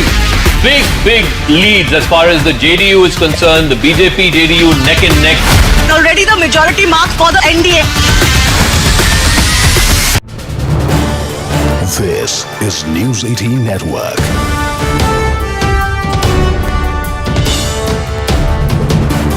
India's largest news network. Let's go straight across to BJP MP Ravi Kishan ji. Ravi Kishan ji, namaste. This is Anand Narasimhan here. बधाई हो आपको। नमस्ते। ये आपको मैं अलग कहूं कि ये कहूं कि कौन कौन है जिनको घमंड है अब भी, जबकि उनका स्कोर कार्ड बहुत झंड दिख रहा है। आपको मेरी आवाज आ रही है? जी जी आ रही है रवि किशन जी। जी पूरे बिहार को मैं प्रणाम करता हूं। प्रधानमंत्री मोदी जी, नीतीश बाबू पर विश्वास। पर एक बात, ऐतिहासिक जो जीत हुई है ये अनबिलीवेबल था, लेकिन इतना पता था 160 विल क्रॉस, बट ये नहीं मालूम था कि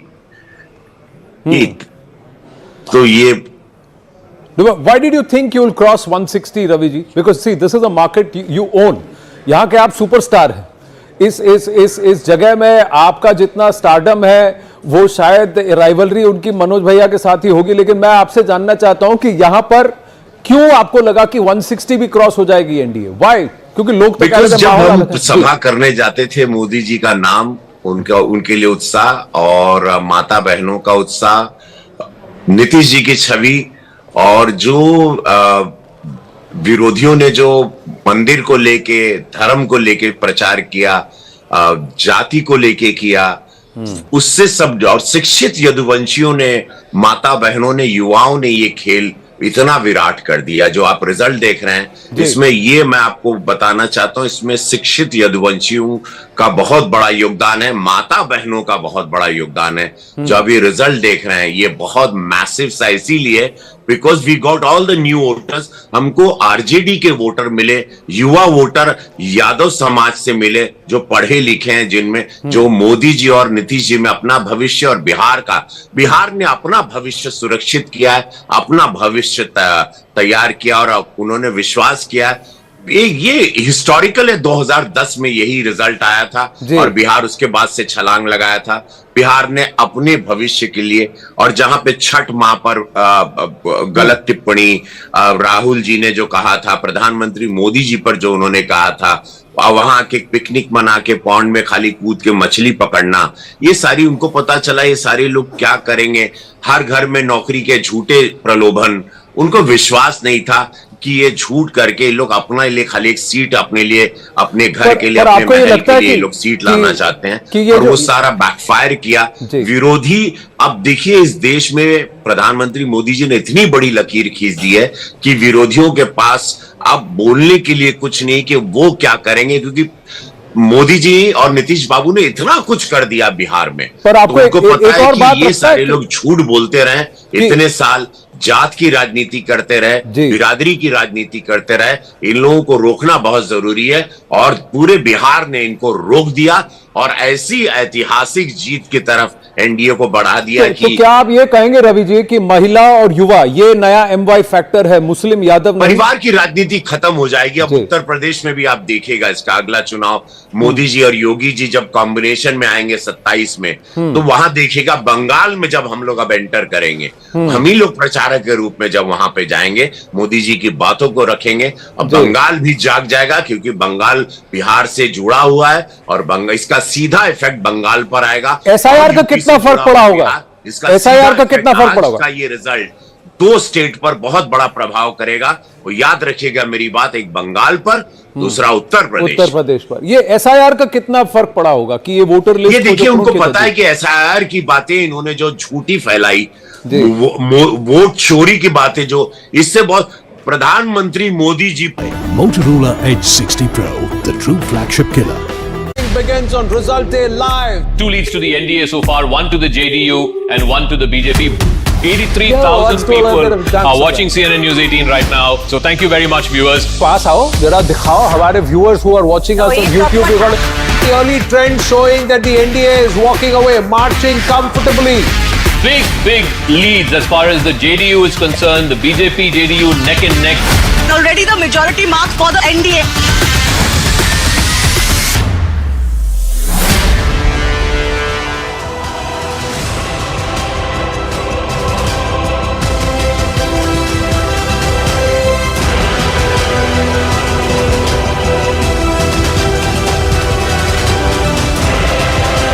It's a landslide victory for the NDA in Bihar.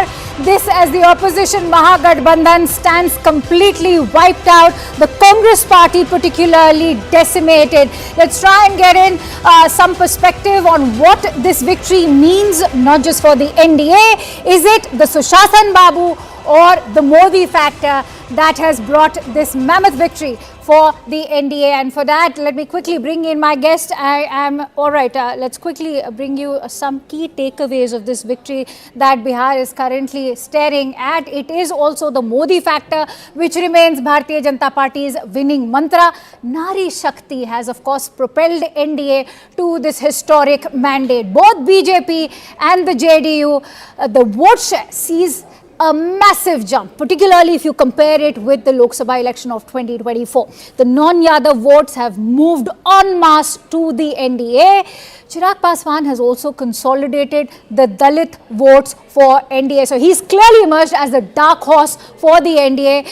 Of course, his strike rate with 29 seats with the LJP, they've in fact delivered on a majority. Congress seat share has been down by 2/3, which means that the performance has been miserable for the grand old party in the state of Bihar. RJD vote share about the same, but seats have again halved. Let's quickly go across to Bihar BJP chief, Mr. Dilip Jaiswal, who's joining me on the broadcast. Mr. Jaiswal, first of all, congratulations, बहुत बहुत बधाई हो दिलीप साहब आपको.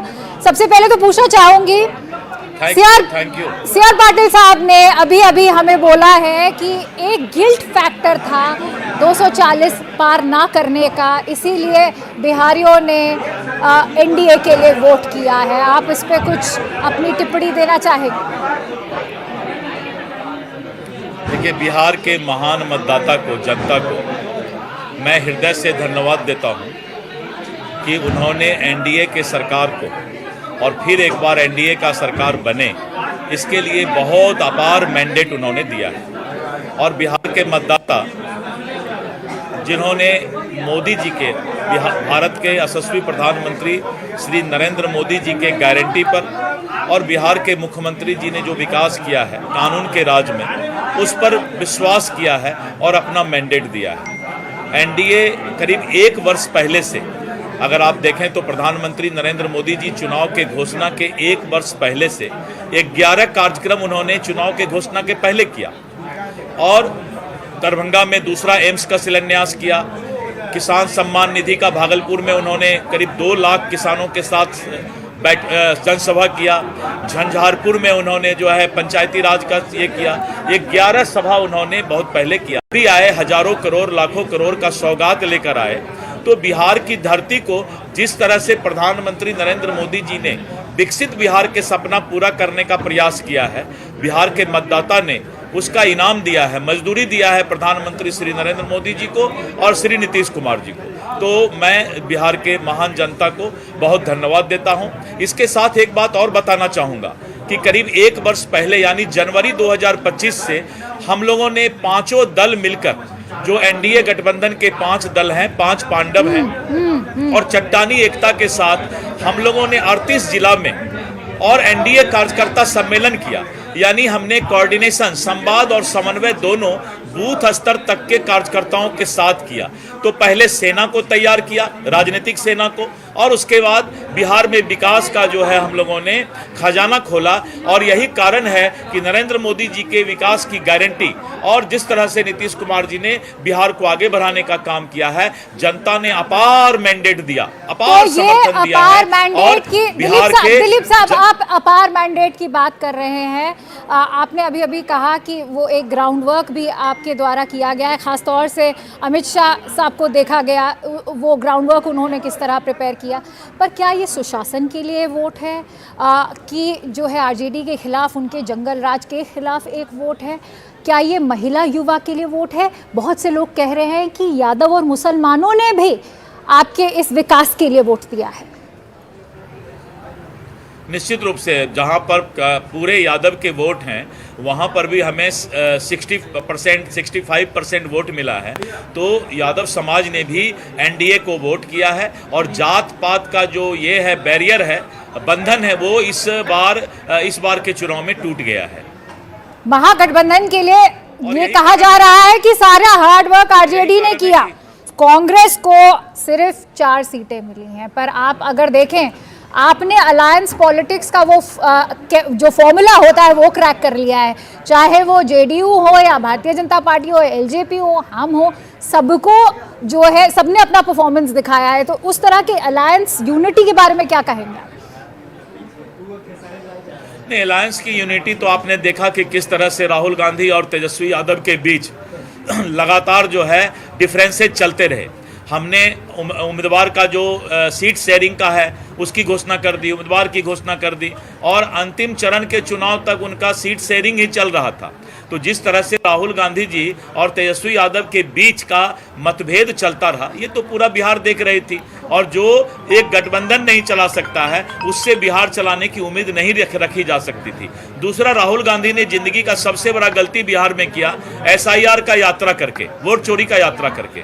बिहार की जनता ने उसका हवा निकाल दिया, टायर पंचर कर दिया, और राहुल गांधी ने ये पूरे इंडी गठबंधन के नाव के डुबाने का अगर एक कोई हीरो है तो वो राहुल गांधी है। Dilip Saab, I'm very glad that you raised the issue of vote chori, because the allegations have already started coming from Manikam Tagore to others in the Congress party like Udit Rai, who are of course motormouth.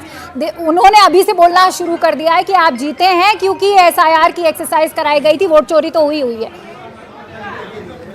ऐसी बात नहीं है। ऐसा एक भी मतदाता बिहार के ने एसआईआर और वोट चोरी के मामले में समर्थन नहीं दिया।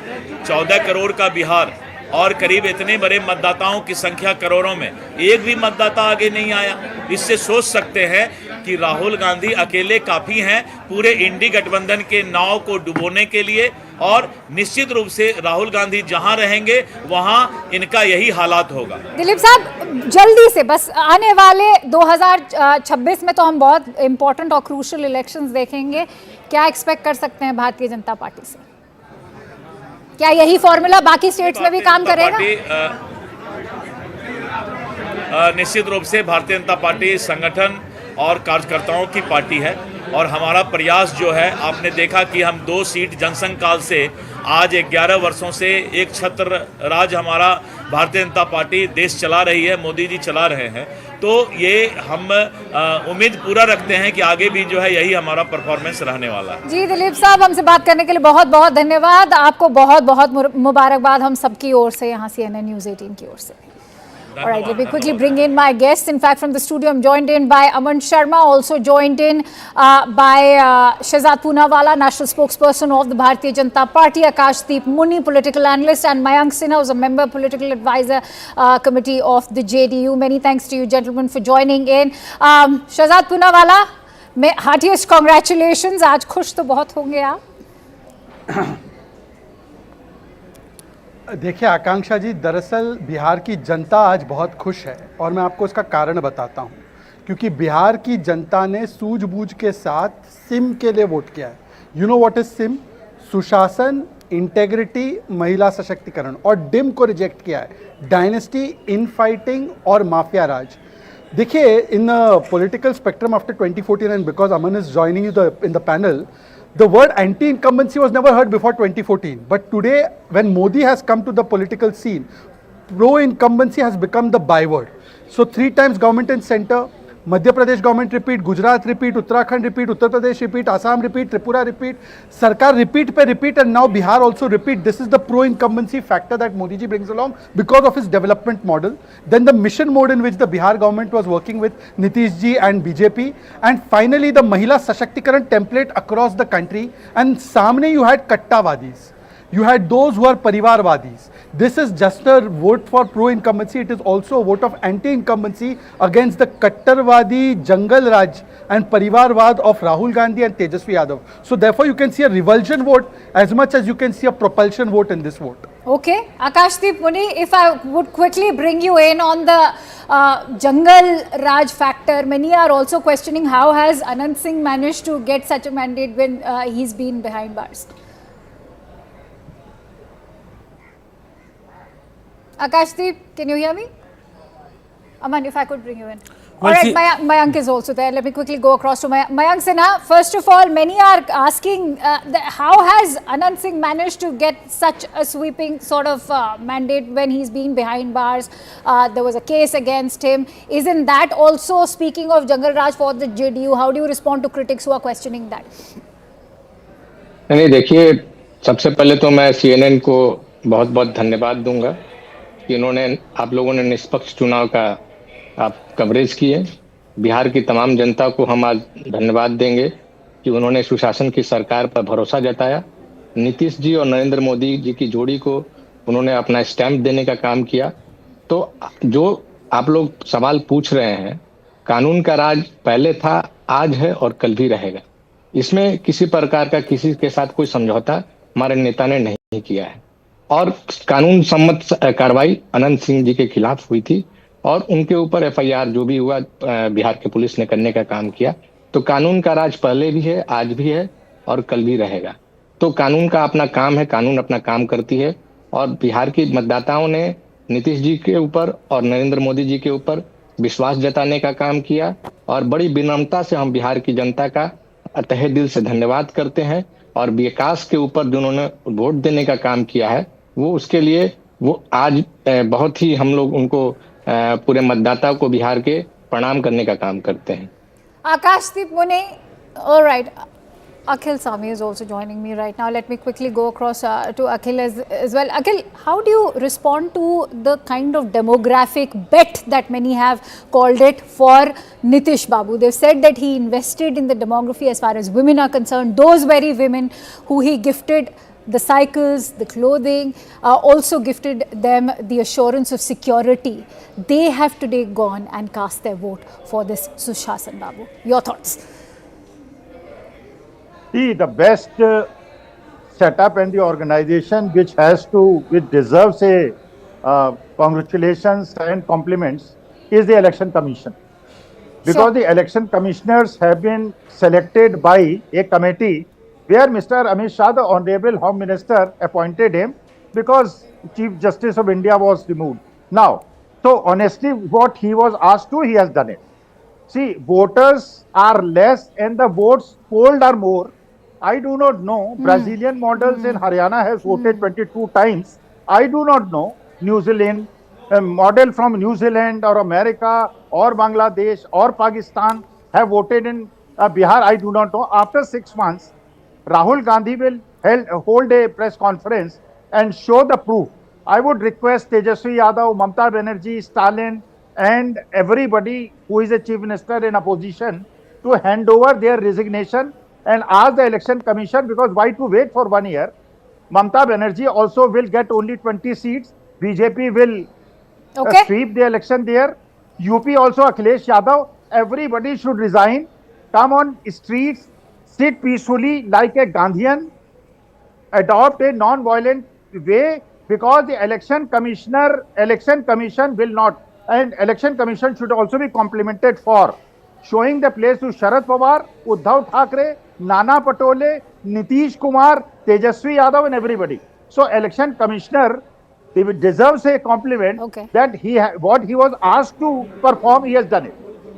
I think you've raised a very critical point, Akhil, and that's, I see Shehzad wants to make a point. Shehzad, quickly, because I want to bring in Aman on this whole vote chori exercise, which now has fallen flat on its face. Shehzad. No, ask Mr. Akhil Swami. We have to congratulate Election Commission for the bipoll victory in Telangana and Anta, for the victory in Jammu, Kashmir and Jharkhand, or for that we have to not congratulate.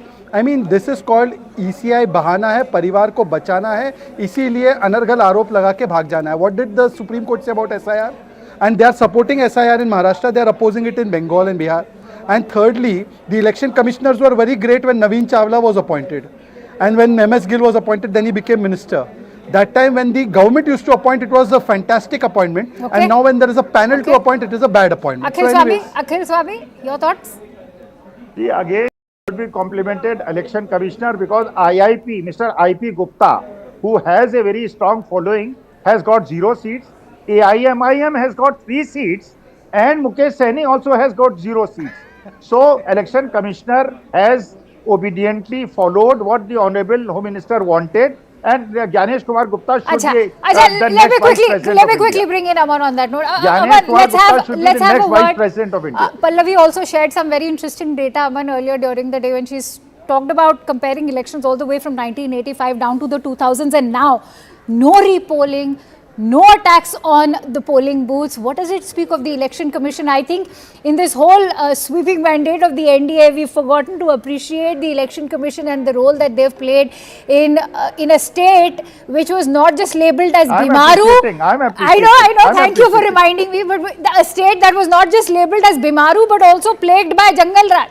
Aman. Well, Akansha, 2-3 quick points. Number one, I think the Congress needs to introspect and Rahul Gandhi needs to course correct that the Chori campaign does not work against Narendra Modi. When he last said Chaukidar Chor hai in 2019, it gave Mr. Modi his biggest ever victory in the centre. When he said vote Chori, it has given NDA its biggest ever victory in Bihar. So clearly Mr. Modi's credibility and Mr. Modi's reputation does not get affected in any way in the mind of the voter by this Chori or other claims which Rahul Gandhi makes against Mr. Modi. Now look at this election.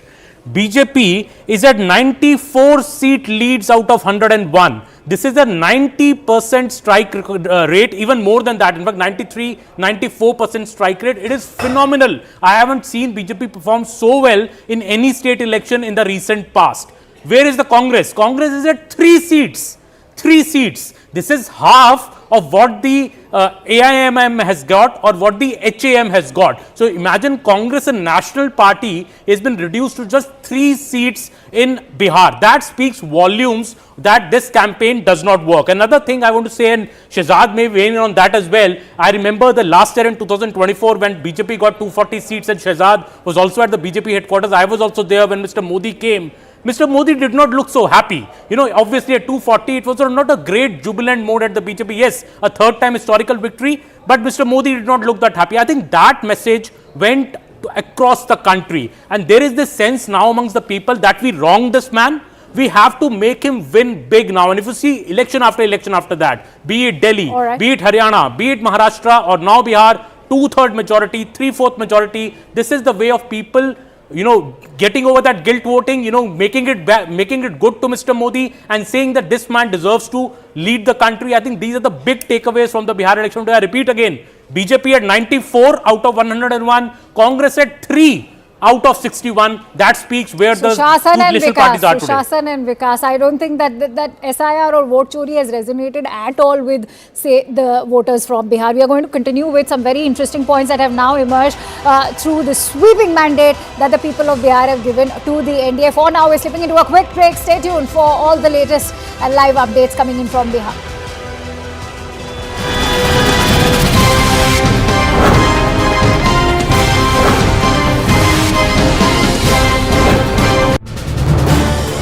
This is News 18 Network.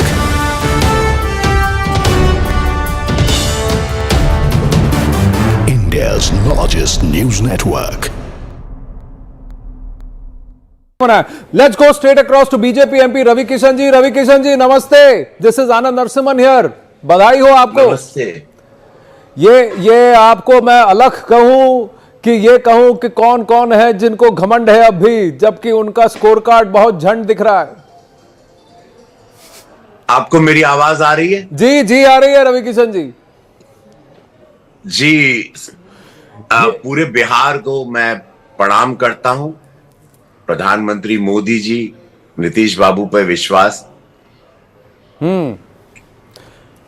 पर एक बात, ऐतिहासिक जो जीत हुई है ये unbelievable था, लेकिन इतना पता था 160 विल क्रॉस, बट ये नहीं मालूम था कि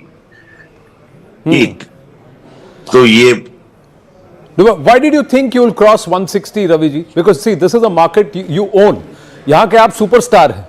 इस जगह में आपका जितना स्टारडम है वो शायद राइवलरी उनकी मनोज भैया के साथ ही होगी, लेकिन मैं आपसे जानना चाहता हूं कि यहां पर क्यों आपको लगा कि 160 भी क्रॉस हो जाएगी एनडीए? व्हाई? क्योंकि लोग जब हम सभा करने जाते थे, मोदी जी का नाम, उनके लिए उत्साह और माता बहनों का उत्साह, नीतीश जी की छवि, और जो विरोधियों ने जो मंदिर को लेके, धर्म को लेके प्रचार किया, जाति को लेके किया, उससे सब, और शिक्षित यदुवंशियों ने, माता बहनों ने, युवाओं ने ये खेल इतना विराट कर दिया। जो आप रिजल्ट देख रहे हैं, इसमें ये मैं आपको बताना चाहता हूं, इसमें शिक्षित यदुवंशियों का बहुत बड़ा योगदान है, माता बहनों का बहुत बड़ा योगदान है। जो अभी रिजल्ट देख रहे हैं ये बहुत मैसिव सा, इसीलिए because we got all the new voters, हमको आरजेडी के वोटर मिले, युवा वोटर यादव समाज से मिले जो पढ़े लिखे हैं।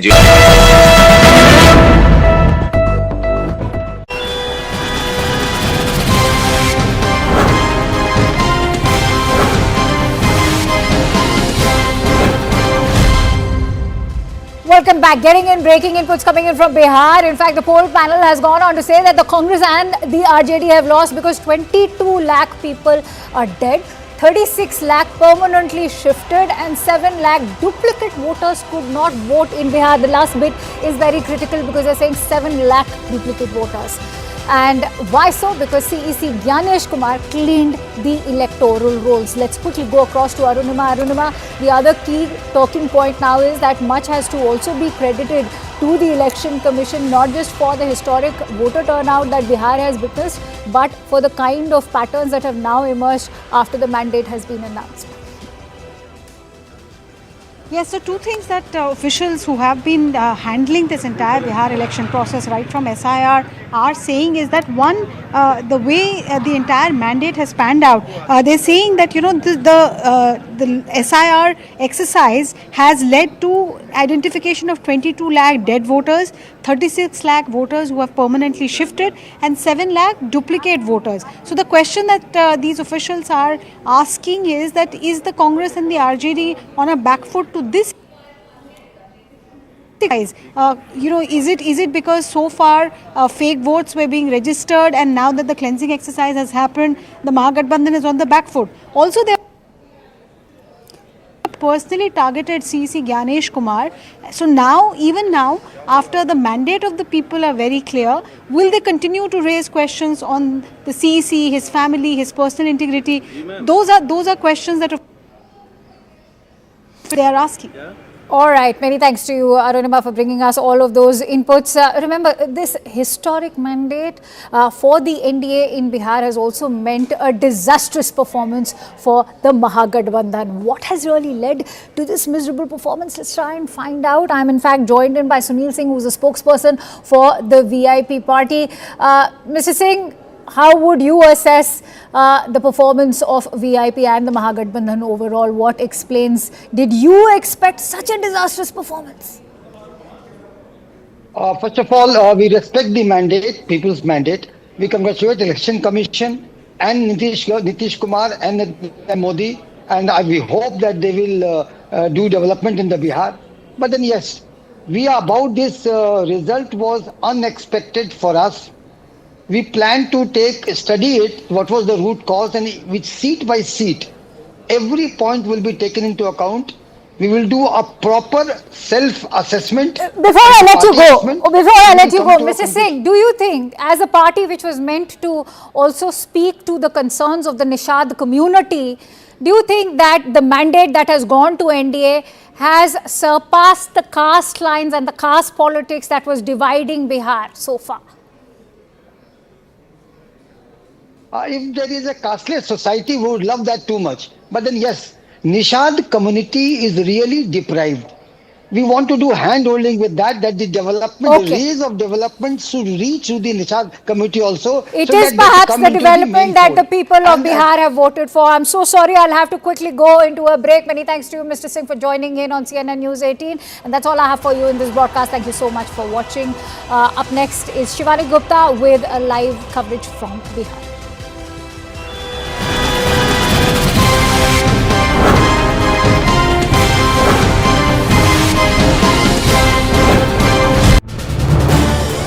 This is News 18 Network.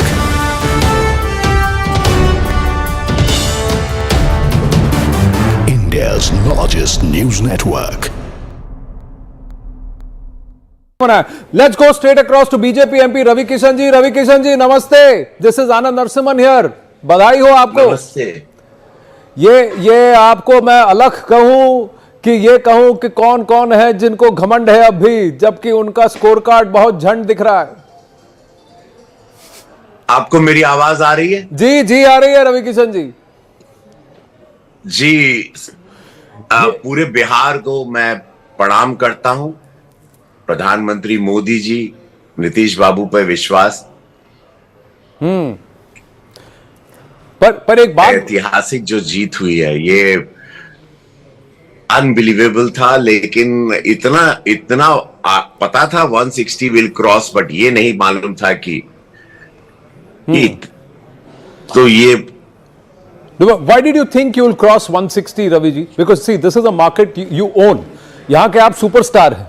इस जगह में आपका जितना स्टारडम है वो शायद राइवलरी उनकी मनोज भैया के साथ ही होगी, लेकिन मैं आपसे जानना चाहता हूं कि यहाँ पर क्यों आपको लगा कि 160 भी क्रॉस हो जाएगी एनडीए? Why? क्योंकि लोग तो जब हम सभा करने जाते थे, मोदी जी का नाम, उनके लिए उत्साह और माता बहनों का उत्साह, नीतीश जी की छवि, और जो विरोधियों ने जो मंदिर को लेके, धर्म को लेके प्रचार किया, जाति को लेके किया, उससे सब, और शिक्षित यदुवंशियों ने, माता बहनों ने, युवाओं ने ये खेल इतना विराट कर दिया। जो आप रिजल्ट देख रहे हैं इसमें, ये मैं आपको बताना चाहता हूं, इसमें शिक्षित यदुवंशियों का बहुत बड़ा योगदान है, माता बहनों का बहुत बड़ा योगदान है। जो अभी रिजल्ट देख रहे हैं ये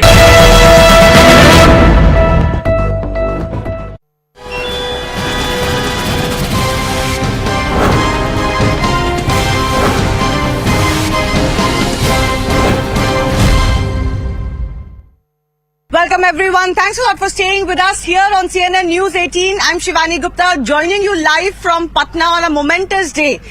Many people saw the NDA Sarkar coming back, but possibly nobody saw 190 plus for the BJP JDU combined. We're joining you right outside the Bihar Legislative Assembly, and this has been a record performance by any alliance, any party involved as far as Bihar Assembly is concerned. The NDA in fact could even touch something of a magical figure of 200. So first up, before we get you our experts and guests joining us here, how do the parties on ground read this result, especially for the BJP JDU? Is it going to change any of the equations, keeping the central equation in mind, given that BJP has more seats than the JDU? And what about the Congress, the VIP, the Jan Swaraj party? We'll get you all of those reactions in just a bit. But first up, soak in the celebratory mood at the BJP office here in Patna. Women singing, because women have really been the backbone of this huge turnout in Bihar and also the huge mandate for the BJP. One thing that everybody was talking about in these elections is the MY factor. M and Y being Mahila and youth. I have with me the Mahilaएं here at the BJP office. They're all wearing their bright oranges. कितने खुश हैं आज result? देखिए बहुत खुश हैं, सुबह से गाना दोहरा रहे हैं। क्या गाना? अरे हाँ हम बिहारी हैं जी, अरे बहुत संस्कारी हैं जी, आरजेडी के लोगों पर हम सबसे भारी हैं जी, अरे हाँ हम बिहारी हैं जी, अरे एनडीए के हम नारी हैं जी, एनडीए के हम नारी हैं जी, अरे आरजेडी पे भारी है हम, अरे संस्कारी है जी, अरे मिट्टी को सोना करने वाले हम संस्कारी है जी, कभी हम बिहारी हैं जी। सोचा था इतना बड़ा रिजल्ट आएगा? सोचा था? सोचे थे, हम लोग को विश्वास था, हम लोग को विश्वास। क्यों विश्वास था? क्योंकि मोदी जी और नीतीश जी जो महिलाओं के लिए काम किए थे, हमारी महिलाएं बहुत खुश थी, इसलिए हम लोग पहले ही मन बना लिए थे कि झोला भर कर आशीर्वाद देना है मोदी जी और नीतीश जी को। तो मोदी जी और नीतीश जी दोनों के लिए वोट पड़ा है? वोट बहुत बड़ा है। मोदी लहर, नीतीश लहर, महिलाओं में लहर और विकास की लहर। विकास के लिए, डेवलपमेंट के लिए, डेवलपमेंट के लिए, प्रोडक्शन यूनिट के लिए, एग्रीकल्चर को, इंडस्ट्री को, मतलब सोशल एक्टिविटी हो, सोशल वर्क के लिए कहिए या फंडामेंटल राइट के लिए, संवैधानिक अधिकार के लिए, जो मैं इंडिया डेवलप किया, लोगों को पता चले कि लोकतंत्र है क्या। नहीं तो मैं पूछना चाहती हूँ, जो बोल रहे 10,000 ही इलेक्शन था, 10,000 रुपए दिए थे महिलाओं के, इसलिए नहीं, ऐसा कुछ भी नहीं था, कोई ऐसा नहीं था, ये सब सही बात नहीं है। बस विकास के लिए मिला है, डेवलपमेंट के लिए मिला है, हमारा इंफ्रास्ट्रक्चर डे बाय डे बढ़ रहा है, उसके लिए हो रहा है ये सब। बिहार की महिला इतना कमजोर नहीं है कि 10,000 पे ये कर लेगी, ये बिल्कुल बात गलत है। यहाँ जो विकास हुआ है, हाँ मानते हैं कि बिहार की महिला जागरूक हुई है। अभी जीविका दीदी देखिए, हर जगह, हर समय, हर जहाँ भी आप ढूंढिएगा हर जगह उपलब्ध रहती है। महिला सशक्तिकरण हुआ है, उस बात पर वोट हुआ है। दूसरा बात, युवाओं की यदि हम लोग बात करते हैं तो पहले की वैकेंसी देख लीजिए, अभी की वैकेंसी देख लीजिए, उसमें बढ़ोतरी हुई है। बिहार का जो सौंदर्यीकरण हुआ है उस पे वोट हुआ है, बिहार के विकास पे वोट हुआ है, न कि कोई 10,000 और 5,000 पे बात हुआ है। ऐसा लग रहा है जो वोट शेयर आ रहा है और जो सीटें आ रही हैं उसको देख के ऐसा लग रहा है कि आरजेडी और इंडिया अलायंस का सब जो समीकरण था वो सब विफल हो गया है। मुस्लिम यादव जो इनका समीकरण था कुछ भी नहीं बचा है क्या? मैं पहली बार मुझे लग रहा है बिहार में कि लोगों ने जाति से ऊपर उठ के, सभी जातियों से ऊपर उठ के विकास के नाम पे, सुरक्षा के नाम पे, दो चीज के नाम पे वोट मिला। एक विकास, नीतीश जी और मोदी जी के विकास। दूसरा, लोग जंगल राज की वापसी नहीं चाहते थे, लोगों में खौफ था, वो डर था, 1990-95 वाली डर थी, इसलिए विकास के नाम पे और ये महिलाओं की सुरक्षा के नाम पे जीते हैं। Absolutely. So everybody here at the BJP office extremely enthusiastic. More and more leaders are arriving. You can see at the gate, a lot of the people are going towards the gate to see who are the other leaders who are arriving. You have women here blowing the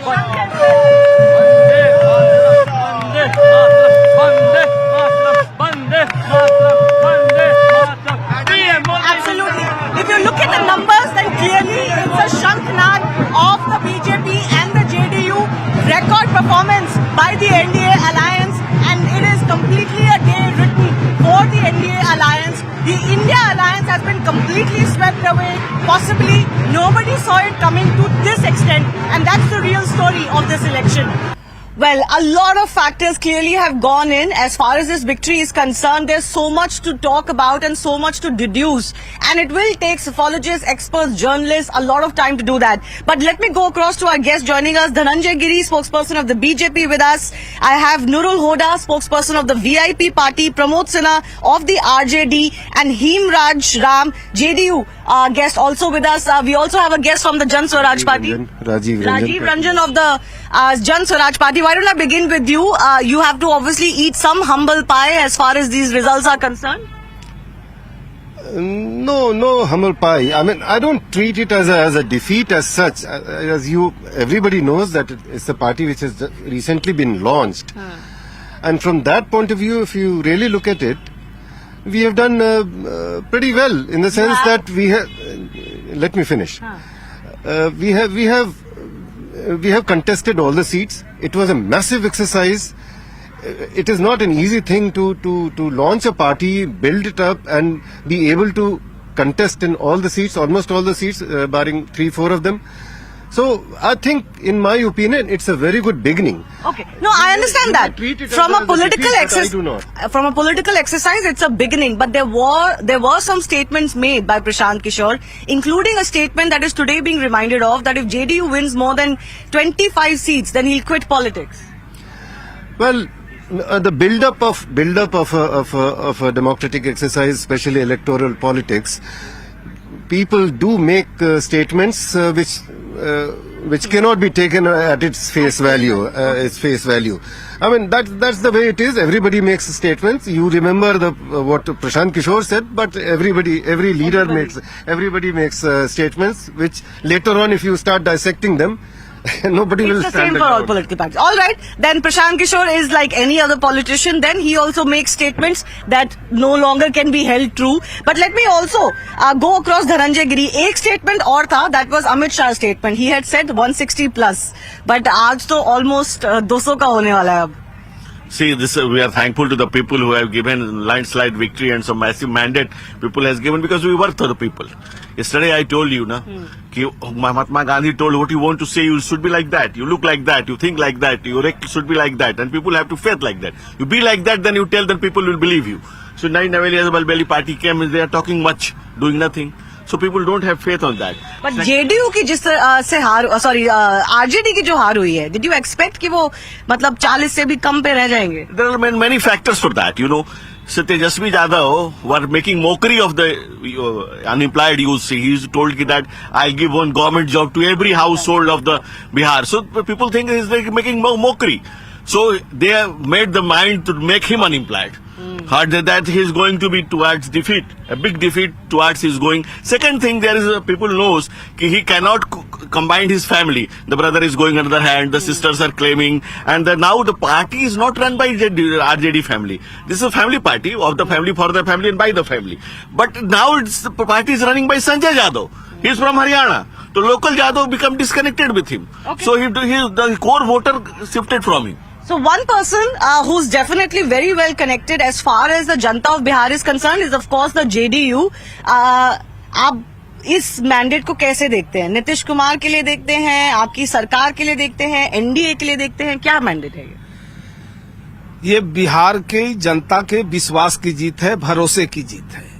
और बिहार की जनता का जो अटूट और विश्वास, भरोसा, जो नमो नीतीश की जोड़ी में नीतीश कुमार में जिनकी अगुवाई में बिहार विधानसभा का चुनाव लड़ा गया, उस भरोसे की जीत है। और नीतीश कुमार जी ने जो बिहार के लिए अच्छा काम किया और काम की बदौलत ही दुनिया के लोग उन्हें ग्लोबल थिंकर और क्लाइमेट लीडर मानते हैं, तो ये उसकी जीत है। और चूंकि नीतीश कुमार जी के कथनी और करनी में कोई फर्क नहीं पड़ता, ये उसकी जीत है। Okay. और लेकिन अब भाजपा की कुछ 8-10 सीट ज्यादा आ गई हैं जेडीयू से, तो आपको लगता है कि क्या हो सकता है कि चीफ मिनिस्टर की पोजीशन पे कुछ दावा भी हो जाए उनकी? देखिए, एनडीए में सब कुछ साफ सुथरे तरीकों से निपटाया जाता है।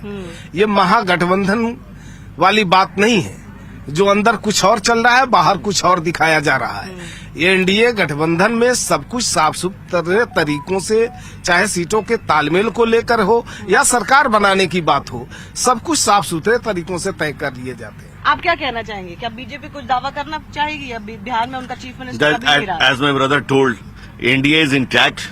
We are together. We are like this. We are strengthened, and our leadership is very much clear. We will fought this election in the leadership of Nitish Kumar, and Narendra Modi has given the mantra for democracy, which works like anything, and people has having given us massive mandate. Yesterday I told you, the rebels frost the last 4 lines. Miles to go. Woods are lovely, dark and deep. We have promises to keep. And miles to go, miles and miles to go before you. So the people of Bihar is having faith that what they were saying we will do. No. So on the issue of faith, it's not as if there were no issues on ground. Clearly, Bihar needs a lot of work and development. But did they trust the NDA to deliver, the Nitish Kumar-led government to deliver? Certainly so. And now there's a lot of pressure on your government. When you come back to power with such mandate, there can be no excuses anymore.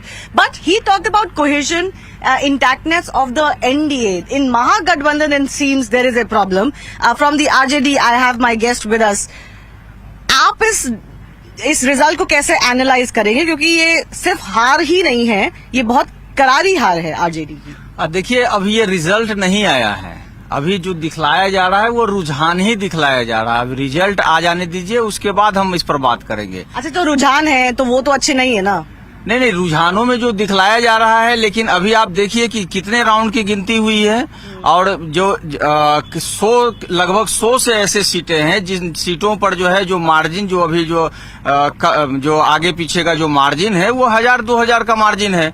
तो ये परिवर्तन तो हो सकता है, क्योंकि देखिए आप 2020 के भी अभी 2 से ऊपर हो गए हैं। मुझे लग रहा है कि आप अभी भी मानने को तैयार नहीं है। मैं मानती हूँ कुछ रिजल्ट ऊपर नीचे हो सकता है, लेकिन जो ट्रेंड है वो तो नहीं बदल जाएगा ना? नहीं, ट्रेंड तो कई बार बदला है ना। 2020 का ही आप देख लीजिए ना, अगर आप देखिएगा कि 20 से अधिक सीटें ऐसी थी जो 1000 के वोटों के ही मार्जिन में हार और जीत का फैसला हुआ। तो हार जीत तो हो गया था ना? नहीं, तो वो आप सुनिए ना, तो उसका तो रिजल्ट ये लोग देर रात देने का काम किए थे। 2 बजे के बाद इन्होंने काउंटिंग को बंद करवाने का काम किया था। अभी तो चूंकि रुझान है ना, आप उसको विक्ट्री के रूप में तो नहीं बोल सकते। नहीं, आप मुझे बताइए कि आपको कोई एनालिसिस अभी नहीं दिख रहा है कि भैया ये इतनी कम सीटें, इतने कम रुझान हमारे क्यों आए हैं?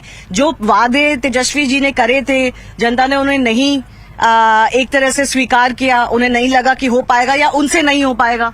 नहीं, देखिए, जो हम लोगों ने जनता से वायदा करने का काम किया था और जनता के जन सरोकार के मुद्दों पे ही जनता के बीच जाने का भी काम किया था, और हमको जो इनपुट पहले भी मिला अपने लोगों के माध्यम से, और अभी भी जब हम यहाँ पे बैठे हुए हैं तो जहाँ जो हमारे पोलिंग पर बैठे हुए लोग हैं, वोटिंग एजेंट जो हैं, तो वहां से भी हमको फीडबैक मिल रहा है। जिस प्रकार का रुझान भले इस प्रकार का दिखाया जा रहा है, लेकिन हमको लगता है कि 5 बजे तक जो है ना स्थिति साफ होगी और हम बेहतर पोजीशन में हों। कांग्रेस के सिर्फ 4 अभी लीड्स एंड विन्स हैं. Overall India alliance is only at 40, out of which the others including the left are doing even better than the Congress party. VIP party is also with me. Noorul ji, आप मानेंगे अभी भी आप भी बोलेंगे कि हम रात को 12 बजे तक इंतजार करेंगे? No, my congratulations to Nitish Kumar ji, Owaisi ji, Prashant Kishore ji, and this sir, because what you have made this fight multi-cornered. So in multi-cornered fight, obviously Nitish ji is the winner, and again he is an established good governance sign and symbol. So my congratulations to them. Are you regretting changing sides? No, we have not changed any side. We have not changed. We till 2000, I think last election, till last assembly election, we are with the Mahagathbandhan, and still we are there. It is not a matter of regret that we have changed side. It is a matter, BJP is a well orchestrated war electioneering machine. They have all the tools in their kit. We are out of power since last more than 20 years. They have sir, they have 10,000 dole. They have this immediate cash transfer benefit. So, and they have themselves with the Election Commission of India. Okay. अच्छा, I don't want to go down road, but आपने collision की बात करी कि आप सब out of power है और आप कह रहे हैं कि बीजेपी की is a war like machine, election machine. But देखिए ना, उनके लीडर आके लड़ते तो हैं. जो कांग्रेस के लीडर हैं, फॉर एग्जांपल राहुल गांधी, वो तो आके लड़े भी नहीं. आप लड़ोगे ही नहीं तो फिर क्या वॉर मशीन बनोगे? Again, Bihar has chosen caste and past. The vote is a status quo vote. How is it a status quo vote? Your seats have RJD seats have completely come down. You are very fine. You are right. Numbers have gone high, but everybody needs today. Everybody needs instant coffee, immediate 2-minute chow chow. What Nitish Kumar has promised in the last phase of election campaigning, in between the election campaign, and when the election was announced, what they have offered, whatever was offering from the Mahagathbandhan side, all the pension, all the schemes, they have offered much. They have gone far beyond. Mahagathbandhan also offered the moon. Let's not forget that. That was later on. Because they are in the government. They are the establishment. But one thing I disagree with, he is saying that the vote has got bifurcated. If you look at the results, the vote has not got bifurcated. AI, MIM or anybody else has not been able to have that same impact. In fact, Dhananjay ji, even in Simanchal, where AI, MIM had some impact last time around, that impact is not to be seen. What happened? What do you think has happened? Because the vote has completely shifted. Even people are suggesting that even the MY combine of the Mahagathbandhan of RJD, Muslim Yadav combine, वो भी ऐसा लग रहा है कि गिर गया, क्योंकि उसके बिना इस तरह का रिजल्ट नहीं आ सकता. See, I told you earlier, Yadav started thinking he can't connect his family. The elder brother gone from family. Sisters are already claiming that now the family is not running the show. This is family business. The family is not running the business. The Sanjay Yadav is from Haryana is running the business. And the second thing, the Yadavas are connecting themselves with Krishna, Lord Krishna. So they are making holy. There is a song, Jamuna Tat Shyam Khele Holi, we used to call.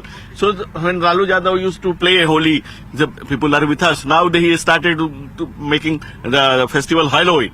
The Yadavas are close to Krishna. They are not ready to go near to Christ. So they rejected Lalu and company. आपको लगता है कि इस बार election में एक तरह से cast, जिसको मानते थे कि बिहार पे सिर्फ कास्ट पे ही वोट होता है और राजद का वोट शेयर कहीं नहीं जाएगा, ऐसा लोग मानते थे, बट कुछ तो उसमें अब कुछ हुआ है ना, मतलब लोग शायद कास्ट से ऊपर उठ के अब वोट दे रहे हैं. देखिए, हमारे नेता आदरणीय तेजस्वी प्रसाद यादव जी ने जिस प्रकार से जनता के जन सरोकार के मुद्दों पर बात करने का काम किया था और पढ़ाई लिखाई, दवाई कमाई, सिंचाई और सुनवाई और कार्रवाई वाली सरकार देने की बात कही थी, और उसके पहले भी जब 17 माह के कार्यकाल उनका था तो जिस प्रकार से उन्होंने काम करने का काम किया था, तो उसी पर हम लोग जनता के बीच जाने का काम किए थे.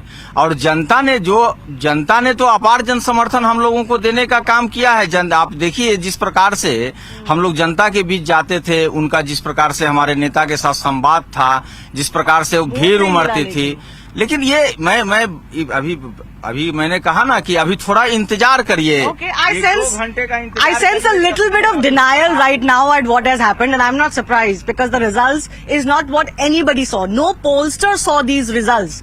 That NDA will near 200. ये तो जब 2024 में 400 पार की बातें होती थी, अब की बार किसी ने 200 पार का दावा तक भी नहीं किया था, बीजेपी ने खुद नहीं किया था, and now it is looking like that. But certainly, if you look at the kind of results that we've got, Rajiv ji, don't you think that in some ways the whole stranglehold over vote bank that parties felt they had because of caste identity, do you see that this election could be that turning point where not just youngsters, women of different castes, different religions could have voted away from those markers? Yeah, basically we felt that these two Gathbandhans are there, but the people of Bihar, they need a third alternative. An alternative which is caste agnostic, which is community agnostic, and talks about basic real issues. Now, what happened this time is that the fear of Jungle Raj took over everything. Then all the other issues became secondary. So even those who were attracted towards the issues which we raised, they wanted to vote for us, but when it came to voting, the fear of Jungle Raj took them away and they voted for NDA. Voted for Prashant Kishore if they didn't want Jungle Raj. That didn't stop them from voting for you. That is what needed a leap of faith among them. That they had to have that faith that okay, this alternative can be given some support which will take us away from both the Gathbandhans, but it didn't happen that way. Well, Jungle Raj was certainly the dominating theme. Many people questioned why is the BJP only talking about that? Why is the JDU only talking about that? But clearly it was one of those issues, both very realistic, set in realism, and also emotional issue that was on top of everything else. So everything else was there. Jobs, unemployment was being talked about. Industry in Bihar was being talked about. Caste was being talked about. Mahila was being talked about. Everything was being talked about. But I think above all of that, it seems Jungle Raj has had the final impact. JDU के प्रवक्ता से पूछते हैं, him जी आपको क्या लगता है ये क्या इस बार के इलेक्शन को हम टर्निंग पॉइंट की तरह देख सकते हैं कि जो पार्टीज के स्ट्रक्चर्ड वोट बैंक्स होते थे, अब पार्टीज को उसके आगे सोचना पड़ेगा?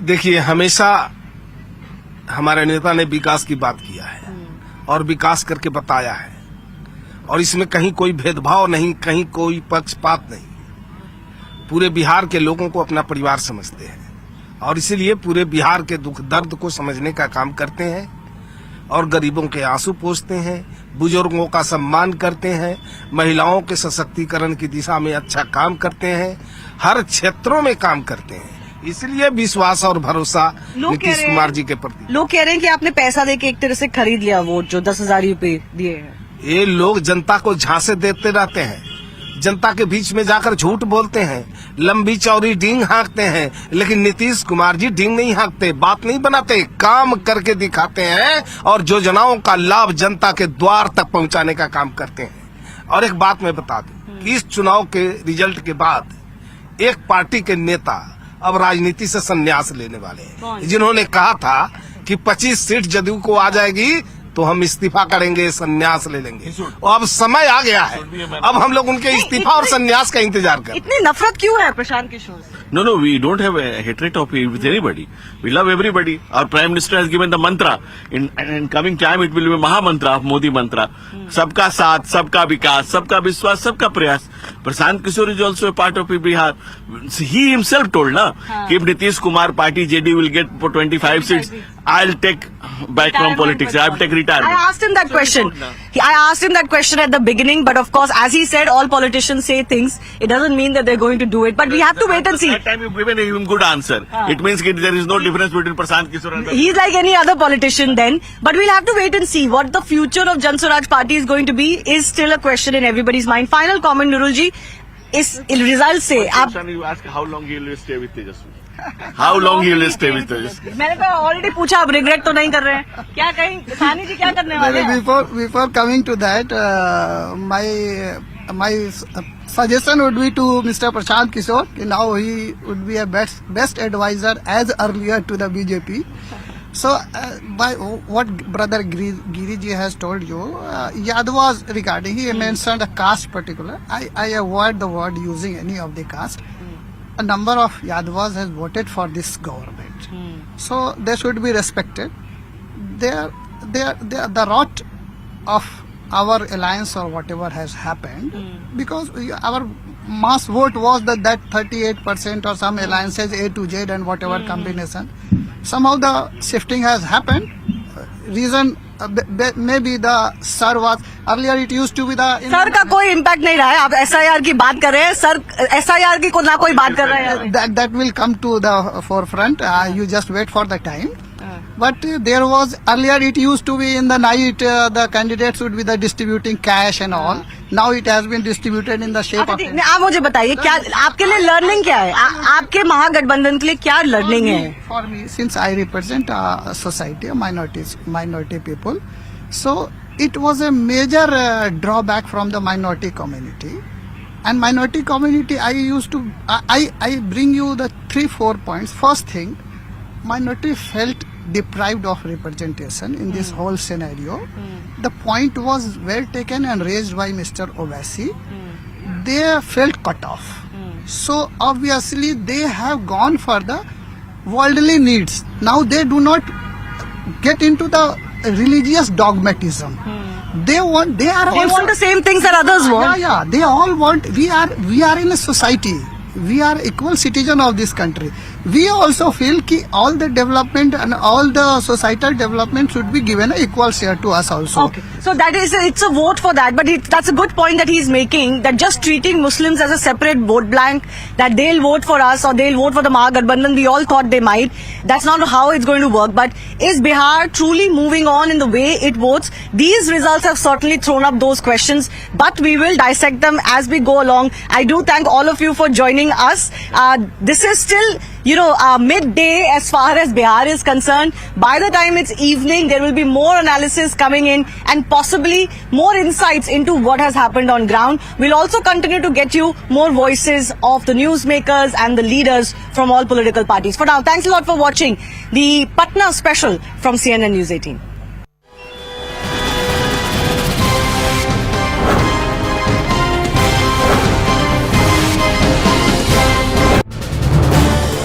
This is News 18 Network.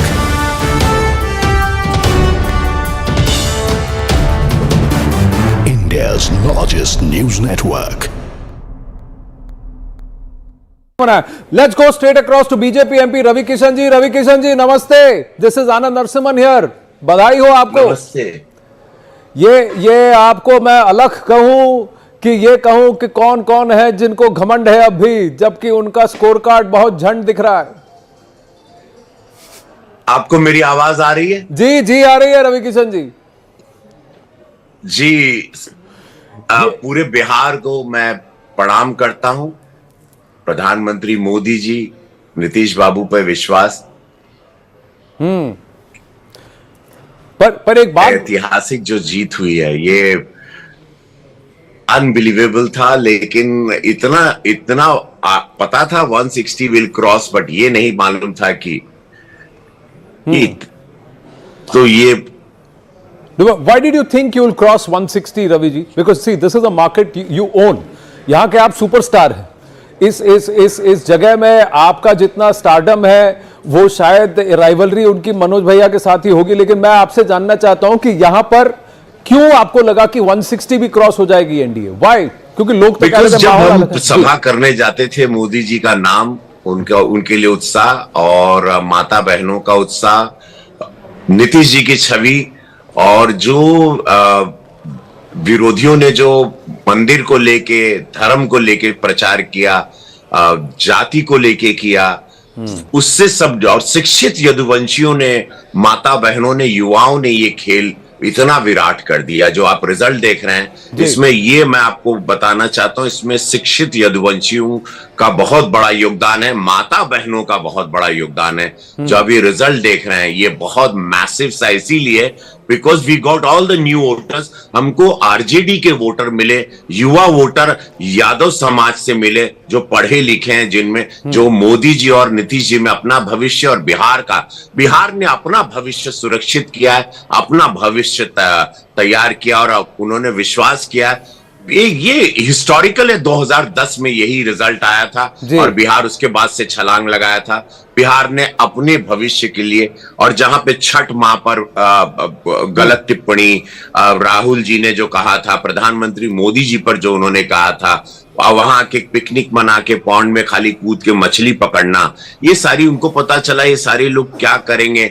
हर घर में नौकरी के झूठे प्रलोभन, उनको विश्वास नहीं था कि ये झूठ करके लोग अपने लिए खाली एक सीट, अपने लिए, अपने घर के लिए, अपने महल के लिए लोग सीट लाना चाहते हैं, और वो सारा बैकफायर किया। विरोधी, अब देखिए इस देश में प्रधानमंत्री मोदी जी ने इतनी बड़ी लकीर खींच दी है कि विरोधियों के पास अब बोलने के लिए कुछ नहीं कि वो क्या करेंगे, क्योंकि मोदी जी और नीतीश बाबू ने इतना कुछ कर दिया बिहार में। पर आपको तो पता है कि ये सारे कि लोग झूठ बोलते रहे इतने साल, जात की राजनीति करते रहे, बिरादरी की राजनीति करते रहे। इन लोगों को रोकना बहुत जरूरी है और पूरे बिहार ने इनको रोक दिया और ऐसी ऐतिहासिक जीत की तरफ एनडीए को बढ़ा दिया। तो क्या आप ये कहेंगे रवि जी कि महिला और युवा ये नया MY फैक्टर है, मुस्लिम यादव परिवार की राजनीति खत्म हो जाएगी। अब उत्तर प्रदेश में भी आप देखिएगा इसका अगला चुनाव, मोदी जी और योगी जी जब कॉम्बिनेशन में आएंगे 27 में, तो वहां देखिएगा बंगाल में जब हम लोग अब एंटर करेंगे,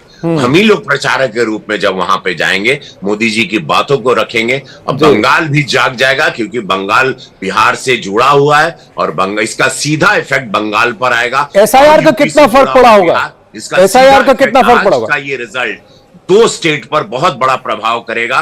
वो याद रखिएगा मेरी बात, एक बंगाल पर, दूसरा उत्तर प्रदेश पर। ये SIR का कितना फर्क पड़ा होगा कि ये वोटर लिस्ट, ये देखिए उनको पता है कि SIR की बातें इन्होंने जो झूठी फैलाई, वोट चोरी की बातें, जो इससे बहुत, प्रधानमंत्री मोदी जी पर कोई भी टिप्पणी, मैं विरोधियों के आपके माध्यम से कहना चाहता हूं, जनता इस देश में अपने दिल पर लेती है। उनको गलत आप बोलेंगे, उसी दिन आप जनता की नजर से गिर जाएंगे और आप अपनी हार को तैयार कर रहे हैं।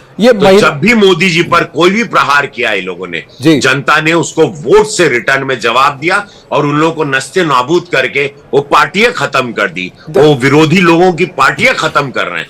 जितना मोदी जी को वार करोगे, वो शिव भक्त हैं, उतना आप लोगों का नाश होगा, विनाश होगा। जी, लेकिन एक आप भी शिव भक्त हैं, हम जानते हैं, लेकिन एक बात बताइए कि ये महिलाएं इतना क्यों बढ़ चढ़ के सुशासन बाबू को वोट की हैं? ये 10,000 ही इफेक्ट है या एक ट्रस्ट फैक्टर? ये पूरा कॉम्बिनेशन है। 10,000 को भी का योगदान है, युवाओं को, 1 करोड़ लोगों को रोजगार, जो नौकरी मिलेगी सरकारी, वो भी 1 करोड़ लखपति दीदी बनेगी, वो भी, सड़क है, विकास है, अनगिनत एयरपोर्ट है, मखाना इंडस्ट्री भी है। इसमें मोदी जी का विश्वास है, मोदी जी की कथनी करनी में अंतर नहीं। उन्होंने अगर वचन दिया, खत्म बात, वहां पर देश मान जाता है कि मोदी जी ने बोला फिनिश ना, फिनितो, ये होना ही होना है। नीतीश बाबू का चेहरा, एक ऐसी छवि जिन्होंने अपना जीवन खपा दिया बिहार को बनाने में, ऐसे एक दाग नहीं उनके कुर्ते पर। ऐसे व्यक्ति के साथ बिहार ने बहुत सुंदर, और बिहार ने साबित कर दिया कि ये चाणक्य की भूमि है, ये चंद्रगुप्त मौर्य की भूमि है, आर्यभट्ट की भूमि है, गुरु गोविंद जी की भूमि है। मां जानकी का मंदिर बनने के लिए बिहार ने ये वोट किया है, विकास के साथ साथ। अंतिम प्रश्न आपसे पूछना चाहूंगा कि मान लीजिए इतनी बड़ी भारी बहुमत से सरकार बन रही है, तो इस पर इससे अपेक्षाएं भी ज्यादा होंगी, तो बिहारी को बाहर ना जाना पड़े, आपको लगता है कि ये सबसे बड़ा चैलेंज होगा? उनकी नीतियां भी बहुत बड़ा काम कर गई। उन्होंने जो वहां पर बैठकर दिन रात काम किया, हम लोगों को गाइड किया कि इस पॉकेट में आप जाओगे, धर्मेंद्र प्रधान जी के साथ यहाँ आप जाओगे, यहाँ योगी जी जाएंगे, यहाँ वो जाएंगे, हर चीज उन्होंने जो तय किया, हर कार्यकर्ता, छोटे से बड़े, स्टार प्रचारक, कौन से कौन पॉकेट में जाएगा, कितनी सभाएं करेगा, दिन में 5-5 सभा एक स्टार प्रचारक के रही, रात में लौट के भी सभा करना है। ये दिन रात जो प्रचारक ने काम किया, एक कार्यकर्ता ने काम किया, बूथ लेवल पे काम हुआ, छोटे छोटे स्तर के कार्यकर्ताओं ने भी जान झोंका, उसका रिजल्ट है। मैं सभी संगठन के कार्यकर्ताओं को प्रणाम करता हूं, ये सभी की जीत है। चाणक्य रहे अमित शाह जी, उनको सत सत नमन प्रणाम। जी रवि जी, आप तो Bhojpur by Motorola Edge 60 Pro, the true flagship killer.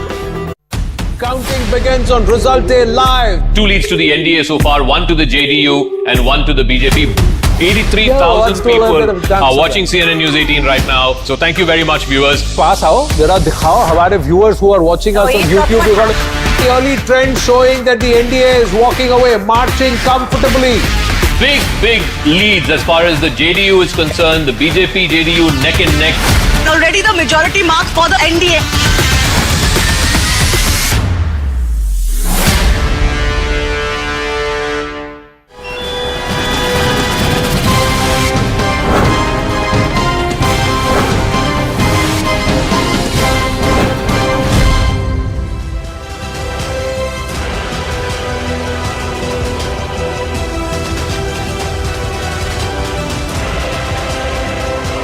Good evening, you're tuned into our special coverage, our rolling coverage here on CNN News 18. It is verdict day for Bihar and it's a resounding mandate for the NDA. The BJP emerging as the single largest party. You're watching this broadcast with me, Poonam Burde.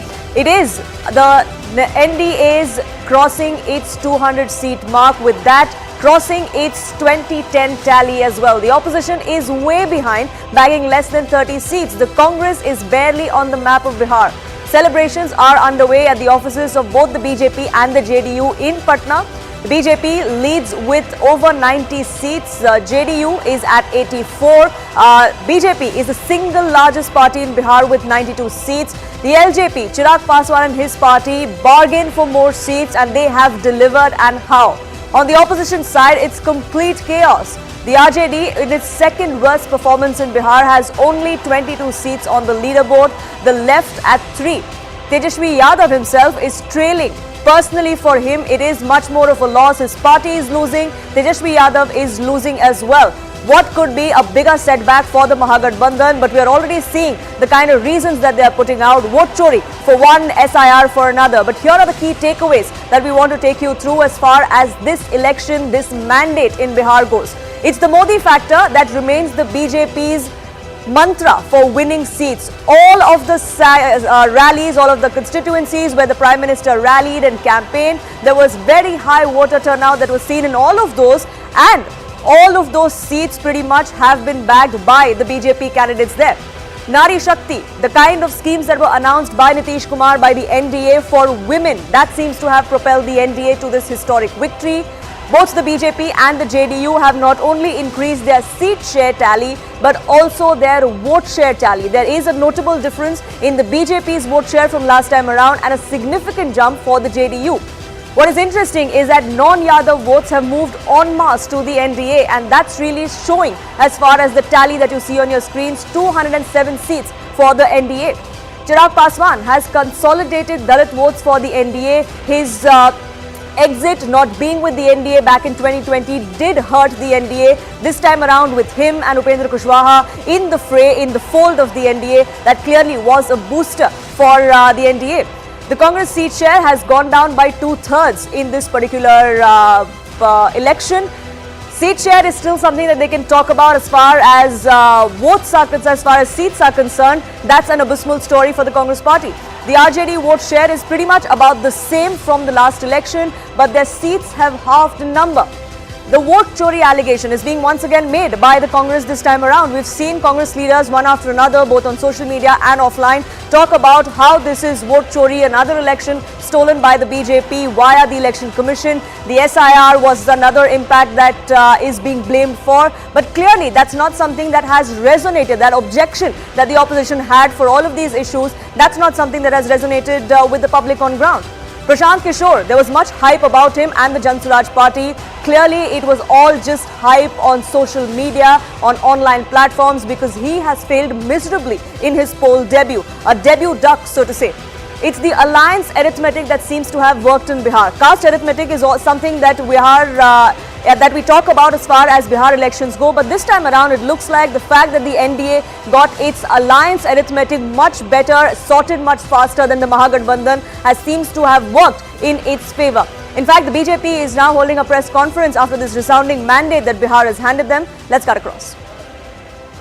नतीजा बिहार की जनता ने आशीर्वाद NDA को दिया है, मैं मानता हूं कि बिहार भाजपा प्रभारी के नाते जो जिम्मेवारी केंद्रीय नेतृत्व ने, आदरणीय प्रधानमंत्री जी, आदरणीय राष्ट्रीय अध्यक्ष जी, आदरणीय गृह मंत्री जी और सबने दी,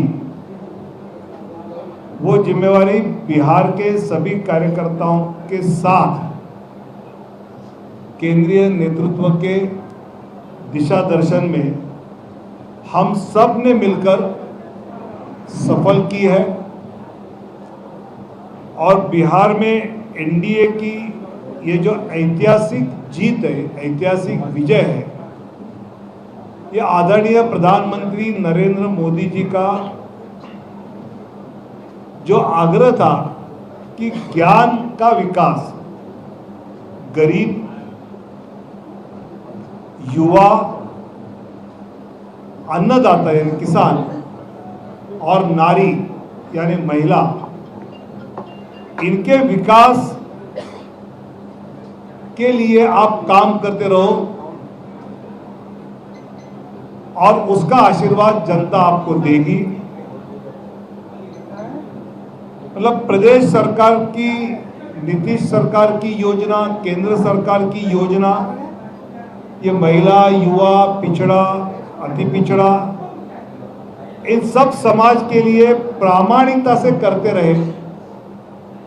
ये कोई चुनाव के पहले जीविका दीदी को 10,000 दिया या वृद्धा पेंशन 400 का 1100 को किया, इसलिए वोट नहीं मिले। ये पिछले 10 साल से उज्ज्वला योजना है, किसान सम्मान योजना है, प्रधानमंत्री आवास योजना है, ऐसे कई योजना जिसमें जात धर्म न देखते हुए सभी लाभार्थियों को उसके लाभ एनडीए सरकार पहुंचाती रही और आज उसकी आशीर्वाद रूप की रसीद जनता ने बिहार में दी है। मतलब आज के नतीजे तो पूरे आने हैं। 30 सीटें ऐसा कहा जाता है जो मुस्लिम यादव बहुल है, वहां एनडीए के लोगों का डिपॉजिट जब्त हो जाएगा, वहां पर एनडीए जीती है।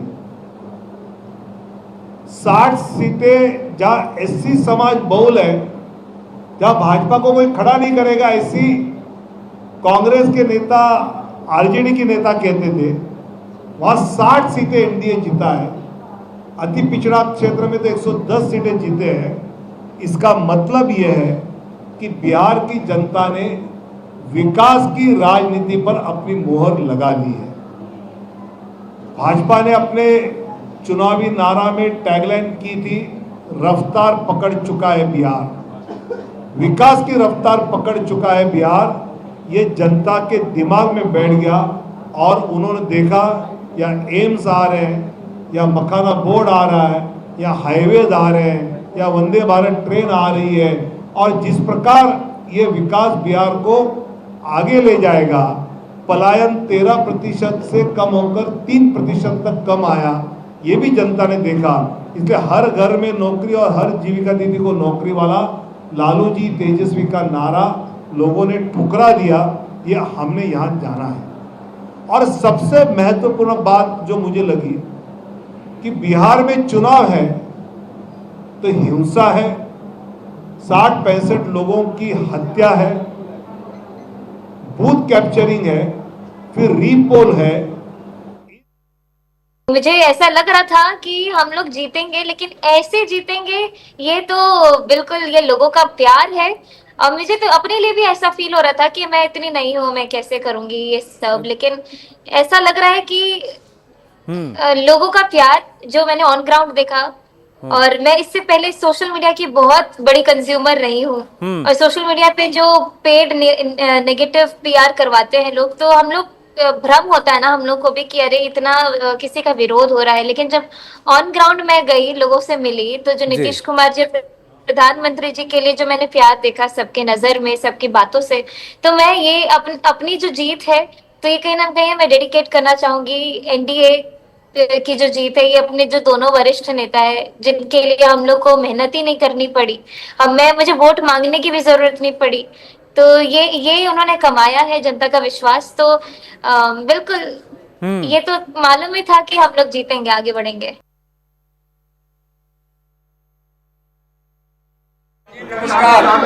सबसे पहले तो मैं बिहार की जनता, सभी भाइयों बहनों और मतदाताओं का हृदय से आभार, जिन्होंने जंगल राज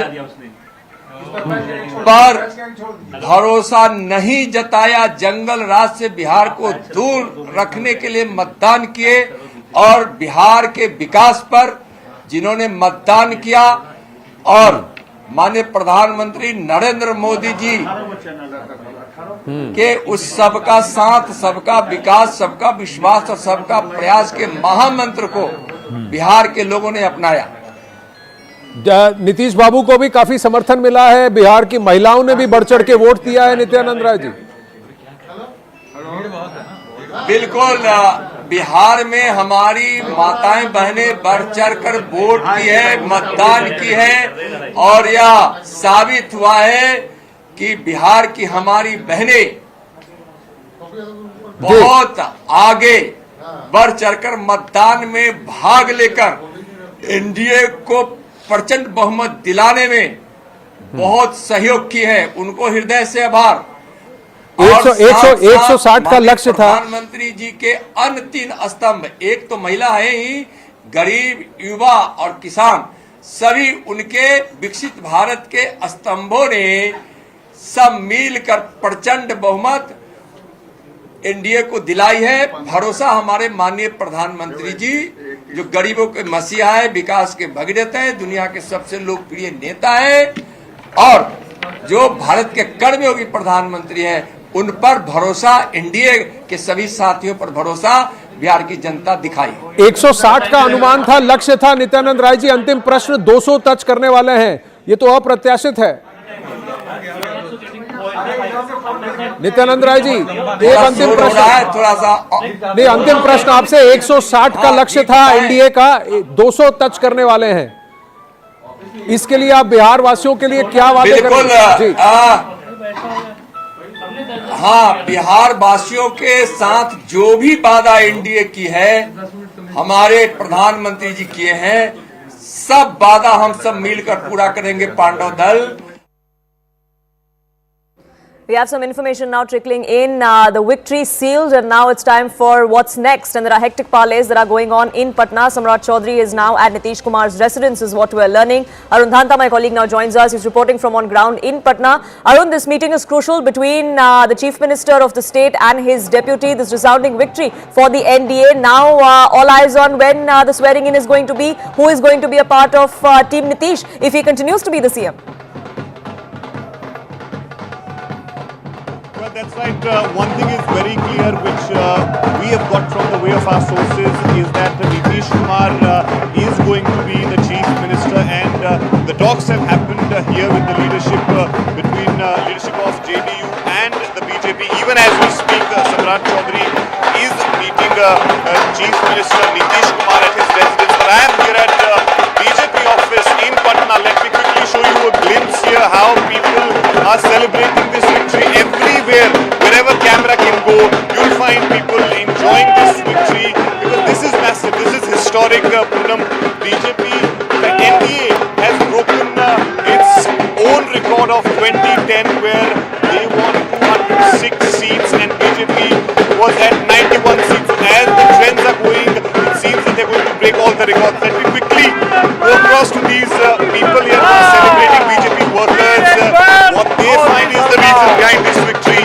आप लोग जोश में, खुशी में नाच रहे हैं, क्या कारण लगा, किस वजह से ये जीत हुई है? ये जनता की जीत है, ये हम लोग का बिहार वासी का मान सम्मान का जीत है। तो इतना वोट, इतनी सीटें कैसे आ गई? 2010 का भी रिकॉर्ड टूट गया। 13 करोड़ जनता का जीत है, बिहार का जनता का जीत है, विकास का जीत है।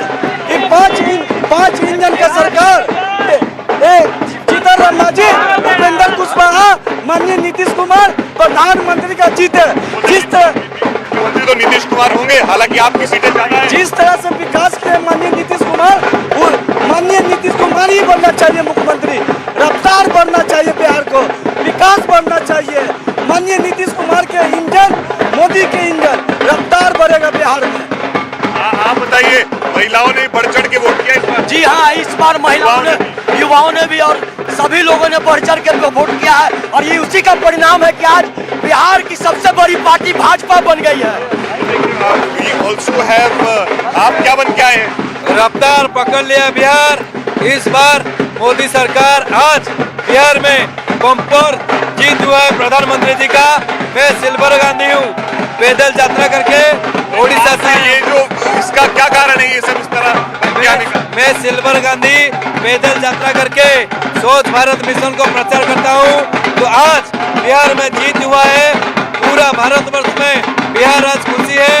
आज लोगों ने दिखा दिया है बिहार लोग वेरी टैलेंटेड है।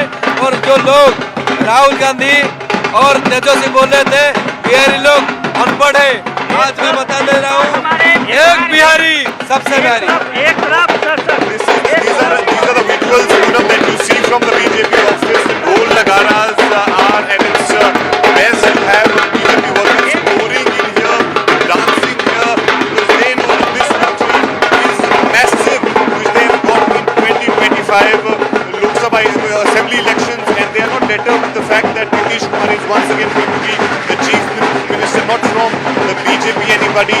They are saying that it's a victory of NDA, it's a victory of Bihar. We also have few women. We'll try to speak to them. Madam आप बताइए कि महिलाओं ने जिस तरह से वोट किया है, कितना बड़ा रोल मानती है इस जीत में महिलाओं का? बहुत ज्यादा।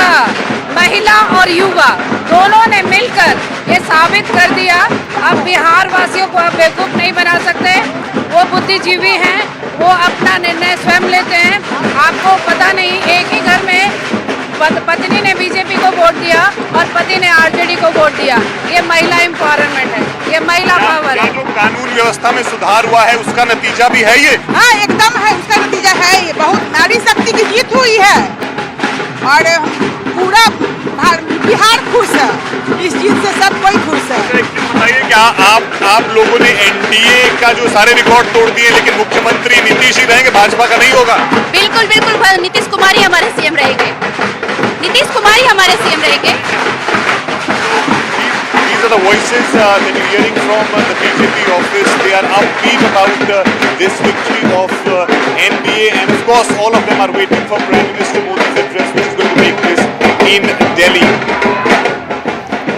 Right, Arun, you seem to be in the thick of activity there. What happens next in Patna? That's something that we'll also keep an eye out on. But it's not just the NDA camp that we're tracking. We're also talking about the Mahagathbandhan. Unfortunately for them, this is an election. This is a day they may want to forget because the tally is at about 31 for the India bloc. The story is much worse for the Grand Old Party. The Congress, as per the Election Commission, is at the moment leading in only 2 seats. The Congress seems to be virtually wiped out from Bihar. There's radio silence from the top brass, from Mallikarjun Kharge, the Congress president, or Rahul Gandhi, who we're learning is not even in the country.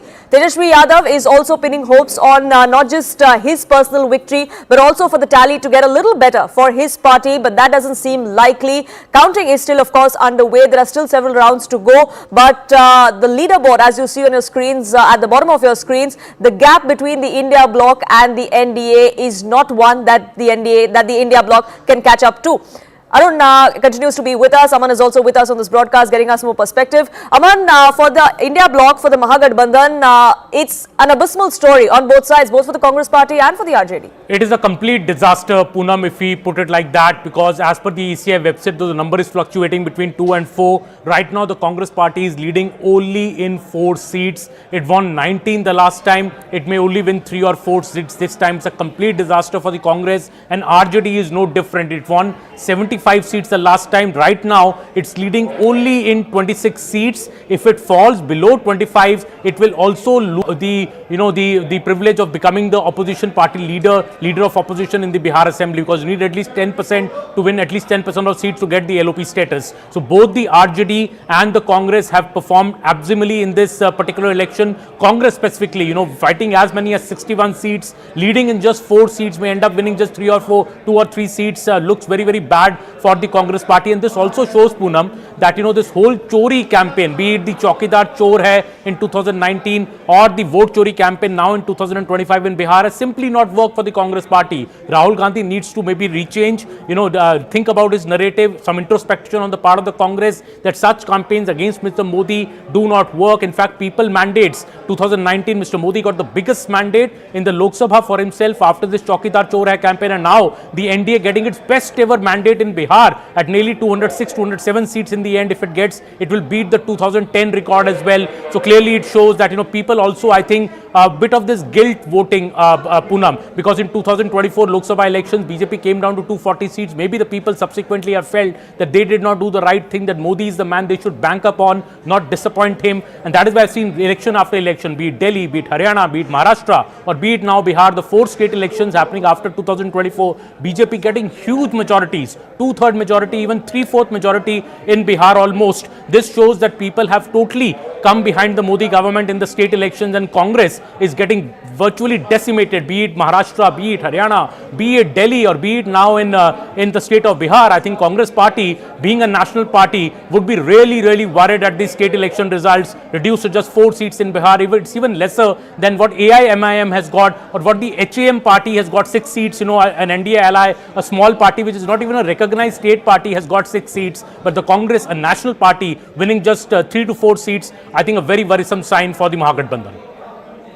Well, but as far as the Congress is concerned, for them, this is vote chori, this is election chori via the Election Commission at the behest of the BJP. Aman, do stay on with us, because Union Home Minister Amit Shah has now taken to social media, he's taken to Twitter to thank the people of Bihar for this resounding victory that has been handed not just to the BJP but to the NDA faction. He talks about how every single vote of the people of Bihar is a symbol of faith in Modi's government's policy, especially as far as infiltrators are concerned. Those who toy with India's security and resources and their sympathizers will be dealt with an iron fist, and that's a policy that seems to have worked in Bihar, which is why this resounding victory has come to the fore, an overwhelming mandate that has come to the fore that Bihar has handed out to the BJP, to the NDA as a whole.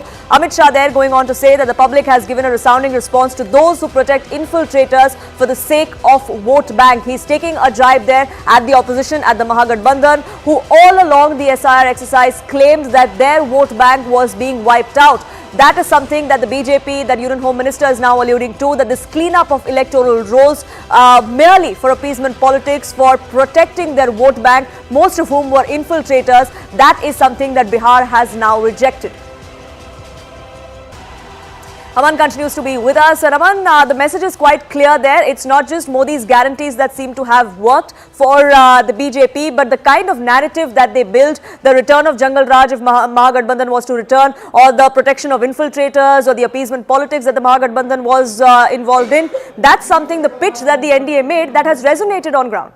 Well, absolutely, Poonam, and if you read Mr. Amit Shah's message here on social media, he's clearly crediting Mr. Modi and Mr. Nitish Kumar for this historic win in Bihar. He's clearly saying that it is Mr. Modi and Mr. Nitish Kumar who have worked to eradicate this Jungle Raj from Bihar. Over the last 20 years, Nitish Kumar has been the chief minister, and in this campaign particularly, you saw the Prime Minister going to the election stage and speaking about words like katta, like rangdari, like dunali, to remind the people of the dangers that will come through their way if the RJD comes to power by any chance. So I think the PM's message coming from the election stages about the Jungle Raj which could come if RJD comes back to power, went deep into the psyche of the people, because this is a Prime Minister who's very popular in Bihar, who has a lot of credibility in Bihar, and him speaking this from the stage also, I think, has rallied the woman voter to completely vote for the JDU, the BJP, the NDA. Look at the BJP, it's at nearly 95 seats out of 101 seats it contested in Bihar. It's a 95%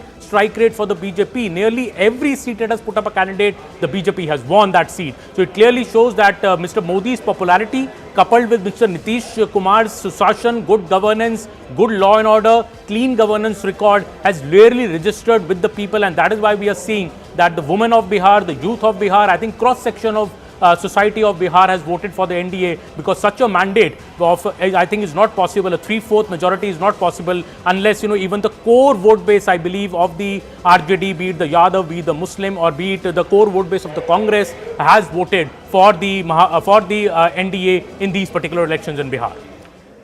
And usually, Aman, we talk about caste arithmetic when it comes to Bihar, but this time around it's the alliance arithmetic that seems to have worked. The entry or the inclusion or the expansion of the NDA with Upendra Kushwaha, with Chirag Paswan in the fold, that has definitely been a booster.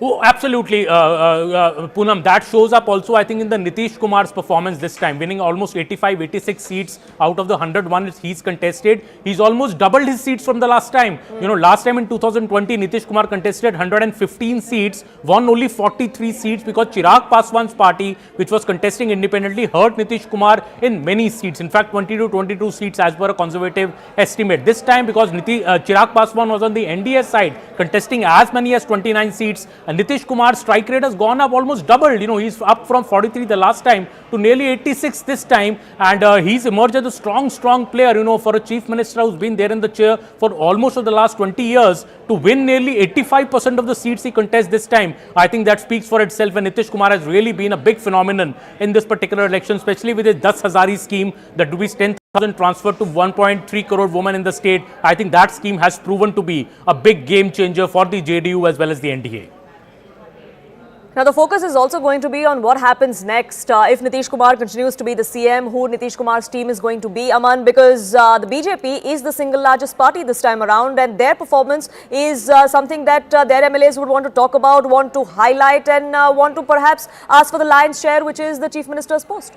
Well, see, Poonam, I think that matter is almost settled inside the NDA. Even before the elections, votes were cast. Mr. Amit Shah had made it very clear on our own program, which he held in News 18 in Patna, on our own News 18 Bihar Chopal program, very clearly said that the Nitish Kumar is the CM face and will continue to be the CM. There is no vacancy for the CM's chair in Bihar. So I think the BJP has also made it very clear that it will be Nitish Kumar who will be the chief minister again. The JDU has made it even more aptly clear by putting up posters like 25 से 30, फिर से नीतीश, अगली बार फिर नीतीश सरकार. I think we will see Nitish Kumar taking oath in the next few days as the next chief minister of Bihar yet again, and I think he will continue because BJP may have won, yes, 95, 96 seats, but JDU is not far behind. JDU is also at 85, 86 seats. In fact, if I remind you, the last time when BJP won 74 seats and the JDU won 43, still Nitish Kumar became the chief minister. So I think that's a very much unwritten rule and has been spelled out by various BJP leaders, including Samrat Chaudhary, Ravi Shankar Prasad, that no matter what, if the NDA wins, Nitish Kumar will be taking oath as the chief minister. I don't think there will be any dispute on that.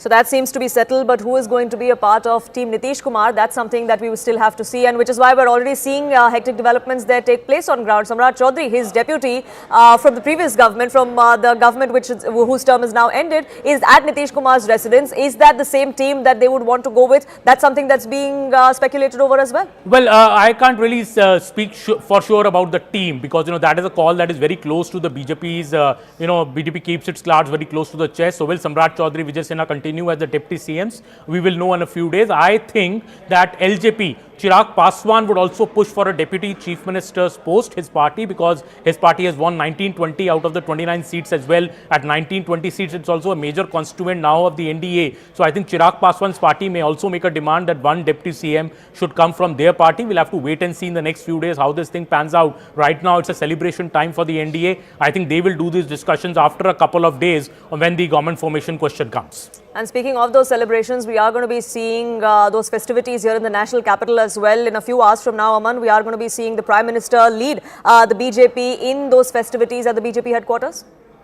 Well, yes, the Prime Minister is expected at the BJP headquarters in a short while. Around 7 o'clock, we are expecting him to come there, and he'll be there to address the party workers on this big historic victory. I think the celebrations will be a bit subdued because of the Delhi blasts, which have happened a few days back. So the country is in a somber mood, and the government also and the party also may want to keep the celebrations somber. But yes, because it's a historic victory, as always, Prime Minister will be there at the BJP headquarters in a couple of hours from now and be addressing the BJP workers, giving them a morale booster, congratulating them for the efforts that were put in this particular election. All the top leaders have done a historic number of rallies, be it Mr. Yogi Adityanath, be it Chirag Paswan, Nitish Kumar, in fact, himself did close to 85, 86 rallies. So all that will be, the Prime Minister will be congratulating the party workers for the yeoman effort that has been put over the last 3 to 5 months into this particular election. Bihar was a very, very key and important state for the BJP, and that is why they would want to celebrate this particular occasion when the BJP and both the JDU have performed so well along with LJP and the HAM as well, and Mr. Upendra Kushwaha. I think the BJP has been calling them the Panch Pandavas, fighting this battle together, and they've really dominated and won, I would say, this Kurukshetra which happened in the state of Bihar. All parties in the NDA bloc seem to have carried their weight, delivered on all the seats that they fought for, especially Chirag Paswan and his party. He bargained for as many seats as he could get, contested on 29, out of which he seems to be leading on at least 21 at last count. Well, counting is still underway. Several rounds are yet to go across many constituencies in Bihar. For the moment, though, Aman, thank you so much for getting us the latest on that front. Let's listen in to some conversations we've had here through the day with several BJP leaders, including Ravi Shankar Prasad of the BJP, a member of parliament, about what this victory means for the NDA in Bihar and, of course, the national picture.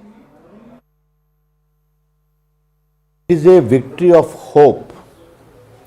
It is a victory of trust. And it is a victory of confidence कि अब बिहार को इसी रास्ते पर चलना है आगे के लिए. And this trust is also the leadership of the Prime Minister Narendra Modi ji. He has taken a personal guarantee for development of Bihar, the way he visited, the way he launched projects, the way he connected with the people of Bihar. Today in Chhath festival, Rahul Shiv Shankar, thousands of Biharis from all over the country drove to their respective villages by car. Yes. Unthinkable to celebrate Chhath. This is a change. There is electricity in all the villages. Good connectivity. You may have, if you want to see Patna, go and see the new airport of Patna. I'm the chairman of that committee, and see what a great facility it has come about, the Vande Bharat. Plus for poor people, feeding them, the way Nitish Kumar government did for the women, from Cycle Yojana to many of the mothers who were given cycled in 2005 and the school dress today have become mother themselves. And plus the Ajivika Didis. All these has worked together to see the development of Bihar, the way ethanol industry, the way the garment industry is coming to Patna. So many biscuit factories have come to Bihar. All this changing narrative of Bihar. Even Coca-Cola is setting up 2 facilities in Bihar. So people are seeing all that happen. And they also recall the dangerous days of the Jungle Raj, what used to happen in Lalu Prasad regime. And Mr. Tejashwi Yadav is a version of that. And if the son of Shahabuddin, Osama, can be projected as a savior of Muslims and given tickets in a flamboyant manner, this sends a message that there is no change at all. That's how it sees the result.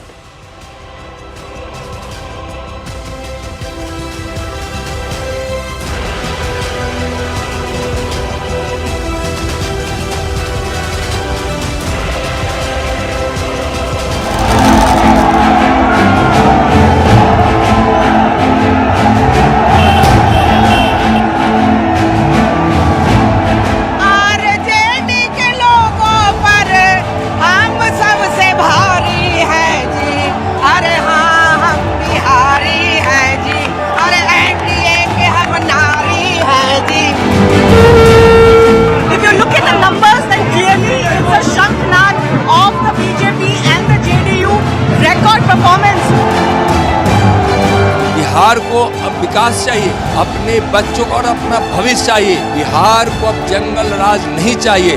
चल रही है जो चीज, इसको भी स्वीकार करना पड़ेगा। बिहार की जनता अमन, चैन, शांति के लिए वोट दिया है।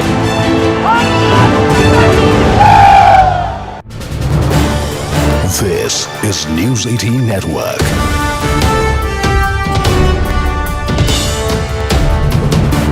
India's largest news network. Let's go straight across to BJP MP Ravi Kishan ji. Ravi Kishan ji, namaste. This is Anand Narasimhan here. बधाई हो आपको। नमस्ते। ये आपको मैं अलग कहूं कि ये कहूं कि कौन कौन है जिनको घमंड है अब भी, जबकि उनका स्कोर कार्ड बहुत झंड दिख रहा है। आपको मेरी आवाज आ रही है? जी जी आ रही है रवि किशन जी। जी पूरे बिहार को मैं प्रणाम करता हूं। प्रधानमंत्री मोदी जी, नीतीश बाबू पर विश्वास। पर एक बात, ऐतिहासिक जो जीत हुई है ये अनबिलीवेबल था, लेकिन इतना पता था 160 विल क्रॉस, बट ये नहीं मालूम था कि तो ये why did you think you will cross 160, Ravi ji? Because see, this is a market you own. यहाँ के आप सुपरस्टार हैं. इस जगह में आपका जितना स्टारडम है वो शायद राइवलरी उनकी मनोज भैया के साथ ही होगी, लेकिन मैं आपसे जानना चाहता हूं कि यहाँ पर क्यों आपको लगा कि 160 भी क्रॉस हो जाएगी एनडीए? व्हाई? क्योंकि लोग तो जब हम सभा करने जाते थे, मोदी जी का नाम, उनके लिए उत्साह और माता बहनों का उत्साह, नीतीश जी की छवि, और जो विरोधियों ने जो मंदिर को लेके, धर्म को लेके प्रचार किया, जाति को लेके किया, उससे सब, और शिक्षित यदुवंशियों ने, माता बहनों ने, युवाओं ने ये खेल इतना विराट कर दिया। जो आप रिजल्ट देख रहे हैं, इसमें ये मैं आपको बताना चाहता हूं, इसमें शिक्षित यदुवंशियों का बहुत बड़ा योगदान है, माता बहनों का बहुत बड़ा योगदान है। जो अभी रिजल्ट देख रहे हैं ये बहुत मैसिव सा, इसीलिए because we got all the new voters. हमको आरजेडी के वोटर मिले, युवा वोटर यादव समाज से मिले, जो पढ़े लिखे हैं, जिनमें जो मोदी जी और नीतीश जी में अपना भविष्य, और बिहार ने अपना भविष्य सुरक्षित किया है, अपना भविष्य तैयार किया, और उन्होंने विश्वास किया।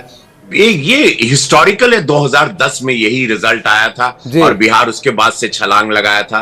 बिहार ने अपने भविष्य के लिए, और जहां पे छठ माह पर गलत टिप्पणी राहुल जी ने जो कहा था, प्रधानमंत्री मोदी जी पर जो उन्होंने कहा था, वहां के पिकनिक मना के पौंड में खाली कूद के मछली पकड़ना, ये सारी उनको पता चला ये सारे लोग क्या करेंगे। हर घर में नौकरी के झूठे प्रलोभन, उनको विश्वास नहीं था कि ये झूठ करके लोग अपने लिए खाली एक सीट, अपने लिए, अपने घर के लिए, अपने महल के लिए लोग सीट लाना चाहते हैं, और वो सारा बैकफायर किया। विरोधी, अब देखिए इस देश में प्रधानमंत्री मोदी जी ने इतनी बड़ी लकीर खींच दी है कि विरोधियों के पास अब बोलने के लिए कुछ नहीं कि वो क्या करेंगे, क्योंकि मोदी जी और नीतीश बाबू ने इतना कुछ कर दिया बिहार में। पर आपको पता है कि ये सारे लोग झूठ बोलते रहे इतने साल, जात की राजनीति करते रहे, बिरादरी की राजनीति करते रहे। इन लोगों को रोकना बहुत जरूरी है, और पूरे बिहार ने इनको रोक दिया और ऐसी ऐतिहासिक जीत की तरफ एनडीए को बढ़ा दिया। तो क्या आप ये कहेंगे रवि जी कि महिला और युवा ये नया एमवाई फैक्टर है, मुस्लिम यादव परिवार की राजनीति खत्म हो जाएगी। अब उत्तर प्रदेश में भी आप देखिएगा इसका अगला चुनाव, मोदी जी और योगी जी जब कॉम्बिनेशन में आएंगे 27 में, तो वहां देखिएगा। बंगाल में जब हम लोग अब एंटर करेंगे, हम ही लोग प्रचारक के रूप में जब वहां पे जाएंगे, मोदी जी की बातों को रखेंगे, अब बंगाल भी जाग जाएगा, क्योंकि बंगाल बिहार से जुड़ा हुआ है, और इसका सीधा इफेक्ट बंगाल पर आएगा। एसआईआर का कितना फर्क पड़ा होगा? एसआईआर का कितना फर्क पड़ा होगा? ये रिजल्ट 2 स्टेट पर बहुत बड़ा प्रभाव करेगा, वो याद रखिएगा मेरी बात, एक बंगाल पर, दूसरा उत्तर प्रदेश पर। ये एसआईआर का कितना फर्क पड़ा होगा कि ये वोटर लिस्ट, ये देखिए उनको पता है कि एसआईआर की बातें इन्होंने जो झूठी फैलाई, वोट चोरी की बातें, जो इससे बहुत, प्रधानमंत्री मोदी जी पर कोई भी टिप्पणी, मैं विरोधियों के आपके माध्यम से कहना चाहता हूं, जनता इस देश में अपने दिल पर लेती है। उनको गलत आप बोलेंगे, उसी दिन आप जनता की नजर से गिर जाएंगे, और आप अपनी हार को तैयार कर रहे हैं। तो जब भी मोदी जी पर कोई भी प्रहार किया इन लोगों ने, जनता ने उसको वोट से रिटर्न में जवाब दिया, और उन लोगों को नस्ते नाबूद करके वो पार्टियां खत्म कर दी। वो विरोधी लोगों की पार्टियां खत्म कर रहे हैं। जितना मोदी जी को वार करोगे, वो शिव भक्त हैं, उतना आप लोगों का नाश होगा, विनाश होगा। जी, लेकिन एक आप भी शिव भक्त हैं, हम जानते हैं, लेकिन एक बात बताइए कि ये महिलाएं इतना क्यों बढ़ चढ़ के सुशासन बाबू को वोट की हैं? ये 10,000 ही इफेक्ट है या एक ट्रस्ट फैक्टर? ये पूरा कॉम्बिनेशन है। 10,000 को भी का योगदान है, युवाओं को, 1 करोड़ लोगों को रोजगार, जो नौकरी मिलेगी सरकारी, वो भी 1 करोड़ लखपति दीदी बनेगी, वो भी, सड़क है, विकास है, अनगिनत एयरपोर्ट है, मखाना इंडस्ट्री भी है। इसमें मोदी जी का विश्वास है, मोदी जी की कथनी करनी में अंतर नहीं। उन्होंने अगर वचन दिया, खत्म बात, वहां पर देश मान जाता है कि मोदी जी ने बोला फिनिश नाउ, फिनितो, ये होना ही होना है। नीतीश बाबू का चेहरा, एक ऐसी छवि जिन्होंने अपना जीवन खपा दिया बिहार को बनाने में, ऐसे एक दाग नहीं उनके कुर्ते पर। ऐसे व्यक्ति के साथ बिहार ने बहुत सुंदर, और बिहार ने साबित कर दिया कि ये चाणक्य की भूमि है, ये चंद्रगुप्त मौर्य की भूमि है, आर्यभट्ट की भूमि है, गुरु गोविंद जी की भूमि है, मां जानकी का मंदिर बनने के लिए बिहार ने ये वोट किया है, विकास के साथ साथ। अंतिम प्रश्न आपसे पूछना चाहूंगा कि मान लीजिए इतनी बड़ी भारी बहुमत से सरकार बन रही है, तो इस पर इससे अपेक्षाएं भी ज्यादा होंगी, तो बिहारी को बाहर ना जाना पड़े, आपको लगता है कि ये सबसे बड़ा चैलेंज होगा? उनकी नीतियां भी बहुत बड़ा काम कर गई, उन्होंने जो वहां Motorola Edge 60 Pro, the true flagship killer. Counting begins on result day live. 2 leads to the NDA so far, 1 to the JDU and 1 to the BJP. 83,000 people are watching CNN News 18 right now. So thank you very much, viewers. पास आओ जरा दिखाओ हमारे viewers who are watching us on YouTube. We got the early trend showing that the NDA is walking away, marching comfortably. Big leads as far as the JDU is concerned. The BJP, JDU neck and neck. Already the majority mark for the NDA.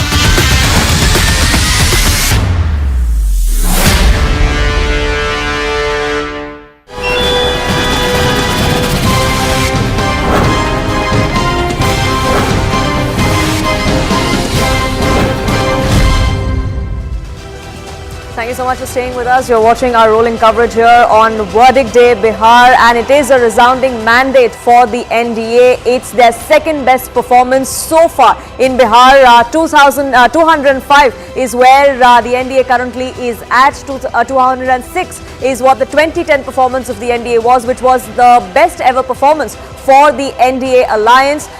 At the moment, there's counting still underway in several constituencies. These are still leads and not complete wins. So does that tally go any further? Will they best their best record, so to say, from 2010? That's something that we're still keeping an eye out on. Or will this 205 tally go down further as we see counting continue in several of the other constituencies where we are seeing it already? Unfortunately for the Mahagathbandhan, it is an election. It's a day, it's a verdict day that they would rather want to forget, especially the Congress party, who on the leaderboard seems to be a distant one at the end of the list.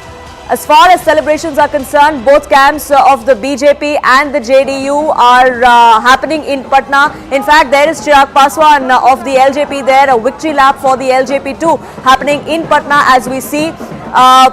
Sweets being distributed by Chirag Paswan. He's somebody who has delivered on what he promised. He bargained for more seats. He wanted a larger share, a larger participation in the NDA bloc. He fought on 29 seats.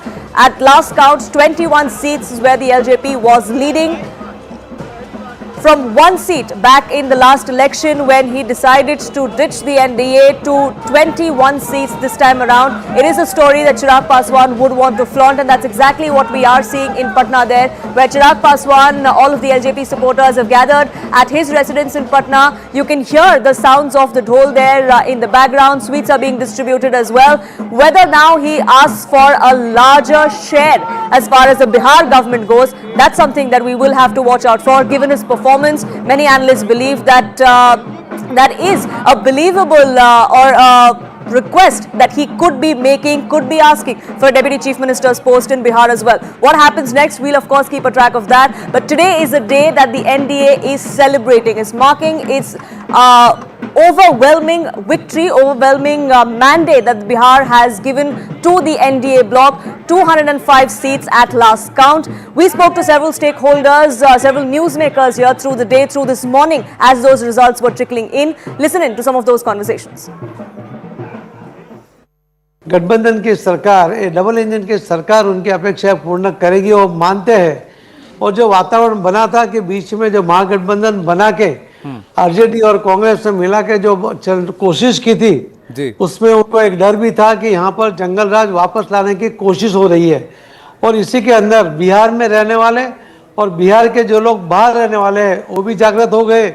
उन्होंने भी अपने दोस्तों को, संबंधियों को, व्यापारियों को phone करके कहा कि कोई गलती मत करना, आपको कोई कैंडिडेट पसंद हो या ना हो, एनडीए के ही कैंडिडेट को जिताना है, एनडीए की सरकार बनानी है, डबल इंजन की सरकार से ही बिहार का विकास होगा। और पहली बार जो बिहार में आज तक का जो पैटर्न रहा है कि वो जाति के आधार पर वोटिंग होता है कि किस जाति का कैंडिडेट वो पार्टी ने खड़ा किया है।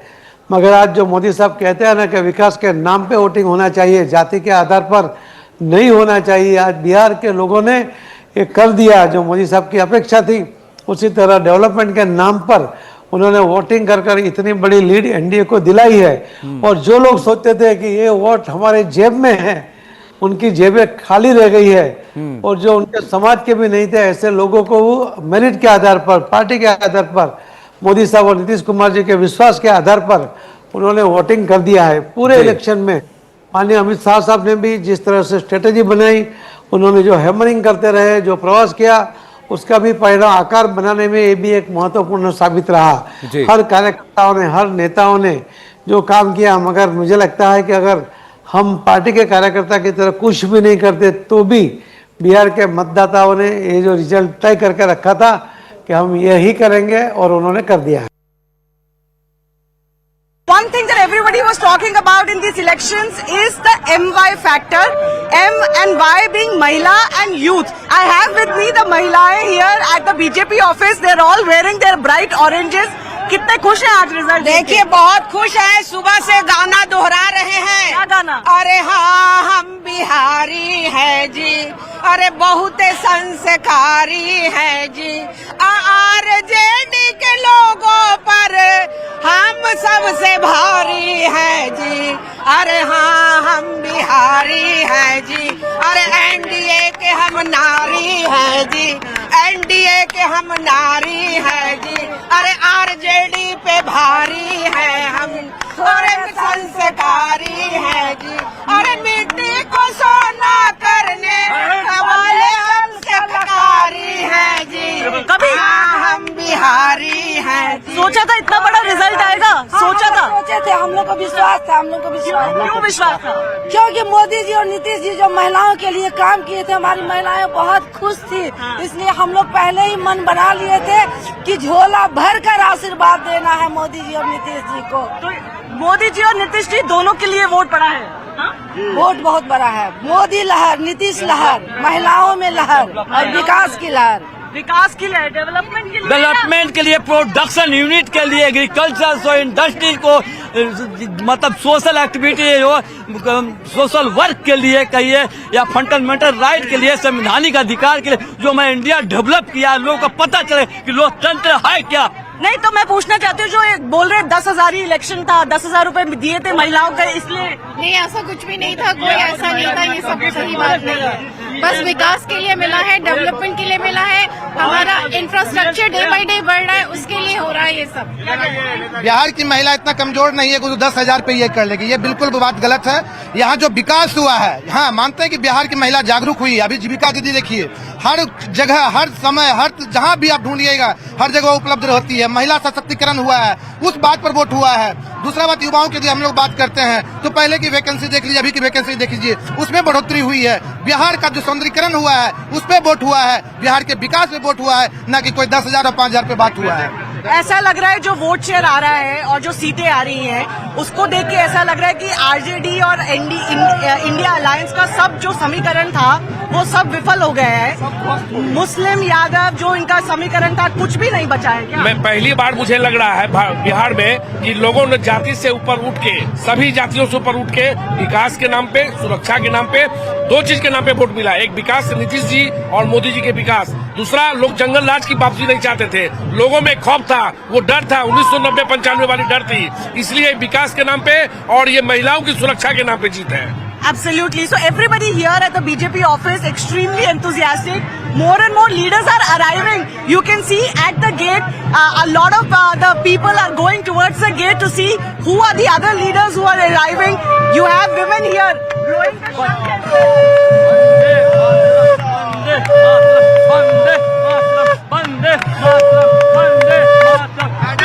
Absolutely.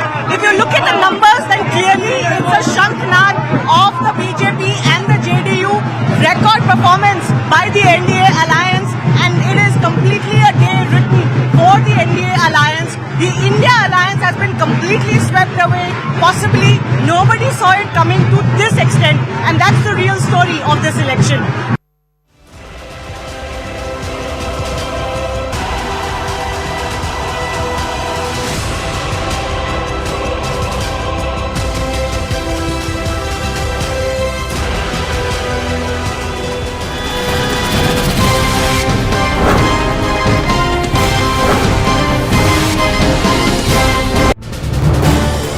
This is News 18 Network.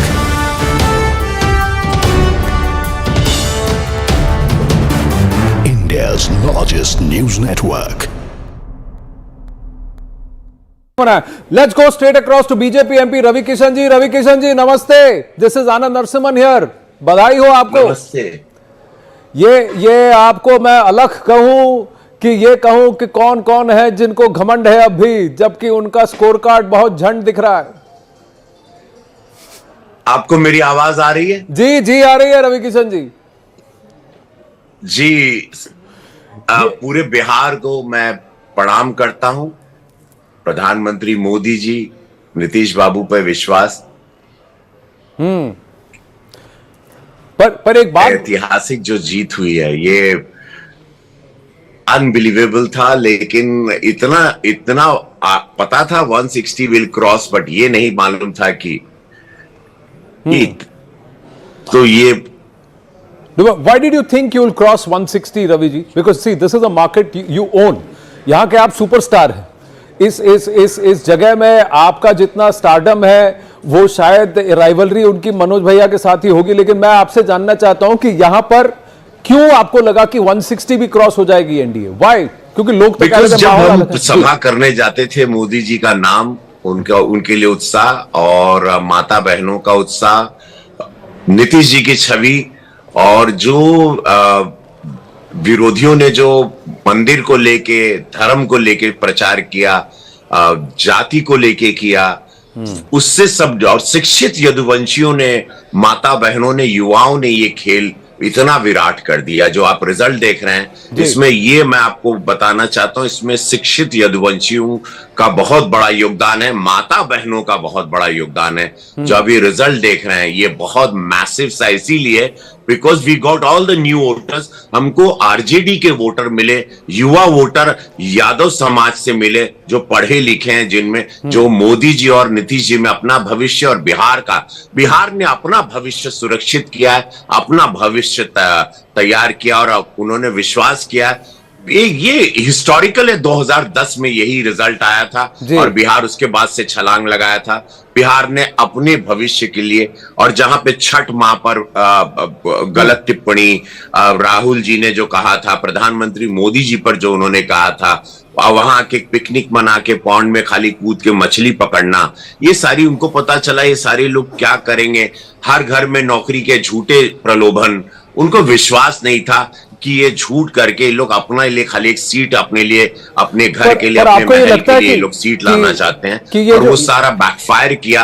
विरोधी, अब देखिए इस देश में प्रधानमंत्री मोदी जी ने इतनी बड़ी लकीर खींच दी है कि विरोधियों के पास अब बोलने के लिए कुछ नहीं कि वो क्या करेंगे, क्योंकि मोदी जी और नीतीश बाबू ने इतना कुछ कर दिया बिहार में. पर आपको तो पता है कि ये सारे लोग झूठ बोलते रहे इतने साल, जात की राजनीति करते रहे, बिरादरी की राजनीति करते रहे.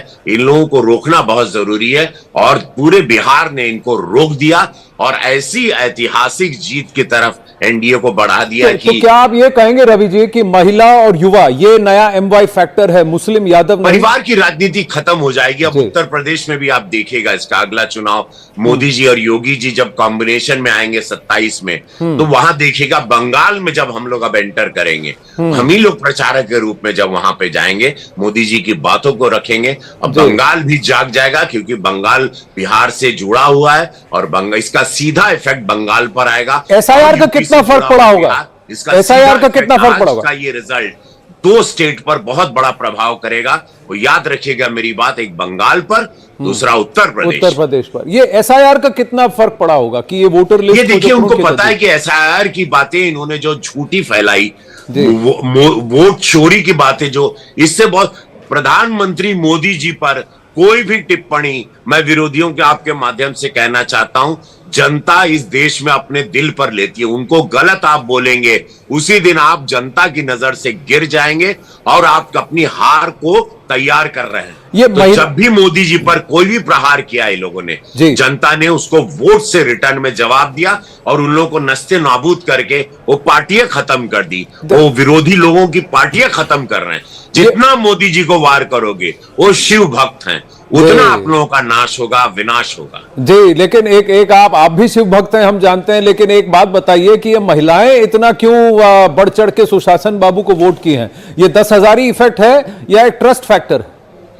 ये पूरा कॉम्बिनेशन है। 10,000 को भी का योगदान है, युवाओं को 1 करोड़ लोगों को रोजगार, जो नौकरी मिलेगी सरकारी, वो भी 1 करोड़ लखपति दीदी बनेगी, वो भी सड़क है, विकास है, अनगिनत एयरपोर्ट है, मखाना इंडस्ट्री भी है। इसमें मोदी जी का विश्वास है, मोदी जी की कथनी करनी में अंतर नहीं। उन्होंने अगर वचन दिया, खत्म बात, वहां पर देश मान जाता है कि मोदी जी ने बोला फिनिश नाउ, फिनितो, ये होना ही होना है। नीतीश बाबू का चेहरा, एक ऐसी छवि जिन्होंने अपना जीवन खपा दिया बिहार को बनाने में, ऐसे एक दाग नहीं उनके कुर्ते पर। ऐसे व्यक्ति के साथ बिहार ने बहुत सुंदर, और बिहार ने साबित कर दिया कि ये चाणक्य की भूमि है, ये चंद्रगुप्त मौर्य की भूमि है, आर्यभट्ट की भूमि है, गुरु गोविंद जी की भूमि है। मां जानकी का मंदिर बनने के लिए बिहार ने ये वोट किया है, विकास के साथ साथ। अंतिम प्रश्न आपसे पूछना चाहूंगा कि मान लीजिए इतनी बड़ी भारी बहुमत से सरकार बन रही है, तो इस पर इससे अपेक्षाएं भी ज्यादा होंगी, तो बिहारी को बाहर ना जाना पड़े। आपको लगता है कि ये सबसे buy Motorola Edge 60 Pro, the true flagship killer.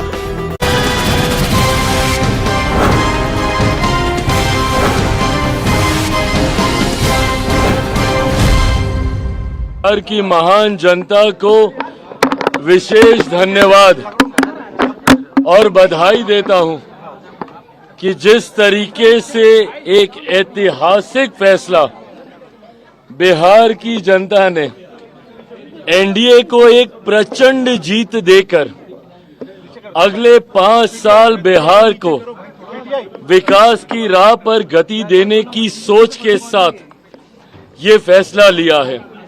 मैं ये मानता हूं और मैंने हमेशा कहा है कि बिहार और बिहारियों में वो बुद्धि है, वो क्षमता है कि सही समय पर सही फैसला लेते हैं। ये एक लंबे समय के बाद बिहार में डबल इंजन की सरकार को मजबूती देने का एक ऐसा लम्हा आया जहां एक तरफ मेरे प्रधानमंत्री नरेंद्र मोदी जी की सोच, तो वहीं मुख्यमंत्री नीतीश कुमार जी के अनुभव का गठजोड़ अगले 5 साल मजबूती से बिहार को विकास की राह पर आगे लेकर जाने का काम करेगा। ऐसे में बिहार की जनता ने एक मजबूत ऐतिहासिक फैसला लेते हुए जो विश्वास इस डबल इंजन की सरकार, हमारे एनडीए के गठबंधन पर जताने का काम किया है, मुझे लगता है कि इस एक जवाब ने कई सवालों के ऊपर पूर्ण विराम लगाने का काम किया। जो लोग मुख्यमंत्री नीतीश कुमार जी की स्वास्थ्य को लेकर सवाल उठाते थे, जो लोग पिछले 2 दशक के एनडीए के कार्यकाल को लेकर सवाल उठाते थे, जो लोग जंगल राज के होने ना होने और आज की तारीख में जंगल राज के क्या मायने हैं उस पे सवाल उठाते थे, या जो लोग मेरे प्रधानमंत्री की प्राथमिकता में बिहार कितना है उस पर सवाल उठाते थे, या जो लोग चिराग पासवान के बिहार फर्स्ट, बिहारी फर्स्ट पे सवाल उठाते थे, गठबंधन में मेरी भूमिका के ऊपर सवाल उठाते थे कि इसके पास ज्यादा इसको सीटें दे दी गई, इतना ये लोग प्रदर्शन नहीं करेंगे। मुझे लगता है ये एक जवाब ने एक रिजल्ट ने कई प्रश्नों के जवाब देने का काम किया। पर मैं मानता हूं कि अब यहीं से जहां एक तरफ मैं बिहार की जनता का धन्यवाद करता हूं, तो ये कतई संभव मेरे प्रधानमंत्री नरेंद्र मोदी जी के बिना नहीं हो सकता था। जिस तरीके से प्रधानमंत्री ने पिछले साल सवा साल में, जब से तीसरी बार केंद्र में हमारी सरकार बनी है, तब से लेकर अभी तक जिस तरीके से उन्होंने निरंतरता में बिहार आकर बिहारियों को प्राथमिकता में रखकर लाखों करोड़ों की परियोजनाओं को धरातल पर उतारने का काम किया, और जिस तरीके से मुख्यमंत्री नीतीश कुमार जी के नेतृत्व में उन तमाम योजनाओं को धरातल पर उतारा गया। अगर मैं मेरे प्रधानमंत्री के शब्दों में कहूं तो नरेंद्र और नीतीश, इस जोड़ी ने एक अपना कमाल करके दिखाया है, और मैं ये मानता हूं कि ये हमारे गठबंधन की ताकत है। शुरू से मैंने कहा था कि पांचों दलों का ये गठबंधन एक विनिंग कॉम्बिनेशन है, एक विनिंग अलायंस है।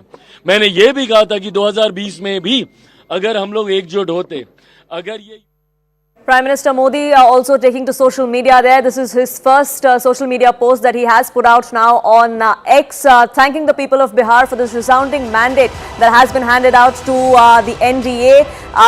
It is 204 seats where the NDA is now leading. Their best from 2010 was at 206. Whether they can overtake that best tally, that's something that analysts are watching for. But nonetheless, it is a resounding mandate for the NDA, the BJP emerging as the single largest party. And this is what the Prime Minister has now taken to social media, where he says that this is a victory of development, of progress. This is a victory of Nitish Kumar's Sushasan Raj that we have seen in Bihar. That's something that the people of Bihar have reposed faith in, which is why we're seeing the kind of victory that we have seen in Bihar. 203 seats for the NDA.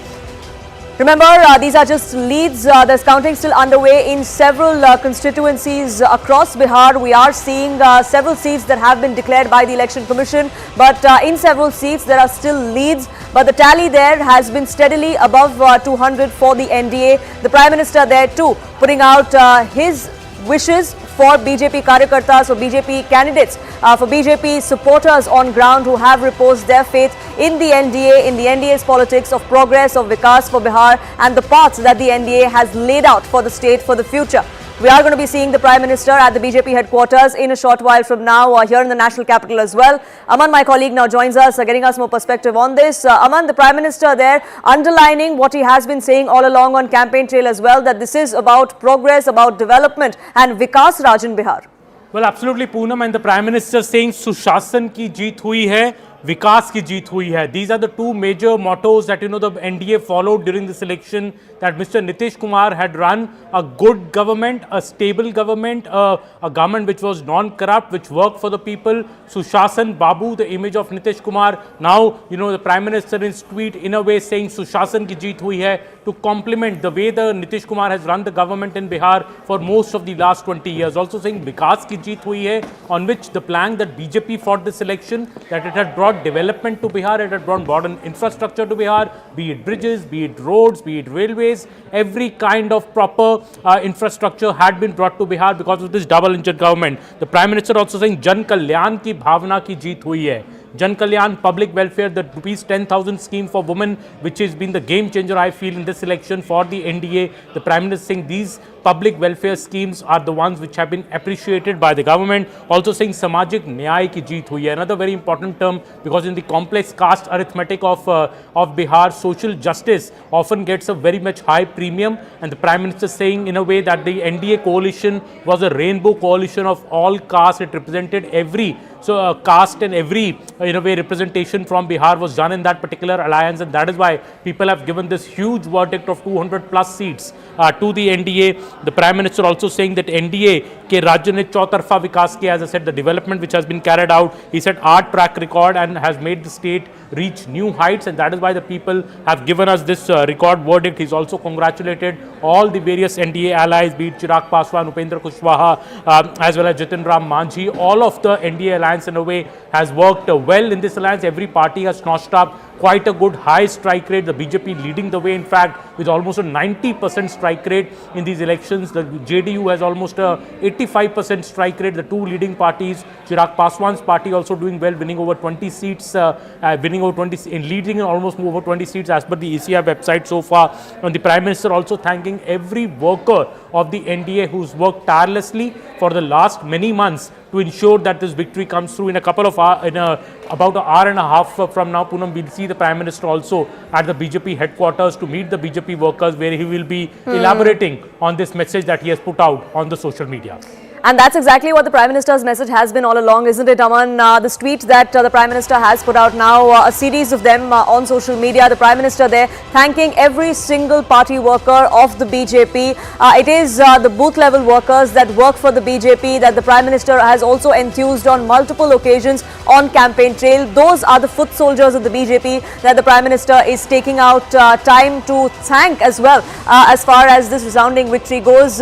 मैं NDA के प्रत्येक कार्यकर्ता का आभार व्यक्त करता हूं, is what the prime minister says, जिन्होंने अथक परिश्रम किया है. He is talking about the hard work that has gone on, not just of the BJP candidates और leaders of the BJP, but every single foot soldier at the grassroots level who has worked for the BJP during the BJP's campaign, for the NDA's campaign, to ensure that the NDA returns to power. And Raman, this is exactly what we will be seeing as far as the Prime Minister's address later this evening is concerned as well. Oh, well, yes, Poonam, that is what we expect. One more important line I want to highlight from his social media message where he said, हमारे कार्यकर्ताओं ने विपक्ष के हर झूठ का मजबूती से जवाब दिया है. I think he's referring to this entire false campaign, as the Prime Minister is saying, on the SIR by the opposition parties, the entire vote adhikar yatra that was taken out by Rahul Gandhi and Tejashwi Yadav, and Rahul Gandhi kept harping on this SIR issue during the entire election campaign. But look at how the people have answered. The Congress is down to just 4 or 5 seats in this election campaign. The BJP winning 93 to 94 leads as per the ECI website. So while the BJP has notched up a very, very high streak, Congress has dropped to its worst ever performance in Bihar.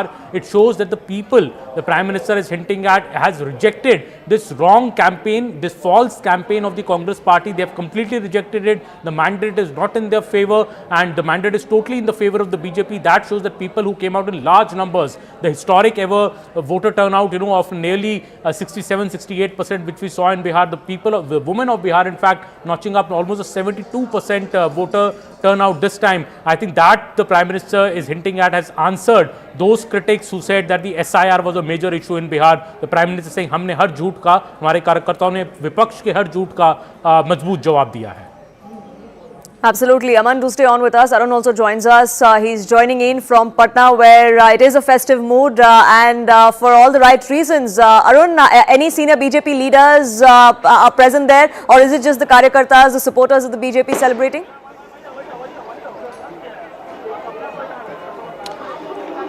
Well, see, Poonam, senior BJP leaders, including Vinod Tawade, who's Bihar in charge, and Deputy Chief Minister Samrat Chaudhary, they all are here. In fact, right behind me, there is a stage that you can see.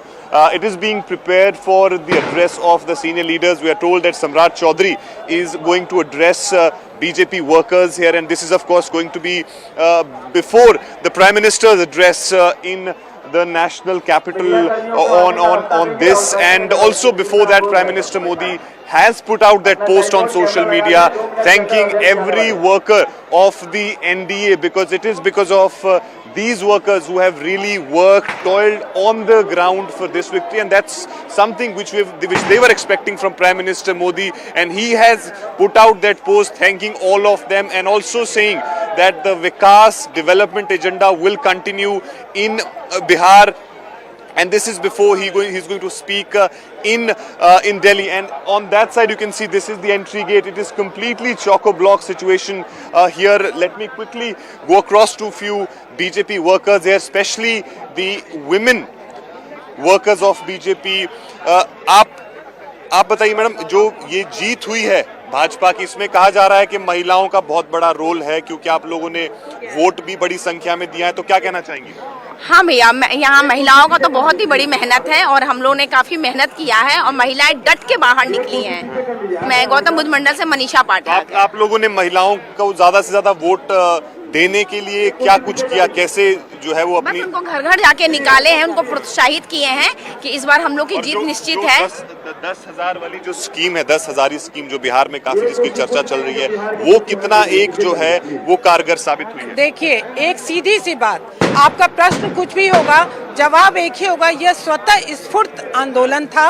महिलाएं खुद से घर से बाहर निकली, उनका parameter विकास था, महिलाओं की सुरक्षा थी, महिलाओं की आत्मनिर्भरता थी. है कि जो आपका वोट बैंक नहीं था, जो शायद महागठबंधन का या आरजेडी का था, उसमें भी आप लोगों ने सेंध लगाई है, महिलाओं में या और लोगों में? देखिए, ये आपके प्रश्न जाल में हम लोग नहीं उलझेंगे.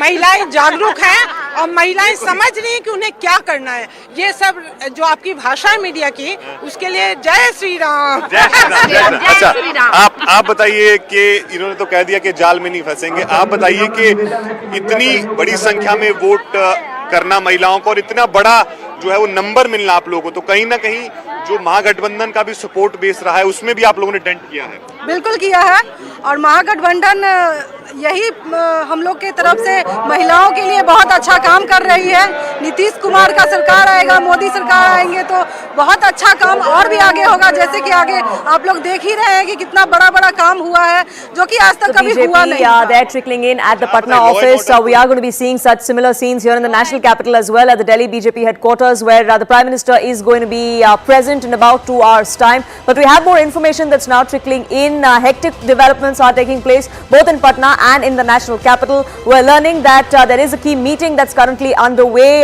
JP Nadda, the BJP chief, also Union Minister, is meeting with Union Home Minister Amit Shah. Payal, my colleague, gets us more details on what exactly is transpiring. Over to you, Payal.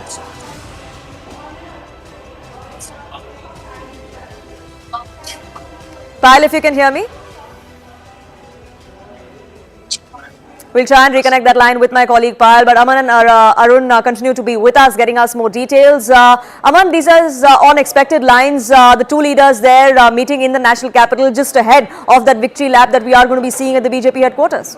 Well, yes, Payal, our colleague Payal Mehta is bringing that information that Home Minister Amit Shah is now meeting the BJP President JP Nadda. Of course, these meetings are all about also, the way ahead. Now the government formation also has to happen in the next few days. I think there's no doubt, Poonam, that Nitish Kumar will be taking oath as the Chief Minister again. The Deputy Chief Ministers will hold on to our horses. Who that will be again be Samrat Chaudhary, Vijay Verma? We'll have to wait and see what choices the BJP makes. Will the LJP, for example, want a Deputy CM post now because it has performed impressively as well in these elections? The HAM has won 6 out of 6 seats that it contested. So I think many parties will now have their claims once the elections are over. Parties like the HAM and Upendra Kushwaha had to settle with much lesser seats than what they had expected, just 6 seats each. But I think the NDA would be one happy family today because they have performed beyond, I think, even their own expectations. We saw top BJP leaders, Mr. Amit Shah, Mr. Rajnath Singh, Mr. JP Nadda tell us during the elections in exclusive interviews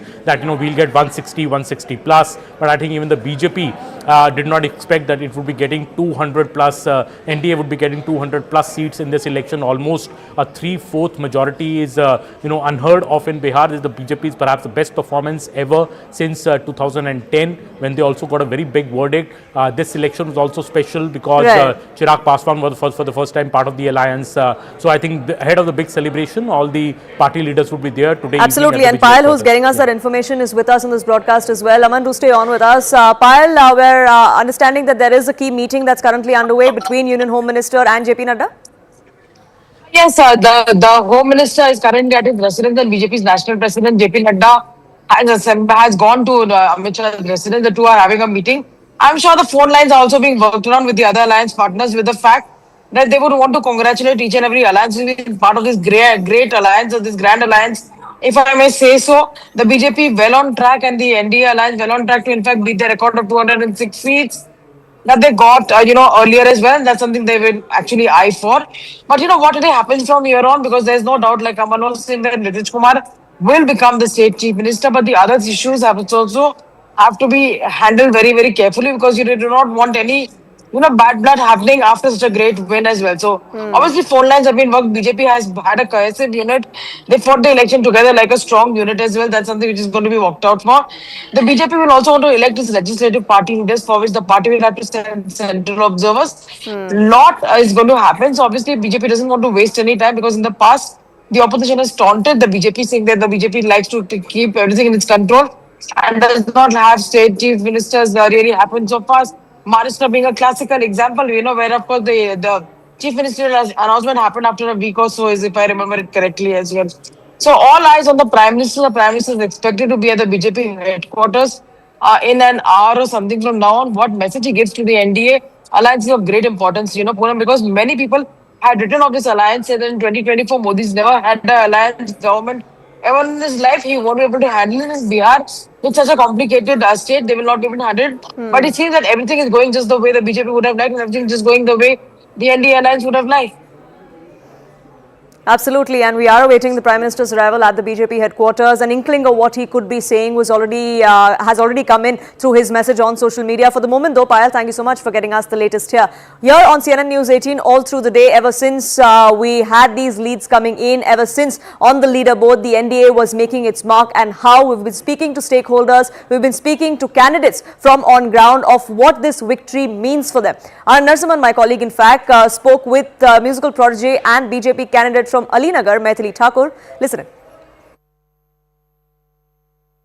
मुझे ऐसा लग रहा था कि हम लोग जीतेंगे, लेकिन ऐसे जीतेंगे ये तो बिल्कुल ये लोगों का प्यार है।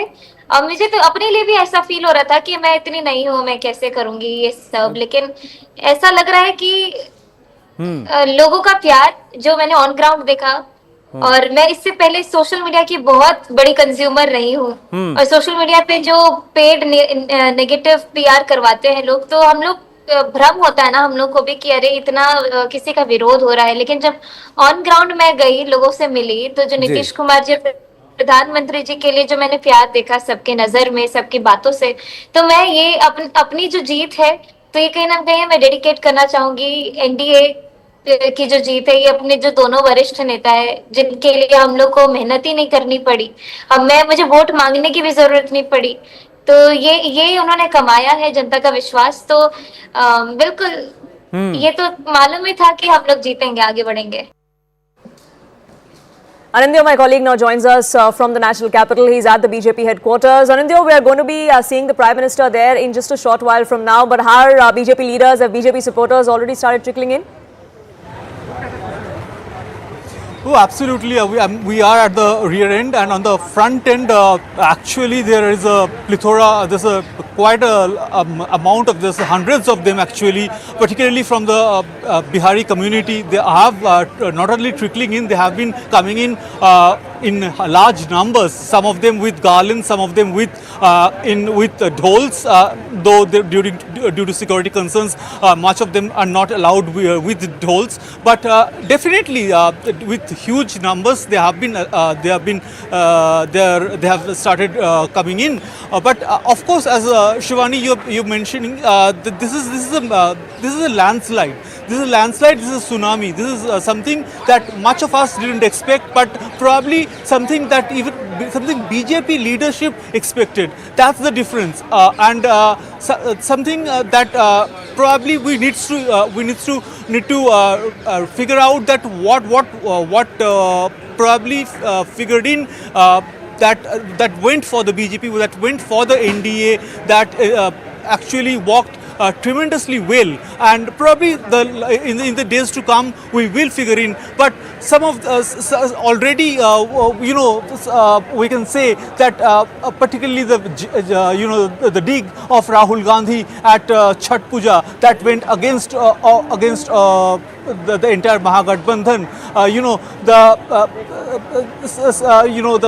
vote deficit, the democracy deficit that he tried to create with the whole vote chori that went against clearly that doesn't seem to have resonated on ground, which is what we are seeing as far as the results go today as well. For the moment, thank you so much for getting us the latest on that front. We'll of course keep coming back to you and try and get more voices of BJP supporters, BJP leaders who've gathered there. This is a moment to celebrate. 204 leads for the NDA. Many of the seats have been declared, but some counting is still underway across the state of Bihar.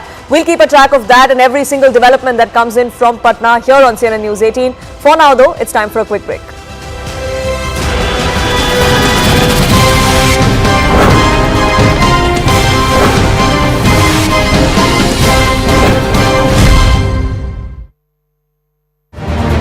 Though the JDU and BJP campaign were distinctive in their own ways, they were not pulling in opposite directions. Yes. Congress has opened its account. 6 out of the 9 leads that they have. The big parties, BJP, JDU and the RJD are all pulling their weight. But I think it's about the theme of the centre and the states working together. You see, Bihar has moved away from violence. I'm only worried about what Prashant Kishore said once. He doesn't want to be chief minister, but he wouldn't mind being kingmaker. The JDU doing well in the eastern part of the state. It's doing well in the northern part of the state. And Tejashwi, I suppose, has lost his novelty value. And it was all Nitish all the way. So from 83 to 1,18,000, 1,14,000. That's where the numbers are. Viewers, thank you very much. Thank you so much. This is News 18 Network.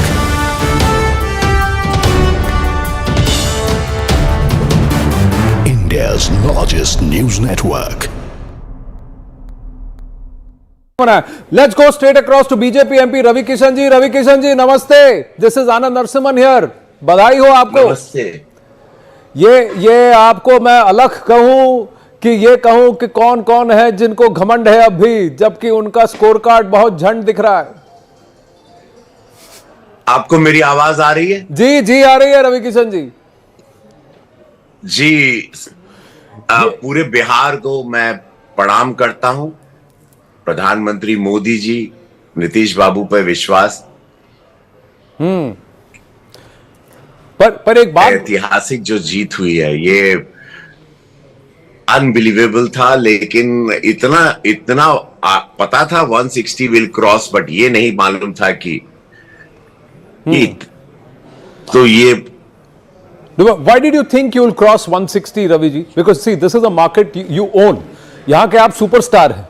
इस जगह में आपका जितना stardom है वो शायद rivalry उनकी मनोज भैया के साथ ही होगी, लेकिन मैं आपसे जानना चाहता हूं कि यहां पर क्यों आपको लगा कि 160 भी क्रॉस हो जाएगी एनडीए? व्हाई? क्योंकि लोग तो जब हम सभा करने जाते थे, मोदी जी का नाम, उनके लिए उत्साह और माता बहनों का उत्साह, नीतीश जी की छवि, और जो विरोधियों ने जो मंदिर को लेके, धर्म को लेके प्रचार किया, जाति को लेके किया, उससे सब, और शिक्षित यदुवंशियों ने, माता बहनों ने, युवाओं ने ये खेल इतना विराट कर दिया। जो आप रिजल्ट देख रहे हैं इसमें, ये मैं आपको बताना चाहता हूं, इसमें शिक्षित यदुवंशियों का बहुत बड़ा योगदान है, माता बहनों का बहुत बड़ा योगदान है। जो अभी रिजल्ट देख रहे हैं ये बहुत मैसिव सा, इसीलिए because we got all the new voters. हमको आरजेडी के वोटर मिले, युवा वोटर यादव समाज से मिले, जो पढ़े लिखे हैं, जिनमें जो मोदी जी और नीतीश जी में अपना भविष्य और बिहार ने अपना भविष्य सुरक्षित किया है, अपना भविष्य तैयार किया, और उन्होंने विश्वास किया। ये हिस्टोरिकल है। 2010 में यही रिजल्ट आया था और बिहार उसके बाद से छलांग लगाया था। बिहार ने अपने भविष्य के लिए, और जहां पे छठ माह पर गलत टिप्पणी राहुल जी ने जो कहा था, प्रधानमंत्री मोदी जी पर जो उन्होंने कहा था, वहां के पिकनिक मना के पॉन्ड में खाली कूद के मछली पकड़ना, ये सारी उनको पता चला ये सारे लोग क्या करेंगे। हर घर में नौकरी के झूठे प्रलोभन, उनको विश्वास नहीं था कि ये झूठ करके लोग अपना लिए खाली एक सीट अपने लिए, अपने घर के लिए, अपने महल के लिए लोग सीट लाना चाहते हैं, और वो सारा बैकफायर किया। विरोधी, अब देखिए इस देश में प्रधानमंत्री मोदी जी ने इतनी बड़ी लकीर खींच दी है कि विरोधियों के पास अब बोलने के लिए कुछ नहीं कि वो क्या करेंगे, क्योंकि मोदी जी और नीतीश बाबू ने इतना कुछ कर दिया बिहार में। पर आपको तो पता है कि ये सारे है लोग झूठ बोलते रहे इतने साल, जात की राजनीति करते रहे, बिरादरी की राजनीति करते रहे। इन लोगों को रोकना बहुत जरूरी है, और पूरे बिहार ने इनको रोक दिया और ऐसी ऐतिहासिक जीत की तरफ एनडीए को बढ़ा दिया। तो क्या आप ये कहेंगे रवि जी कि महिला और युवा ये नया एमवाई फैक्टर है, मुस्लिम यादव परिवार की राजनीति खत्म हो जाएगी। अब उत्तर प्रदेश में भी आप देखिएगा इसका अगला चुनाव, मोदी जी और योगी जी जब कॉम्बिनेशन में आएंगे 27 में, तो वहां देखिएगा। बंगाल में जब हम लोग अब एंटर करेंगे, हम ही लोग प्रचारक के रूप में जब वहां पे जाएंगे, मोदी जी की बातों को रखेंगे, अब बंगाल भी जाग जाएगा, क्योंकि बंगाल बिहार से जुड़ा हुआ है, और इसका सीधा इफेक्ट बंगाल पर आएगा। एसआईआर का कितना फर्क पड़ा होगा? एसआईआर का कितना फर्क पड़ा होगा? ये रिजल्ट 2 स्टेट पर बहुत बड़ा प्रभाव करेगा। वो याद रखिएगा मेरी बात, एक बंगाल पर, दूसरा उत्तर प्रदेश पर। ये एसआईआर का कितना फर्क पड़ा होगा कि ये वोटर लिस्ट, ये देखिए उनको पता है कि एसआईआर की बातें इन्होंने जो झूठी फैलाई, वोट चोरी की बातें, जो इससे बहुत, प्रधानमंत्री मोदी जी पर कोई भी टिप्पणी, मैं विरोधियों के आपके माध्यम से कहना चाहता हूं, जनता इस देश में अपने दिल पर लेती है। उनको गलत आप बोलेंगे, उसी दिन आप जनता की नजर से गिर जाएंगे, और आप अपनी हार को तैयार कर रहे हैं। तो जब भी मोदी जी पर कोई भी प्रहार किया है लोगों ने, जनता ने उसको वोट से रिटर्न में जवाब दिया, और उन लोगों को नस्ते नाबूद करके वो पार्टियां खत्म कर दी। वो विरोधी लोगों की पार्टियां खत्म कर रहे हैं। जितना मोदी जी को वार करोगे, वो शिव भक्त हैं, उतना आप लोगों का नाश होगा, विनाश होगा। जी, लेकिन एक आप भी शिव भक्त हैं, हम जानते हैं, लेकिन एक बात बताइए कि ये महिलाएं इतना क्यों बढ़ चढ़ के सुशासन बाबू को वोट की हैं? ये 10,000 ही इफेक्ट है या एक ट्रस्ट फैक्टर? ये पूरा कॉम्बिनेशन है। 10,000 को भी का योगदान है, युवाओं को 1 करोड़ लोगों को रोजगार, जो नौकरी मिलेगी सरकारी, वो भी 1 करोड़ लखपति दीदी बनेगी, वो भी सड़क है, विकास है, अनगिनत एयरपोर्ट है, मखाना इंडस्ट्री भी है। इसमें मोदी जी का विश्वास है, मोदी जी की कथनी करनी में अंतर नहीं।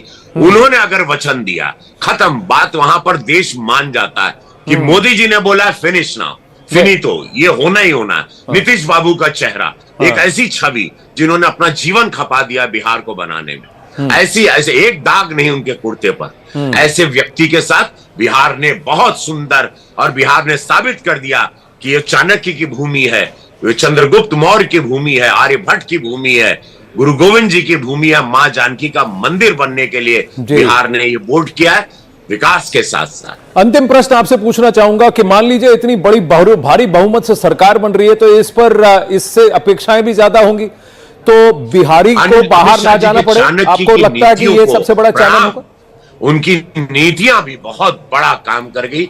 उन्होंने जो वहां पर बैठकर दिन रात काम किया, हम लोगों को गाइड किया कि इस पॉकेट में आप जाओगे, धर्मेंद्र प्रधान जी के साथ यहाँ आप जाओगे, यहाँ योगी जी जाएंगे, यहाँ वो जाएंगे, हर चीज उन्होंने जो तय किया, हर कार्यकर्ता, छोटे से बड़े, स्टार प्रचारक, कौन पॉकेट में जाएगा, कितनी सभाएं करेगा, दिन में 5-5 सभा एक स्टार प्रचारक के रही, रात में लौट के भी सभा करना है।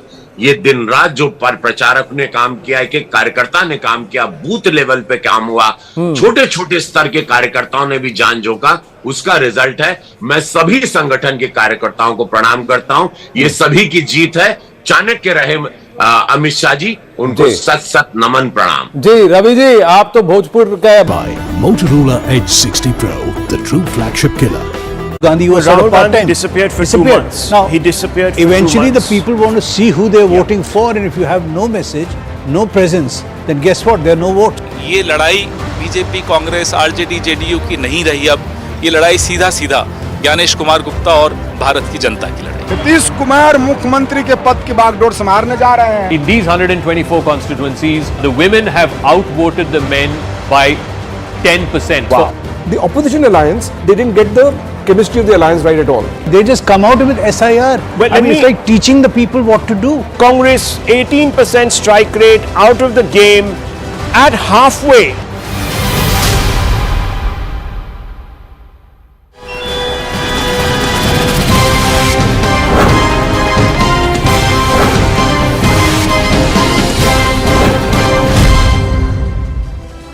Thank you so much for staying with us here on CNN News 18. We're talking about NDA's big victory in Bihar. It is 204 on the leaderboard. The BJP emerging as the single largest party with 92 seats. Several seats, the counting is still on in several constituencies. Most of these have been declared, but several of them are still in the region or in the region of being just leads. But as of now, that's where the number stands, 204 for the NDA. It is a bad day, a forgettable one at that. Definitely for Prashant Kishore, whose political debut for his party seems to have been a damn squib, no impact whatsoever. As far as the India bloc goes, their numbers too are the worst perhaps in history, both for the RJD and for the Congress party. So what exactly is it that drove the NDA towards this landslide victory? There are several reasons, several things done right, both by the JDU, by the BJP, and of course Nitish Kumar as the Chief Minister of the state. One big impact, one big welfare scheme that had an impact on the NDA's chances, which ended up in their resounding victory, is this cash transfer. That's something that seems to have neutralized the anti-incumbency against Nitish Kumar since he has been in power for almost 2 decades. Bihar में उन्होंने जनादेश तक का अपमान करने में कसर नहीं कि ये कहने लग गए कि कहीं ना कहीं दर्शाता है कि अपने घटक दलों को सम्मान नहीं दे रहा था। दूसरी तरफ तो सबका समावेश करके आगे बढ़ने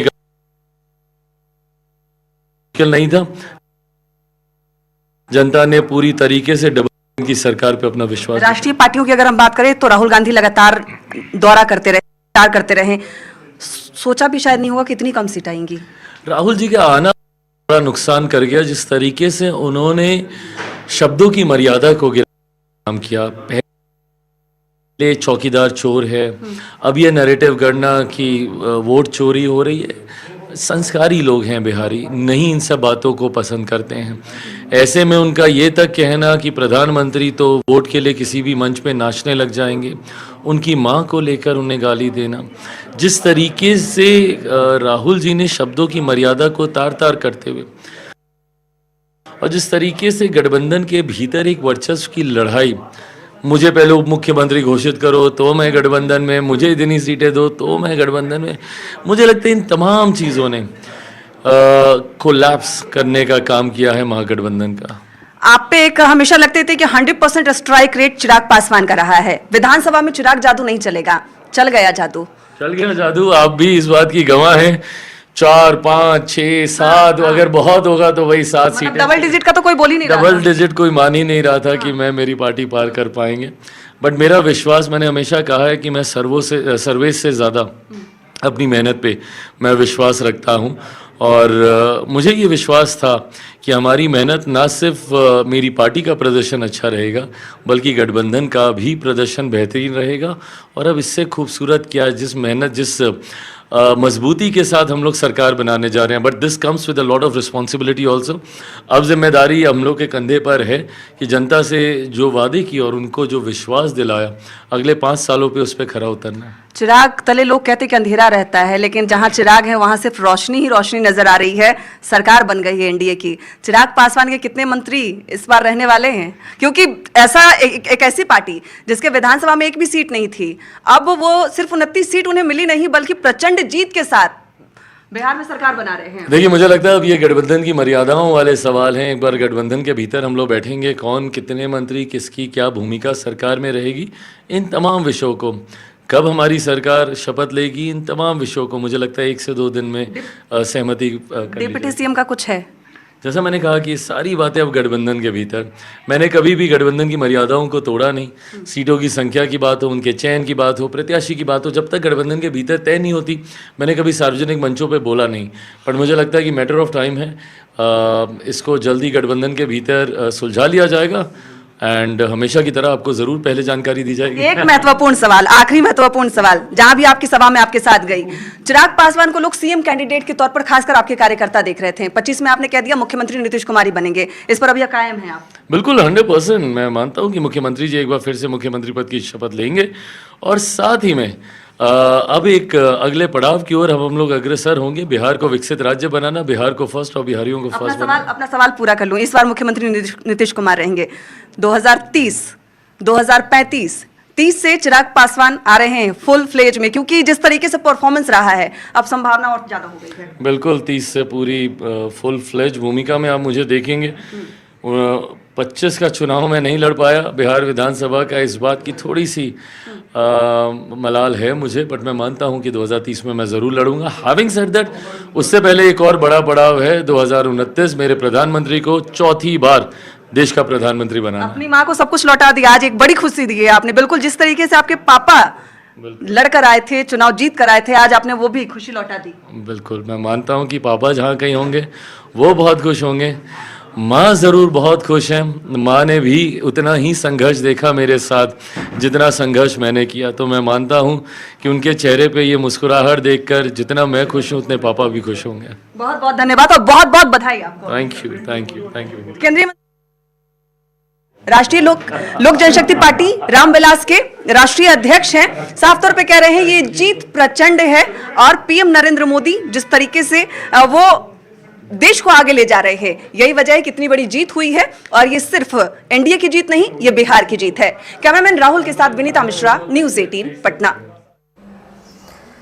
Union Minister and Chief of the LJP Ramvilas Chirag Paswan there after greeting supporters of the LJP from his residence, speaking with News 18 exclusively, talking about not just what this victory means for his party and for the NDA, but what the future is going to look like for the state of Bihar. Come next election, he does vie for a greater role at the state level, but I will be a loyal soldier of Prime Minister Modi and of the NDA is a clear message that Chirag Paswan has now sent out. Also talking about the performance that LJP's candidates have shown. Several negotiations later, there were many criticisms that came to the fore for Chirag Paswan of the number of seats that he was asking for, the number of seats that he bargained for in the alliance. 29 seats is what the LJP got in the alliance, 29 seats is what they fought on. 20 is where the tally stands at the moment for the LJP. Not only has he delivered on what he asked for, he's delivered in a resounding manner. That's something that is going down the history books for the LJP. From the last election when he was not a part of the NDA, just at one seat in Bihar, to now in 2025 as part of the NDA family, fighting on 29 seats, securing victory on at least 20 of them at the moment. Arun, my colleague, joins us. He's live reporting from Patna, from outside the BJP office, where we are seeing a celebratory mode. Several senior BJP leaders are going to be there. We're expecting a word from those BJP leaders as well. Arun, in a short while from now? Well, that's right. There is a program, a Thanksgiving kind of a program for all the BJP workers here at party headquarters. Remember that they've been here, the workers of the BJP have been here since morning, and therefore now we are seeing that Vinod Tavde, Nityanand Rai, Samrat Chaudhary, they all are there on the stage and thanking those people for their efforts which has been put in on the ground by BJP workers. And we just heard that reaction of Chirag Paswan. He was very enthusiastic, very happy with the victory, and the entire NDA. If you see the performance of the NDA, that's something which is historic, whether it is BJP's performance, JDU's performance, HM's performance, or Chirag Paswan's performance. So everyone is happy. Absolutely. Every single partner of the NDA alliance has delivered on every seat that they fought on. The tally for the NDA is at the moment over 200. Leads are still trickling in. Counting is still underway in several constituencies across Bihar. CNN News 18 is going to be the destination where you are going to be seeing that final tally for the very first time. And we'll keep a track of all that's happening both here in the national capital and in the capital of Bihar in Patna. For now, though, it's time for a quick break.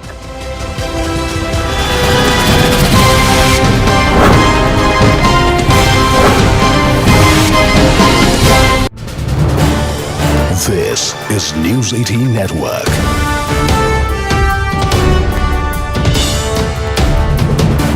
India's largest news network.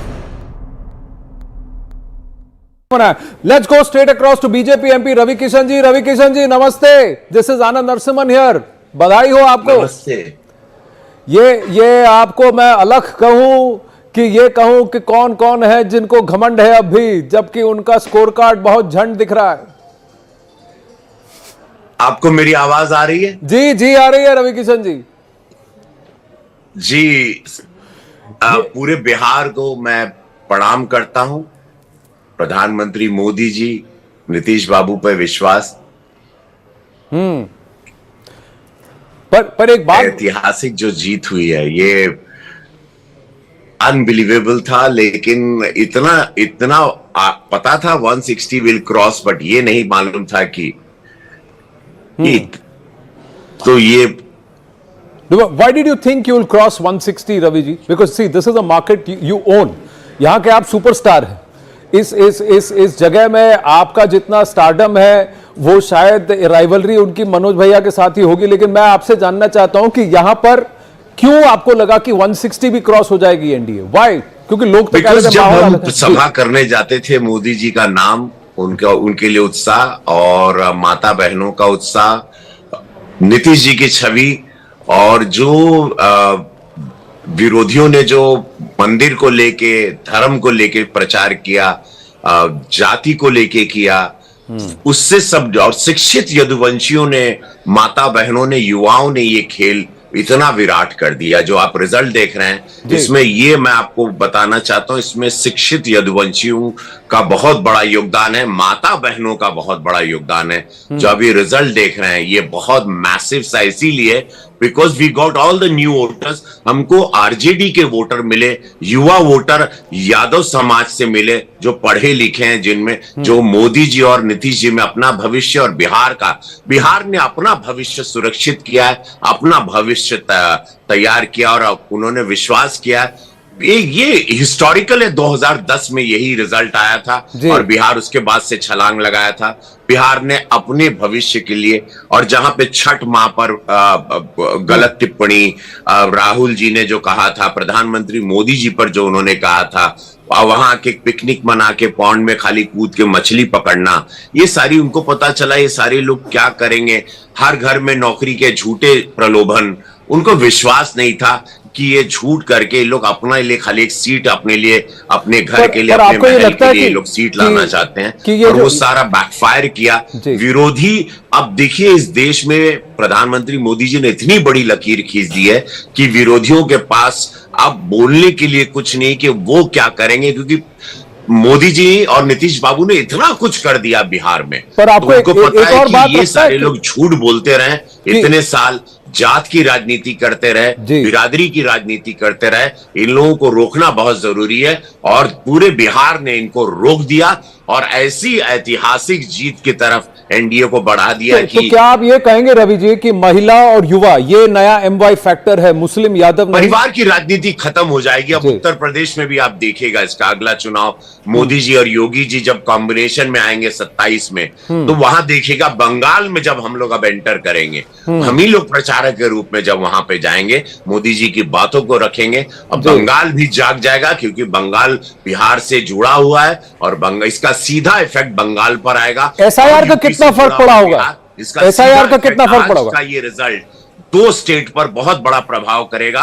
वो याद रखिएगा मेरी बात, एक बंगाल पर, दूसरा उत्तर प्रदेश पर। ये एसआईआर का कितना फर्क पड़ा होगा कि ये वोटर लिस्ट, ये देखिए उनको पता है कि एसआईआर की बातें इन्होंने जो झूठी फैलाई, वोट चोरी की बातें, जो इससे बहुत, प्रधानमंत्री मोदी जी पर कोई भी टिप्पणी, मैं विरोधियों के आपके माध्यम से कहना चाहता हूं, जनता इस देश में अपने दिल पर लेती है। उनको गलत आप बोलेंगे, उसी दिन आप जनता की नजर से गिर जाएंगे और आप अपनी हार को तैयार कर रहे हैं। ये तो जब भी मोदी जी पर कोई भी प्रहार किया इन लोगों ने, जनता ने उसको वोट से रिटर्न में जवाब दिया और उन लोगों को नस्ते नाबूद करके वो पार्टियां खत्म कर दी। वो विरोधी लोगों की पार्टियां खत्म कर रहे हैं।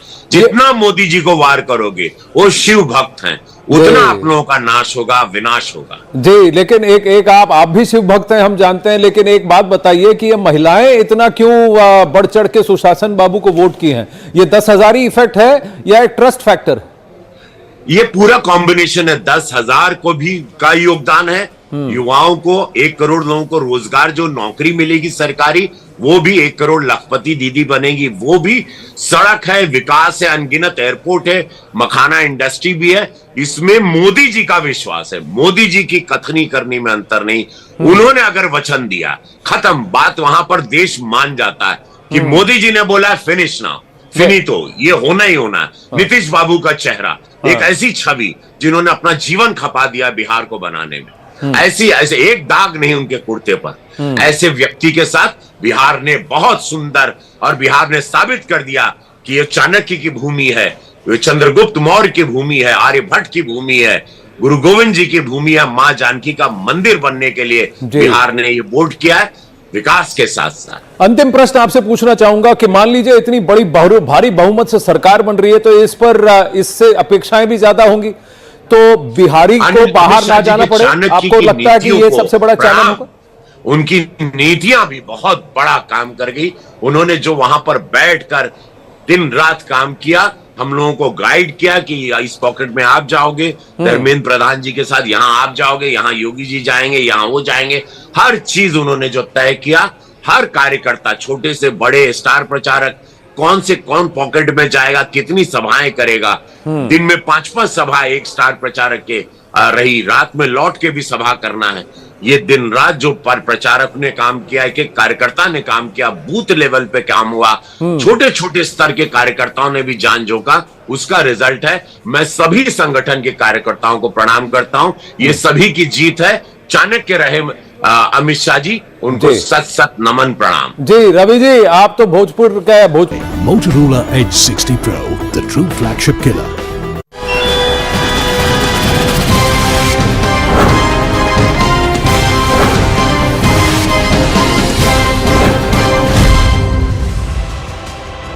Welcome back. It's verdict day for Bihar. It's a resounding victory for the NDA. 205 on the leaderboard, 93 for the BJP, it being the single largest party. Mithali Thakur, at the age of 25, winning her first electoral battle. She was contesting on a BJP ticket from Alinagar. She has now won with over 12,000 votes, is what we're given to understand. Relief coming in for the RJD leader as well, Tejashwi Yadav, the CM aspirant. Those aspirations, of course, are not going to come true, given that the India bloc has settled at only 32. But Tejashwi Yadav also winning his seat, the family bastion of Raghupur in Bihar. We are seeing several such leads coming in, several victories being declared of leaders across, candidates across parties. But the leaderboard that you see on your screens is what the final tally may look like, barring a number here or there. 206 for the NDA, 94 for the BJP. Out of that, it's the single largest party. It has Chief Minister,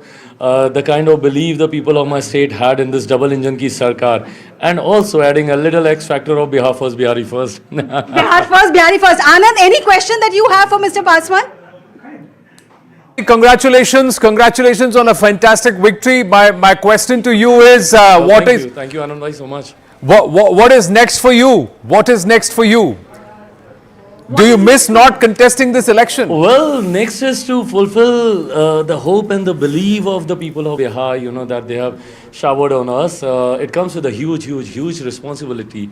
This mandate is not an easy mandate. So, of course, we have a lot of responsibility to fulfill, and I'm extremely confident the kind of experience that my current Chief Minister is having. So, under his leadership, our next government will fulfill all the dreams and the hopes of the people of my state. Okay. I had the all hopes will be completed. Anything else? Yeah, I had the pleasure of meeting Ram Vilas ji in the past. I have immense respect for him. This must be to your father. He must be very proud wherever he is. You've gone through your own struggles. Your father must be really proud wherever he is. I'm sure, and that's such a relief. I can't even tell you. That is so satisfying, and I'm sure wherever he is, it's only because of his blessings, and I'm sure that he'll be very happy. What about you? What are your plans? Anand, anything? No. Does he have plans to contest in Bihar? We hear that he's going to come in full force in 2030. Anand is asking whether you will come back full-fledged for the next election. What are your Bihar plans? Oh yes, of course. Next time in 2013, I really want to be more focused in my state. I wanted to contest this time itself, you know. 2025 Vidhan Sabha election I wanted to contest, but because of XYZ reason, I couldn't because the time was really short. But then 2030, I'm coming in full-fledgedly. I have to ask you this. Out of 29, the kind of strike rate that you've had, did you expect it? Did you think you will? I did. Of course I did. I manifested it. Nitish is the next Oh yes, of course. One final question, Arunima. One final question, Arunima. Just want to know. Prime Minister Narendra Modi, is he now unshakable? Has the Bihar voter also compensated for Lok Sabha 2024? Unshakable after this election? Absolutely. And we have a long way to go. 2029 also, 4th my Prime Minister will be becoming the Prime Minister of this country in 2029 again. Thank you so much. Will LJP push for a deputy CM? Take more questions, Will LJP push for a deputy CM? Away, Anand. He's really running away. I tried putting that question to him, but he's being swarmed with reporters, and he's just told us and our viewers that he's going to come back with more time. But today his karyakartas want more time with Chirag Paswan. Right, yes. Congratulations to him and the Lok Janshakti Party. Big comeback after trials and tribulations for them. Won the last time around, 21 already out of 28, and they could improve on that tally. Phenomenal performance overall. Arunima, thanks for getting that.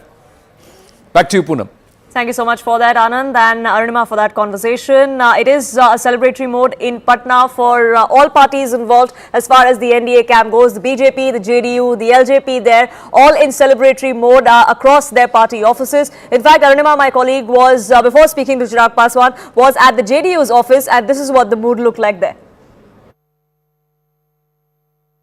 Outside JDU office, we showed you the shank, the dhol, tasha and the crackers. Now even the laddus are out. Laddu already खिला रहे, अभी तो फैसला पूरा आया नहीं है। देखिए, बिहार की जनता हर जगह दिवाली बिहार की जनता जला रही है, हर घर में लड्डू बट रहे हैं। नीतीश कुमार जी की जितनी महिलाएं हैं, जितनी विद्यार्थी हैं, जितने लोग हैं, सब कार्यक्रम के कारण सबके घर में लड्डू और अनेक अनेक मिठाइयाँ बट रही है। हम लोग तो पार्टी कार्यकर्ता हैं, सब लोग बट रहे हैं। बिहार के प्रत्येक घर में मिठाई बट रही है। अच्छा, तो जिस हिसाब से चुनाव के रिजल्ट आ रहे हैं, सड़क के दूसरी तरफ ही आरजेडी का दफ्तर है, इधर लड्डू है और उधर। देखिए, हमारे यहाँ बिहार के सब लोग लालू जी के शासन को भी देखा, राबड़ी जी के शासन को भी देखा और हमारे नीतीश कुमार मुख्यमंत्री जी का भी शासन को देखा। 1 घंटा का माहौल यहाँ देखिए, 1 घंटा में यहाँ माहौल दशहरा वाला हो जाएगा, दीपावली वाला हो जाएगा। तो 1 घंटे में यहाँ पे माहौल दीपावली दशहरा वाला हो जाएगा। लड्डू एक दूसरे को भी खिला रहे हैं। They are all ready to celebrate Diwali once again at the JDU office here in Bihar. NDA has already got the initial lead in the counting, and people, workers of BJP are celebrating in different ways.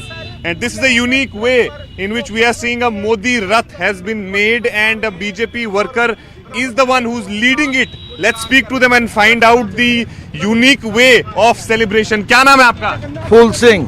फूल सिंह जी, ये जो आपका रथ है, ये सड़क पे सबसे ज्यादा लोगों को अट्रैक्ट कर रहा है। सबसे पहले तो इसके पीछे का वजह क्या है और कहाँ जा रहा है रथ? ये आपको भाई साहब पता है, ये रथ अट्रैक्ट नहीं कर रहा है, ये रथ पे जो महामानव बैठा है, हमारे भगवान, ये पूरी दुनिया को अट्रैक्ट कर रहा है। इसमें जेडीयू और गठबंधन की पूरी है। अरे भाई साहब, हम तो अपने भगवान की बात करेंगे ना। हमने जिसको भगवान माना है, हमने बार बार लोगों को सालों से, हमने तो मंदिर बना दिया महाराष्ट्र में मोदी जी का। कहाँ से चला है और कहाँ की तरफ जा रहा है? ये रथ तो पूरे नॉर्थ बिहार घूम के आया है, आज पटना घूमेगा, अब फिर निकलेंगे हम बंगाल की तरफ है। देखिए, ये जो है ना, ऐसे मुरट्ठा बांधेंगे और इस बार बंगाल भी हमारा ही होने वाला है। ऐसे गुनगुना दीजिए, इसी पे कुछ गा दीजिए।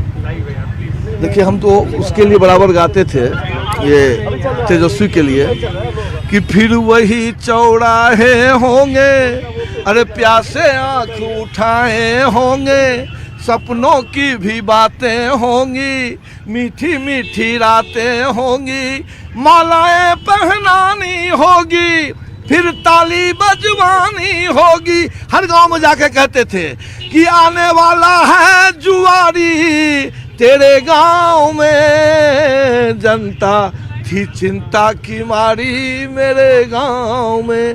तेजस्वी जी बहुत जाल फेंके, खूब लोभ दिए। हम तो बार बार गांव में जाके बोलते थे, शिकारी आएगा, जाल बिछाएगा, दाना डालेगा नौकरी देने के नाम पे, उसमें फंसना नहीं।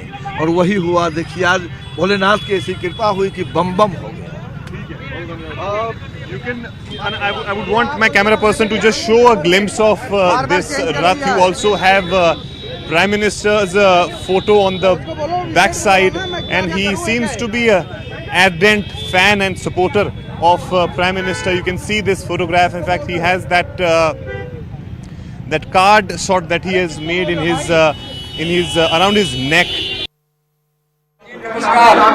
सबसे पहले तो मैं बिहार की जनता, सभी भाइयों बहनों और मतदाताओं का हृदय से आभार, जिन्होंने जंगल राज पर भरोसा नहीं जताया, जंगल राज से बिहार को दूर रखने के लिए मतदान किए, और बिहार के विकास पर जिन्होंने मतदान किया, और माननीय प्रधानमंत्री नरेंद्र मोदी जी के उस सबका साथ, सबका विकास, सबका विश्वास और सबका प्रयास के महामंत्र को बिहार के लोगों ने अपनाया। नीतीश बाबू को भी काफी समर्थन मिला है, बिहार की महिलाओं ने भी बढ़ चढ़ के वोट दिया है। नित्यानंद राय जी, बिल्कुल, बिहार में हमारी माताएं बहनें बढ़ चढ़ कर वोट की है, मतदान की है, और यह साबित हुआ है कि बिहार की हमारी बहनें बहुत आगे बढ़ चढ़कर मतदान में भाग लेकर एनडीए को प्रचंड बहुमत दिलाने में बहुत सहयोग किए हैं, उनको हृदय से आभार।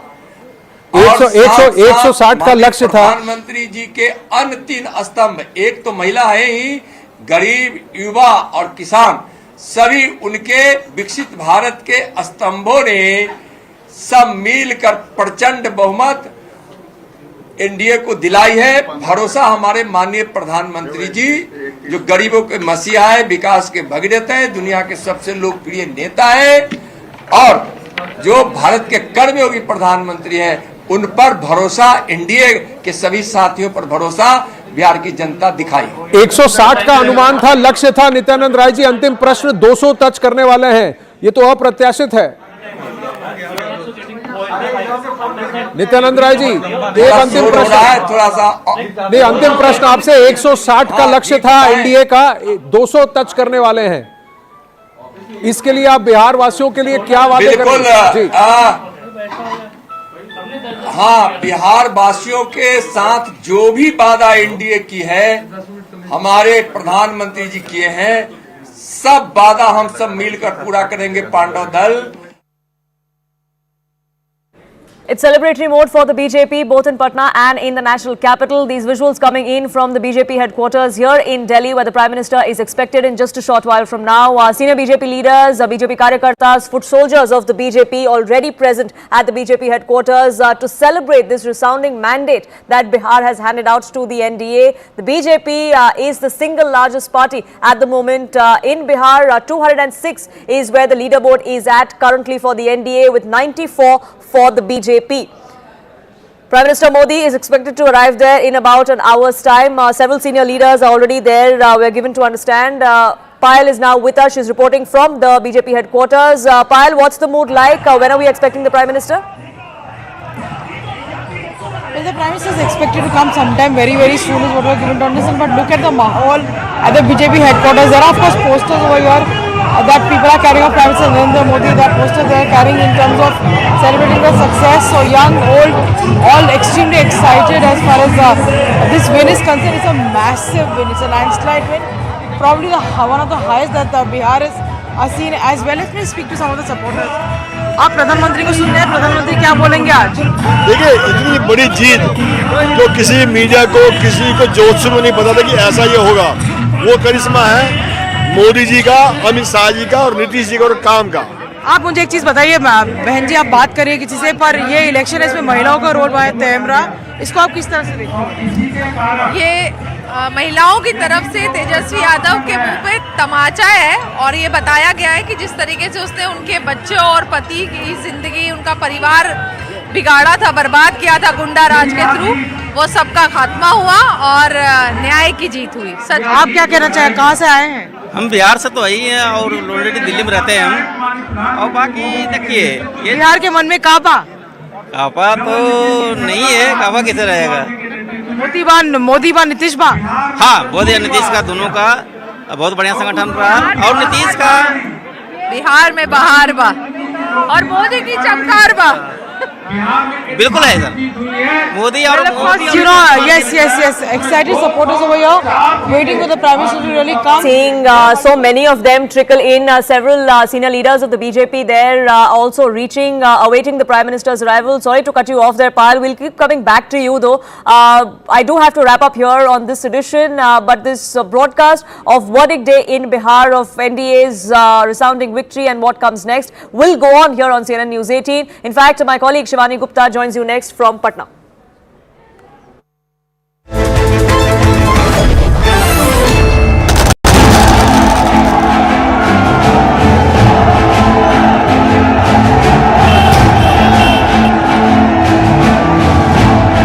RJD के लोगों पर हम सबसे भारी है जी, अरे हाँ हम बिहारी है जी, अरे NDA के हम नारी है जी।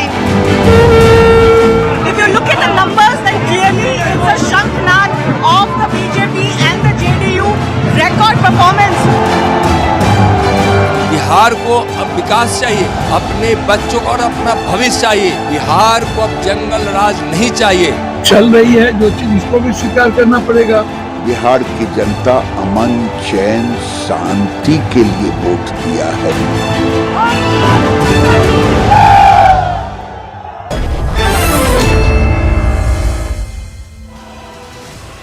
Welcome everyone. Thanks a lot for staying with us. You're watching a special edition of Plain Speak from Patna. I'm Shivani Gupta and we're joining you from the Bihar Legislative Assembly, getting you not just the sights and sounds of how decked up the new Bihar Legislative Assembly is going to be, but it is going to be a historic one as well, because the NDA, the BJP JDU combined, or the Pandavs of the NDA, are scripting history. The numbers are still going up and down a little bit, but it could well be a record performance by them, overturning their own previous record from earlier years. But first up, speaking about this record performance, I want to go across to former Union Minister and senior BJP leader Prakash Javadekar, who's joining us. Prakash Javadekar, nobody saw this coming. How did you describe the numbers that have come in for the NDA today? See, people want good governance. This is a positive mandate. And this is more important, a mandate for governance. Because now people value governance and they want the results. And therefore, this is a very positive mandate, a pro-incumbency, and that is what is going on. So a lot of people have been raising this question that BJP, one is democracy. BJP opposed reveries, so as to say reveries, but in this election, in Madhya Pradesh, in previous state elections, you've been giving out these cash doles for women particularly, and those elections, those doles are turning it around for you. So is this really for good governance per se, Prakash Javadekar? That's a question many are asking, or is this a new model, a fiscal model that has emerged, which even the BJP cannot deny is getting its state victories? Which has brought us this victory. It is 20 years of Nitish and 12 years of now Modi ji, who has delivered all benefits without any leakage in their bank accounts. So people are happy. People have got houses, people have got toilets, people have got tap water, people have got everything what they wanted, Jan Dhan account, and now DBT is reached 43 lakh crore rupees have gone directly to benefit the poor and farmers. So this is what it is happening, and therefore people are happy for performance. But is this? And they voted for that only. They want good governance. They don't want jungle raj. They don't. Is this sustainable though? Is in every election are people going to be given 10,000 rupees, etc.? If you are doing it, other governments will also start doing it. No. Still, many governments, the state governments can decide their programs. But if somebody thinks that it is election strategy, that is wrong. And it will be actually a very important signage is that they will definitely convert this, the victory, into a permanent victory for BJP. And this is for the first time we are seeing that there is no anti-incumbency, there is pro-incumbency. And that is why it's a Modi magic, it's a Nitish magic, and it's Sangathan magic. All three are important, and that is what all three work together. And Tejashwi and Rahul Gandhi, they are not even part-time politicians. And therefore, people don't take them seriously. In COVID, they were nowhere. It was only BJP. And therefore, people want Modi ji to rule the country and now states also. Bihar we are ruling and now we are ruling again. But the way Delhi, Haryana, Maharashtra and now Bihar, this is a straight fourth win for BJP and its allies. So I'm very confident Yes, that this BJP is will, making up extremely well from whatever scare it got in 2024. But I also want to ask you about Congress, because in many ways Bihar has become Congress Mukt Bihar. It has been BJP's aim to make it Congress Mukt Bharat, but at least it has succeeded in making it Congress Mukt Bihar. thinking process मुक्त कांग्रेस हो गया है. They don't understand what leader is talking, and he doesn't take into confidence to anybody, and people still follow because they think that the ultimate weapon we have is dynasty. But dynasty is gone now, and this is the message, and it has a long-term effect. It is more important is it will resonate in West Bengal, Tamil Nadu, and Kerala also in April, because their assembly elections are that time. Assam we already have, but these three states, you will get the impact of these election results. Yes, yes. Just stay with me, Prakash Javadekar. I've also joined with Avishkar Singhvi, lawyer and political analyst, leans towards the Congress party, son of Abhishek Manu Singhvi as well. Let me just take his reaction on what you said about Congress. That Congress is thinking Mukt Congress. They are only depending on dynasty, only on one leader, Rahul Gandhi, under whom you've lost election after election, and not learning. Avishkar? Shivani, I don't really agree with your description and your question with regard to my profile, but I'll anyway, answer on the larger issue of the election results. I think it is clearly a decimation, and it is unprecedented. BJP and its allies have defied anti-incumbency. I would just say that what are the factors, in terms of analyzing the factors that have led to this landslide victory. It's clear that I think there were issues with regard to breaking the Muslim vote, with regard to the women coming out in huge numbers and voting, as you've already highlighted. The other issues that were there were, the Yadav vote and how they have voted, whether they have voted together. These will all remain to be analyzed in the days to come. But the exit polls, we must know that have got it horribly wrong once again, and that is something we should also note. And they've got it wrong in the opposite direction this time. None of the exit polls had predicted this number for anybody. What steps the parties take and what steps the Congress takes after due introspection and after looking at this loss with regard to whether they challenge the election in the fundamentals or not remains to be seen. And I would also say that these issues that you highlighted with giving 1,000 rupees or 10,000 rupees to women, these are issues which the Election Commission ought to have stepped in.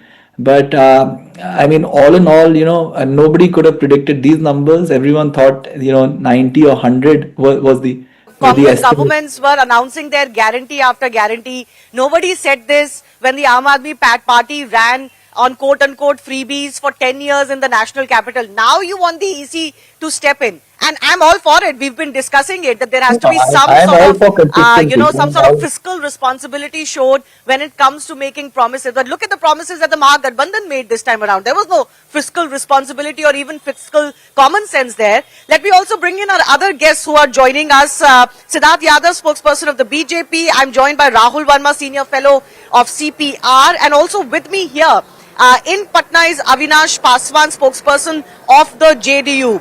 Nikul Patel, leader of the Congress party, is also joining us, and we'll be joined with some more guests as well. Rahul, I want to bring you in. How do you describe, if you wanted to write the headline of this election, what happened here? Why did nobody see this coming? One, as Avishkar said, even if the trends were right, nobody saw 200 par. What happened here and why? So I think if I have to write one line sort of like thing, it's a perfect storm that gained momentum as the campaign progressed. Now, why could people not see? I think I had heard from various people on the ground that NDA victory could be much bigger than what actually exit polls are predicting. and even I had put this on Twitter, given the numbers, the seat translation could be much, much higher, and especially because sometimes pollsters don't have gender breakup of turnout when they put the numbers, and once you put the gender weightage in your forecast, this could have gone much bigger. But even then, they could be off by some point. See, I think given the nature of polls in India, by and large, if you get the direction right and if you get some sort of like gap between the winner and runner-up, I think that should be our sort of like expectations from poll. Anything beyond that is just setting up unrealistic expectations. Now, why I said it's a perfect storm.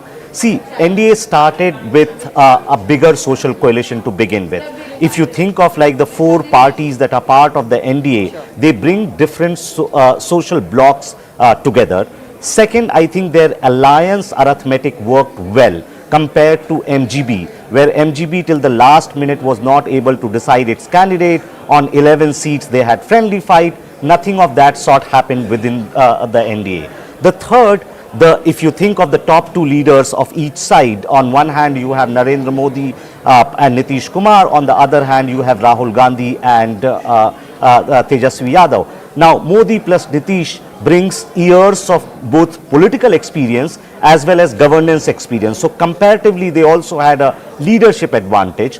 Fourth, I think the schemes might have like these 10,000 rupees or other kinds of schemes that have happened in the past, especially like in the run-up to election, might have blunted some kind of anti-incumbency that was building in. And in my view, opposition towards the last sort of like thrown its hat in the ring rather than sort of like fighting with the NDA. They seem to be sort of like setting their own house in order. So I think all of these factors combined together created a kind of a perfect storm in favor of NDA, what we are seeing today.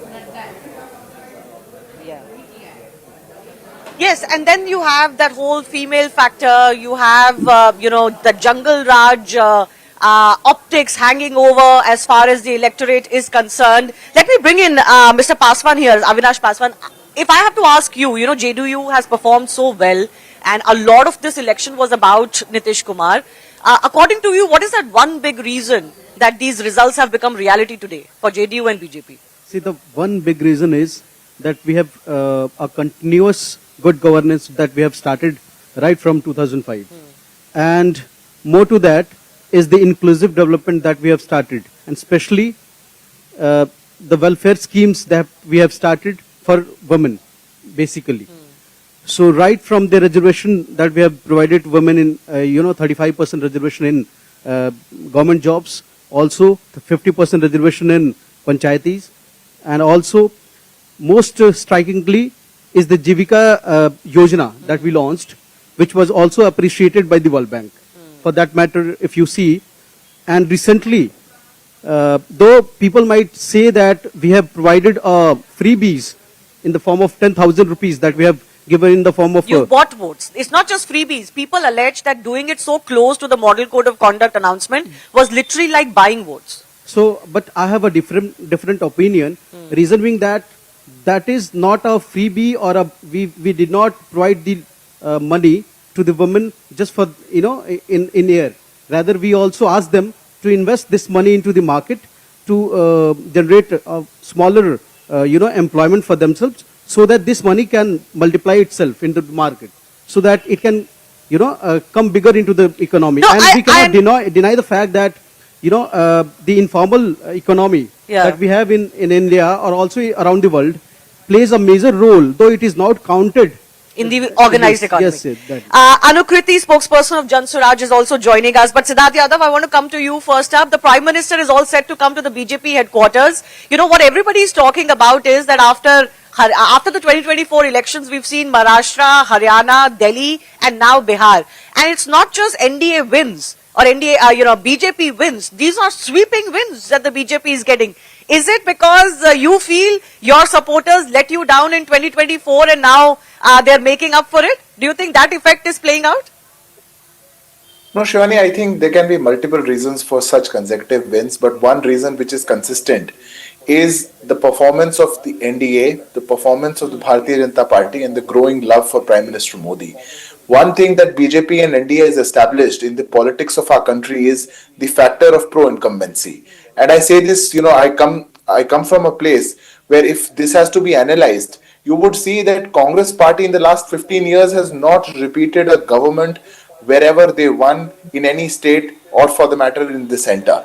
Rather, when you compare that with the BJP or the NDA, we are consecutively winning. We are winning Haryana from 2014, we are winning Gujarat from a long time, we are winning Bihar from 2005, we are winning Madhya Pradesh from long back. So when we perform in a matter where, we deliver the promises that we make, we deliver on the actions that we want, and we touch the lives of the people of wherever we are working, I think that impacts on the results. Number two, if Bihar analysis has to be done, one thing that you would see, Shivani, is that Bihar has broken the shackles of caste, Bihar has broken the shackles of creed.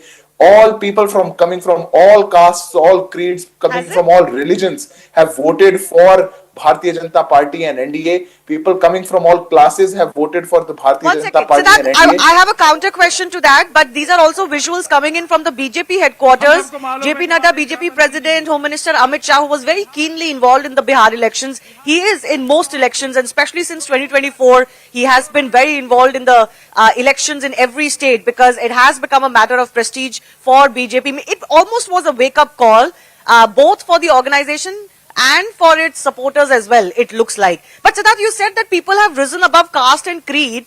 If you look at the vote share, it doesn't seem like that. The RJD vote share hasn't gone anywhere. No, I don't know. If you have to analyze this, Shivani, then you have to see what BJP is getting, what kind of vote share and what kind of seats we are getting in the areas where, it was presumed that one caste would dominate or one, religious sect would dominate, and therefore the BJP or the NDA would not be getting that seats. Where what happened in Simachal? What happened in the Yadav dominated seats? When I say that in all parts of Bihar, people from all castes have voted and supported for the NDA, this is a fact which is now on the ground. The performance of the Congress party, their vote share going down, their strike rate being 3%, 5% is a different matter. But if we are performing at a strike... Siddharth, what happened was also counter-polarization. If you had the MY voting for RJD and Congress, you had virtually everybody else voting for the BJP and the NDA. That is what has happened. And yes, your arithmetic and your coalition worked perfectly on ground, as Rahul talked about. But it is still arithmetic. It is still caste, combinations. You just had a better umbrella organization and coalition than, let's say, what the RJD had. Or the RJD Congress had. Very quickly before I bring in Nicole as well. Yes, I would very humbly would want to disagree with that, because the reason being, if MY was a factor, the same was the factor in 2020. We were at 122, 125, around, lesser than 130 in 2020. If MY was the factor, the results would have been similar to 2015 or 2020. If people of Bihar are giving you a mandate, a strike rate of 93% or more, 80% or more for the JDU, giving you 200 or more seats, I think everybody, people coming from all castes and creed, have voted for the politics of development, have voted for the politics and the vision of Prime Minister Narendra Modi and action of Nitish Kumar ji. So that is, I think, one of the biggest takeaways for this from which background to which party? No, one second. Just Shivani? Before we started this show, Chirag Paswan was speaking to Network 18, and you know what Chirag Paswan said? If in 2020 I fought alone, that hurt the JDU and benefited the RJD. But RJD mistook it for its own strength. They didn't realize that it was because I was not fighting with the NDA, that is why they benefited from it. So you didn't have the LJP in 2020, no? You didn't have certain other alliance partners in 2020, and kudos to you. You've brought these, the Pandavs, as you were calling it, under the alliance in Bihar this time around, and you reaped the benefits. But Nicole, the problem also is, or the benefit for the BJP also is, that they have a weak opposition. Look at how Congress played these elections. Look at how Rahul Gandhi played these elections. It was essentially giving up well before the actual voting, and the issues that Rahul Gandhi was talking about, even in his alliance partner Tejashwi didn't want to touch those issues. So the opposition only has itself to blame, particularly the Congress party, only has itself to blame that you don't win these elections. See, the major setback today from Bihar elections definitely for the Congress as well as the coalition which was fighting against the NDA. I would disagree with your point regarding taking the points to the strong level because Rahul Gandhi ji began the election very ahead of all other parties and we started with unemployment fare leading to some yatras and raising the people's issue. But definitely today the people of Bihar had not come aside us and we are facing this right now. Secondly, I think I would like to say that every elections is going to have its own analysis and own way of campaigning and own way of we can say that flavors. But over here, Congress and RJD had tried best to get through the elections, and Rahul Gandhi ji himself had into the elections for a long time. I disagree, and I say that though the results are not in favor of us, but we are the one of the strongest opposition into the country who is facing Bharatiya Janata Party at every front and try to put people of the country voice to the floor of the parliament, right to the Bihar also. Okay. Rahul, you want to come in here? Do you think there's an insistence from the Congress party to not learn from its past lessons? As a sort of like political analyst and citizen of this country, I would definitely sort of like echo what you are saying, but I would leave it to Congress party and its sympathizers because I think we've been talking about the same thing now almost 10 years. And it seems that any sort of like suggestion or recommendations are taken in a very wrong spirit. So I would rather not comment on how Congress party should comment, how Congress party should respond. But see, Bihar verdict should not be thrown at the door of just Congress party. The entire MGB alliance has sort of like done badly. All constituents of MGB have fared badly in terms of their seat share, their vote share, except RJD, which has largely held on to its votes. Everyone else has declined. And so in some ways, this alliance did not work as it was expected to work. Perhaps last time the Bihar sort of like debacle could be placed at Congress door, but not this time. Congress is only one part of the problem, not the entire problem. No, fair enough, fair enough.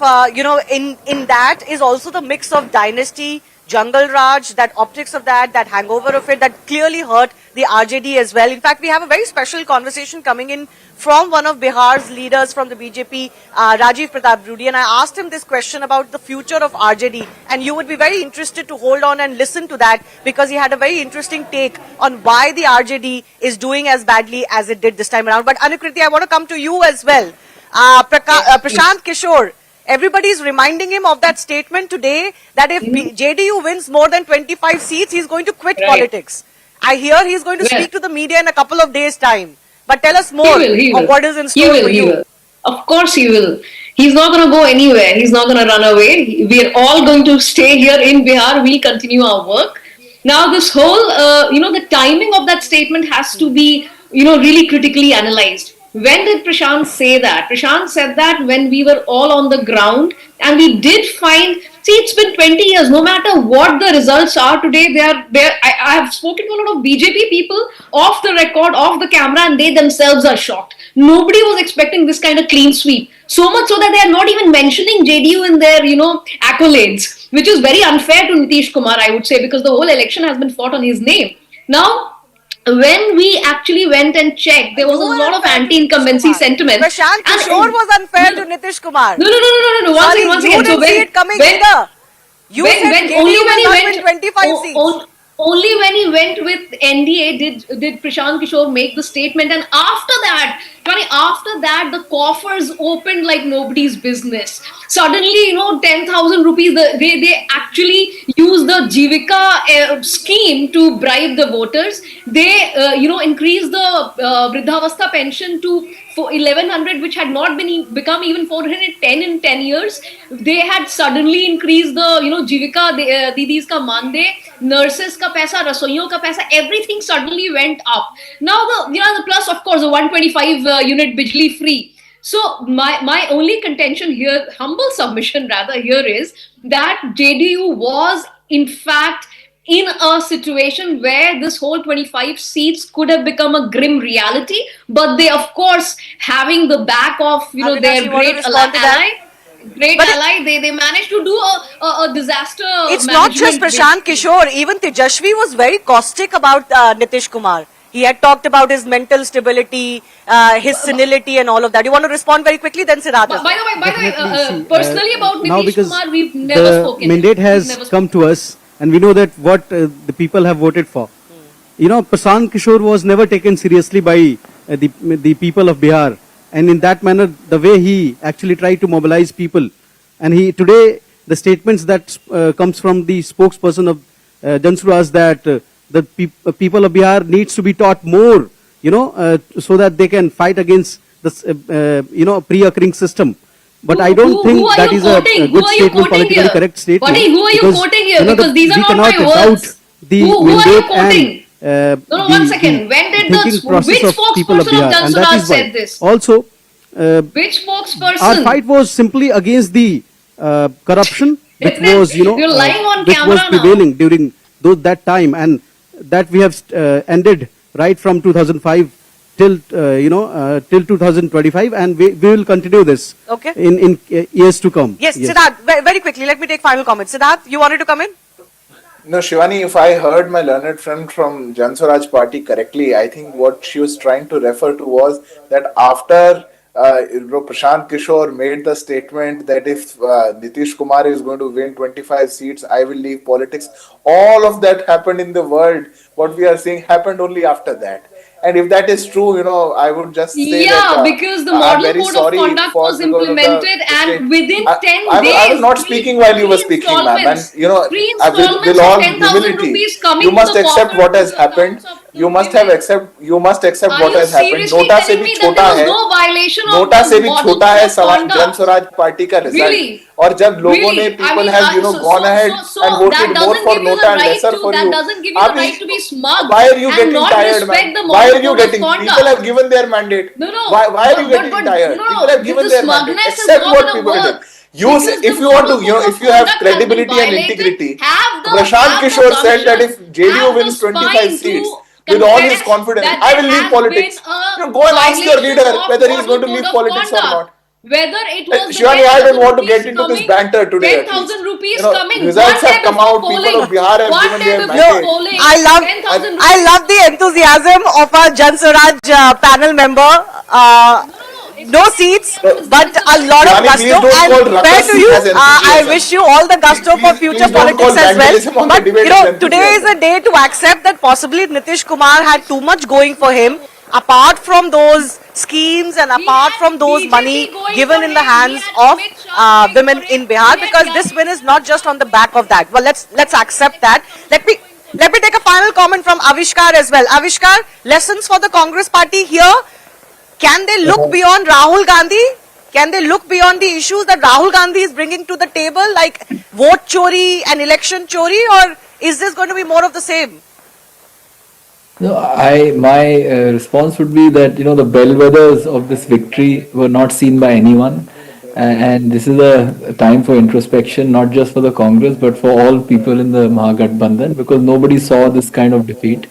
It is definitely demotivating for the party worker at the lower level, and I think they must rework their strategy on how to counterbalance all these strategies that are brought in by the BJP and the JDU just before the elections. So there must be a balancing factor, and they must look beyond just the Muslim Yadav vote, I believe.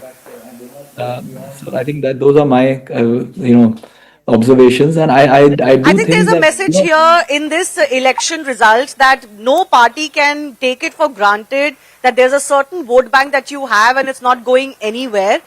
Nicole? Yeah, definitely every election is going to make you learn something and you need to take care of what had happened. And next time when you go into the elections, you need to take care. Definitely, Rahul Gandhi wants to strengthen the organization by putting Sangathan Srujan Abhiyan, that what I want to convey to the people of the country.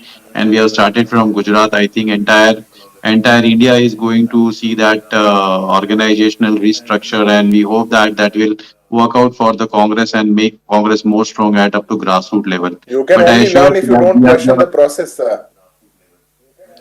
I think now you must not intervene. I think we as a Please go party are ahead. one of the yes, yeah. See, we as a party are the only in the entire country who is facing BJP at all levels. At regional levels, definitely we are in the coalition, but overall in the country, Rahul Gandhi is the one who is giving heed to the Pradhan Mantri regarding various policies as well as the things which are not happening the correct way in the country as per policies as well as systems as well as Yeah, but at state bureaucracy. level, that's not working. Read Yeah. the writing on the wall. In states like Karnataka, where you have your own leadership, in Telangana, where you had a boisterous leadership, you managed to do well. You don't need Rahul Gandhi to win you all of these elections, and is he helping in some of these elections? But that's a question for another day. I don't want to make this only about Rahul Gandhi and whether his vote chori campaign worked or not. I do thank all of our guests for joining us. It is indeed a big day for the NDA, and those celebrations are going to continue now at the BJP headquarters in the national capital. Big BJP leaders have already arrived there, and everybody is awaiting the arrival of the Prime Minister, which is scheduled for 7 p.m. this evening, and we're going to be live through that. But I also now, in fact, there are fireworks going off here in Patna behind us where I am. I don't know if you can catch that on the mic, but a lot of celebrations in store in Patna as well. But I also want to go across to Rajiv Pratap Rudy of the BJP now joining us, someone who understands the state of Bihar very, very well. Rajiv Pratap Rudy, thanks a lot for speaking to us. Let me begin by asking you, has Bihar surprised you in some ways, this result? It must have surprised all those pollsters who do not know Bihar, but as far as we know, especially when you're talking to a person who has been on ground for throughout his life and this election in particular. Numbers, of course, is unbelievable, but groundswell was that, and we could feel that. We were there, but we would refrain from talking that way. But nonetheless, it was there on the ground, and which possibly has emerged. And there were many obvious reasons which we haven't been talking about. Yes, no, I meant the numbers. I meant the numbers. We heard 160 plus, but nobody really talked about 200. I won't say it's a surprise. The numbers have been close to it earlier also. And of course, baffling in a sense that crossing the 200 mark is something which is rather phenomenal. It's more than a landslide or a victory. So let me come to those reasons that you were mentioning earlier. According to you, what has lent to this? Is it the specter of Jungle Raj, which came to fore because of Tejashwi being the CM candidate, or the development work that the NDA says has happened under Nitish Kumar and Modi government at the center? What really led to this? Any single recipe would not be good enough to tell that these elections were won or contested on one fact. It's a combination of several factors. Of course, the perception about Nitish Kumar is fantastic, has been remained fantastic. And the correct caste combination which was created both in the JDU and the BJP, and apart from the combination which emerged in the NDA, which certainly was a much larger grouping than what was being offered by the RJD and the Congress. More so, the fact which always remained there that Prashant Kishore was the biggest spoiler in the thought process.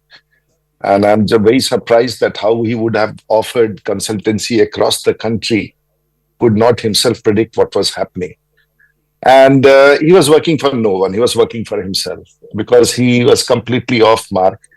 And whenever I was in conversation with anyone in Delhi, They would not ask in Bihar about Nitish Kumar, or they would not ask about Lalu Yadav or Tejashwi. They would talk about Prashant Kishore. And this is India.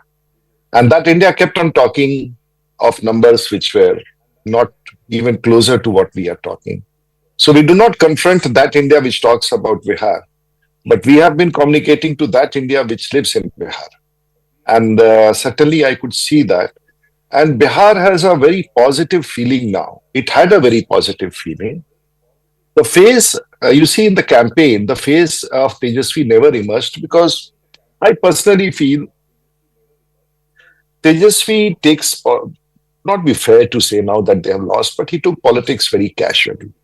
And this belief that the crowd now, and the worst rhetoric which was put there, which completely changed the campaign mode, was vote chori, and which had no connect. It had no connect whatsoever. Simply because the Congress party had regained its position in the Lok Sabha election, it thought it could give a slogan, but that slogan could have been a national slogan if at all had to happen. Now, the Election Commission must go vehemently now and introduce SIR, because that has been proven that the voters came out in large numbers. And there was no reference whatsoever, even during the election, post-election, about vote chori. So I think that they got everything wrong. And of course, the credibility of this combination, the BJP and the JDU, along with other combinations which was made, definitely had a major impact on overall situation in Bihar, with very large expectations. Women, of course, we knew were voting. Even the youth, because you see, the end of the day, there is a Yadav youth in Bihar, there is a Kurmi youth in Bihar, there is a other EBC youth in Bihar. The youth cannot be clubbed in just one caste. Youth of Bihar, you see, and the major factor which you will always must remember when you talk about Bihar is the caste. Now, foundation of caste in Bihar, of course, for the BJP, you could see that the foundation of caste was there because we had Samrat Chaudhary of a particular community. We had Rajiv Pratap Rudy, who represented the Thakur community, we had Giriraj Singh, who represented the Pumiyar community. You had a combination. You had Nitin Naveen, who represented the particular community. So there was a groundwork which was done, and this foundation was off, and above that was the philosophy. Best part is there was no conflict in the philosophy of the JDU, which it calls as secular, and the BJP. And of course, the Hindutva in the BJP did add on to the JDU, and possibly JDU had its own share of vote also, which is a combination. So Hindutva does have a background note, and people who vote for the JDU also have a slight tinge of Hindutva with them. So all these combinations could not be caught on by the RJD or the Congress. And the Muslims in Bihar, of course, are forced to club themselves to RJD, which is something which is completely wrong. And they never thought Prashant Kishore as a force. He never emerged as a political person in Bihar. Bihar is hard-bred horror politics, which Prashant Kishore possibly could not understand. But some people are suggesting that this can be some sort of a new start for Bihar, where people, women, youth have voted not along caste lines alone, but away from those caste lines. Do you think that is happening in Bihar, or is it too early to say that? Because you talked about the arithmetic. The arithmetic also had to be got right by the BJP and the NDA. The foundations were all this. And of course, good work, governance. Foundation was all in a combination. It can never be a single combination, never cause. It's a combination. And combination clubbed with a very positive image with Bihar was bringing out to the nation along with. And the real fact, the overall situation, the infrastructure, the governance, all has improved considerably. And of course, election strategy in some way also contributes to the elections as well, which BJP, of course, is a mastermind. And just as JDU was no less. Yes, and BJP has emerged as the single largest party, something that it has been wanting to do for a very long time. How do you see that? Does that change anything on ground? If you appreciate the seniority which I have, it was a mutual affair. It's few seats plus few seats scoring more than 80% on both the political parties is a distinction. So we cannot say by 6 seats we are more or 6 seats we are less, that we have done better or bad. But we should not be comparing ourselves with JDU. This last edge of victory, when you are scoring 90% marks and 85% marks, cannot be said that he's more. So that I'm sure media is going to play it up. Some people have started asking now BJP should form a chief minister. No, we are committed to the face of Nitish Kumar, and we don't think of politics of Nitish Kumar or politics of the BJP in Bihar without Nitish Kumar. So let's there be no confusion. At least I personally have no confusion. So I want to ask you, as someone who has, of course, seen Bihar politics for a very long time, now after these results, what do you make of the future of the RJD and of Tejashwi Yadav? It earlier also had, you see, the RJD was Lalu Prasad Yadav. As Lalu Yadav diminishes, there is no RJD as a cadre organization. It's a clan. It's what you call, and sometimes you can also, some people refer it to as a kabila. So a tribe. They are not a political philosophy. They don't have any political philosophy. So as a result, they scare people away, and they do not have a combination.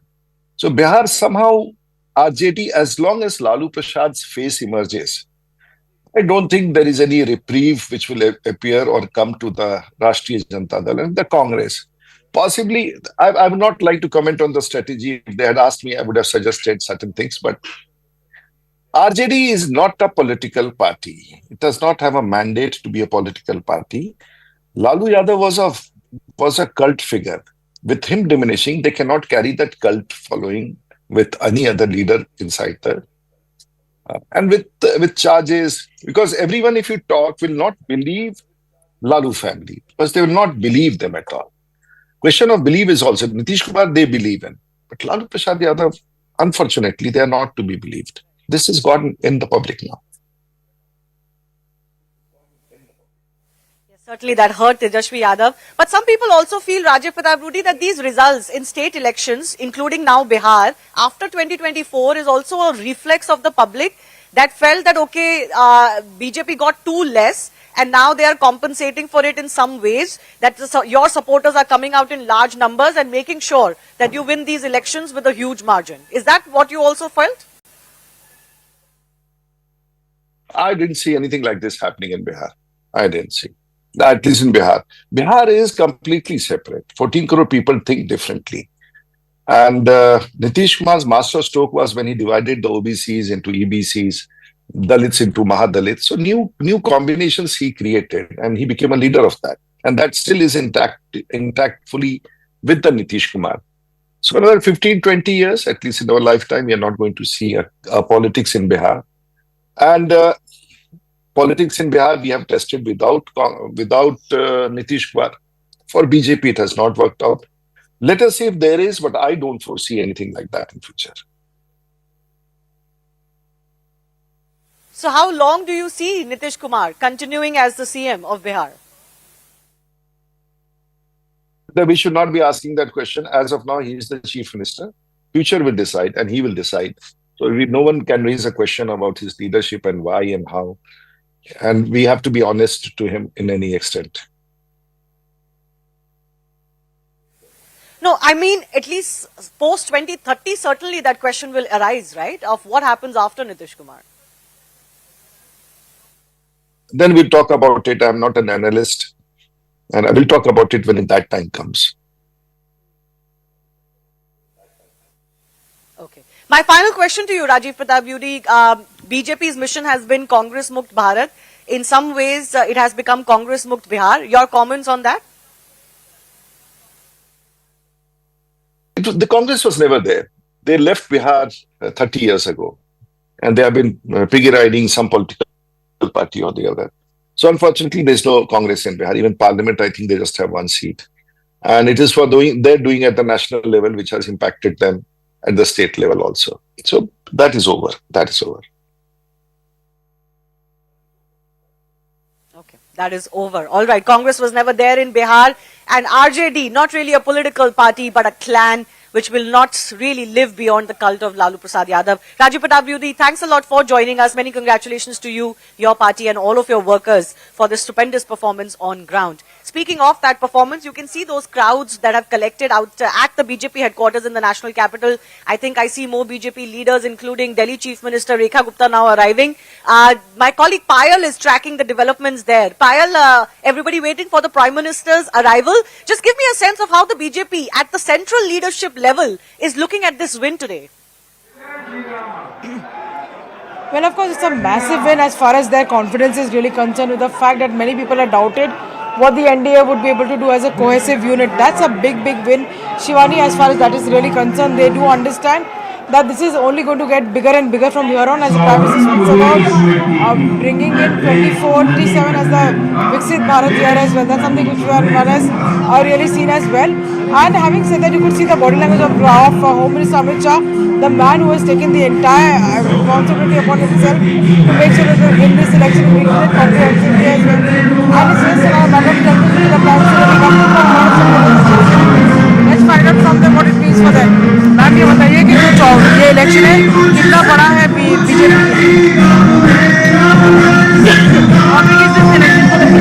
कितना बड़ा है election कितना बड़ा आपका question मुझे समझ नहीं आ रहा है How big is the election for BJP? कितना बड़ा है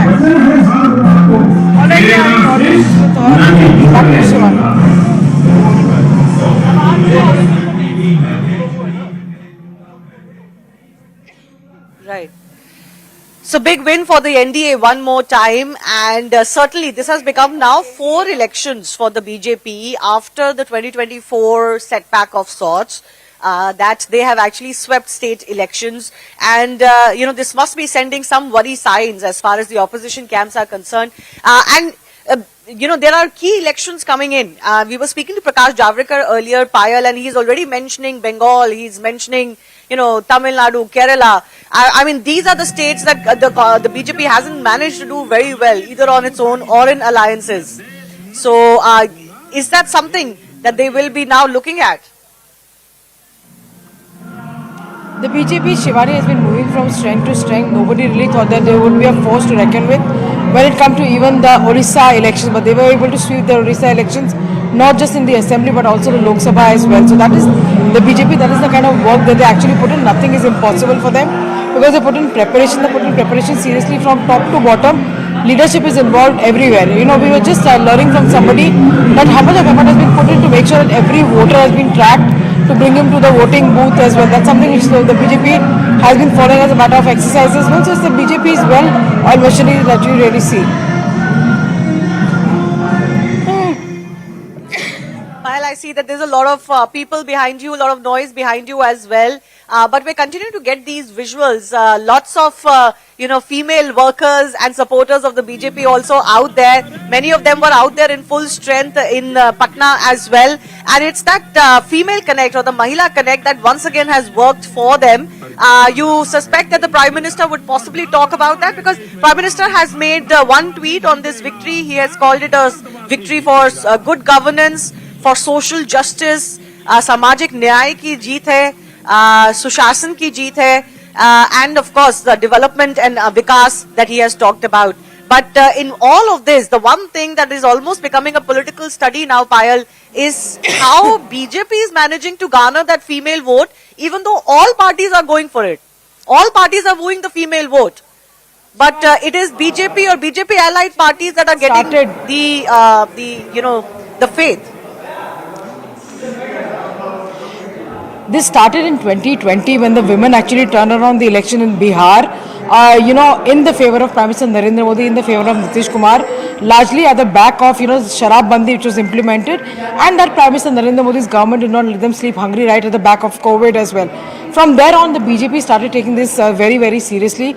Multiple state schemes have been announced as far as women are really concerned. You saw what really happened in Maharashtra when one of the opposition parties over there called women as Bhikhari for accepting the doles that were being given to them as well. And the results were there for everybody to see. They could not even garner the strength to in fact have a leader of the opposition really happen as well. So obviously Prime Minister Narendra Modi certainly will be making a mention of it, that women have been at the center stage as far as development and welfare is concerned. Not just Prime Minister Narendra Modi, Nitish Kumar's entire career, if you see, Shivani, he had the vision to in fact give bicycles to girls so that they could go to school and college, and from there on to come here and giving 10,000 rupees into the account of the women.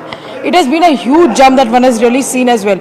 And women are looking this not only as a freebie, but looking this as an empowerment, because they'll be able to, some of them said that they bought sewing machine, some of them said they bought themselves a goat so that they could do dairy business as well. So women have made most of this, and they are not dependent solely, for the living from the male folk of the house, and also for taking smaller decisions in their life. I remember very, very clearly, even in places like Maharashtra, the sale in the rise in the sale of the iron pills had gone up, after the Latki Behna scheme was implemented, because women could use this for better health purposes. So women are serious vote bank. It will be important to see how the Prime Minister speaks about it. Yes. But Payal, do you think that the BJP at the center does see this as a vindication of sorts now that multiple elections have happened since 2024? They do see this as a vindication that, 2024 may have been an aberration or a wake-up call. But the faith of the public, by and large, even in Hindi heartland and across the states that they're already strong in, continues to be with the BJP. Look, there are two lessons that one has learned from the Bihar election, Shivani. One, that caste does not matter, because people across the caste lines have voted for the BJP. So all that we had heard all these years ago saying that the Yadavs and the Muslims will vote a certain manner. If the sources are to be believed, the BJP is of the opinion that Simanchal region, they've got vote from Muslims as far as Yadavs are also concerned. So that's been one lesson. Secondly, women folk are the crux as far as that is concerned. Prime Minister Narendra Modi was made a mockery of when he actually spoke about the need to have a Shauchalaya in place for women who are not able to get relieved with dignity, because they had to wait for late hours or early morning so that they could actually do that as well. So that is something which the Prime Minister and his government has taken up from time to time, giving them Ujjwala scheme as well. So there's been a nurturing of this bank over a period of time as well. And Sabka Saath, Sabka Vikas and Sabka Vishwas has been the mantra of this government.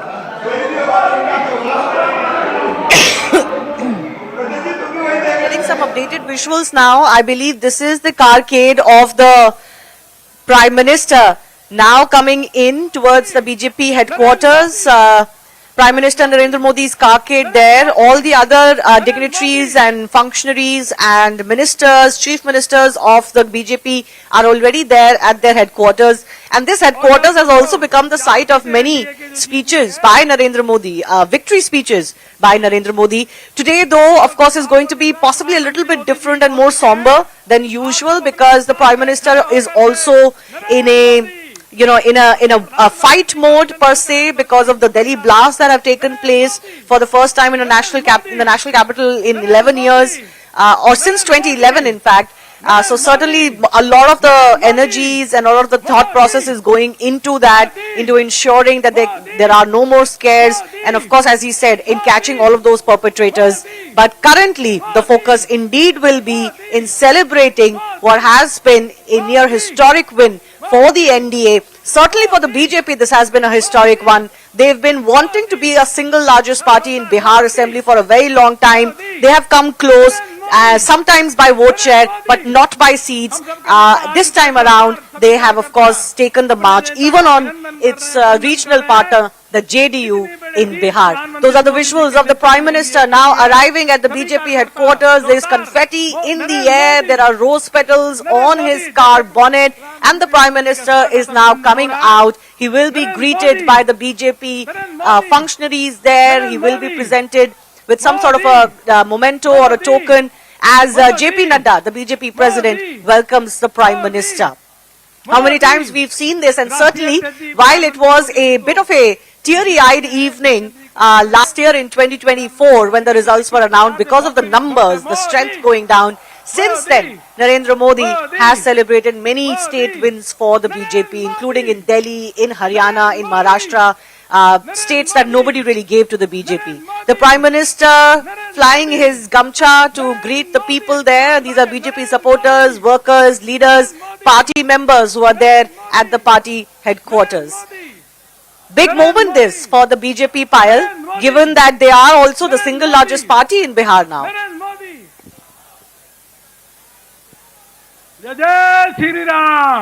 Shivani really thought that they could get past 74, which they thought was one of the best performances in the last election. But the people have blessed them with a bigger mandate. There was a lot of anti-incumbents staring into that face. Several changes were made, but the people have decided to bless. So once there is a wave, then there's no looking back. At individual candidates. This is actually a wave election where everybody is voted in the name of Prime Minister Narendra Modi and the work that has been done by Nitish Kumar as well. The Prime Minister, of course, basking in that whole celebration. It's a somber celebration. Comparatively, the large number of people that you see at the party headquarters, you don't see those number of people today. But they've also been told to stay away from bursting crackers, etc. अभिनंदन कर रहे हैं, हृदय से अभिनंदन और बंदन पानी प्रधानमंत्री नरेंद्र मोदी जी का कर रहे हैं। इतनी बड़ी ऐतिहासिक विजय प्रधानमंत्री मोदी जी के नेतृत्व में हुआ है। फिर नारा लगाएंगे, मोदी मोदी मोदी, नरेंद्र मोदी नरेंद्र मोदी नरेंद्र मोदी नरेंद्र मोदी नरेंद्र मोदी मोदी मोदी मोदी मोदी। भारत माता की, Bharatiya Janata party, Bharatiya Janata party, Bharatiya Janata party. जय जय श्री राम, जय जय श्री राम। सभी कार्यकर्ता प्रधानमंत्री जी का अभिनंदन और वंदन करने के लिए आए हैं। प्रधानमंत्री मोदी जी के नेतृत्व में लगातार राज्यों में विजय भारतीय जनता पार्टी को हो रही है, एनडीए को हो रही है। ऐसे अपने नेता जो गांव गरीब किसानों के मसीहा के रूप में काम कर रहे हैं, विश्व के सर्वाधिक लोकप्रिय नेता है, वह प्रधानमंत्री मोदी जी का अभिनंदन करने के लिए आप सब आए हैं। नरेंद्र मोदी नरेंद्र मोदी नरेंद्र मोदी नरेंद्र मोदी। विश्व के सबसे बड़ी पार्टी के राष्ट्रीय अध्यक्ष आदरणीय जगत प्रकाश नड्डा जी केंद्रीय कार्यालय में आ चुके हैं। भारत सरकार के रक्षा मंत्री राजनाथ सिंह जी आ चुके हैं। माननीय गृह मंत्री जी आ चुके हैं। सभी का अभिनंदन और वंदन करते हैं। जोरदार तालियों के द्वारा अभिनंदन करिए, सभी नेताओं का अभिनंदन करिए। माननीय प्रधानमंत्री जी बस शीघ्र ही मंच पे आने वाले हैं। नरेंद्र मोदी नरेंद्र मोदी नरेंद्र मोदी नरेंद्र मोदी मोदी मोदी मोदी मोदी मोदी मोदी मोदी मोदी मोदी मोदी मोदी मोदी मोदी नरेंद्र मोदी। प्रधानमंत्री मोदी जी विश्व के सर्वाधिक लोकप्रिय नेता, गांव हो गरीब हो किसान हो, वह उनको मसीहा के रूप में देखती है। जय जय Shri Ram. Narendra Modi Narendra Modi Narendra Modi Narendra Modi Modi Modi.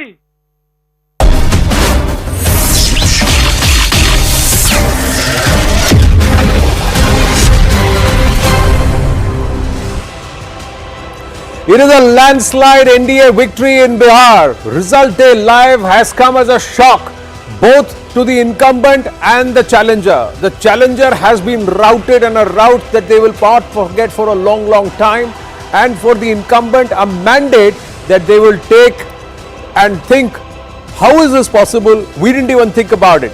They bettered their 2010 performance. That's how it is. As the leaderboard settles, they're right there at par with their 2010 performance. Viewers, Prime Minister Narendra Modi leading the BJP celebrations in the national capital at the BJP headquarters. He's scheduled to address the gathering in a short while from now. Those pictures of him arriving with waving the gamcha as a symbol of thanking the people of Bihar for this historic mandate. Big loss of face for the Mahagathbandhan. For Tejashwi Yadav, for the Congress, it's a rout, it's a rejection of the SIR and vote chori narrative. Thumbs up to the entire cleaning up of the voter rolls. Rejection of all the vitriol that was spewed against Prime Minister Narendra Modi. And a thumbs up to the entire fact that the Bihar Yuva, the Bihar Mahila, does not want a return to Jungle Raj. A victory for Sushasan. A victory for 20 years of governance and leadership of Nitish Kumar. A big thumbs up for Vikas. Prime Minister's welfare promise, and of course, more importantly, the alliance chemistry working and the trust of the people with the NDA. Yes, there are problems. Yes, Bihar, a lot needs to be done, but who do I trust? Who do I trust to come and answer and handle my situation? This is what the mandate is. The mandate says it is the NDA. Modi, Modi, Narendra Modi, Modi, Modi, Modi, Modi, Modi, Modi, Modi, Modi, Modi. Prime Minister Narendra Modi comes up there. There you go. Taking out his gamcha, taking it out and swinging it. This is symbolic of celebration throughout his rallies. That's the gamcha and that's the one. That's the signal for a phenomenal victory. And why not? Why not? Prime Minister Narendra Modi is unshakable. Somewhere has the voter soon after Lok Sabha 2024 from Haryana to Maharashtra, Delhi and now Bihar, is the voter compensating for not giving Prime Minister Narendra Modi a clear shot or a comfortable government or a stable number one in terms of the BJP's performance? Was 241 too low? Did the voter think, "Arey, ye to kya kar diya? Modi doesn't deserve this"? Yes, we wanted him somewhere around 270, 280 and not 400 par, but not at 240. And is the voter now saying, well, that was an aberration. We repose the confidence in the leadership as long as you are at the helm. You are the captain of the ship. And your allies, your partners, as long as they work with you and you all work together, you have our confidence. That's the message that's come from the leadership, from the people of Bihar who have come together and voted in huge numbers. The entire MY combination changes here and now. Viewers, it's no longer Muslim Yadav, it's no longer caste combinations. The women of Bihar, the youth of Bihar have risen above their caste considerations and they have come out and voted. Otherwise, this mandate is not possible. It's not possible to have more than 50% vote share unless the voter of Bihar rises above their caste considerations and rejects a mandate which has been attempted to be carved out in divisive lines, breaking people, breaking society into caste lines, community lines.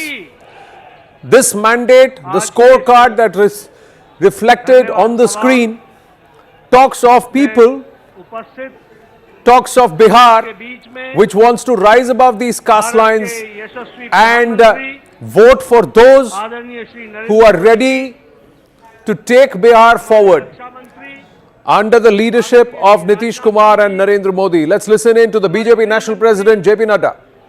आदरणीय अमित शाह जी और यहाँ उपस्थित देवी और सज्जनों, party के कार्यकर्ता बंधु, कार्यकर्ता प्रेमी, पार्टी के प्रेमी और मीडिया के मेरे साथी, प्रिंट मीडिया और इलेक्ट्रॉनिक मीडिया के मेरे साथी, सबसे पहले तो आज इस जनता को धन्यवाद देने के कार्यक्रम में मैं सबसे पहले तो आदरणीय प्रधानमंत्री जी को, भारत के करोड़ों कार्यकर्ता जो टेलीविजन से जुड़े हैं, बिहार के लाखों कार्यकर्ता जिन्होंने दिन रात एक किया और यहां उपस्थित हमारे सभी कार्यकर्ता बंधुओं के तरफ से आदरणीय प्रधानमंत्री जी का हार्दिक अभिनंदन, स्वागत है।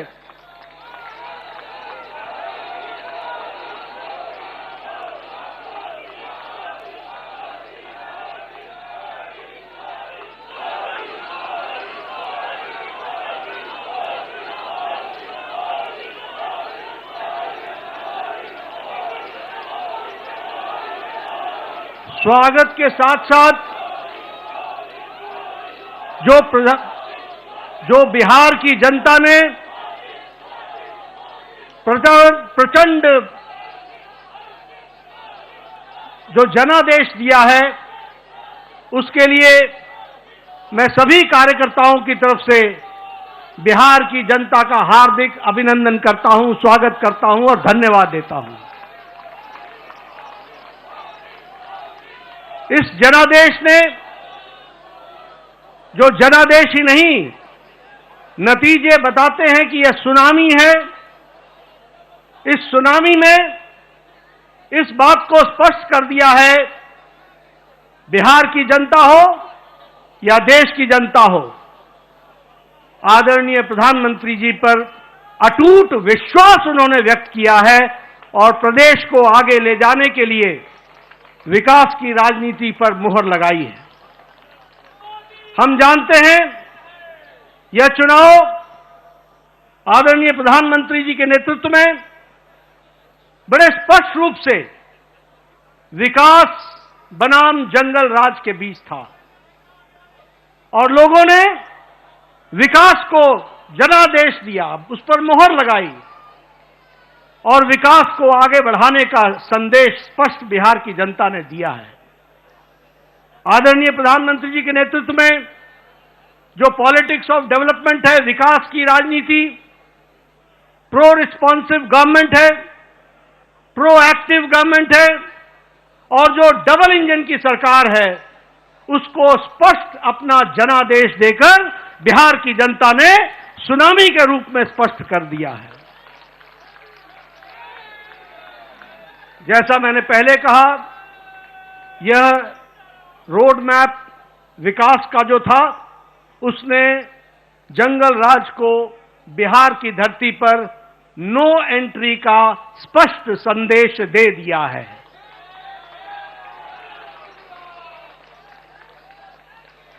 मैं यहां यह भी आपके साथ चर्चा करना चाहता हूं,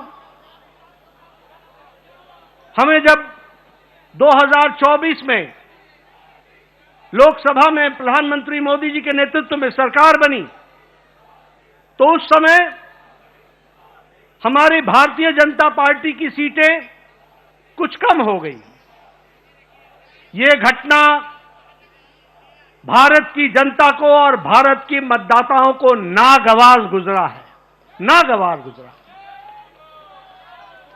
उन्हें विश्वास नहीं रहा कि किस तरीके से भारतीय जनता पार्टी की सीटें घट गई और यह जो उनके मन में दर्द, यह जो कसक, यह जो टीस और जो मन व्यथित हुआ, यह जो पीड़ा हुई, भारत की जनता ने तय कर लिया कि अगले कोई भी चुनाव आएंगे, बढ़ चढ़कर हिस्सा लेकर के मोदी जी के प्रति अटूट विश्वास बताएंगे और जनता को बताएंगे।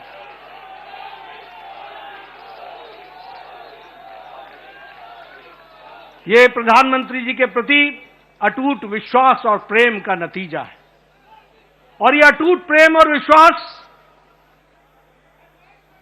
भारत की जनता ने 2024 के चुनाव के बाद हर चुनाव में स्पष्टता से दिया है। हरियाणा में चुनाव हुआ, हमारी लोकसभा में सीटें कम हुई थी, उसका मुंहतोड़ जवाब हरियाणा की जनता ने दिया और तीसरी बार हैट्रिक सरकार बना करके दी, ये हमारे ध्यान में आया।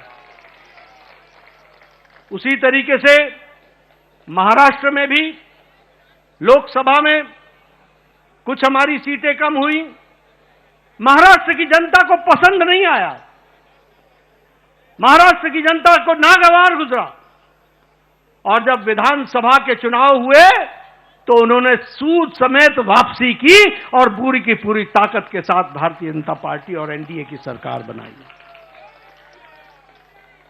हम लोगों ने यहीं, आप सब दिल्ली के कार्यकर्ताओं ने इसको स्पष्ट रूप से देखा कि जब दिल्ली के चुनाव आए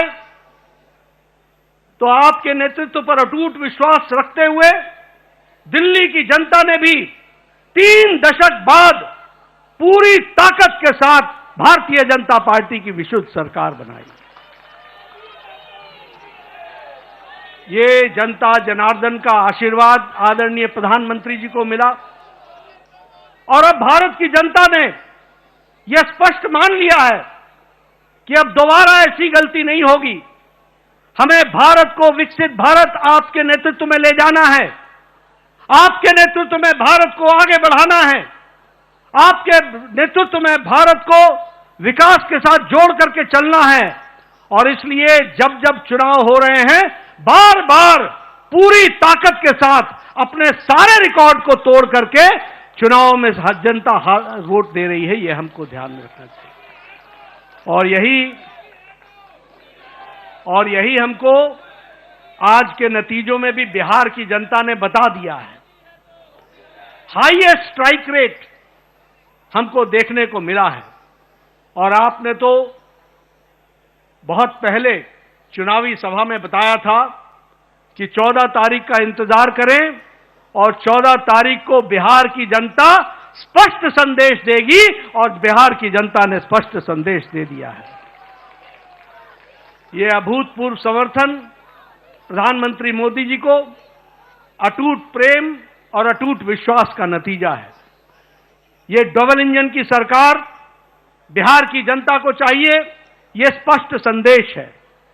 और मैं यहां यह भी कहना चाहूंगा कि जहां प्रधानमंत्री मोदी जी की तरफ अटूट विश्वास जनादेश ने दिया है, वहीं नीतीश कुमार के सुशासन पर भी मोहर लगाई है और उनको भी ताकत दी है। इसलिए जब हम डबल इंजन की सरकार बोलते हैं तो केंद्र सरकार का आशीर्वाद, मोदी जी का अटूट विश्वास और विकास की प्रगति पर चलने वाला बिहार, और उसको कार्यान्वित करने के लिए नीतीश कुमार जी के नेतृत्व ने पूरा काम किया है। इसको भी हमको धन्यवाद देते हुए बिहार की जनता को धन्यवाद देते हैं। इस चुनाव में समाज के सभी वर्गों का हमें आशीर्वाद मिला है। उधर जो महागठबंधन था वो समाज को बांट करके चुनाव की राजनीति कर रही थी। रणनीति उनकी ये थी कि समाज को खंडित करो, विभाजित करो और उसके माध्यम से राज करने की बात करते। पॉलिटिक्स ऑफ अपीजमेंट, तुष्टीकरण की राजनीति, वो बिहार को बिहारियों के सहारे नहीं चलाना चाहते थे, वो बिहार को घुसपैठियों के सहारे चलाना चाहते थे और उनका समर्थन करते थे। बिहार की जनता ने उन लोगों को मुंह तोड़ जवाब दिया है और यह स्पष्ट संदेश दे दिया है कि बिहार की जनता राष्ट्रवादी ताकतों के साथ खड़ी है और राष्ट्रवादी ताकतों को आगे बढ़ाएगी।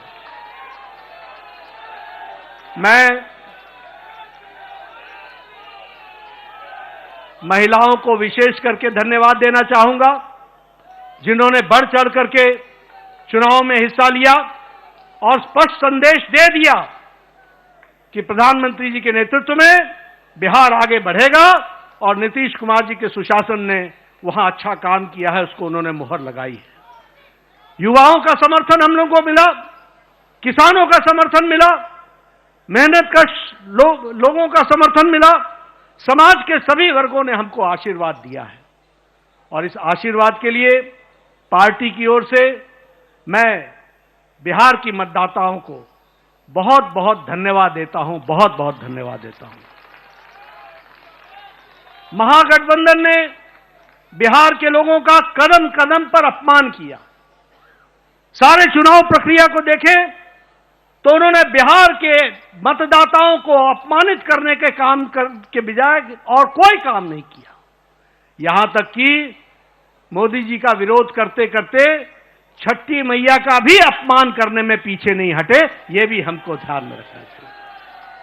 उन्होंने जो हमारे प्रवासी भाई हैं, जो दूर दूर के क्षेत्रों में जाकर के अपनी जीविका के लिए काम करते हैं, उनका भी अपमान किया।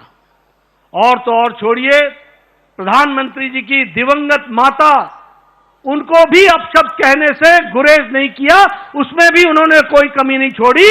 लेकिन बिहार की जनता ने ऐसी पार्टी को और ऐसे लोगों को मुंह तोड़ जवाब देकर के एक स्पष्ट संदेश दिया है।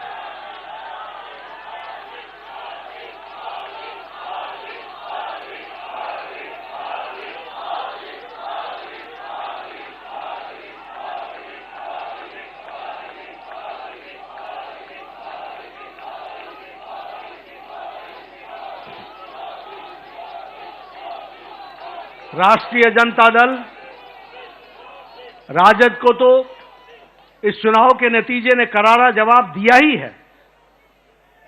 जो लोग बिहार की जनता को भ्रमित करने के लिए लगे हुए थे, घुसपैठियों के सहारे सरकार बनाने का सपना देख रहे थे, उनको स्पष्ट संदेश तो बिहार की जनता ने दिया ही। लेकिन सबसे बड़ी बात यह भी है कि जो कांग्रेस, जो परजीवी पार्टी है, आज उसकी बिहार में स्थिति क्षेत्रीय पार्टियों से भी कम हो गई और उनकी वो दुर्गति हुई है, वो भी हमको देखने को मिला है। इसलिए मैं पुनः बिहार की जनता को धन्यवाद देता हूं और मैं भारतीय जनता पार्टी के उन लाखों कर्मठ कार्यकर्ताओं को, जिन्होंने बूथ पर दिन रात एक किया, जिन्होंने इस सुनामी को ईवीएम में कैप्चर कराने में, वोटरों के साथ खड़े होकर के उस वोट में तब्दील करने में जो उन्होंने योगदान किया है और जो उन्होंने मेहनत की है, उसके लिए मैं पार्टी के अध्यक्ष के रूप में उनका बहुत बहुत धन्यवाद देता हूं।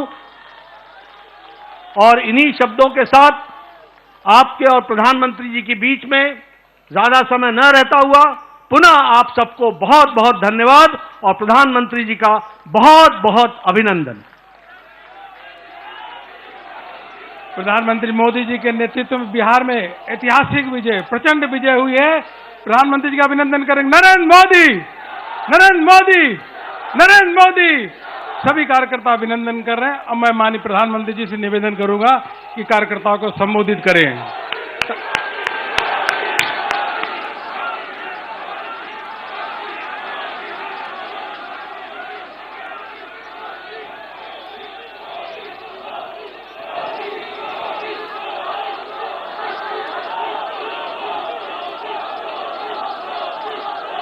भारत माता की, भारत माता की, भारत माता की। भारतीय जनता पार्टी के राष्ट्रीय अध्यक्ष जेपी नड्डा जी,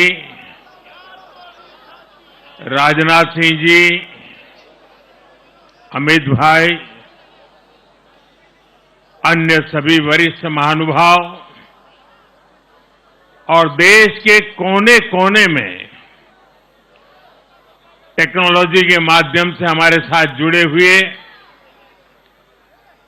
सभी देशप्रेमी नागरिक, भारतीय जनता पार्टी के कार्यकर्ता और यहां उत्साह और उमंग से भरे हुए आप सभी साथियों, जय छठी मैया, जय छठी मैया, जय छठी मैया। ये प्रचंड जीत, ये अटूट विश्वास बिहार के लोगों ने बिल्कुल गर्दा उड़ा दिया है।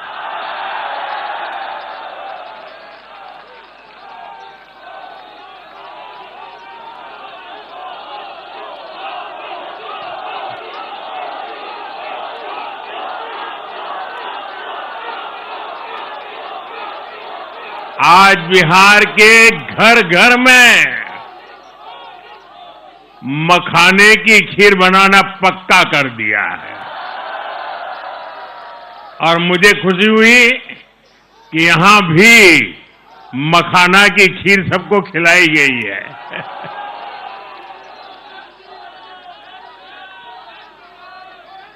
हम एनडीए के लोग, हम तो जनता जनार्दन के सेवक है। हम अपनी मेहनत से जनता का दिल खुश करते रहते हैं और हम तो जनता जनार्दन का दिल चुरा कर बैठे हुए हैं। और इसलिए पूरा ये बिहार ने आज बता दिया है फिर एक बार एनडीए सरकार, फिर एक बार, फिर एक बार, फिर एक बार। और मैंने चुनाव में बार बार कहा था, और बिहार के चुनाव में जब मैं जंगल राज की बात करता था, कट्टा सरकार की बात करता था, तो आरजेडी के लोग कभी विरोध नहीं करते थे, लेकिन कांग्रेस वालों को बहुत चुभता था और बहुत बहुत मोदी क्या बोल रहे हैं, ऐसा क्या बोल रहे हैं। लेकिन आज मैं फिर कहना चाहता हूं, मैं कहूंगा अब वापस नहीं आएगी कट्टा सरकार, अब वापस नहीं आएगी, अब वापस नहीं आएगी, अब वापस नहीं आएगी। साथियों, बिहार के लोगों ने विकसित बिहार के लिए मतदान किया है। बिहार के लोगों ने समृद्ध बिहार के लिए मतदान किया है। मैंने चुनाव प्रचार के दौरान बिहार की जनता से रिकॉर्ड वोटिंग के लिए आग्रह किया था और बिहार के लोगों ने सारे रिकॉर्ड तोड़ दिए।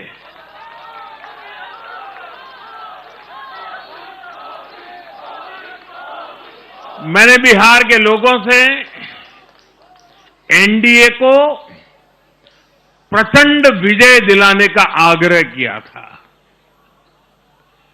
बिहार की जनता ने मेरा ये आग्रह भी माना। बिहार ने 2010 के बाद का सबसे बड़ा जनादेश एनडीए को दिया है। मैं बहुत विनम्रता से एनडीए के सभी दलों की ओर से बिहार की महान जनता का आभार व्यक्त करता हूं। मैं बिहार की महान जनता को आदरपूर्वक नमन करता हूं। मैं आज लोकनायक जयप्रकाश नारायण जी, भारत रत्न कर्पूरी ठाकुर जी को भी आदरपूर्वक नमन करता हूं। कर्पूरी ठाकुर जी के गांव से मैंने बिहार में चुनाव अभियान की शुरुआत की थी।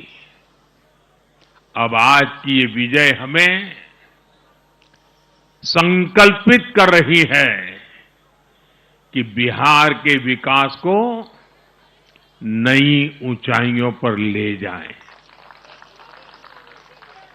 साथियों, एक पुरानी कहावत है, लोहा लोहे को काटता है।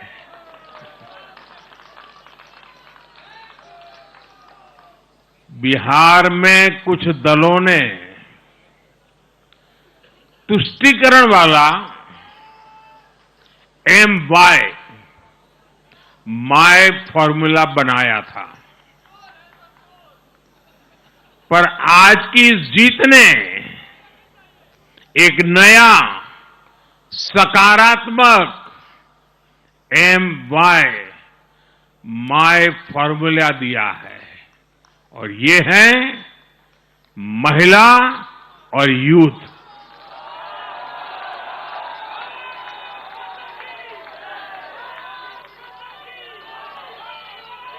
आज बिहार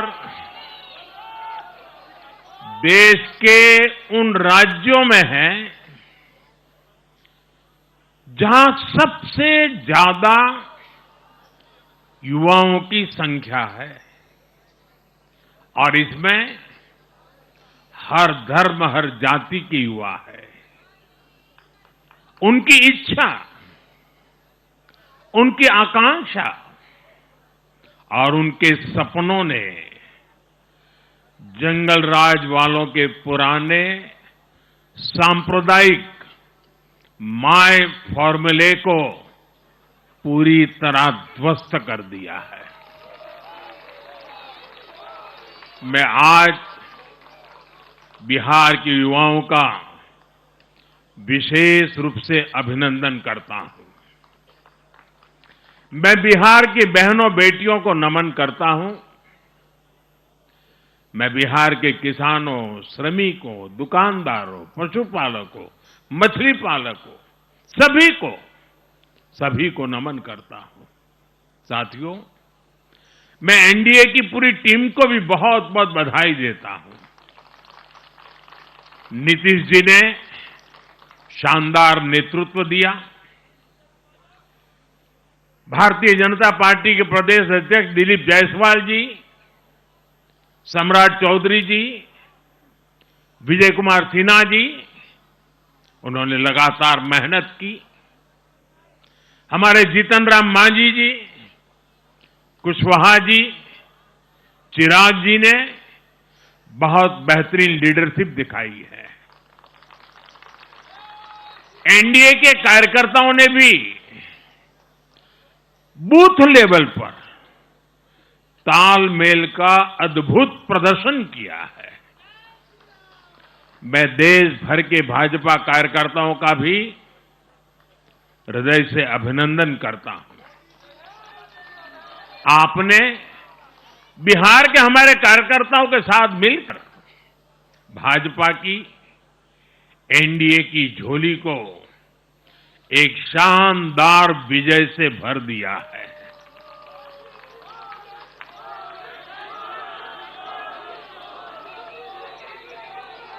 मैं जम्मू कश्मीर के नगरोटा के लोगों का और उड़ीसा में नुआपड़ा की जनता का भी आभार व्यक्त करता हूं। उन्होंने उपचुनावों में भाजपा की जीत पक्की की है।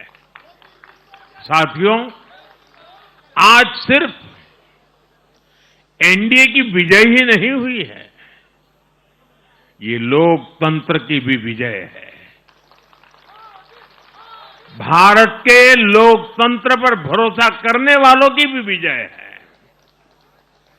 इस चुनाव ने भारत के चुनाव आयोग पर जनता के विश्वास को और मजबूत किया है। बीते कुछ सालों से लगातार भारी मतदान होना, वंचितों, शोषितों द्वारा ज्यादा से ज्यादा मतदान करना, ये चुनाव आयोग की बहुत बड़ी सिद्धि है। साथियों, ये वही बिहार है जो पहले माओवादी आतंक वहां पर हावी था, जहां पर नक्सल प्रभावित इलाकों में 3 बजे वोटिंग खत्म हो जाती थी। ये बहुत कम लोगों को पता होगा। बाकी स्थान पर पूरा समय मतदान होता था, लेकिन उस क्षेत्र में 3 बजे के बाद मतदान कराना भी मुश्किल होता था। लेकिन इस बार के चुनाव में बिहार में बिना किसी डर के लोगों ने उत्साह और उमंग के साथ एक उत्सव की तरह वोट दिया है। बिहार में जब जंगल राज था, तब क्या क्या होता था, ये भी आप जानते हैं। सरेआम मतदान केंद्रों पर हिंसा होती थी, मतपेटियां लूटी जाती थी। आज वही बिहार रिकॉर्ड मतदान कर रहा है, शांतिपूर्ण मतदान कर रहा है। हर किसी का मत दर्ज हुआ, हर किसी ने अपनी पसंद से मत दिया है। साथियों, रीपोलिंग के आंकड़े भी इस बदलाव की गवाही देते हैं। पहले बिहार में कोई चुनाव ऐसा नहीं रहता था जहां रीपोल नहीं होता था। जैसे 2005 से पहले सैकड़ों जगह पर रीपोलिंग हुई थी। 1995 में 1,500 से ज्यादा पोलिंग बूथों पर रीपोलिंग हुई थी। साल 2000 के चुनाव में भी करीब 1,500 जगहों पर फिर से चुनाव करना पड़ा था। लेकिन जैसे ही जंगल राज गया, वैसे वैसे स्थितियां ठीक होती गई और इस बार 2 चरण के इस चुनाव में कहीं पर भी रीपोल करने की नौबत नहीं आई। इस बार शांतिपूर्ण मतदान हुआ और इसके लिए मैं चुनाव आयोग, चुनाव से जुड़े हर कर्मचारी, हमारे सुरक्षा बल, बिहार के जागरूक मतदाता, सभी का आज अभिनंदन करता हूं और देश को आप सभी पर गर्व है, ये मैं गर्व से कहना चाहता हूं। साथियों, बिहार के चुनावों ने एक और बात सिद्ध की है। अब देश का मतदाता, खास तौर पर हमारा युवा मतदाता, मतदाता सूची के शुद्धिकरण को बहुत गंभीरता से लेता है। बिहार के युवा ने भी मतदाता सूची शुद्धिकरण को जबरदस्त तरीके से सपोर्ट किया है और मैं मानता हूं कि लोकतंत्र की पवित्रता के लिए हर मतदाता का उसकी अहमियत होती है, उसका हक होता है। अब हर दल का ये दायित्व बनता है कि वे पोलिंग बूथ पर अपनी अपनी पार्टियों को सक्रिय करें और मतदाता सूची शुद्धिकरण के काम में उत्साह के साथ जुड़े, 100% योगदान दें ताकि बाकी जगहों पर भी मतदाता सूची का पूरी तरह शुद्धिकरण हो सके। साथियों, बिहार वो धरती है जिसने भारत को लोकतंत्र की जननी होने का गौरव दिया है। आज उसी धरती ने लोकतंत्र पर हमला करने वाली ताकतों को धूल चटाई है। बिहार ने फिर दिखाया है, झूठ हारता है, जन विश्वास जीतता है। बिहार ने डंके की चोट पर कह दिया है, जमानत पर चल रहे लोगों का जनता साथ नहीं देगी।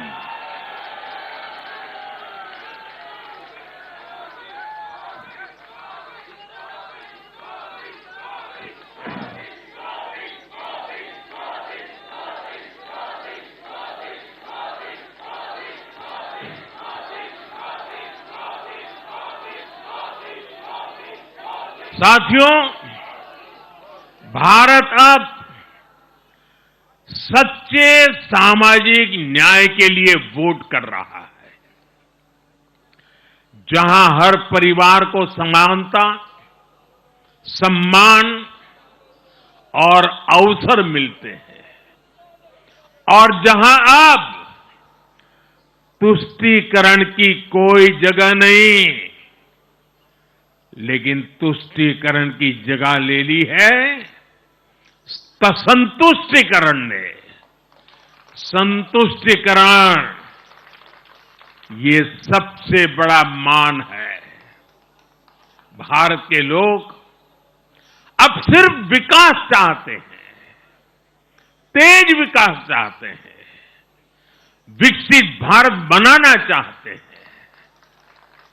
साथियों, नई सरकार के साथ एनडीए अब बिहार में 25 वर्षों की स्वर्णिम यात्रा की तरफ आगे बढ़ रहा है।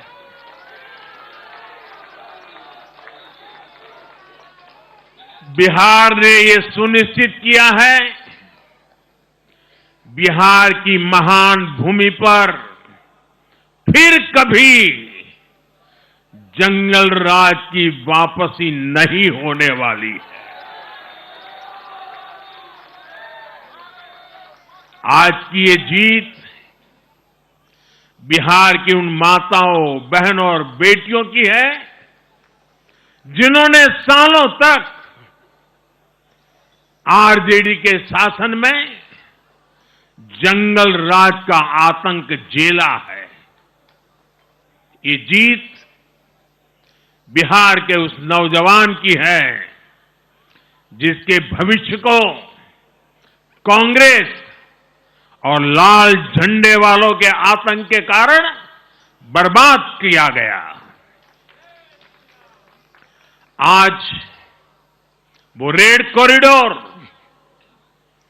आतंक के वो दिन इतिहास बन गए हैं। बिहार विकास के रास्ते पर आगे बढ़ रहा है, और अब ये यात्रा रुकने वाली नहीं है। साथियों, आज के ये परिणाम उन विकास विरोधियों को भी बिहार का जवाब है, जो कहते थे और बेशर्मी से कहते थे कि बिहार को एक्सप्रेसवे और हाईवे नहीं चाहिए, जो कहते थे बिहार को इंडस्ट्री नहीं चाहिए, जो कहते थे कि बिहार में ट्रेन, एयरपोर्ट की क्या जरूरत है। आज के ये परिणाम वंशवाद की राजनीति के खिलाफ विकासवाद की राजनीति को दिया जनादेश है।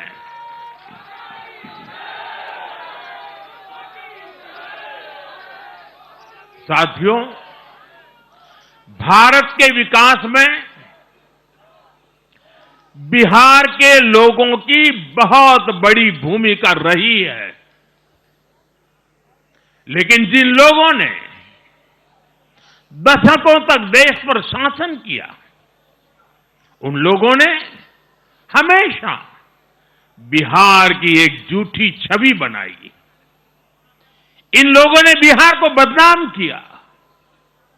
इन लोगों ने न बिहार के गौरवशाली अतीत का सम्मान किया, न बिहार की परंपरा और संस्कृति का आदर किया, और न यहां के लोगों की इज्जत की। आप खुद सोचिए, जो लोग छठ पूजा को ड्रामा कह सकते हैं, वो बिहार की परंपरा का कितना सम्मान करते होंगे।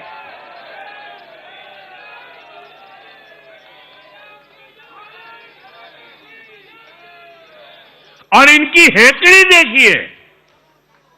साथियों, छठी मैया से कांग्रेस आरजेडी ने आज तक माफी नहीं मांगी, और बिहार के लोग ये कभी नहीं भूलेंगे साथियों, बिहार की आन बान शान, ये हमारी प्राथमिकता है।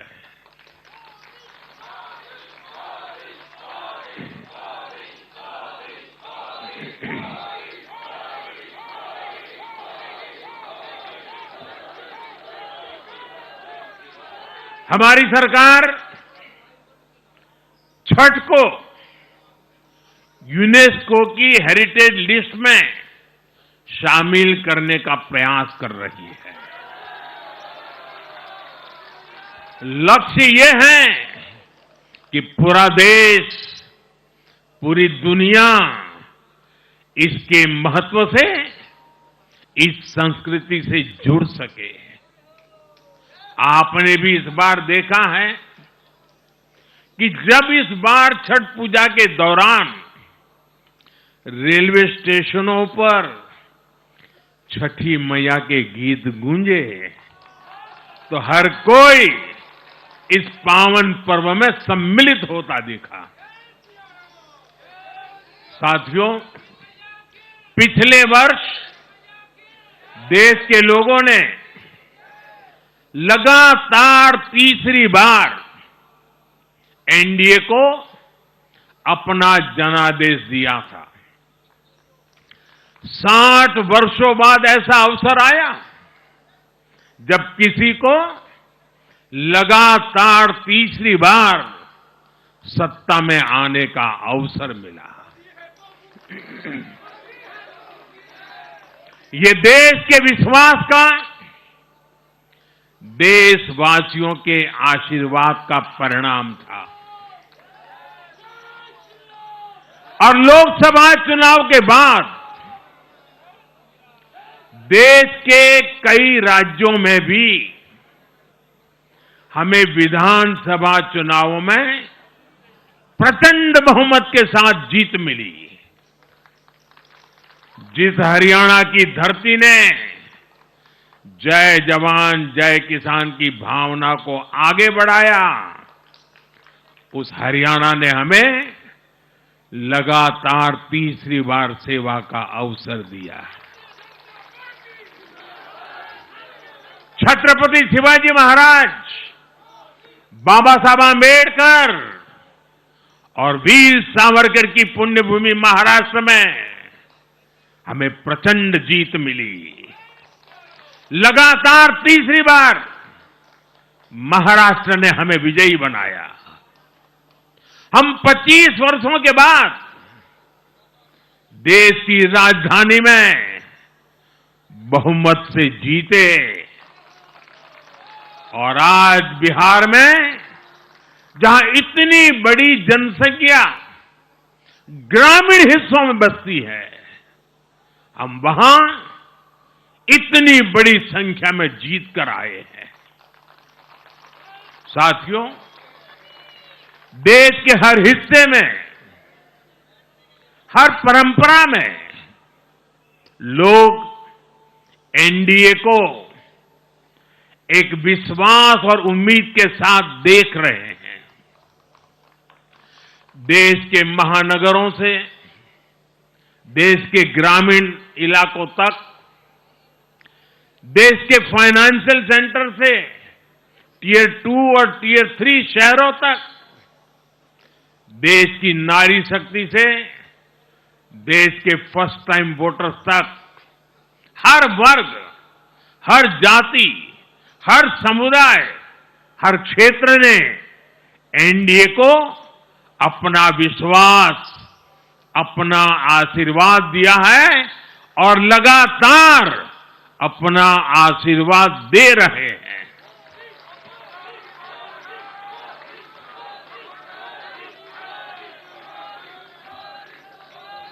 साथियों, भाजपा की एनडीए की सरकारों को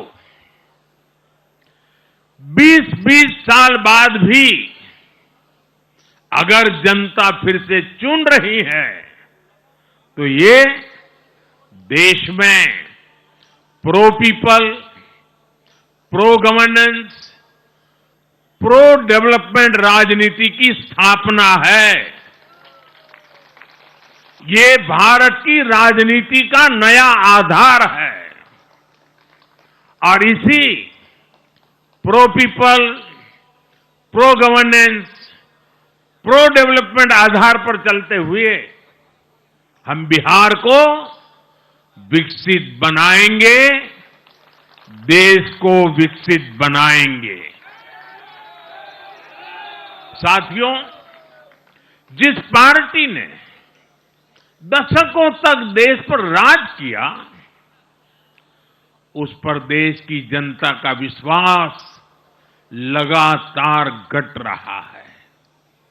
कांग्रेस देश के अनेक राज्यों में सालों से सत्ता से बाहर है।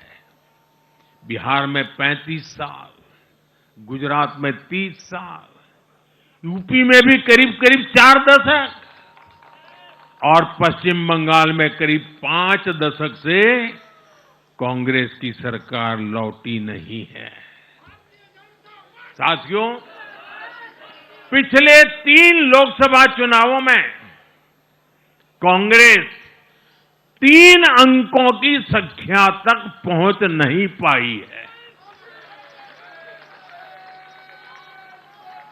2024 के लोकसभा चुनाव के बाद, मैं 24 के बाद की बात कर रहा हूं,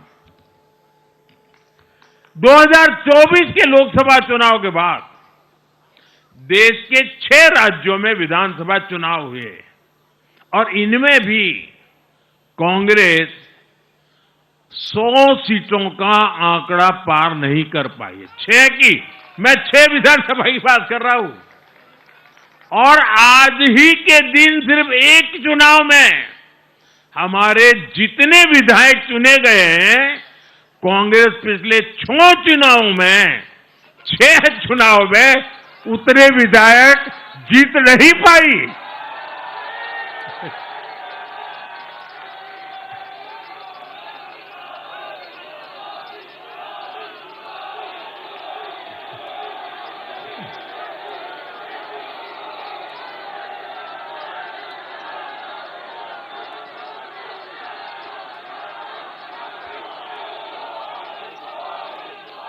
अब आप सोचिए, आज एक चुनाव में हमें जितनी सीटें मिली हैं, 6 विधानसभा चुनाव जो अभी लोकसभा के बाद गए, उतनी सीटें, उससे भी हम लोग ज्यादा इस बार लेके आए।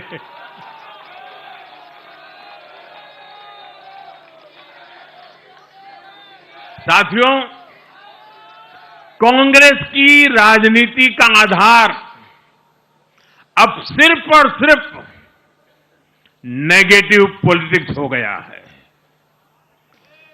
कभी चौकीदार चोर है का नारा, संसद का समय बर्बाद करना, हर इंस्टीट्यूशन को अटैक करना, कभी ईवीएम पर सवाल, कभी चुनाव आयोग को गाली, कभी वोट चोरी का मनगढ़ंत झूठा आरोप, जाति और धर्म के आधार पर लोगों को बांटना, देश के बजाय देश के दुश्मनों के एजेंडे को आगे लाना। कांग्रेस के पास देश के लिए कोई पॉजिटिव विजन नहीं है। सच्चाई यह है कि आज कांग्रेस, और मैं बहुत गंभीरता के साथ कहता हूं, आज कांग्रेस मुस्लिम लीगी माओवादी कांग्रेस यानी एमएमसी बन गई है।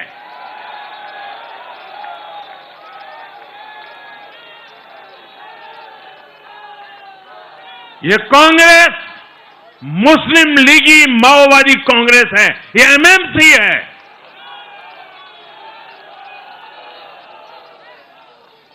और कांग्रेस का पूरा एजेंडा अब इसी पर चलता है और इसलिए अब कांग्रेस के भीतर भी एक अलग धड़ा पैदा हो रहा है। जो इस नेगेटिव पॉलिटिक्स से असहज है, ये जो कांग्रेस के नामदार है, ये जिस रास्ते पर कांग्रेस को लेकर चल रहे हैं, इसके प्रति घोर निराशा, घोर नाराजगी अंदर ही अंदर पनप रही है। और मुझे तो आशंका है, हो सकता है कि आगे कांग्रेस का एक और बड़ा विभाजन हो। और साथियों, कांग्रेस के जो सहयोगी दल हैं, वो भी समझने लगे हैं कि कांग्रेस अपनी नेगेटिव पॉलिटिक्स में सबको एक साथ डुबो रही है। और आपको याद होगा, इसीलिए ही तो मैंने बिहार चुनाव के दौरान भी कहा था कि कांग्रेस के नामदार तालाब में डुबकी लगाकर बिहार चुनाव में खुद डूबने और दूसरों को डुबेने की प्रैक्टिस कर रहे हैं।